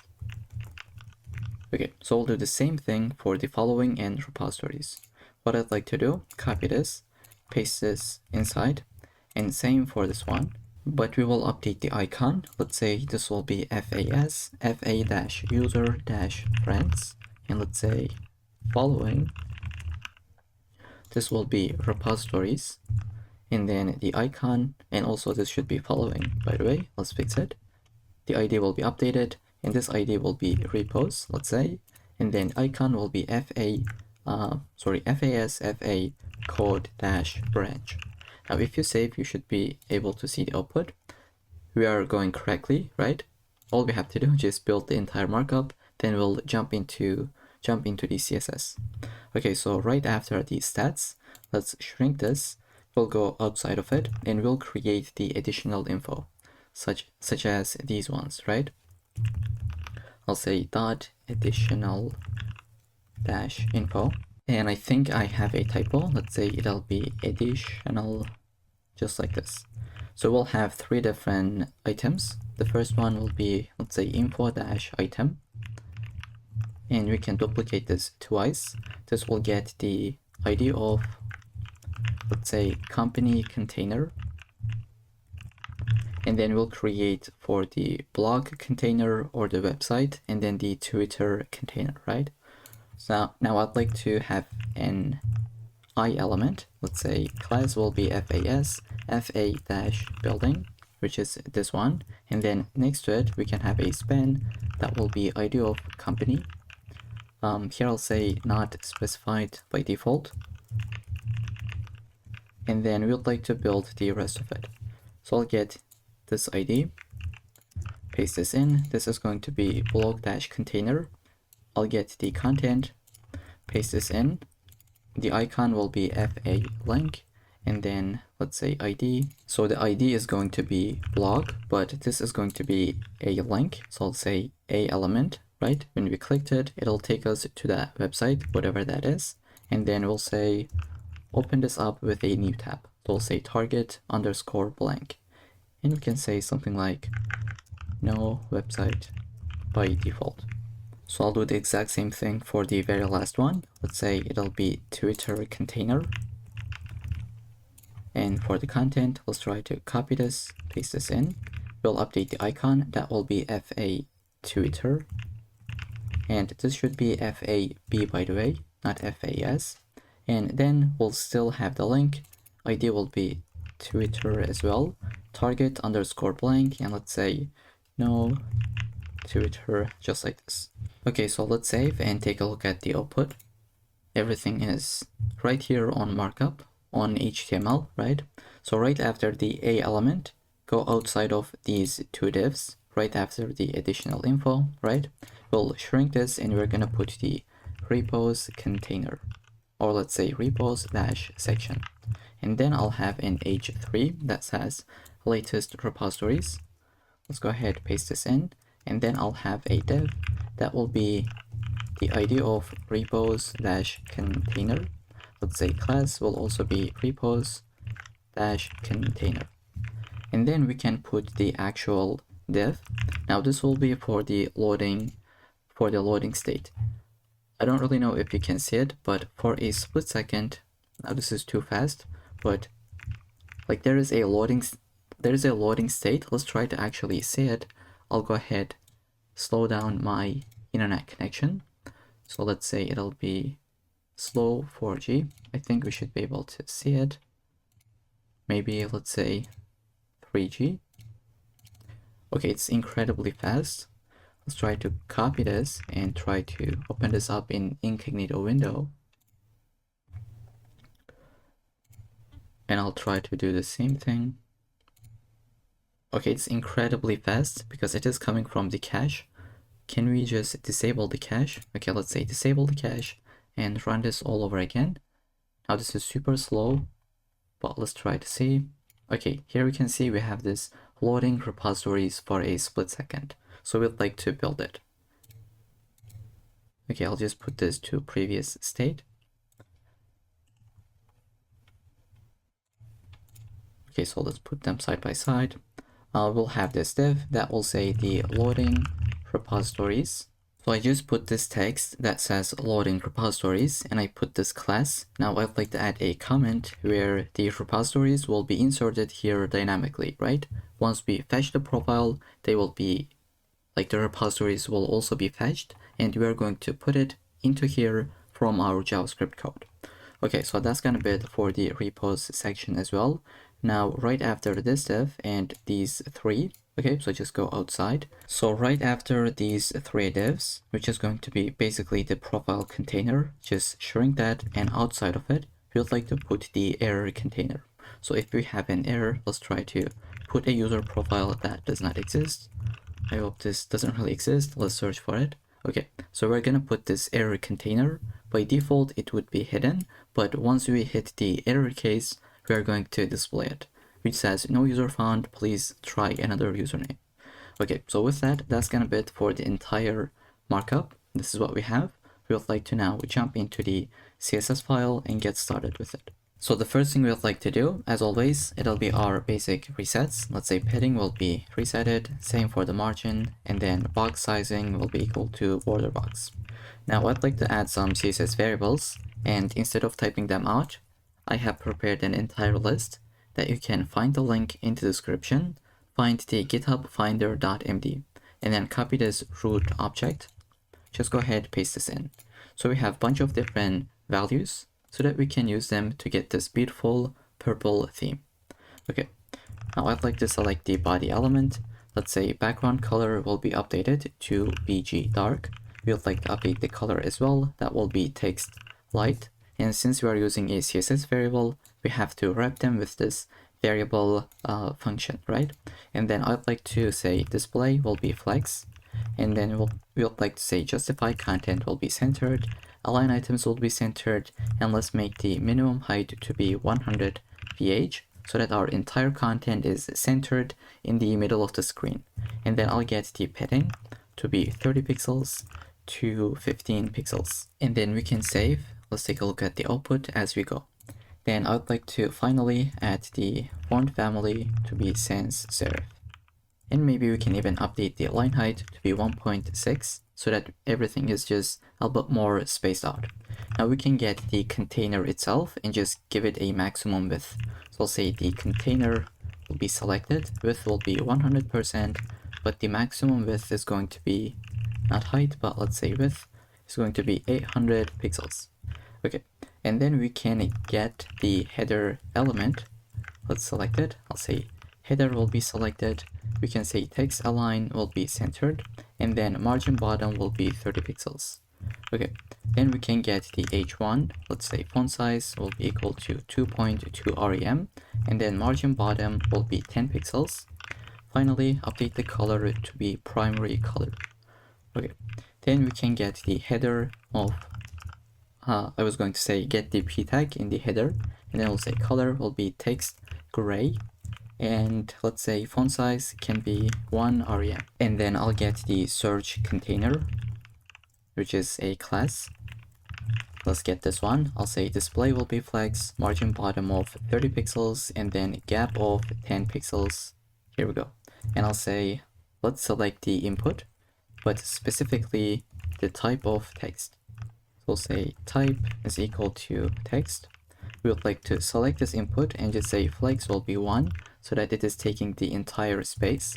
Padding will be 12 pixels to 16 pixels. Let's say font size will be 1 rem, and then we can update the border radius value. Let's see, what is this? If you scroll to the top, it is equal to 10 pixels. Okay, I'll say border will be none. like this, and I'll say background color could be the card BG value that we have, and then we can get the color of text light. Finally, outline will be none as well. Then I'd like to get the focus state. So if we click to it, once it is focused, we would like to get this kind of like a box shadow value. And I'll just paste this in. We'll say on the focus state, go ahead, update this box shadow. Okay, and then we can get the button itself and try to update it. I'll say background color is going to be primary color that we have. And then we can get the color, let's go with black. And then we can select the border, that will be equal to none.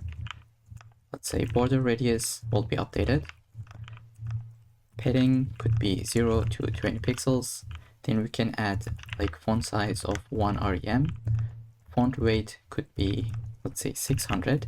And then I'll get the cursor to be pointer.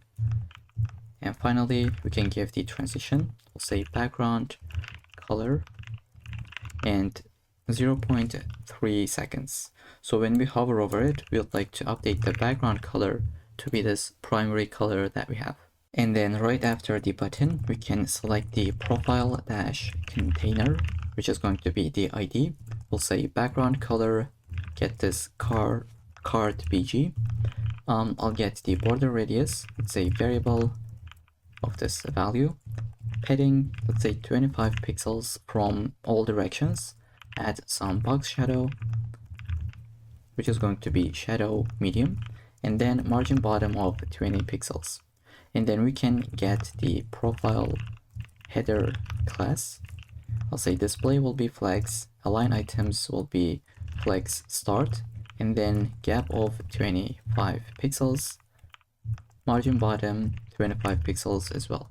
Now this align items of flex start will make them to be align in the start, right? It's pretty self-explanatory, but if you were to put them side by side, right, this is how they start at the beginning. If this was something like centered, then image would be in between, so it would be in the middle of that container. Let's actually try to see. If I say this is going to be center, it should be updated. Okay, so here we can see it is now centered, but I think this looks a lot more cleaner, just like what we have right here. Okay, so this is something that I wanted to mention. Right after this one, we can get the avatar itself, and we'll say width is going to be 90 pixels, same for the height.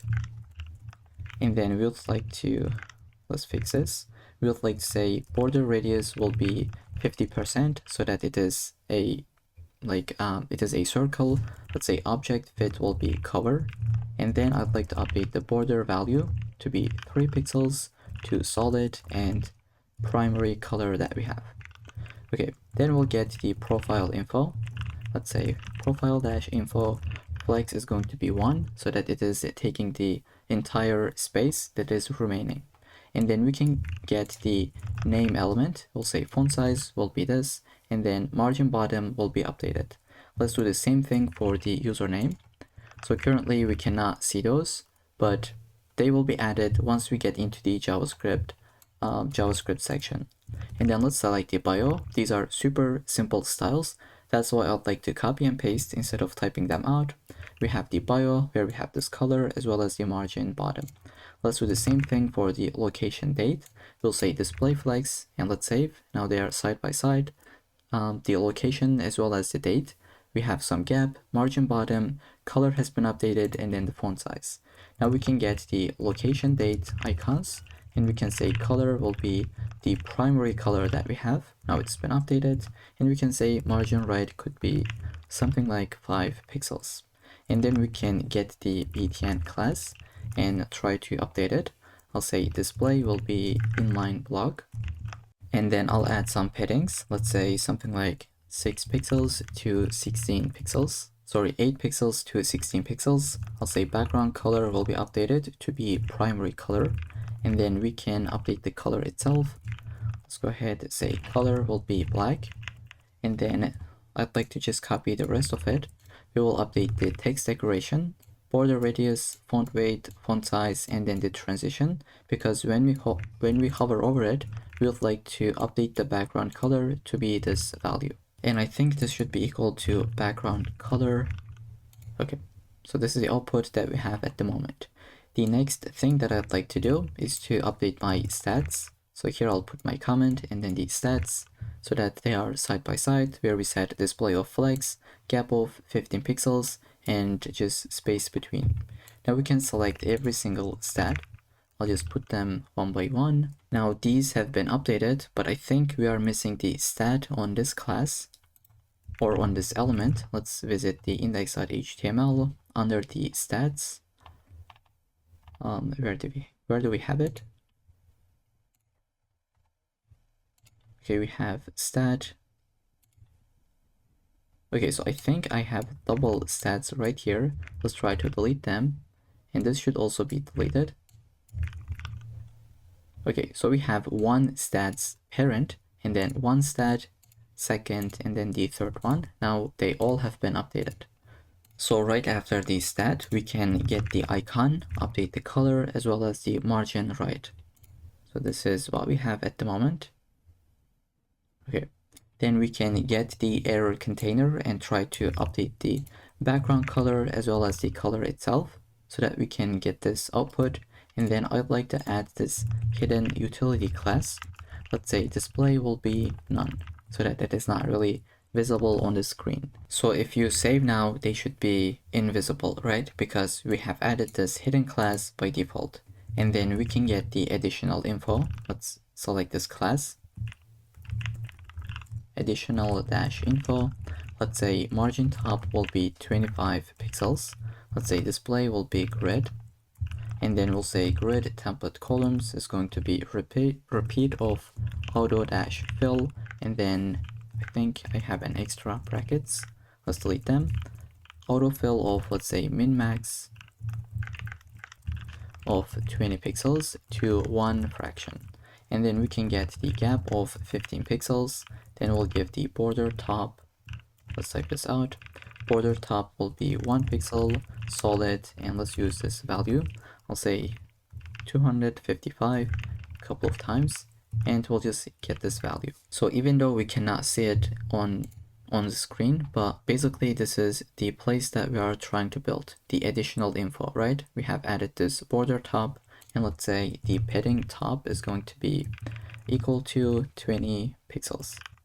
Okay, now we can get the info item.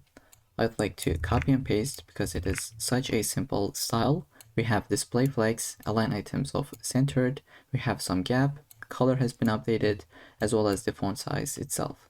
Now we would like to select the icon and try to update the color. So I'll say info item I, color, width, and text would be centered. Now let's get the link itself.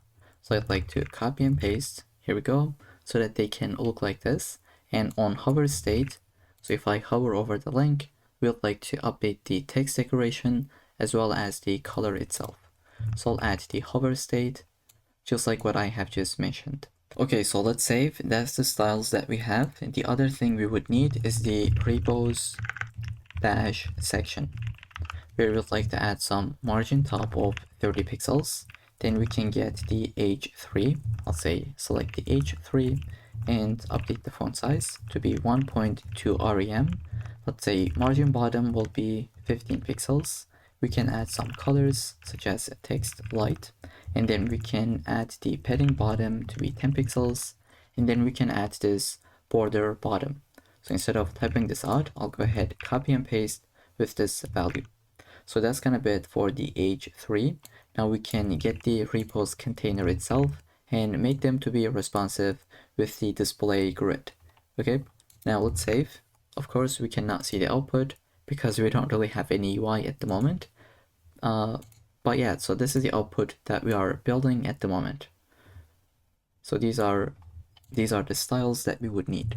And then let's say repo-cart, we would like to update the background color to be this value.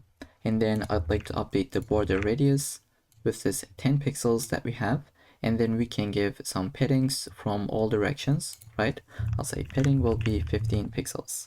And then we can say the border itself is going to be this value that you can type this out.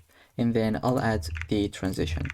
Now, when you hover over them, they will be translated, right? So we'll say add the transition on the transform as well as on the background color, because the background color is also getting updated. Now let's add the hover state, where we can say translate y will be minus pixels, minus 3 pixels, so that it can go up, and then the background color will be updated. Now let's get the repo name itself. So font weight will be updated, margin bottom, color, text decoration will be none because it is a link by default. Then the display will be blocked so that it can take the entire width. So since we are doing the exact same thing over and over again, we can just speed this up a bit. I'll say repo.name. On the hover state, the text decoration would be updated so that we can have this underline, and then the description is going to take all these values. We can get the metadata, which is going to be this container that we have. So we will say display of flags so that they are side by side, add some gap in between, which is 15 pixels, update the color as well as the font size. Then we can get each item. So this is one item, this is one item, so on and so forth. We'll say repo meta-item, and then we can get the icon and try to update it as well. Then for the loading container that we had, we can select it, update the color, and add all these styles. This will basically make it to take the entire width, right? We say grid column, it'll start from the very first one until the last one. So it'll basically make it to be the entire width. And if there are no repos, we would like to add this class. So that was a lot of copying and pasting. Sorry if it is kind of like confusing or annoying, but we haven't done anything complex. So these are all the styles that we have written above, right? We have done this over and over again. So I just wanted to copy and paste the last styles. So the very last thing that I'll be copying and pasting will be the responsive styles for the mobile devices, okay? So I'll add all of them. If you don't want to type them out, you can grab everything from the source code, right? Just find the style.css, copy the entire file and paste this in. And with that, that's gonna be it for the style.css file. Now we are going to build the most exciting part, which is the JavaScript file. Okay, so the first thing we need is to get our DOM elements. Now we can type them out, but we'll have more than 20 elements, so there is no need to type them out. I have prepared the entire list that you can find under the GitHub Finder. Just go ahead, copy every single one of them, and just paste this in. So we have 20 different elements.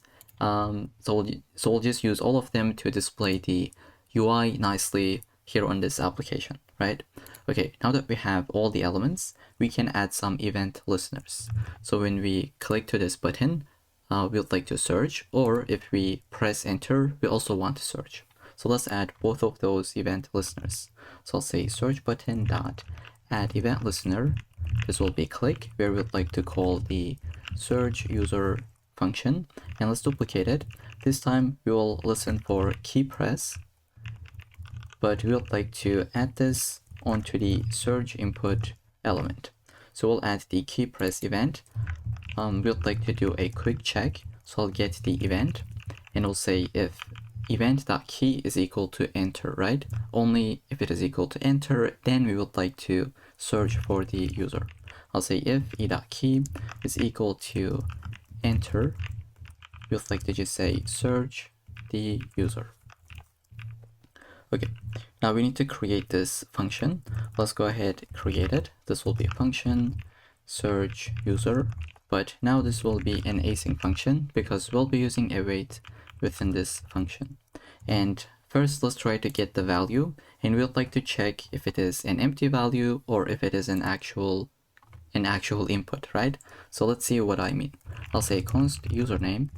We would like to say search input dot value, and we would like to trim this down. I'll say dot trim, call the method, and then we'll say if there is not username. If this is a falsy value, we can say just return out of this function and return an alert where we can say, please enter a username. Now I'll just try to click to it without typing anything. We got the alert, and if you put an empty space, so I'll just put a bunch of different spaces, still we're gonna get the exact same output. If you don't add the trim, and if you try to add some spaces, it'll try to search. So that's why we're using the trim right here. Okay, so after this check, we'd like to actually send the request. Now I'll have the try and catch block. In the catch, we will get the error and handle it. But here in the try, we would like to send the request, right? And let me type out the entire URL. So it is api.github, and just try to put the HTTPS in front. So it is api.github.com, and then /users/ whatever the username is. So in this case, I'll put my own, but actually this value will be coming from the input. So just go ahead, copy this, and we'll be using it. I'll say const response. We'd like to say await fetch, where we'd like to send a GET request to this endpoint. I'll make it to be backticks, and then here instead of my username, this will be coming from the search input. So I'll say this will be equal to the username value that we have, right? Whatever user has. And just before we send the request, I'd like to just reset the UI.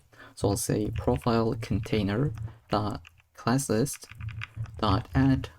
We would like to hide this. So I'll say add the hidden class, and then same for the error container. This will basically reset the UI whenever you send a request, and then in a bit we'll make it to be visible. So we got the response. Now let's say if it is not okay, I'll say if response is not okay, we can just throw a new error. And then we can put something like user not found. We can put anything. I'll just say user not found. And then after this if check, we can get the user data. Let's say const, and try to format this. Okay, I'll say const user data. We'll say await response.json. Okay, so response.json, and let's try to say console log user data is here, and try to put this next to it. I'll save and take a look at it. I'll try to search for my name. I'll say put my username and search for it. Okay, user data is right here. We just got this data. We have all these fields that we can display, and then we'll be using the repos URL to be able to fetch the repositories of this user, right? Okay, so now that we know we got the actual data, it is working correctly, we can go ahead, call this function. I'll say display user data, and we'll pass the user data into this function. In the catch case, I'll say just show an error, and let's create this function. It'll be really basic. Let's say show error. This will not take any arguments. I'll just basically say error container dot class list dot remove. We'll say remove the hidden class so that it is visible, and then go ahead, add the hidden class onto the profile container so that we don't really see the profile container right here. For now, let's try to create this function as well. I'll say function, put this name. We'll take the user data, and for now I'll just leave this empty. So let's try to put a username that does not exist. I'll say, I think I need to save this file as well, by the way. Let's try to search for a user. Okay, user not found. That means this function is working correctly. Now we can get started with the actual function that we have. So I'll just call this as user, because why not? It is shorter. And before we get into it, once again, I'd like to put my own name right here by default. So you can put your own as well. Basically, just scroll to the very bottom. Outside of any functions, I'll say search input dot value, and you can put your own username. I'll put mine. This is my GitHub username, and I'll say go ahead, call this search user function. Now if you save, by default this will be the value within the input, and it'll actually call this function. So if you take a look at the terminal and refresh, you should be able to see this console log where it is fetching the user data. Now we would like to take this user and try to display it. I'll say avatar.source. Let's get started with the image. I'll say it'll be equal to user.avatar_URL. So it has to be called like this because this is how GitHub returns us, right? Avatar.url. If you want to get the bio, you would say .bio, so on and so forth. Okay, now that we know this, we can move forward with the name element.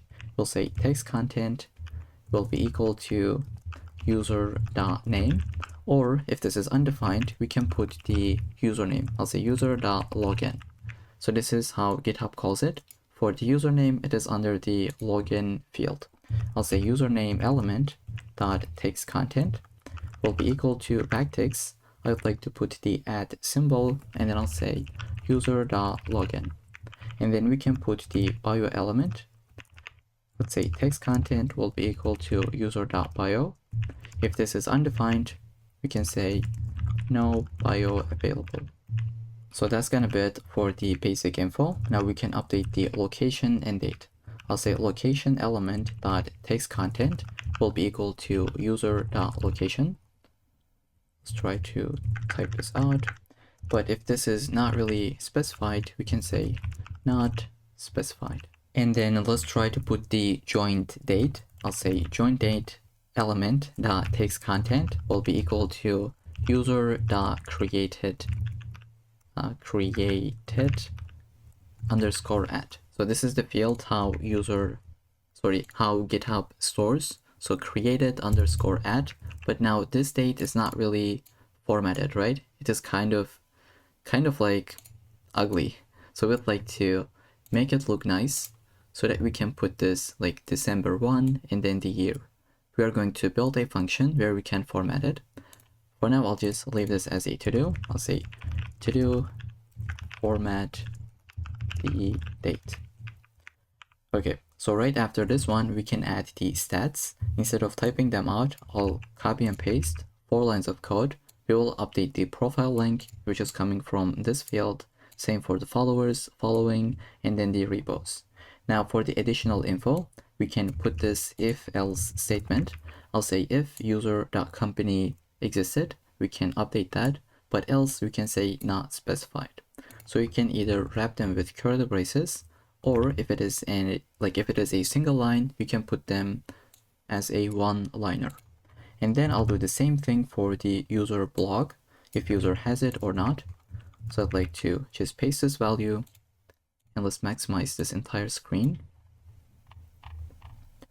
Okay, so if user has the blog, we are going to update the text content as well as the href. Now, if it starts with HTTP, we'll just use it. But if not, we will put that so that it is an actual link, right? And then in the else case, we'll leave the href empty and we'll say no website. Okay, now we can actually display this because by default, it would be hidden. And then let's do the same thing for the Twitter username. So I'll go ahead, paste this in. And by the way, all these fields, once again, are coming from GitHub. So they have like Twitter username, we use the blog, right? User.blog. As you can tell, this is not something that I am just making up, right? All of them are coming from the actual API. So let's try to use the display flex as well. And then finally, we will remove the hidden class so that it is actually visible, right? I'll just say show the profile. Now let's save, and here we go, it'll be updated. We got all this info by default. And now, as you can tell, this is not really formatted. We would like to fix it, and then we are going to get the repositories, because currently it just says loading repositories, but we don't really have that function. So the first thing I'd like to do, just scroll to the top and wrap this with the format date function and delete this to do. Now let's try to create this function. I'll go ahead and scroll to the bottom. Let's say function is going to be format date, where we'd like to get the date string and try to return the formatted date. So I'll use new date, pass the date string, and I'll say to locale date string. First option will be n/us, and then we can add our options.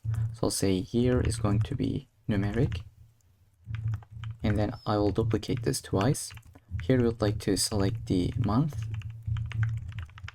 This is going to be short, and then finally the day is going to be numeric as well.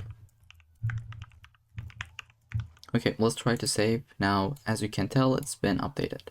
So here I think our gap is not really working. Let's try to find it within the style.css file. So just scroll to the top and find the profile header. This should be gap instead of grid area. Let's say gap is going to be 25 pixels. Now we have that gap working properly. So that's it for the profile info. Next, we are going to build the latest repositories. So I just killed the CSS file, and here I am in the search user function. Once we display the user data, we'll like to fetch the repositories. So I will call this function that we will create in a second. And this will take an argument, which is going to be userdata.repos_URL. Okay, now let's try to create this function. I'd like to shrink every one of those so that it's not really confusing. And I'll just put it right here. Let's say function, I think I have a typo. Put the name that will take the repos URL. And let's try to make this function to be an async function. Okay, so I'll go within this function, and the first thing I'd like to do is just clear the previous repos and show some kind of loading state. Even though we have it, but if we try to fetch another profile, we'd like to just reset the state. So I'll say repos container.innerHTML is going to be this, let's say, string value where we'll put a div, and be really careful to type this out. You don't really want to have any typos here, right? So I'll say div will take the class. Let's open up our codes, and I'll put the loading dash repos as the class name, and then we can put the loading repo. I'll just copy this entire thing. I don't want to put any typos, and then I'll put 3 dots at the end. Okay, so that's gonna be it for the inner HTML. Now we can create the try and catch block where we'd like to send a request to this repos URL. So I'll say response where we'd like to send a request to this repos URL. And then I'll put the, let's say, data. And instead of data, let's just actually call it as repos. And I'll say await response.json. And then now that we fetched the repos, we can display it. So I'll create a function. Instead of display user data, we'll say display repos. And then we can pass this as the argument. And in the catch, we can handle this. I'll say repos container.innerHTML will be equal to this value, which is the error.message, and we're gonna pass the class. Okay, so let's try to create this function, and then I think the entire application will be completed.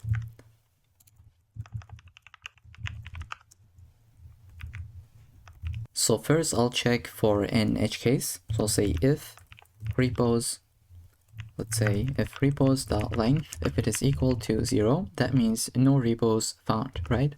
So I'll say just put the inner HTML to be this div where it says no repositories found, and then we'll return out of this function. But if there are some repos, we can basically try to display it, right? We'll just put these cards one by one. Okay, so first I'd like to clear the container. I'll say repos container.innerHTML will be resetted, and then we can add every single repository one by one. So I'll say repos.forEach because it'll be an array, and every repo we'll just get them and try to run this function. So first let's say const repo card. We'd like to create a div. Let's say document.createElement. It's going to be a div element, and then we can add the class name. So say repo card.class name will be equal to repo-card, and then we can format the date. So here we have a date. Once again, we'll be using this function to be able to format it. I'd like to say const updated at, and we will call this function where we'd like to pass the repo.updated_add field. So this is going to update that. So this is going to update that date. And now once again, I have prepared something for you that you can copy and paste, because this is really annoying to type this out otherwise. Here I'll go ahead and just say paste this in. The only thing that we do is to update the inner HTML, where we add a link tag, a p tag, a div, everything that you have seen here, where we'd like to basically get the data and display it. Now I don't really want to type this out because probably I'll make some mistakes, some typos. That's why I have prepared this where you can copy and paste with me. Okay, so just after this semicolon, we would like to say repos.container, append this child into it, right? Which is going to be the repo card. Okay, so if you scroll to the top, you will see that we have the link, we have the description, we have the name, language, we have the star count, forks count, and then finally the updated date. Okay, so if we save, I think this should be good to go. I'd like to make this a little bit larger, and here we go, we got all the repositories. But now in the end result, we only have 6, right?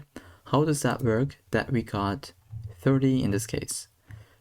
So we can update this basically. It's super easy. We can scroll to the top. When we send the fetch request, okay, it is right here. We can add a query. So I'll say whatever the repo's URL is, right? Whatever that is, just go ahead, add this per page. And let's say it'll be equal to something like 6.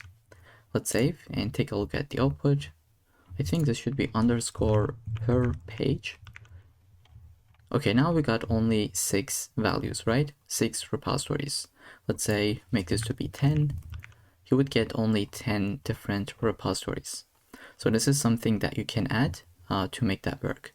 But what happens if you accidentally break this? So let's put something random. Now this is not a correct URL. Let's save.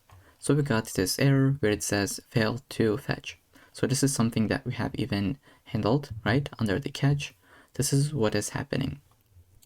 But let's get rid of this fetch error. Now it is working correctly. And I'll put this as 6. Let's refresh. Okay, so we only have 6 repositories in this application. Okay, so believe it or not, this is the entire application that we have built. It's completely responsive. You can search for anything, right? Let's just put Brad. This is what we got. You can search for John. You'll just get a bunch of different user profiles, and by default you can put your own. Okay, so that's gonna be it for this entire project. I hope you enjoyed it. I'll see you in the next one. Okay, so in this section, we're gonna build a custom 404 page. There is no JavaScript at all. This is only HTML and CSS. Now, this is actually not about the project itself, but it's about a website that I'd like to mention. So how do you find these kind of beautiful illustrations? So there's a free website called storyset.com, which is something that I'm using for my personal projects and even some of my tutorials. So you can search for something like not found or even 404. I think I searched for 404 previously to be able to get this image, which is this one. So you can use any of them. This is the one that I'll be using with. And if you want to change the color, all you have to do, just go ahead, visit here, and you can even put your own color as well. Okay, so I'll just refresh and get this default image. Now I already have installed it, so I would like to copy and paste from my file. Okay, so it is this image. Once you have installed it, just put it under the under this folder. We will not have any JavaScript. I'd like to delete that file, and let's get started with the UI. Okay, let's say this is our custom 404 page. Let's try to link our CSS file, which is this one. And then we can get started with the markup. That will be really, really simple. So let's put them side by side. Okay, so I'll just put them side by side. Here we can see we have an image, then h1, p tag, and then a link. So let's try to type this out. I'll have the image, which is going to be the 404.png. Let's add an alt like 404 illustration. I think I have a typo, but let's say illustration. And then we'll have the h1, let's say oops, page not found. And I'd like to add this emoji just to make it a little bit more fun. And then I'll put the p tag. Let's try to copy and paste this value. And then finally we'll have a link. Now this will not take us to any other pages because we don't really have it. I'll leave the href empty and let's say back to home. Okay, so that's gonna be it for the markup. Let's say open this up with the live server. Okay, now let's try to add the CSS file. So I will get the base styles, let's say margin of 0 and then the padding of 0 as well. Box sizing will be border box. Then we can get the body element. Let's say the background color will be 111. So it is kind of like a dark color. So it's not completely black like 000, but it's a little bit different. And then we'll get the color. Let's say it'll be white. Then we can say display will be flex. But now everything should be side by side. Let's see. So everything is side by side, but we want them to be in the vertical direction. So I'll say flex direction is going to be column. And then we can say justify content will be centered. Same for the align items. Height could be, let's say, height will be 100 ph. Okay, so I just said height is going to be 100 vh and font family could be sans serif. Then let's select the image and try to update the width to be 100% and then the maximum width could be 550 pixels. Okay, so now it's looking a lot more cleaner, right? I'll say margin bottom will be 1.5 rem and then we can get the h1. Let's say font size will be 2 rem. And then margin bottom could be 1 rem, just like this. And then I'll get the p tag. Let's say font size is going to be updated. The color could be this gray color. And then finally the margin bottom, let's say 2 rem. Let's update the link.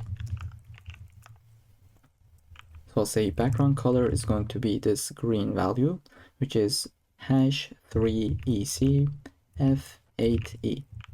And then we can update the color itself. Then let's say text decoration is going to be none. Let's save, it's been updated. Let's try to add some paddings. I'll say 0.75 rem to double it. Okay, let's say border radius will be 8 pixels. Font weight could be bold. And let's try to add some transition on the background color. I'll say 0.3 seconds. And let's say A on the hover state. We can update it. So I'll say background color will be equal to this value, which is 04, let's say FC8D. Okay, now let's save. This is what we have. We can make this a little bit more responsive. Let's put them side by side. I'll add a media query. Let's say media max-width is going to be 600 pixels. So below 600 pixels and below, we would like to implement these styles. Let's say max width could be 400 pixels on the image. H1 could be font size of 1.5 rem. And then the p tag could be font size of 0.9 rem. Okay, so once we hit 600 pixels, the UI will be updated. Okay, so with that, that's gonna be it for this project as well, where we have learned about this website called StorySet, so that you can get free illustrations with a bunch of different options. Okay, so I hope you enjoyed it. I'll see you in the next one. Okay, so in this section, let's build this newsletter sign-up UI, which is something really popular and common. I'm sure you have seen one of those, where you put your email and submit it, then weekly you would get some tips or whatever the content is, right? and you can find the diagrams in the description. So for these icons, I would like to use the font awesome. So I'll head over to CDN.js and search for font awesome, and then get the very first link, and then we'll get started with the UI. So I have an empty folder with two different files, which is the HTML as well as the style.css. This does not contain any JavaScript at all. Okay, so let's try to put them side by side. This is the end result, and this is the one that we're going to be building now. Okay, so let's just say h1, hey, save, we got the output. So let's say newsletter app, or let's say UI, and then I'll put the link of my style.css file as well as the font awesome link that I have just copied. Okay, so before we build the CSS file, let's first get started with the markup.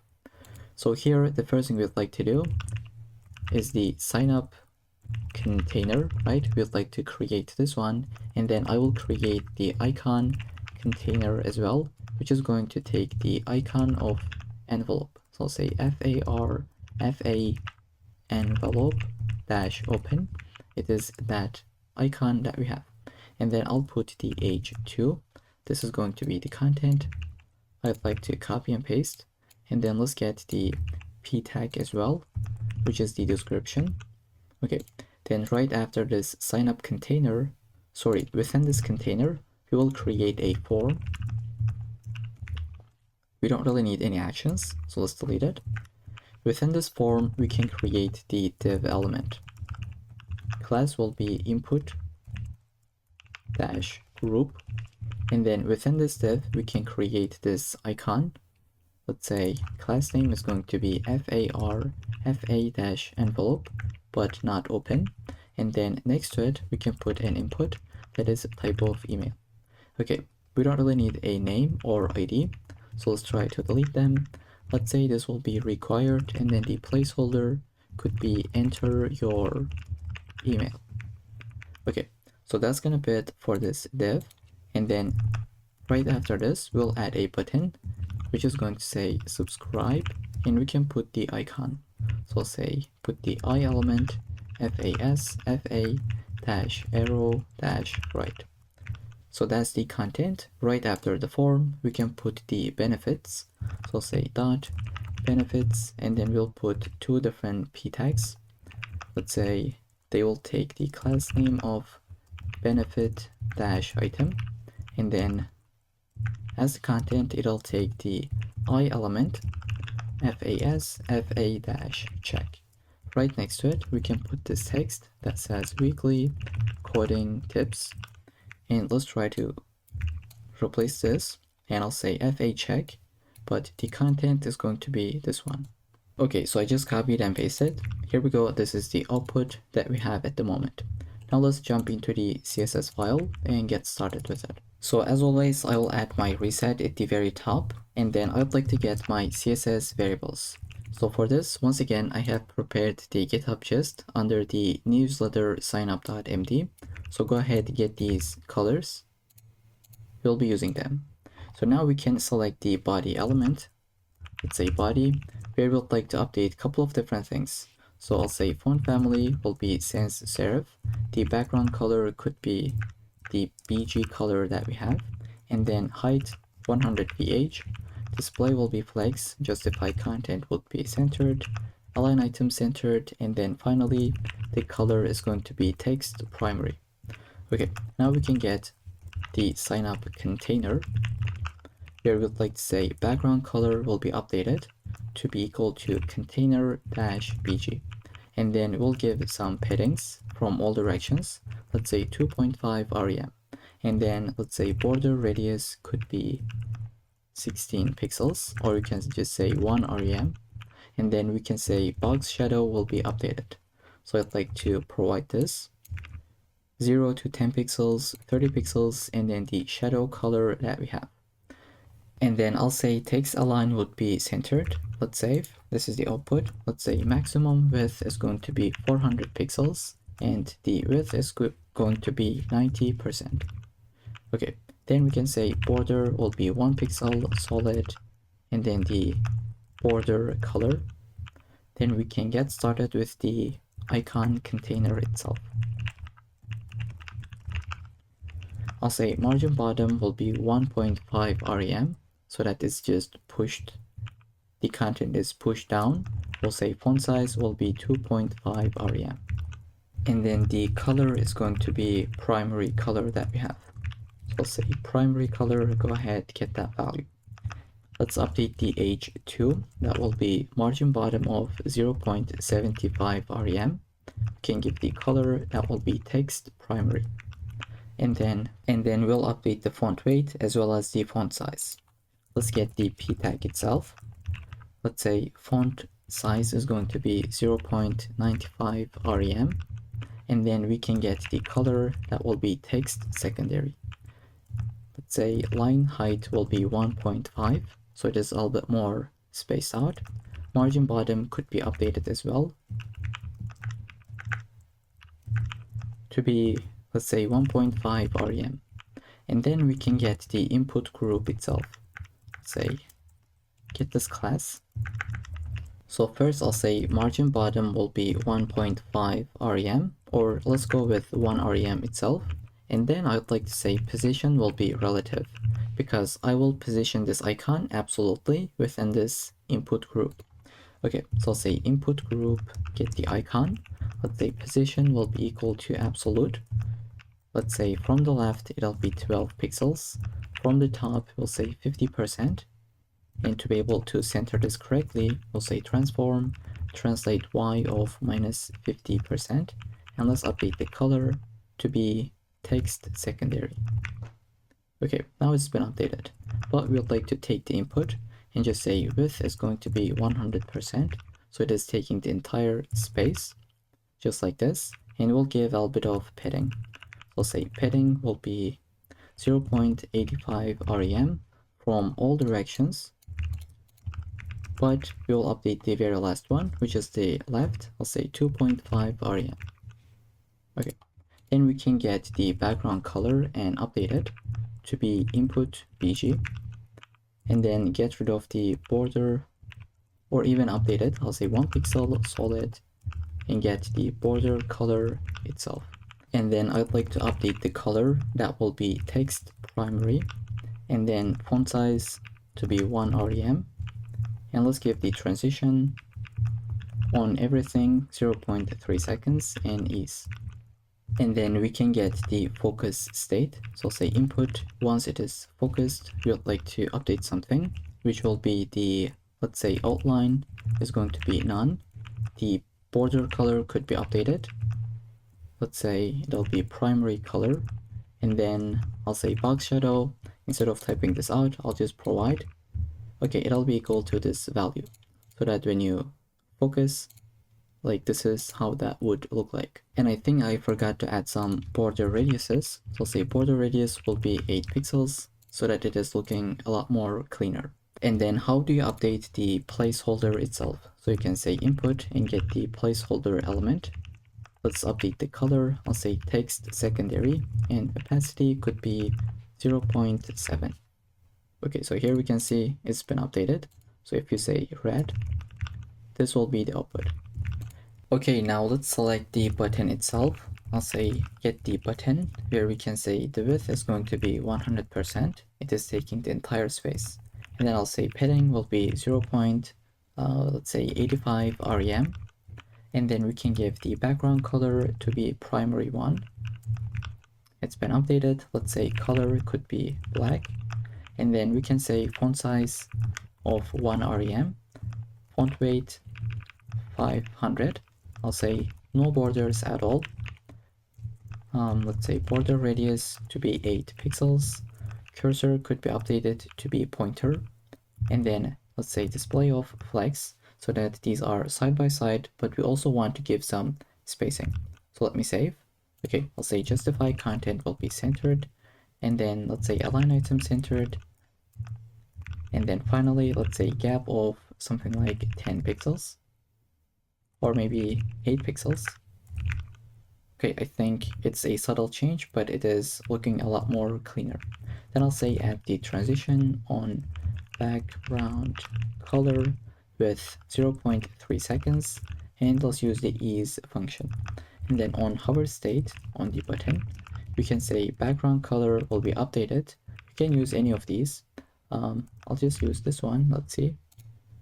Okay, so it is the exact same color. So instead, let's use something like A66, AE, and 9. Okay, so this is kind of like the dark color. If you wanted to, you can create this as a, let's say, as a CSS variable, but I'll just leave it as hard-coded value. And then we can say transform will be translate of y minus 2 pixels. So when you hover over that, it'll just go up. And let's say this will be added on everything. Now this is happening smoothly. Now I will select this icon within the button. So I'll say button, get the I element. I'll say font size is going to be 0.9 rem. And let's say the transition will be on transform 0.3 seconds in ease, because when we hover over that, it's a button. Once button is hovered, we will take the I element and we'll say transform translate x of 3 pixels. So when you hover over this icon will be pushed to the right by 3 pixels. And then we can get the benefits. Let's say margin top could be 1.5 rem. And then we can say text align is going to be equal to left so that they are pushed to the left. I'll say border top is going to be updated. Let's say it'll be 1 pixel solid, the border color itself. Here we go. Then we can say padding top could be 1.5 rem. Then we can get the benefit item itself. I'll say display of flex, items centered, gap of 8 pixels. And we'll say margin bottom of 0.5 rem. Let's update the font size itself to be 0.9 rem. Okay, so this is the output. Now we can update the color on these icons. I'll say benefit item, get the I element, say color will be equal to variable of secondary color, and font size can be 0.8 rem. Okay, finally, I'll just add a media query. Let's say media max width 500 pixels, and below we can update the sign up containers padding values. So I'll say 2 rem to 1.5 rem.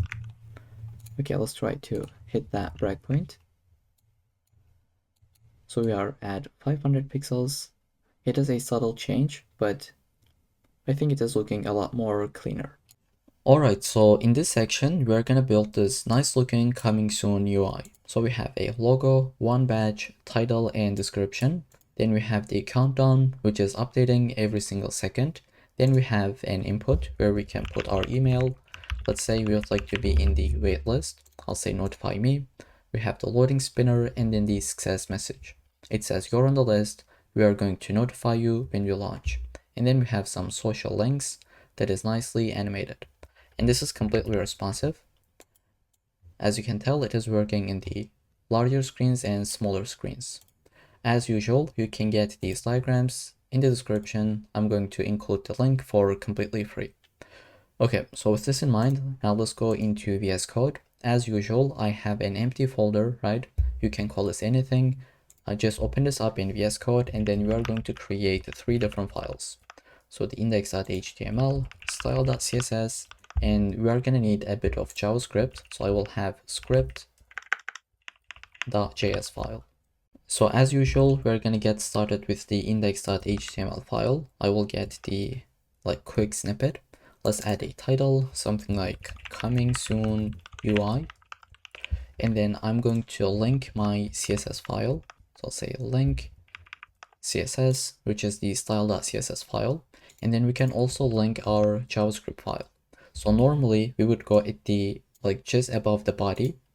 We would say script source and add the script.js file. Now this is completely fine, but there is a better option. So you would cut this from here and put it under the head. Then you would add the defer attribute. So this is a better practice, right? This is the modern practice, and it makes loading script.js faster than, putting it here without the defer attribute. Okay, so keep this in mind. Now I would like to import two more things. The first one is a font, and I'm assuming that you have this extension called Google Fonts. Okay, if you don't have it, go ahead and install it. It's free. Here we will put Command Shift P or Control Shift P, then type Google Fonts insert link. Okay, go into an empty line and type this out. Then you're gonna get this kind of like drop down, and you can type space grotesque, and this is the font family that we're gonna be using. Once you press, it's going to import that font family. Very convenient. And one more thing, we're gonna be using some icons in this project, right? So we have this one, that one, and like these social icons. For this, we can visit cdn.js, and we're gonna get the font awesome link. So I just refreshed. Now I'm gonna type this again, font awesome. Go ahead, get the link, and then paste it right here. So maybe I will put it right after the style.css, and let's take this, put it above the script.js. So this is a bit more organized. We have our CSS imports and then the JavaScript import. Okay, so with this, now we can go ahead and get started with the markup. So the first thing that I'm going to build is these kind of like blobs, right? So as you can tell, it is animated. Like, just take a look at it closely. It moves to the left and to the right. Same for this blue one and that pink one, right? Okay, so let me actually first run this with the live server, right? We don't have anything. Let's put them side by side. Okay, so under the body, I'll just add a comment. Let's say animated background. And within this, we're gonna have a BG class. Then we're gonna have three different blobs, right? So I'll say blob, and this is gonna be blob-1. And again, one blob is basically one of these, right? Blob, another one, and then the third one. So I will duplicate it, let's say second one and the third one. They are not gonna have any content. We are going to build it with CSS. Okay, so that was the animated background. Now we're gonna have the main content. And for this, I will have a main element. This will get the class name of, let's say, container. Within this, we're gonna have our logo. So I'll have the logo class on the div. Then I will have logo-icon. Let's say icon. Within this, we are going to have the I element, which is going to hold the, the logo. And we'll say FA solid, and FA, it should be bold, which is this icon that you can see. Okay, I'll just zoom in. This is the bold icon coming from Font Awesome. And then right next to it, we're gonna put the name. So go right after this logo icon div, we're gonna have a span. I will just say flux. You can call this anything, but that's the name that I'll be using. So right after the logo, we're gonna have a section. Let's say class name is going to be hero. And within this, we're gonna have a badge, which is this one. So this is the badge. We're gonna have the pulse animation, as you can tell, and then we're gonna have the text that says coming soon. So within the badge, I will have a span with the class name of pulse. It's not gonna have any content. We will say coming soon. And then right after this div, I will have h1, which will say something like something awesome is brewing. And notice how this is outside of the badge, right? Still within the hero, but outside of the badge. And then we're gonna have a p tag. Let me provide this. So it's basically this text, as you can tell.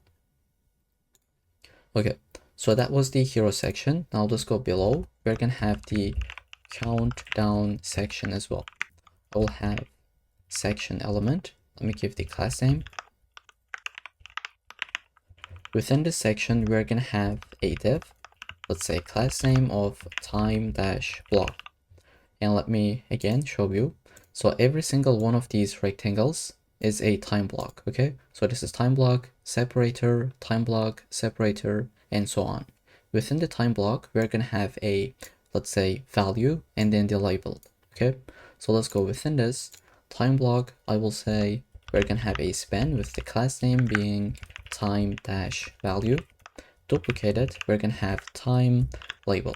For now, let's say this will be days, and this is going to be something like 00. And I'll give an ID for this. Let's say it's equal to days. Save this. Right after this time block, we are going to have a separator. So I will say span, and it's gonna get this class called separator. And for the content, we're gonna put colon.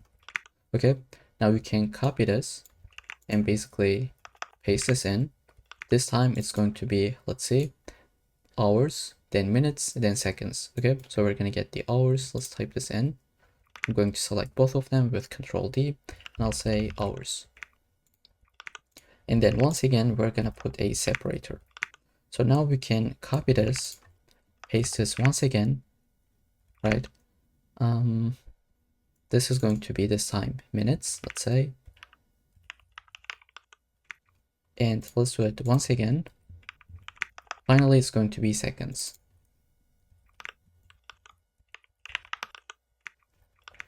Okay, so let's take a look at the end result. This is what we have at the moment, but of course we are going to update it with CSS. So that was the countdown section. Let's go ahead and shrink this. And then next we're gonna have the email form. So I will have a form element. We don't really need any actions. I will have the class name called email-form, and we're gonna have one ID, again, let's say email-form. So we're gonna be using this for styling and this to be able to select the element with the JavaScript. Then I will have a div, let's say this will be class name of input-group. And within this, we're gonna have one icon. Let me show you. It is this one, right? And then we're gonna have the input itself. So I will get the I element, let's say fa-solid, fa-envelope. And right after the I element, we're gonna have input. Type will be email. Let's say it's going to be required. You can add a placeholder, something like enter your email. Okay, so I think that's the entire form, but we need to add a button as well. Right after the input group, just say a button. Type could be submit. And for the text, we're going to say notify me. And I will have one more icon.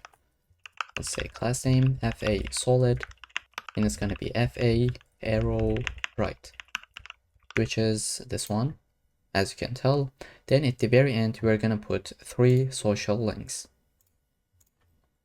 So go outside of the form and we are going to add, let's say, social links.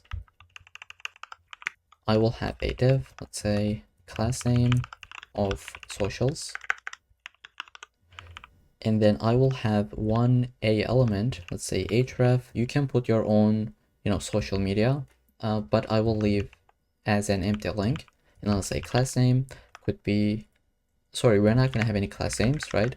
Within the A tag element, I will say get an icon, and this is going to get the class name. Let's say fa-brands, and we're going to have fa-x Twitter, right?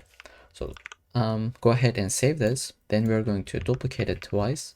This time it's going to be, I think, Instagram. And then this is going to be, let's say, Discord. So I think that's the entire UI, but we are just missing one element, which is the success message, right? We didn't add this UI. So let's go ahead and add that one as well. But initially we are going to hide it, right? Once user submits, and then only then we're going to display it. So go above the social links, right? Let me say social links. Just above that, I will have the success message. Like this. Here I will have the success-message class as well as hidden. Okay, so by default it would be hidden. Let's say ID would be equal to success. And as for the content, you are going to have one icon, which is a check circle. And then here is the text that you can pause the video and type out. Okay, so that's the entire markup. You can take a look at it. We got the icons, we have the input elements, everything, but of course we don't have any styling. So let's try to build it step by step. I'm going to put it side by side with VS Code. Okay, so they are side by side. Now it's time to jump into the style.css and build the entire styling. Once we are done with it, we will get into the JavaScript file. Alright, so first off, I will have some CSS variables. I will grab them from the source code. You can do the same thing. If you don't want to type this out, just go ahead, find this folder under the source code and find the style.css, then get this value. Now here, as usual, we're gonna add our resets. So let's say select everything, margin of 0, heading of 0, and box sizing will be equal to, let's say, border box. And we have already explained what this does in the past, so I'm just going to move on. Then we're gonna get the body element. Let's select it. I will be using the font family that we just imported. So I will say space grotesque, that was the name, and we can add a fallback value as well right next to it. Then for the background, let's say we're gonna have this BG color. Then for the text color, we'll be using, let's say, variable called text, which is the white color, right? Then we can say minimum height is going to be 100 VH, so it'll take the entire screen. Let's say display flex, align item centered, and justify content centered as well. This will take everything and put it in the middle of the screen, right? So it is centered nicely. And then finally, I will say overflow should be equal to, let's say, hidden. Okay, so that's the entire styling for the body element. Let's scroll to the bottom. I will get the BG and I'll say something like position of absolute. I will say inset of, let's say, inset of 0, and Z index is going to be, let's say, -1. Now, if you save, you're not going to see any change. Here, I'll add a comment. I'll say, explain this later so that I don't forget about it. And let me even say like to do. Later in the video, you're going to see what this does, but unfortunately not now. Let's try to build the rest of the UI. This is going to make sense. I will display it. Now here I will select the blob class and we will say position is going to be equal to absolute. We would like to have this as a circle, so I will say border radius is going to be 50%. Then we will say something like filter of blur, let's say 80 pixels. Then I will have the opacity, let's say 0.6, and then the animation. So I will call this as float. You can call this anything, and we will create it in a second. Let's say it's going to take around 15 seconds. Let's say ease in and out, and then I will say infinite. So it's going to be infinitely animated. And now we can select the blob 1. Let's say blob-1, which will be basically this one.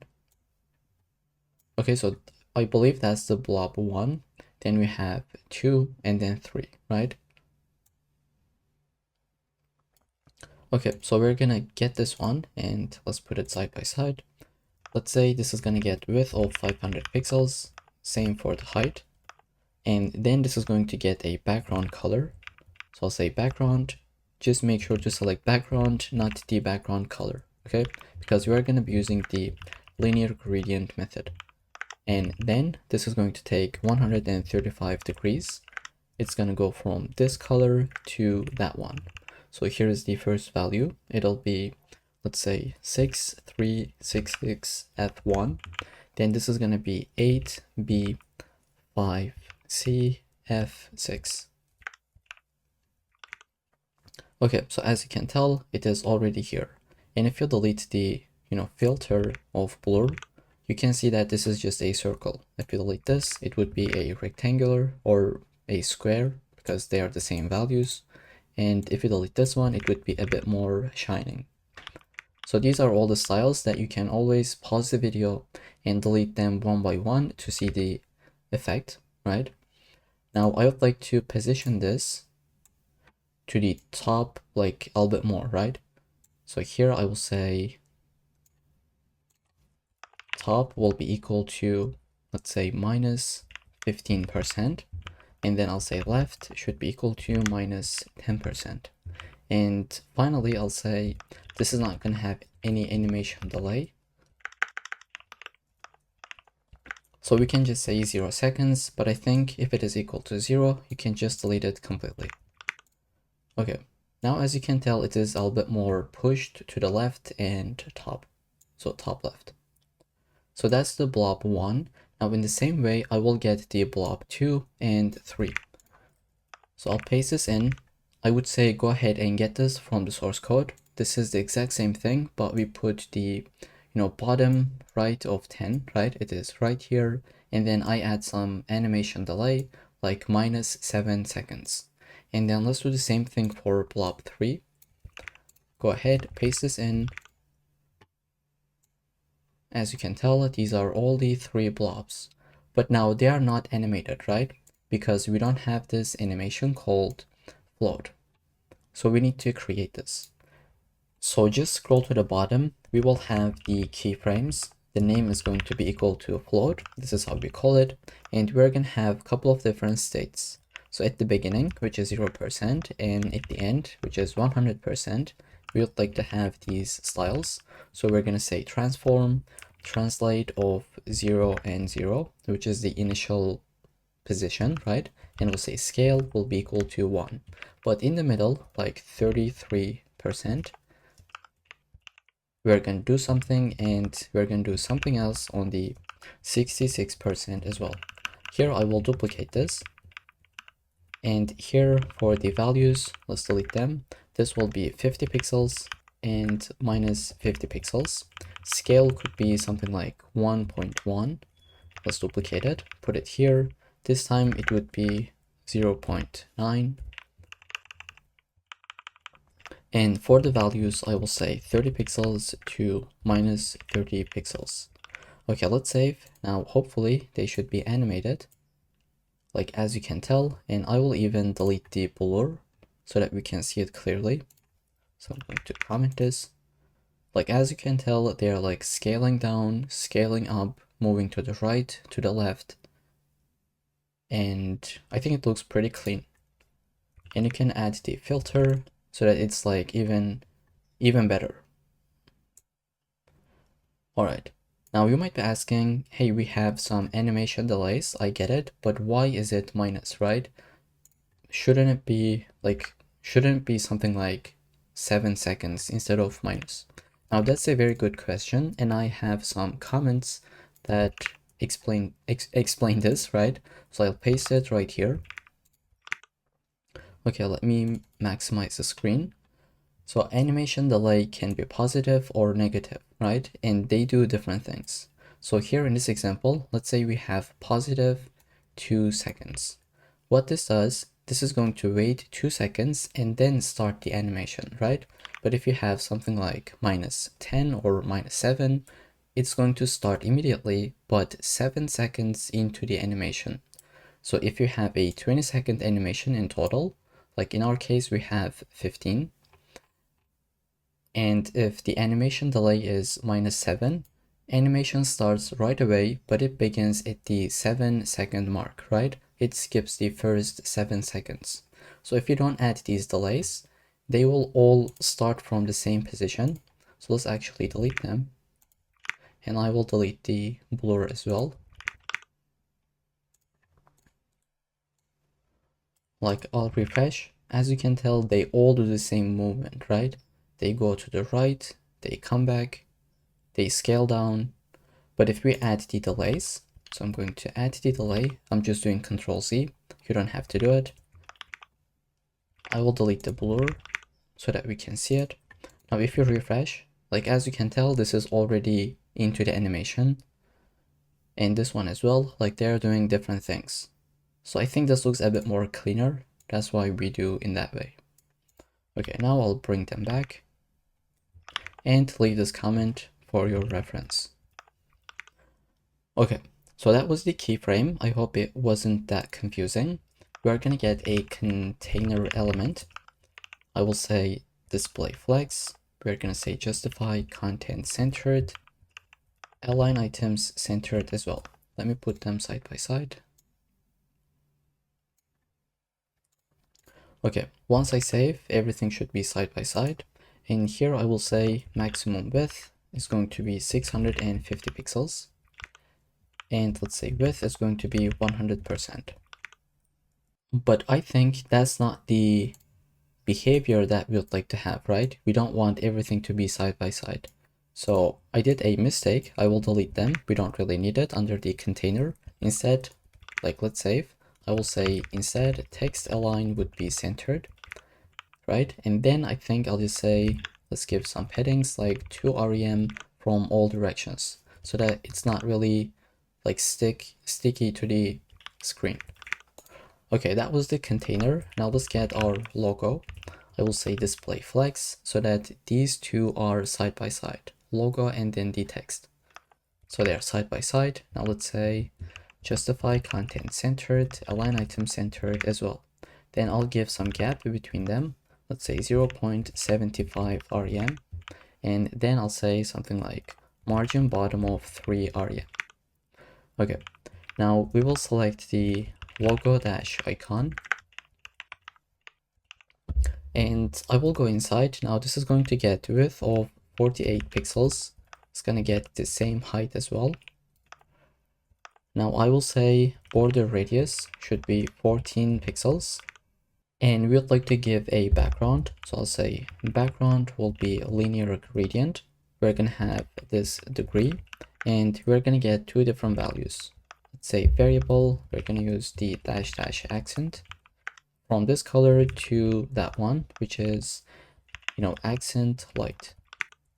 Okay, so we can see the background. Now I would like to center this icon. I'll say display flex, align item centered, and justify content centered as well. Now icon is in the middle of the container. And finally, we can say font size could be something like 125 rem. Okay, so that was the logo icon. Now let's select the span within the logo itself. I will say font size could be something like 2 rem. And I will say text transform is going to be uppercase. So it's like uppercase, and we'll say letter spacing could be 0.1. You could use rem or em, right? In this case, let's use em. And then I think I'll say font weight should be 700. So it is a bit more bold. Then we can go here, select the hero element. This will just have margin bottom of 3 rem so that we have some extra space. Then we can select the badge, which is this coming soon text. So I will say get the badge and add some classes. Let's say display inline flex. Right after this, I will say align items should be centered, gap of 0.5 rem. Then I will have background. Let me grab this value. Okay, so you can pause the video, type this out. Let's do the same thing for the border. And I will get some headings. Okay, so that's the background color and then the border color. Now I will say border radius will be 100 pixels. So we can, make this circle as much as possible. And then I will get, let me paste this in. We're going to have font size, font weight, a different color, and then the margin bottom of 1.5 rem. Now you might be asking, why do we use inline flex instead of flex? So go ahead and type this out. You're going to see that flex is taking the entire space, but inline flex is like only take the space that you need, right? Don't try to, grow. Only take whatever you need. So that's why we are using inline flex. And then we would like to get this kind of like pulse element. Let's try to see how we can build it. First, I'll select the pulse class. This is going to get some width and height. Let's say 8 pixels. Height of 8 pixels as well. We're going to say border radius to be 50% so that it is like a circle. And then we'll say background. Background is going to be equal to accent light and some animation, right? I'll say animation. It will be the pulse. It's going to take 2 seconds, and then we're going to say ease in out and infinite. Now let's build the keyframe, which is equal to pulse. We are going to have the initial state, which is 0%, at the end 100%, and also in the middle we're going to do something. So let's say 50%. So at the start and at the end, it's going to have the box shadow of basically nothing. So we'll say 0, 0, 0, 0, and variable is going to be the glow color. But here in the middle, we're going to say, just duplicate this value. Here it should have 10 pixels. Now, as soon as you save this, you're going to see the end result. But here is the thing. Instead of having this color at the end, this should be equal to transparent so that it would be like invisible at the end, right? So in the middle, like it is invisible. If you put this value back, you're going to see that it just grows and shrinks without ever disappearing. So that's why we're going to say transparent. Okay, so that's the pulse animation. Now we can select the H1 and add some stylings. So this is like very simple. That's why I would like to copy and paste and walk you through it line by line. Okay, so we have H1 selector. We use font size with the clamp method. So this basically says it cannot get smaller than 2 rem. This is the preferred size, and font size cannot get larger than this value. So this is going to make it responsive. Here you can see if we got a larger screen, this is larger, but it never gets larger than 3.5 rem. And normally it is like 6 report, right? This is what we have. And at minimum, it could be 2 rem, right? It cannot go lower than this value. So we have the font weight, it's a bit bolder. We have line height, letter spacing, and margin bottom. Super easy classes or styling. That's why I don't want to type this out so that we don't waste any time, right? Then we're gonna get the P element. We basically want to update the color. Okay, so we have a different font size, a different color, line height, maximum width, and margin of 0 and auto so that it is centered. So at maximum, it can get 450 pixels. Otherwise, it would be taking the entire space, right? And you can always like delete them and see what that does. So I don't want this to be this large. That's why I add this class or this styling. And it is a bit shrinked. Okay, now let's try to get the countdown and try to put them side by side. You already know what to do. We will use display flex, right? I will basically copy it. Let me paste this in. So we have countdown selector. We will say display flex, justify content centered, align items, gap of 1, and some margin from the bottom. And within the countdown, we can get the time block element. And I just realized at the very end, we have an extra separator. So I'm going to go ahead, select that from this file and delete it. So we don't really need this last separator. Okay. So within the time block, we are going to have the background color. Let me get this. It has this RGBA value. We're going to add a border color as well. Then we will have some border radiuses, maybe some paddings. Let's save. Okay, so that's the end result. I will say minimum width could be 90 pixels. And then I will add some blur, right? So we'll say backdrop filter blur of 10 pixels. Then we can select the time value. Now again, I will provide this to you because it's like nothing complicated at this point. And you can always grab this just like what I do from source code, or if you want to type this out, pause the video and do so. Try to put them in this way. Okay, so we say display block, which is for this element, time value. We have font size, it is a bit larger than usual, font weight, line height, some margin bottom, and then the background color, right? So we go from this color to that one, which is from text to accent light. Now, if you don't add these, let's see what's gonna happen. This background is under the text, But what we want to do is basically like clip it with the text, right? We don't really want to see this as background, but instead on the text. So that's why we add these props, and it just works. Okay, so this is something that you don't need to memorize. You can always Google this, but just know that something like this existed. And so yeah, that's the time value props or the styles. Now we would like to select the label, which is this one, and we would like to do 4 different things. I will grab it from the source code. We have a different font size, color, text transform to uppercase, and then some letter spacing of 0.1 em. Then we can select the separator and make it a bit larger, right? So I will get that. As you can tell, this is looking a bit more cleaner, just like what we have here. Okay, now let's go at the very end, right? We would like to update the email form. So I will select it. Let's say display of flags so that they are side by side. And then we will say gap of 0.65 rem or 75 rem.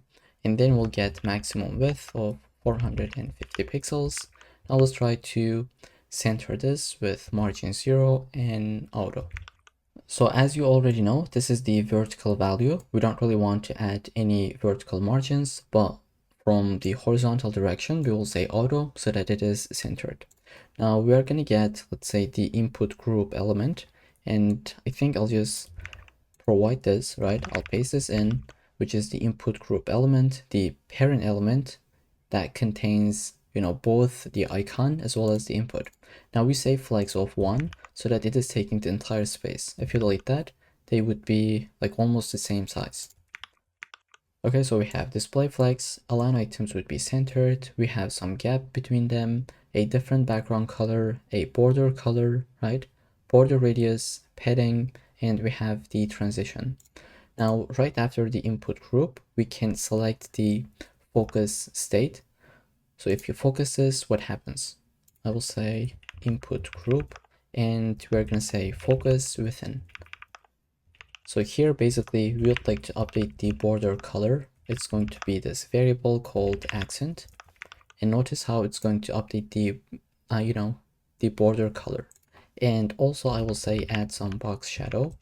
It's going to be triple zeros, 3 pixels, and then the value, let's say RGBA.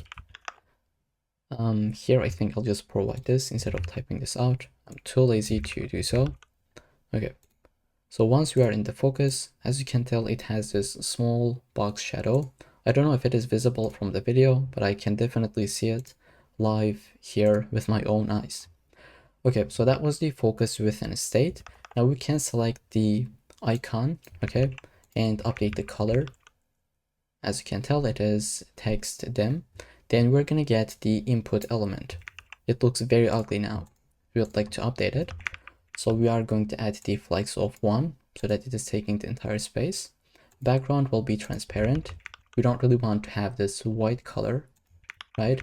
Then we have border of none, padding, some font, like font family would be inherit. If you delete this, like it's different, right? So we're gonna say just inherit this from the body element.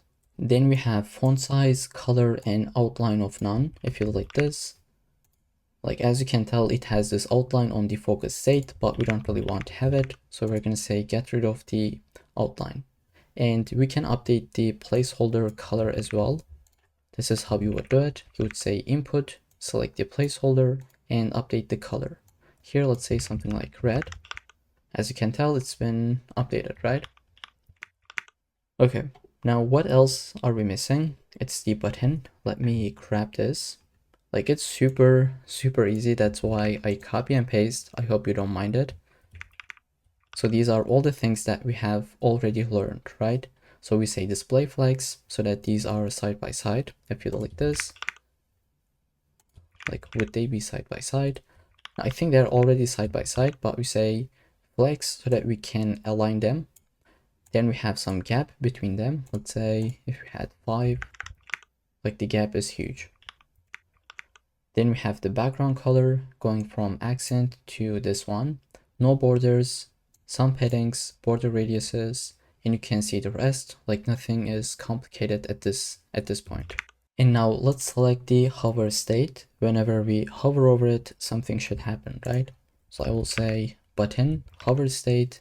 We would like to, just take this a little bit above, and this is how we do it. Translate Y with -2 pixels. If you want this to be go down, you would say 2 pixels. And we also add this glow with the box shadow. Then I will select let me actually copy this, paste this in. Instead of button, this time we will say the I element, which is this icon, right? In this case, what do we want to do? Let's say transition is going to be transform, and we'll say 0.2 seconds in ease. And here I will say email form, we'll say button. When we are on the hover state on the button, we want to select the icon and do something with it. So I'll say transform, translate X, 4 pixels. So now when you hover over this, as you can tell, icon also goes to the right hand side, right? So this is how we do it. We say email form where we have the button. Once we hover over it, select the icon and add this transition. All right, so that's it. Now let's try to update the success message. I will go ahead, select it. We're gonna say, display flags, align items would be centered, justify centered, some backgrounds. I think I have a typo here. Success message, it should be with double S. So I was wondering why it did not work because this was not matching. Okay, so we have a background color, a different border color, and you can see the rest, nothing complicated. Now we would like to select the icon, right? So I will say success message. Success message, select the icon and update the font size. The other thing that I would like to do is adding an animation. So I will say animation. The name will be fade in. You can call this anything, but this is the name that I'll be going with. It's going to take 0.4 seconds and let's say ease. And let's try to get that keyframe. So I'll say keyframes. This is the name called fade in. We'll say from, let's say opacity of 0 to, let's say transform, translate Y of -10 pixels. We're going to say 2. And as you can imagine, opacity is going to be 1. And this would be the initial state. So it's going to be 0 pixels. Let's save. As you can tell, let me see. When we refresh, it is nicely animated. If you make this 100 pixels, it would be coming from even more above. And if you want this to be coming from the bottom, you would say plus 100 pixels, right? Let's try to refresh. As you can tell, this is how that works. Let me explain. Let's say we have an element, right? This is the initial state, which is let's say 0 pixels. Okay. If you say something like -10 pixels, it would be here, right? It would be above. But if you say plus 10 pixels, it would be 10 pixels below. And what we have done is this. We say it should start, let me bring this back. We say it should start from -10 pixels and it should come back to the initial state. So that's why it is animated from here to down here. So I hope that makes sense. Just always remember top is minus, okay, and bottom is plus. And if you're doing horizontally, let me just put it in this way. Let's say we have 0 pixels. This part would be plus and here would be minus. Okay, so let's try to delete this and go back to VS Code, put them side by side. So now we're going to build the socials, right? This is exactly what we have done. Right after the success message icon selector, I will get the socials. We say display flags so that they are side by side. We say justify content to be centered so that it is in the middle of the screen, right? If you bring this back, it's been centered. We have some gap and margin top of 2 rem. For some reason, I cannot see my icons. Let me refresh. Okay, now we have the icons. And we select the A element, right? We have some width and height. If you delete it, you cannot see that. So we're going to bring this back. We have the background color. Let me refresh. We have a background color, a border, it is circle, so border radius. The rest is super easy. Now let's add the hover state. What we want to do is basically, animate them to, in the up direction. So we're going to use a translate y with the minus value. Like I need to refresh. Okay. As you can tell, this is nicely animated. And as you can tell, we have some, like a line at the bottom. To be able to get rid of this, I think we should visit the link element, which is a tag. And we would say something like text, was it transform? Not really. Was it decoration? Yeah. I think it is like underlined by default, but I'll just say none. Now it is gone. So in the demo application, I have this, but I think it doesn't look clean.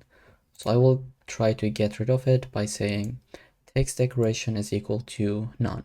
The other thing that I want to add is a bit margin for the success message. Let's try to find it. Here we say, like maybe this should be 1 rem. Okay, this looks a bit more cleaner. And let's scroll to the bottom. By default, we don't really want to see this. So we had the hidden class. We're going to say display of none. Okay, now it is not visible, but once we submit it from the JavaScript, we're going to make it to be visible. So I believe that's the entire classes, right? The entire styling. We just want to make this responsive. And here, this is something that I'll copy and paste. Super easy. I'll walk you through it. So we will say media, maximum width 600 pixels, right? So 600 pixels and below, we are going to have different padding for the container. We will update the logo, countdown, time block. You can get these values from the source code, like super easy, nothing complicated. And now this should be responsive, as you can tell. So these are all the styling. Now we will jump into the JavaScript file and build the logic. So the very first thing that we need is a launch date, right? Is it 4 days later, 10 days, or is it already passed, right? How do we know? Let me maximize the entire screen and type this out. So first off, I'll say const launch date, and this will be equal to new date. And here, this will take a couple of different values. So I would like to make my launch date to be, let's say January 1st, 2026, and let's say at 12 p.m., right, in the afternoon. Okay, so here's how we can do it. First off, we're gonna pass the year and then the month. Now you might think, okay, we're gonna pass 1 because January is the first month, but not really. This is 0 indexed, okay? So here maybe I can type this out. I will say, here's a quick note for you. Month is 0 indexed. So that means 0 is equal to January and 11 is equal to December, okay? So just keep that in mind. And I will format this. Okay, so this is going to be 0 and the day is 1, right? So we'll say 1st of January and, the hour, which is 12, and then the minutes, I believe. So here I will put another comment. Let me actually paste this in. Okay, so first off, you put the year, right? We put 2026. Month is January. It is 0 indexed. We put the day, which is the first of the month. We put the hour and minute. So that's the launch date. Now we need to get some DOM elements. Okay, so I will get the days element and we'll say, document dot query. Okay, what am I doing? I'll just say get element by ID. So if you remember in index.html, under the time, let's find it. So we have things like ID for days, hours, minutes, and seconds. So we're going to select them one by one. We're going to get the days element. Let's say this will be equal to hours. And actually, if you don't want to type this out, I have prepared the GitHub gist. you can find it in the description.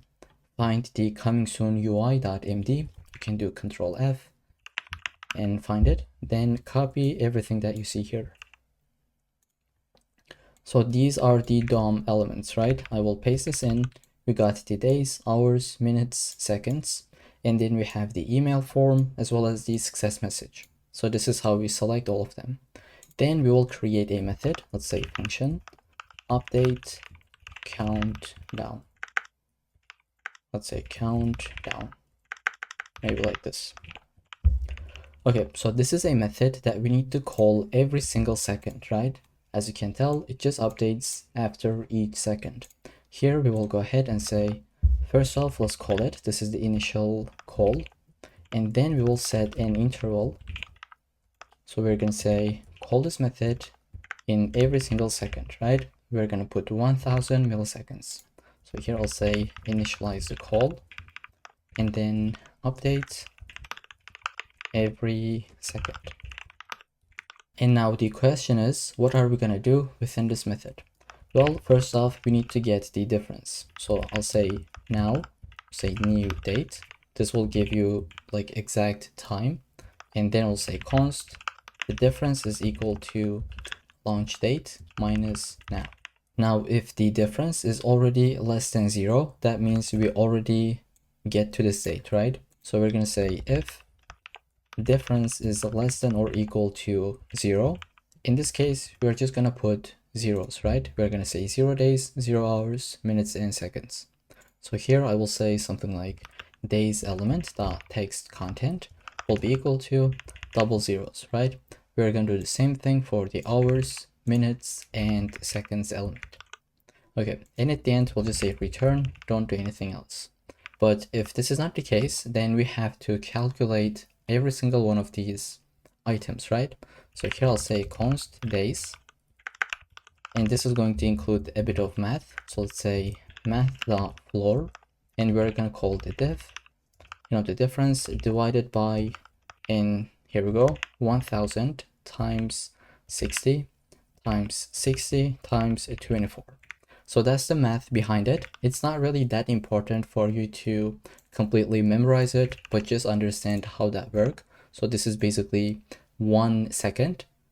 We are going to multiply it by 60. So this is minute, and then by 60, this is an hour, and then 24, which is 24 days, right? This is how we calculate the days. Then we're going to do the similar thing for hours, minutes, and seconds. Now, if you don't want to type this out, once again, you can grab it from the gist. I have prepared all of them. Just go ahead, copy it, and paste it here. You should be good to go. Now we got all these values. We would like to update it, right? We would like to update the UI. And this is how we're going to be doing it. I will say days element dot text content will be whatever the days is. So this is basically an integer, right? So let's say it's a value like 4. We would like to convert it to be a string, to be something like this. So we're going to wrap it with the string class, and then we'll say pad start 2, and then we're going to pass 0. Now this means if we have only 4 days left, we would like to add 1 0 at the beginning, so that it can look like this, right? So this is basically what we do. We always make sure that this is equal to 2 digits, right? Like we don't really want to see something like this. Let me show you. Okay, like just imagine if we don't have the 0 at the beginning, right? I don't need to show that. So this is what we do. We say at maximum, it could be 2 elements, and make sure to add 0 if it is only 1 digit. But if it is something like, let's say, already 15 days, you don't need to add a 0 at the beginning. So we do the exact same thing for hours, minutes, and seconds. Okay, this is an example, just keep that in mind. And let's actually take a look at the end result. So today I'm recording this video at like December 27th of 2025, which means we have around 4 days, right? So let's take a look at the end result. This is our own UI. Here you can see it's been updated. Now I will add maybe 6 more days on top of it. Let's say something like, instead of 1, let's say 6 or 7. Like, as you can tell, it is getting updated. Let's say 7. Now this should be 10 days, right? If I go and do something like 2027 and first, like this is going to be more than 365, right? So we have 369, 20 hours, so you get the point. Now let's imagine if it is less than today, so let's say it was a year ago, it'll just be 0, right? Because we have this if check. Okay, so I hope that makes sense. Let's bring this back. Now that's the entire thing for the updating the countdown. Now on top of it, we would like to have this functionality. Once we click to it, we should update the UI. Currently, let's put an email. Nothing happens. And actually there is something happening, which is it refreshed the page, right? So if you put something, let's say .com, when you say notify me, it refreshed the page, and we don't want this to happen. So we will go here, create an event listener. So I'll say email form, add event listener. When we submit this, right? In this case, we are going to have this method. Let's call it. We are going to get the event. So we can say event.prevent default. This is going to, let's say, this will make sure to not reload the page, right? And then we can get the button. So I'll say const button email form dot query selector. We're going to get the button element, and we'll say something like button dot inner HTML. And we are going to add a loading spinner. So I'm going to say get an I element. Let's open this up and close this off. This will get the class. Let's say fa-solid. Here this should be maybe single quotes. Okay, this will also get fa-spinner and also fa-spin. Okay, so this is going to give that spinner icon, and then we can say button should be disabled because we are in the loading state. Let's say that's equal to true.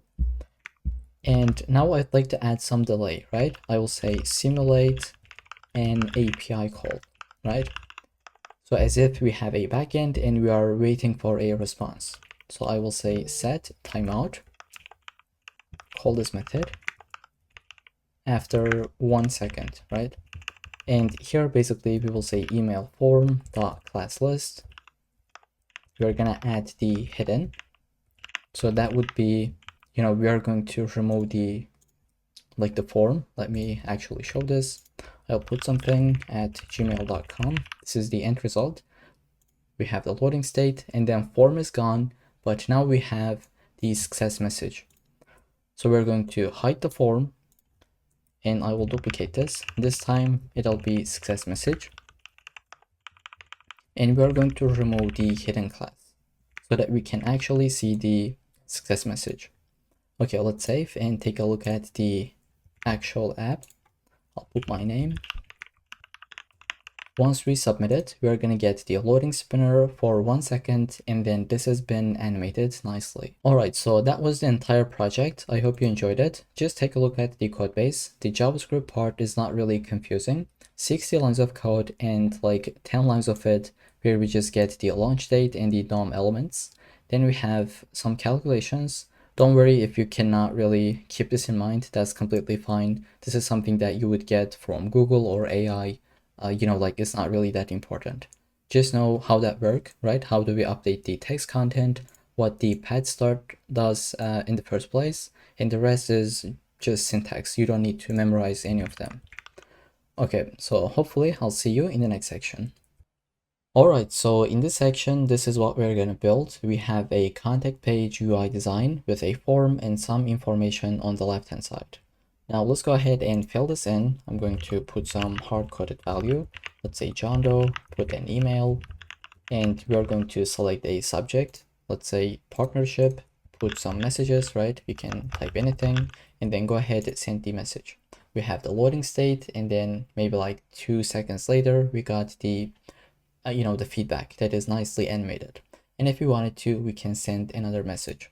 So this is one of the components that you would see on every single company's page. So in this section, we are going to learn how to build it, right?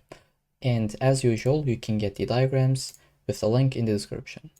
Now let's jump into VS Code, go ahead and create an empty folder. You can call this anything. This is the name that I came up with.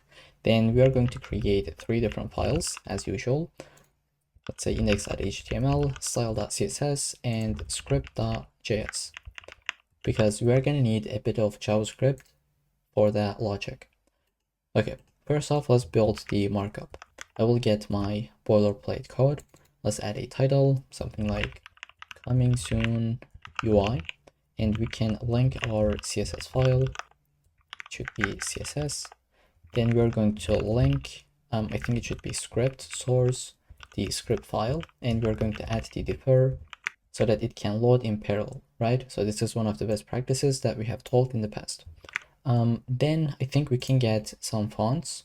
Here, right after the style.css, I will press Command-Shift-P and I'll say Google Fonts, insert link, and the font family that I'll be using will be Inter, right? So I'm going to install that or import it. Then I would like to also get the font awesome. As usual, let's visit cdn.js. We're going to search for font awesome, copy the link, and just paste this in. Okay, because we are going to need some icons. As you can tell, we're using a lot of them, and they will be coming from font awesome. Now with this, let's say something like h1, hey, and run this with live server. Okay, now we're gonna have the markup, right? So we have basically 2 different panels, one on the left and one on the right. So let's try to build it. Under the body, I'm going to delete the h1.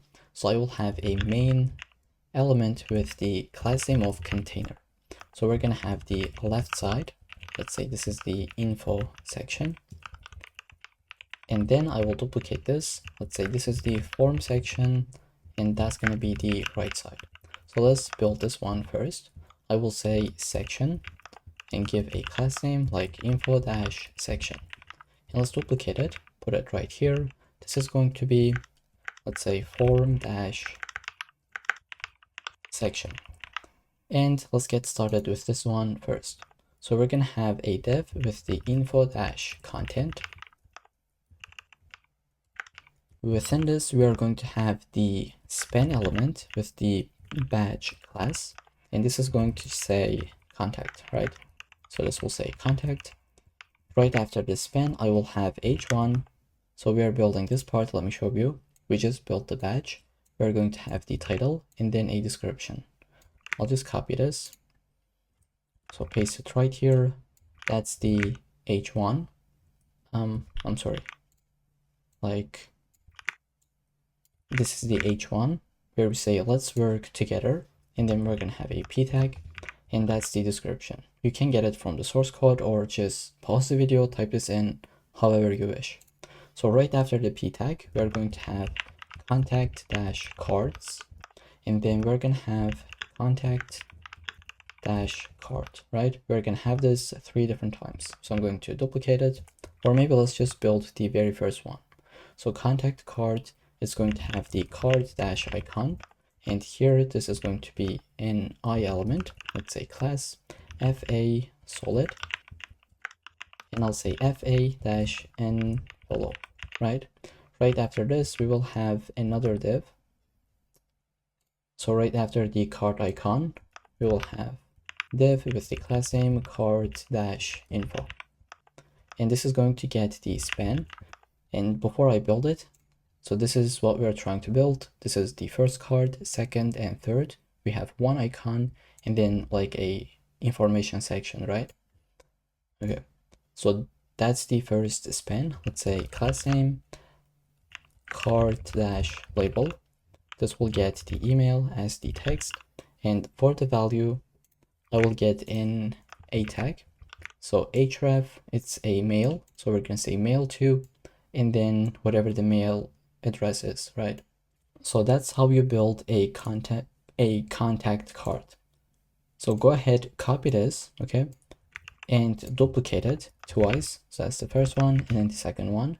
Now we're going to update the values. So first off, update the icon. This is going to be phone, and let's say something like phone. And here you can add a value. In this case, I'll just put something test. like this. And since this is a phone, we'll just say tell and then put the value. And then we're gonna have another one for the contact card.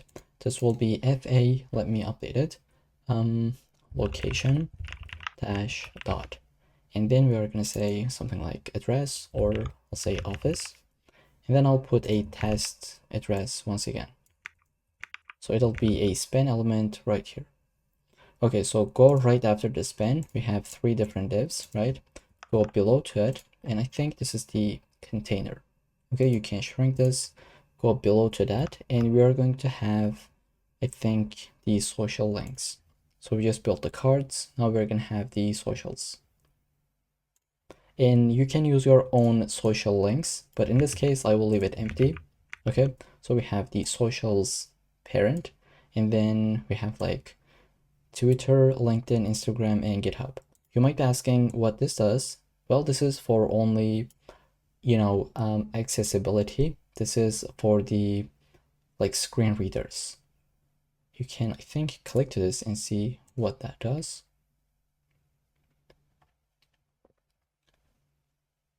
Okay, so the purpose of area label is the same as that area label. What does that mean? It provides the user with a recognizable name of the object. Like this is for accessibility, right? It is for the screen readers. And in this case, we are including it because why not? That's one of the best practices, right?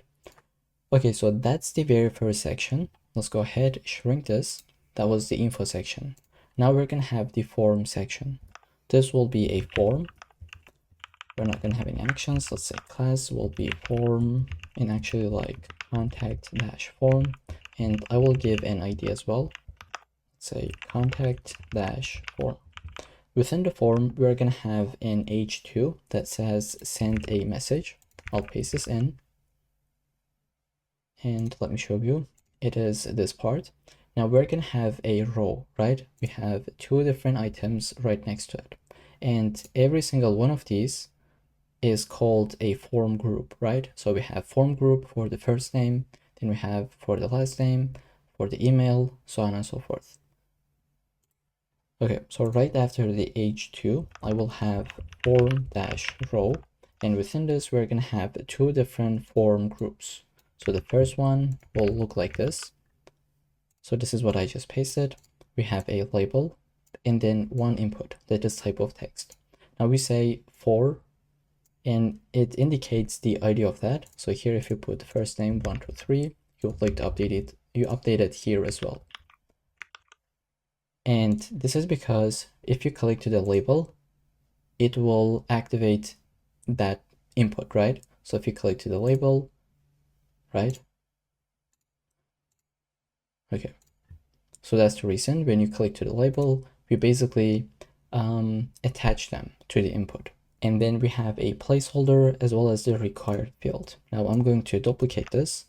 Let's say this time that would be equal to last name. And for the placeholder, we can say something like no, right? Okay, so that's the form row element. We can shrink this and go right below to it. We are going to have the email. So you can actually pause the video and try to build it by yourself, but it is very similar. We have the label that says email, type, we have an input type of email, and a placeholder, right? So this is what we have at the moment. Of course, no styling at all, but we're gonna get there. And then we have a select element, right? So let's go here. Right after this one, I will have another form dash group. I will get the label. Let's paste this in. For is going to be subject. And instead of email, we're going to say subject or topic. And this is going to have a select element. We don't really need a name, but we're going to have an ID. Let's say it's going to be equal to subject. And we're going to have a couple of different options. So the first option is not going to have any values, but it'll say something like, select a topic. And we can say this is going to be the default value. So we're going to say selected. And let's say it is disabled. So users cannot select that one, right? You cannot select this first option, but you can select the others. Okay, now we are gonna have the other options one by one. We have the general, we have the technical support, and I will get the rest. So we have sales, partnership, and the other. All right, so that's it for this form group as well. I will go ahead, have another one. This time, this will be a text area element. As you can tell, this is for the message. So let's say class name, form dash group. Once again, we're gonna have a label, let's say for, let's say message, and put the text. This will be a text area element. We don't really need a name, but let's say ID will be message. And we can add some other props like a placeholder, let's say. Tell us about your projects or opinions, whatever you would like to say. And then I think I will have required as true, and I will say rows of 5 by default. Okay, so that's it for the form group. Now we're gonna have a button. So go outside of this, have the submit button. This will say send message, but it's gonna be under a span element. And we'd like to have an icon right next to it. So I will say put the class name, fa-solid, fa-paper-plain. I think this should be it. I will give the class name of submit-btn. Alright, so that's the button. Now outside of the form, we would like to have a success message, right? I will say success message or state. Here we'll have a div, and the class name is going to be success-state. By default, this is going to be hidden, and we're going to have an ID, let's say success. Then within this, I'll have a div. And let me show you, by the way, what we're building pretty quickly. Put something in.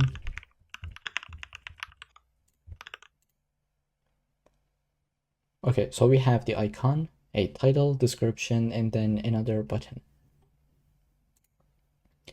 Okay, so here I will say class name, success-icon, and this will get the I element. Let's say class name will be fa-solid and fa-check.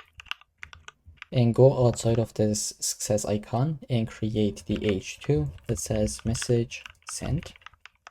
And then finally a p tag that says thanks for reaching out. I'm going to paste this in. And then I think just a button. Let's say this is the reset button. Here is the ID, and send another message as the content. Okay, so that's the entire HTML file. We have around 140 lines of code, and it is just markup, right?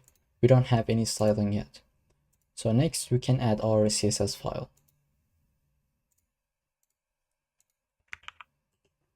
So as usual, we are going to get our CSS variables. I will just grab it from the source code. If you don't want to type this out, you can do the same thing. Go ahead, find the source code in the description, find this folder, right? And grab the style.css file. So get the CSS variables. We just have some colors and variables like the border radius. If you want to update it, of course you can do so. Now I will add my reset. As usual, we'll say margin of 0, padding of 0, and box sizing of border box. Now, right after this, I will get the body element. If you remember, we have imported a font family, right? That is called inter. Now we're going to be using it. Okay, so I'll say inter, and we can add the sans serif as the fallback. Then I'll say the background is going to be, let's say variable --bg. Then we're going to get the, I think, color. Let's say variable, that's going to be text. And then we can get the minimum height of 100 VH, right?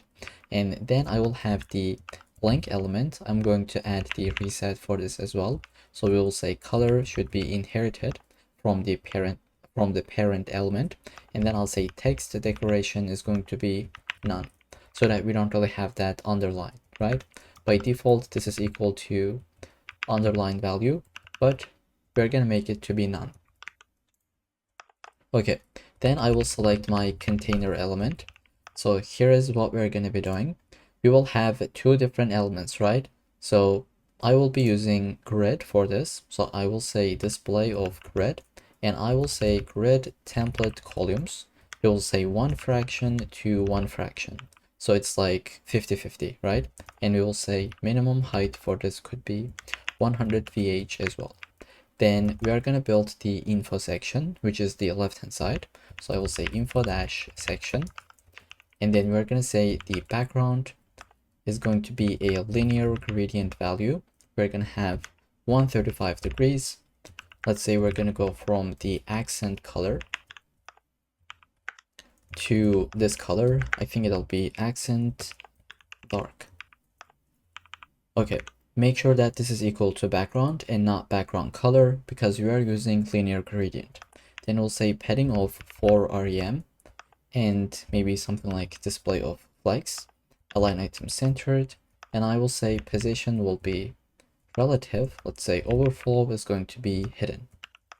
And I think we can put them side by side as we type out. So this is what we just built. Let's try to get them side by side. Maybe like this. Okay, so that was the info section. Now we're going to get the info content. So I'll say dot info dash content. And I will say something like maximum width could be 450 pixels. Okay, it cannot get larger than that. And then, I think this should be maximum, right? Not minimum. Maximum width. Okay. Now I will get my badge. Let's select it. I will say display will be inline block. And then for the background, let's say we're gonna get RGBA. I'll give 255 3 times, but at the end it's going to be 0.1 or let's say even 2. Okay, so as you can tell, we have a slightly white background. It is kind of like a gray, right? We update the opacity from 1 to all the way up to 2, 0.2. Okay, so that was the background. Now let's add padding. Let's say 0.4 rem and 1 rem. And then I will add some border radiuses, right? I'll say border radius could be 100 pixels. And then maybe something like font size, let's say 0.85 rem. Then we will go ahead and say font weight is going to be 500. And then margin bottom 1.5 rem. Okay, so that was the badge. Now let's try to get the info section h1 element, right? So maybe I will copy this, select the h1, and I'll say font size. Again, we're going to be using the clamp method. Let's say clamp. We're going to put 2 rem, which is the minimum value. The preferred size, which is for report. And then finally, we'll say 2 rem. This is the maximum size. I think like minimum and maximum should not be the same. Here, let's say 1.5. Or maybe, should this be like 4? Okay, that's too large. Maybe let's say 3. Okay, like this is the maximum size. But I think I'll just go with 2. 3 is a bit too large. Okay, so these are the values that I will have. If you wanted to, you can update it, of course. Here, let's say font weight is going to be 700. Then I will have the, let's say, line height to be equal to 115. And then margin bottom of 1 rem. Okay, now we can get started with the p tag, right? So here I will say get the info section, and here we will do something different. Let's say from the info section, go ahead, find the direct child. So we can say info dash content. And again, we can use this selector. We will say find the direct p tag, right? And I will leave a comment. Let me maximize the screen. Okay, so this character is the direct child combinator. Okay, so this is how we call it, the direct child combinator. It selects only elements that are immediate children, not nested deeper. Okay, hopefully that makes sense. And I can show you this in index.html file. Let's find the info section. Okay, so we say like under the info content, find the direct p element, right? So imagine if we had another p tag that is within the h1, that would not select this one. It would only select that one, okay? Because this is the direct child. This is not. This is nested under the h1, right? Okay, I hope that makes sense. This is what we are doing. This is what that means. Within this p tag, we are going to say font size of 101 rem or 1.1 rem. We're going to say opacity could be a bit decreased, like 0.9. And I think this should be t, by the way, content. Now we can see the difference. Let's say something like 0.1. Okay, it is working. So we got the opacity. We're going to have the line height, let's say 1.7. So it's a bit more spaced out. And then maybe I will have, let's say, margin bottom of 2.5 rem. Okay, so that was the description. Now we would like to get the contact cards, right? Select all of them, put them side by side.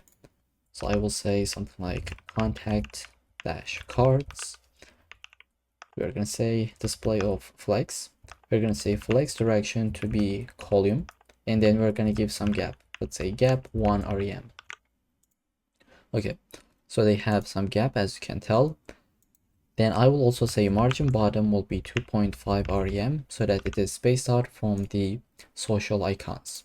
Now we're going to select every single content card specifically. Let's say content dash card. And this will also have display of flex so that they are side by side, I was going to say. Why this is not the case? Like not content, but it should be contact, right? Okay, as you can tell, the logo and the text are side by side. So we will have display flex, align items will be centered, let's say gap of 1 rem. And then I will say something like background. Again, I'll be using this value, let's say RGBA, and I'll be using 0.1. So they have some background. Then we can give the padding, let's say 1 rem to 125 rem, right? Let's say border radius. We can use the variable for this called dash dash radius that is equal to 12 pixels. And then we can say something like transition all 0.2 seconds. Because on the hover state, I will copy this. So on the hover state, we would like to animate them to the right hand side. So that's your challenge. Pause the video and try to do it by yourself. Okay, so we'll be using transform translate X. Since we would like to go to the right hand side, what should we do? Should it be positive or negative? The answer is positive, so we'll say 5 pixels.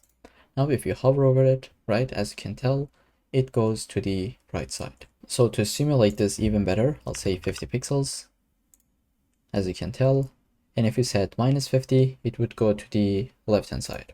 Let's bring this back. I also want to update the background color, right? So it's going to go from this to that one.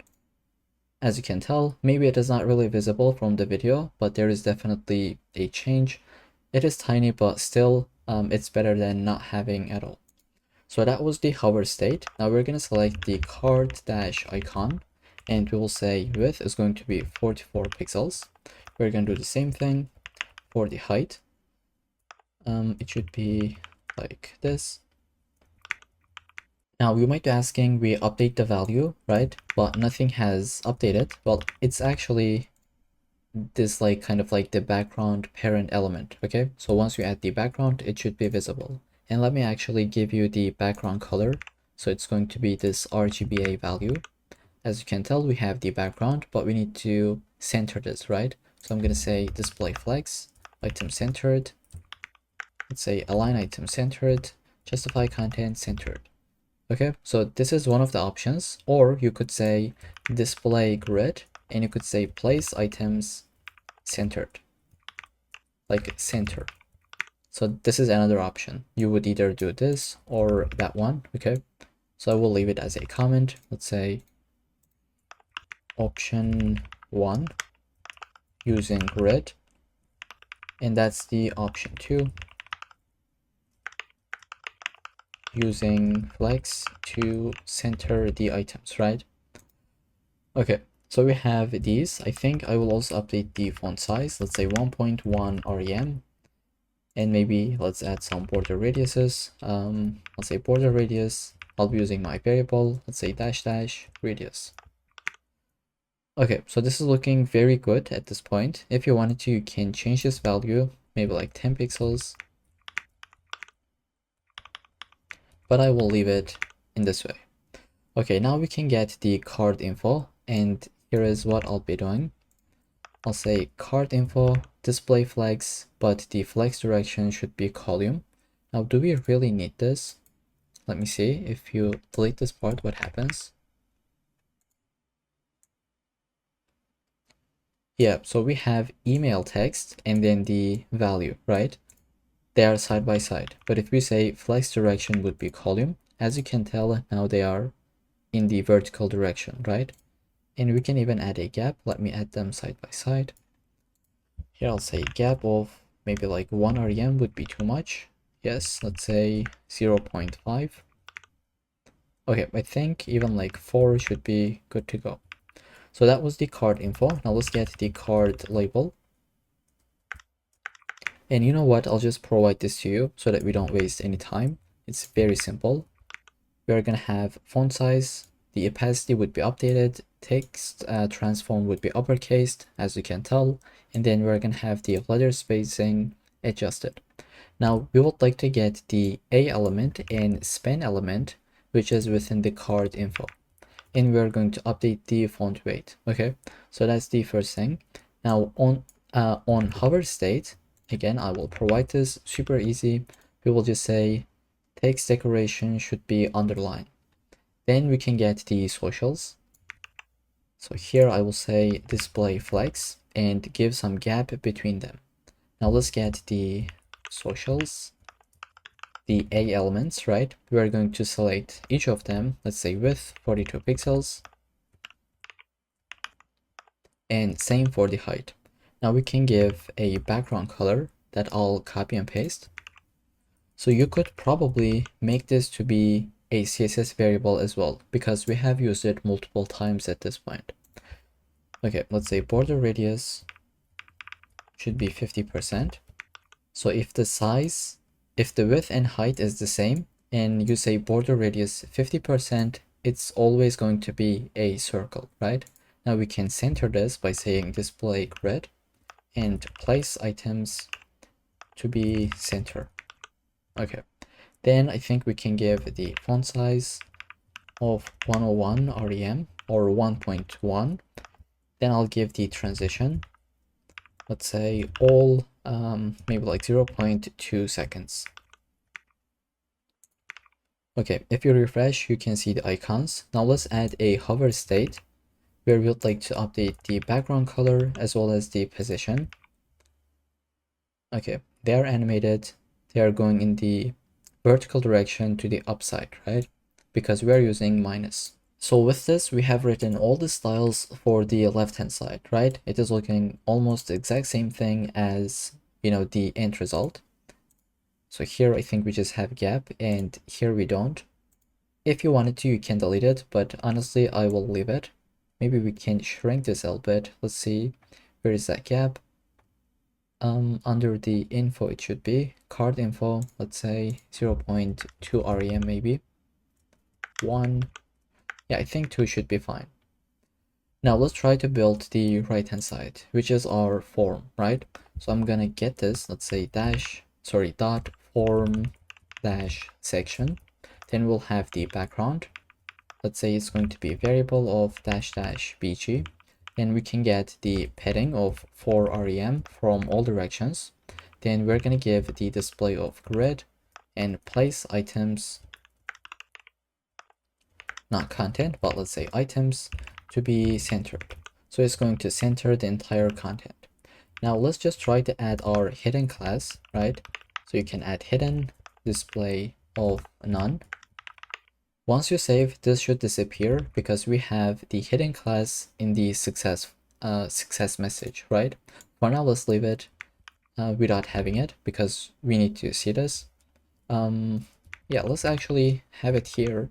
And once we need to build this part, then we can comment this out, okay? So for now, have the hidden class at the very end of this file. Alright, now let's try to select the contact dash form. And here I'll say something like maximum width of 480 pixels. And then we're gonna say the width will be 100%. So this will make that, the maximum width could be this and not larger than this value. And if you wanted to, you can update it, but this is what I'll be using. Let's say contact form. We're gonna select the H2, which is this send a message text. And I'll say font size could be, let's say font size 1.5 rem. Wait, did we select it? So I didn't see really a difference. Let me say like 5 rem. Okay, so it is actually working. This is the value that I will have, 1.5 rem.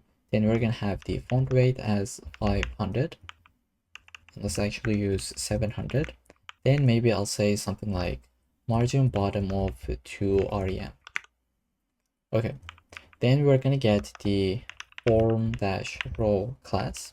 I'll say display should be grid, and we're gonna say grid template columns 1fr and 1fr. So again 50-50, right? So we have the first name and last name side by side, just like in the end result.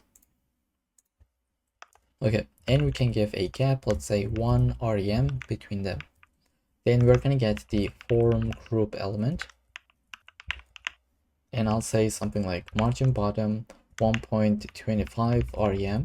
So we have a bit more space. But do I have a typo? Yes, this should be form. Okay, now right after this, I will again get this.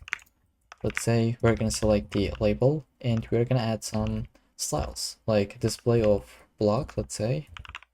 Then we're gonna have font size 0.9 rem. We're gonna have font weight, let's say 500. Color is going to be this variable called text dim, and margin bottom of 0.5 rem. Okay, so that's what we have at the moment. Now we would like to select the input, the select element, as well as the text area, right? So text area, select, as well as the inputs.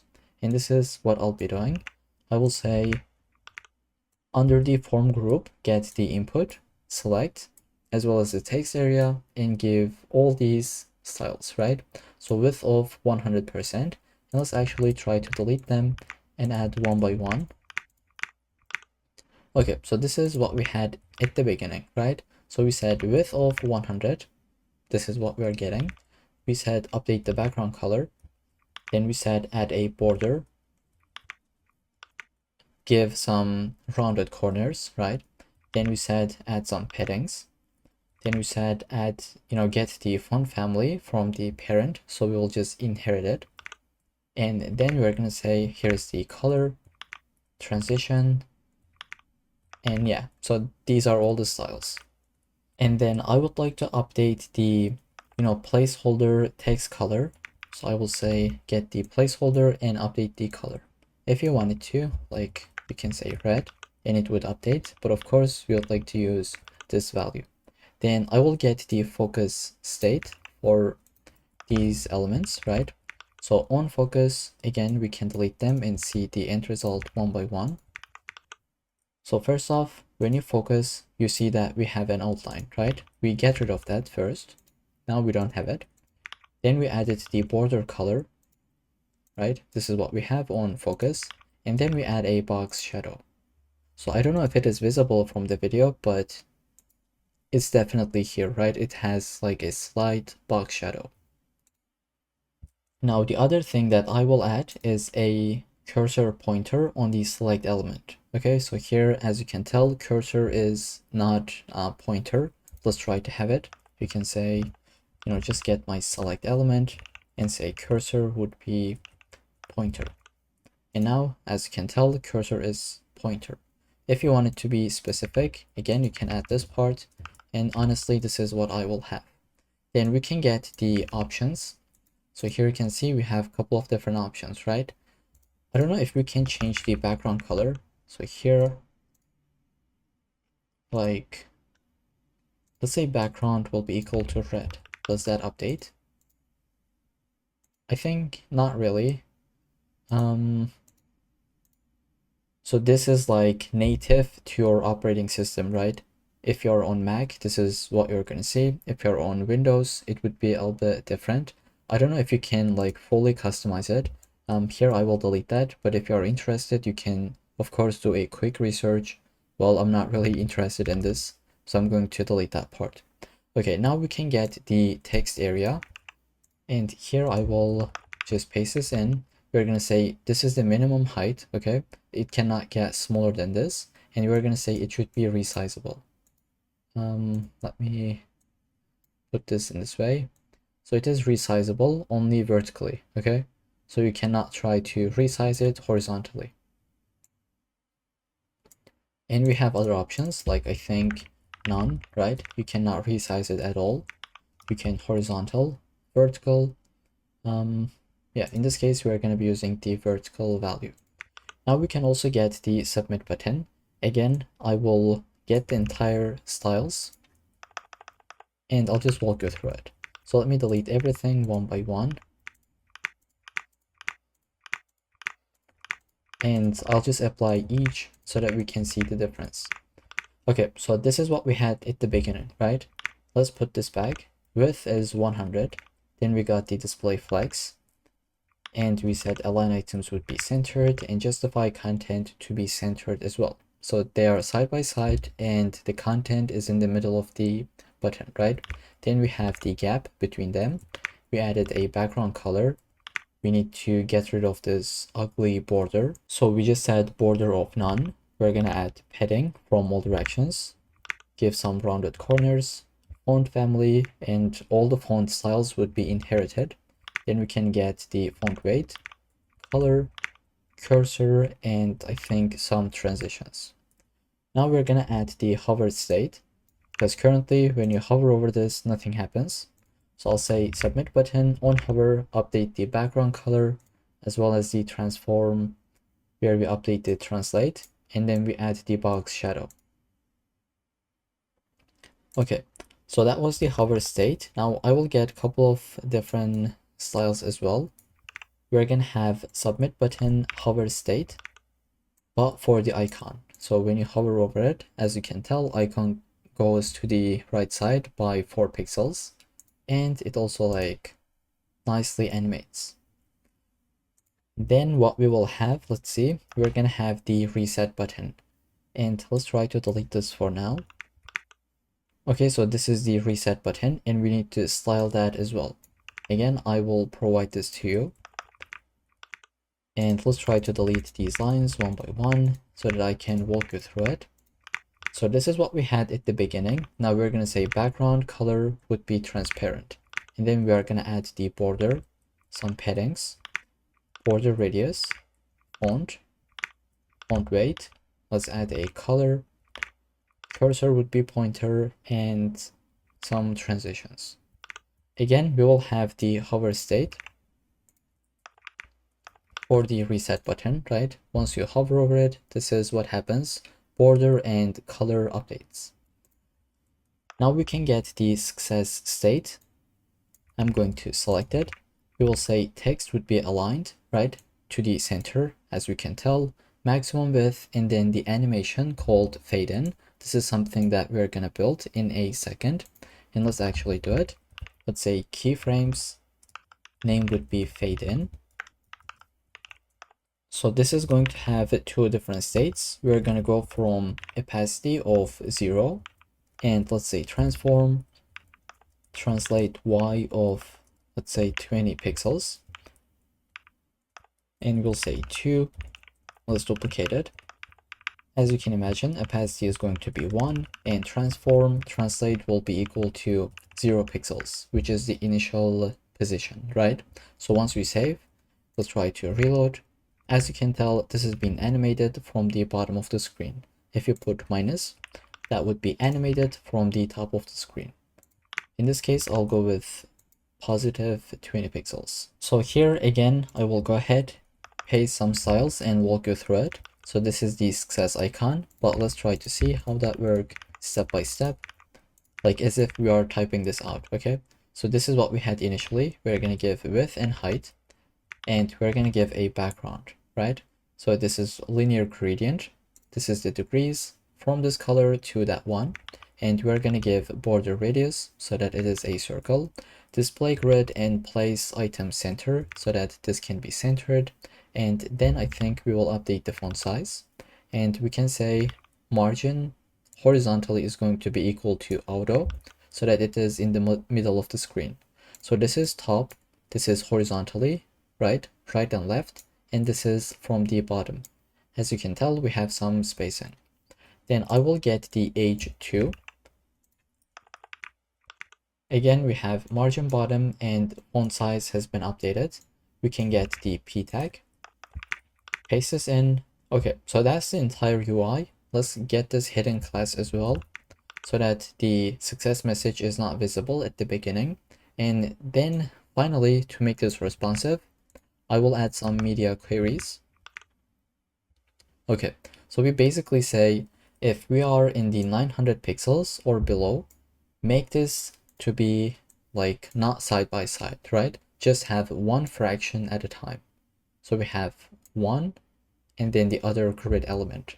So previously it was 1FR, right? 50-50, but now it is 100%. Then we update the paddings on these sections. And then you can pause the video, read this. Once we get into the 600 pixels and below, this is what will happen. Now with this, our UI is completely responsive, as you can tell. And here actually, let me shrink this even more, right? So this is like completely responsive, looking very, very nice. Now we would like to write some JavaScript so that we can actually submit this form, right? I will maximize my screens. Let's go under the script.js, and first off, let's try to get our elements. So I would like to, just type this out. It is only 3 elements. So we're going to get the form. Let's say document.getElement by ID. And here is our ID. That's called contact-form. I will duplicate it. This time that's going to be the success. Duplicate it. This time it'll be preset-btn. Now let's go here. I'll say preset btn, and this is going to be, let's say, success state. Okay, so these are all the elements. Now we're gonna have form.add event listener. We will listen for the submit event, and we're gonna run this callback. Now you already know what to do, right? This is something that we have done in the past. First off, we are going to prevent the default behavior, which is going to, let's say, it'll prevent, let's say, this will prevent reloading the page, right? And then I'll get the submit button. So I'll say const submit btn. I'll say form the query selector. We will get the dot submit dash btn. Now we could have get this from the top as well, but this is just a different way, so that's why I'm including this.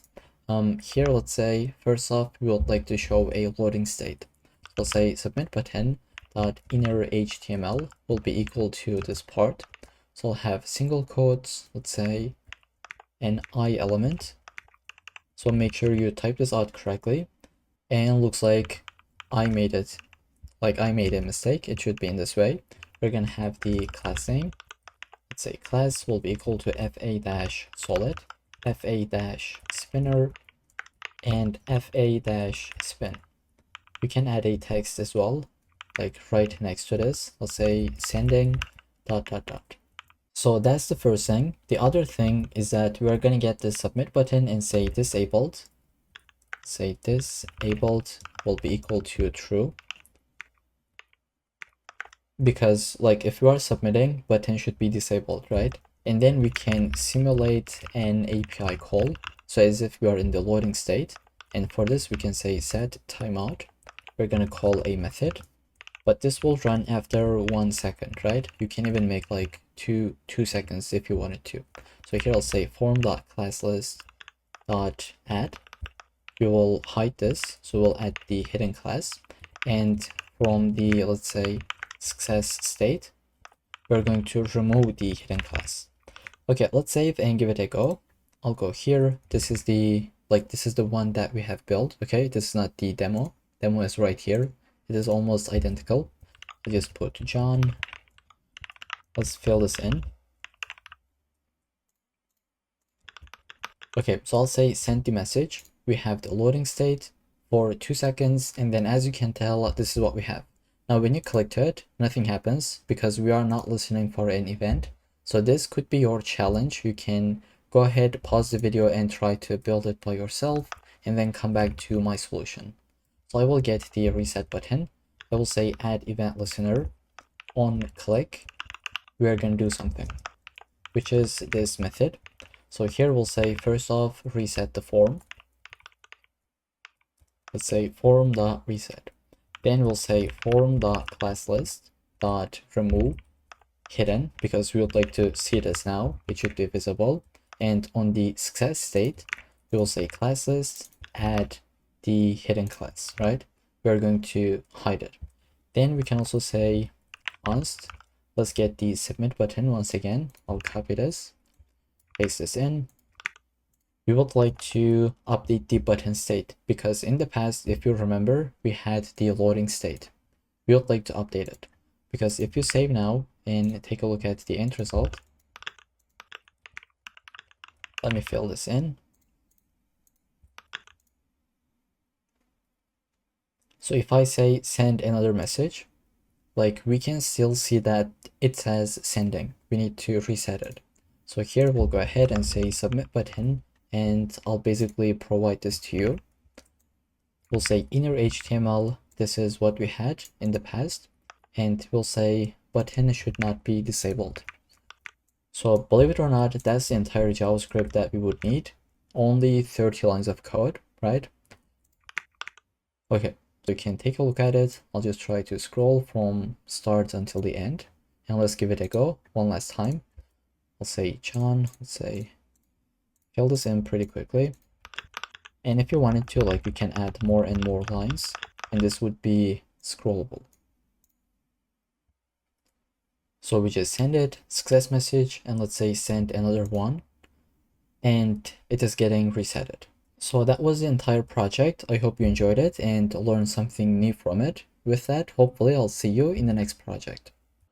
Alright, so in today's project, we are gonna build a scroll progress indicator. So notice how as soon as I scroll, we have an indicator at the top. It says how many % we scroll, and we can see it actually right here at the bottom. And if I go up, it's going to also update the UI, right?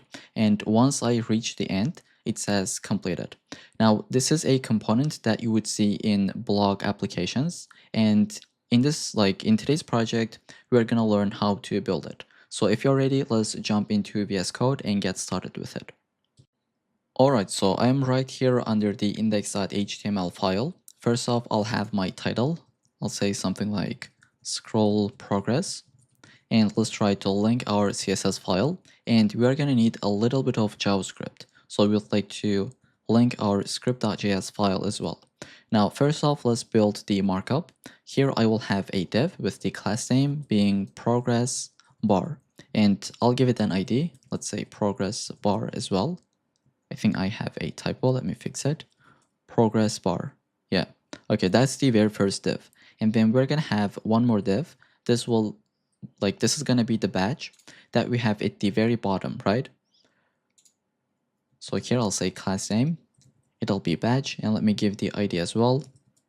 And initial value is going to be equal to 0%.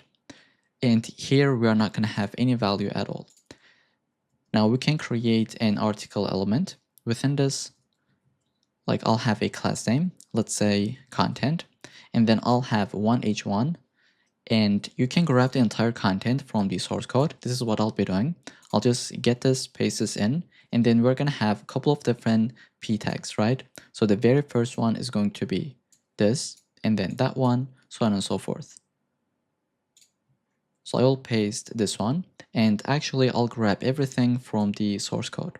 So here from my second screen, I'm copying everything, and I'll just paste it right here. Within the article, just paste this in. At the very end, we're going to have a p tag. So this is going to, let me delete this. This is not correct. We're going to have a p tag. This is going to determine if we are at the end or not. So I'll just say end. Well, actually, this is not going to determine if we are at the end or not. This is just going to be this text. Let me display. It says the end, right? We are going to calculate if we are at the end or not by using JavaScript. Okay, so this is just a p tag with a class so that we can make it different than the rest of the elements. Okay, so here I'll just say the end, and let me copy it from the source code and just paste this in. Okay, so that's the entire markup. Now let's jump into CSS file. Alright, so I just put them side by side. By the way, I'm running the index.html with the live server, okay? Now I'll just try to walk you through it. This is going to be around 80 lines of code, and it's going to be super simple. So first off, we're going to have our resets, right? And then we're going to select the body element. I'll update the font family. This is the one that I'll be using. You can get anything that you wish. Then we'll get the background, update the text color, as well as the line height. And then I'll select the progress bar, which is going to be this thing that you see at the very top, right? So first off, we position this to the top. We say fixed from the top left, right? It starts from here. And then the height will be 3 pixels. So if you wanted to, you can make it larger or even thinner, but I'll go with 3 pixels. Then the background will go from this color to that one.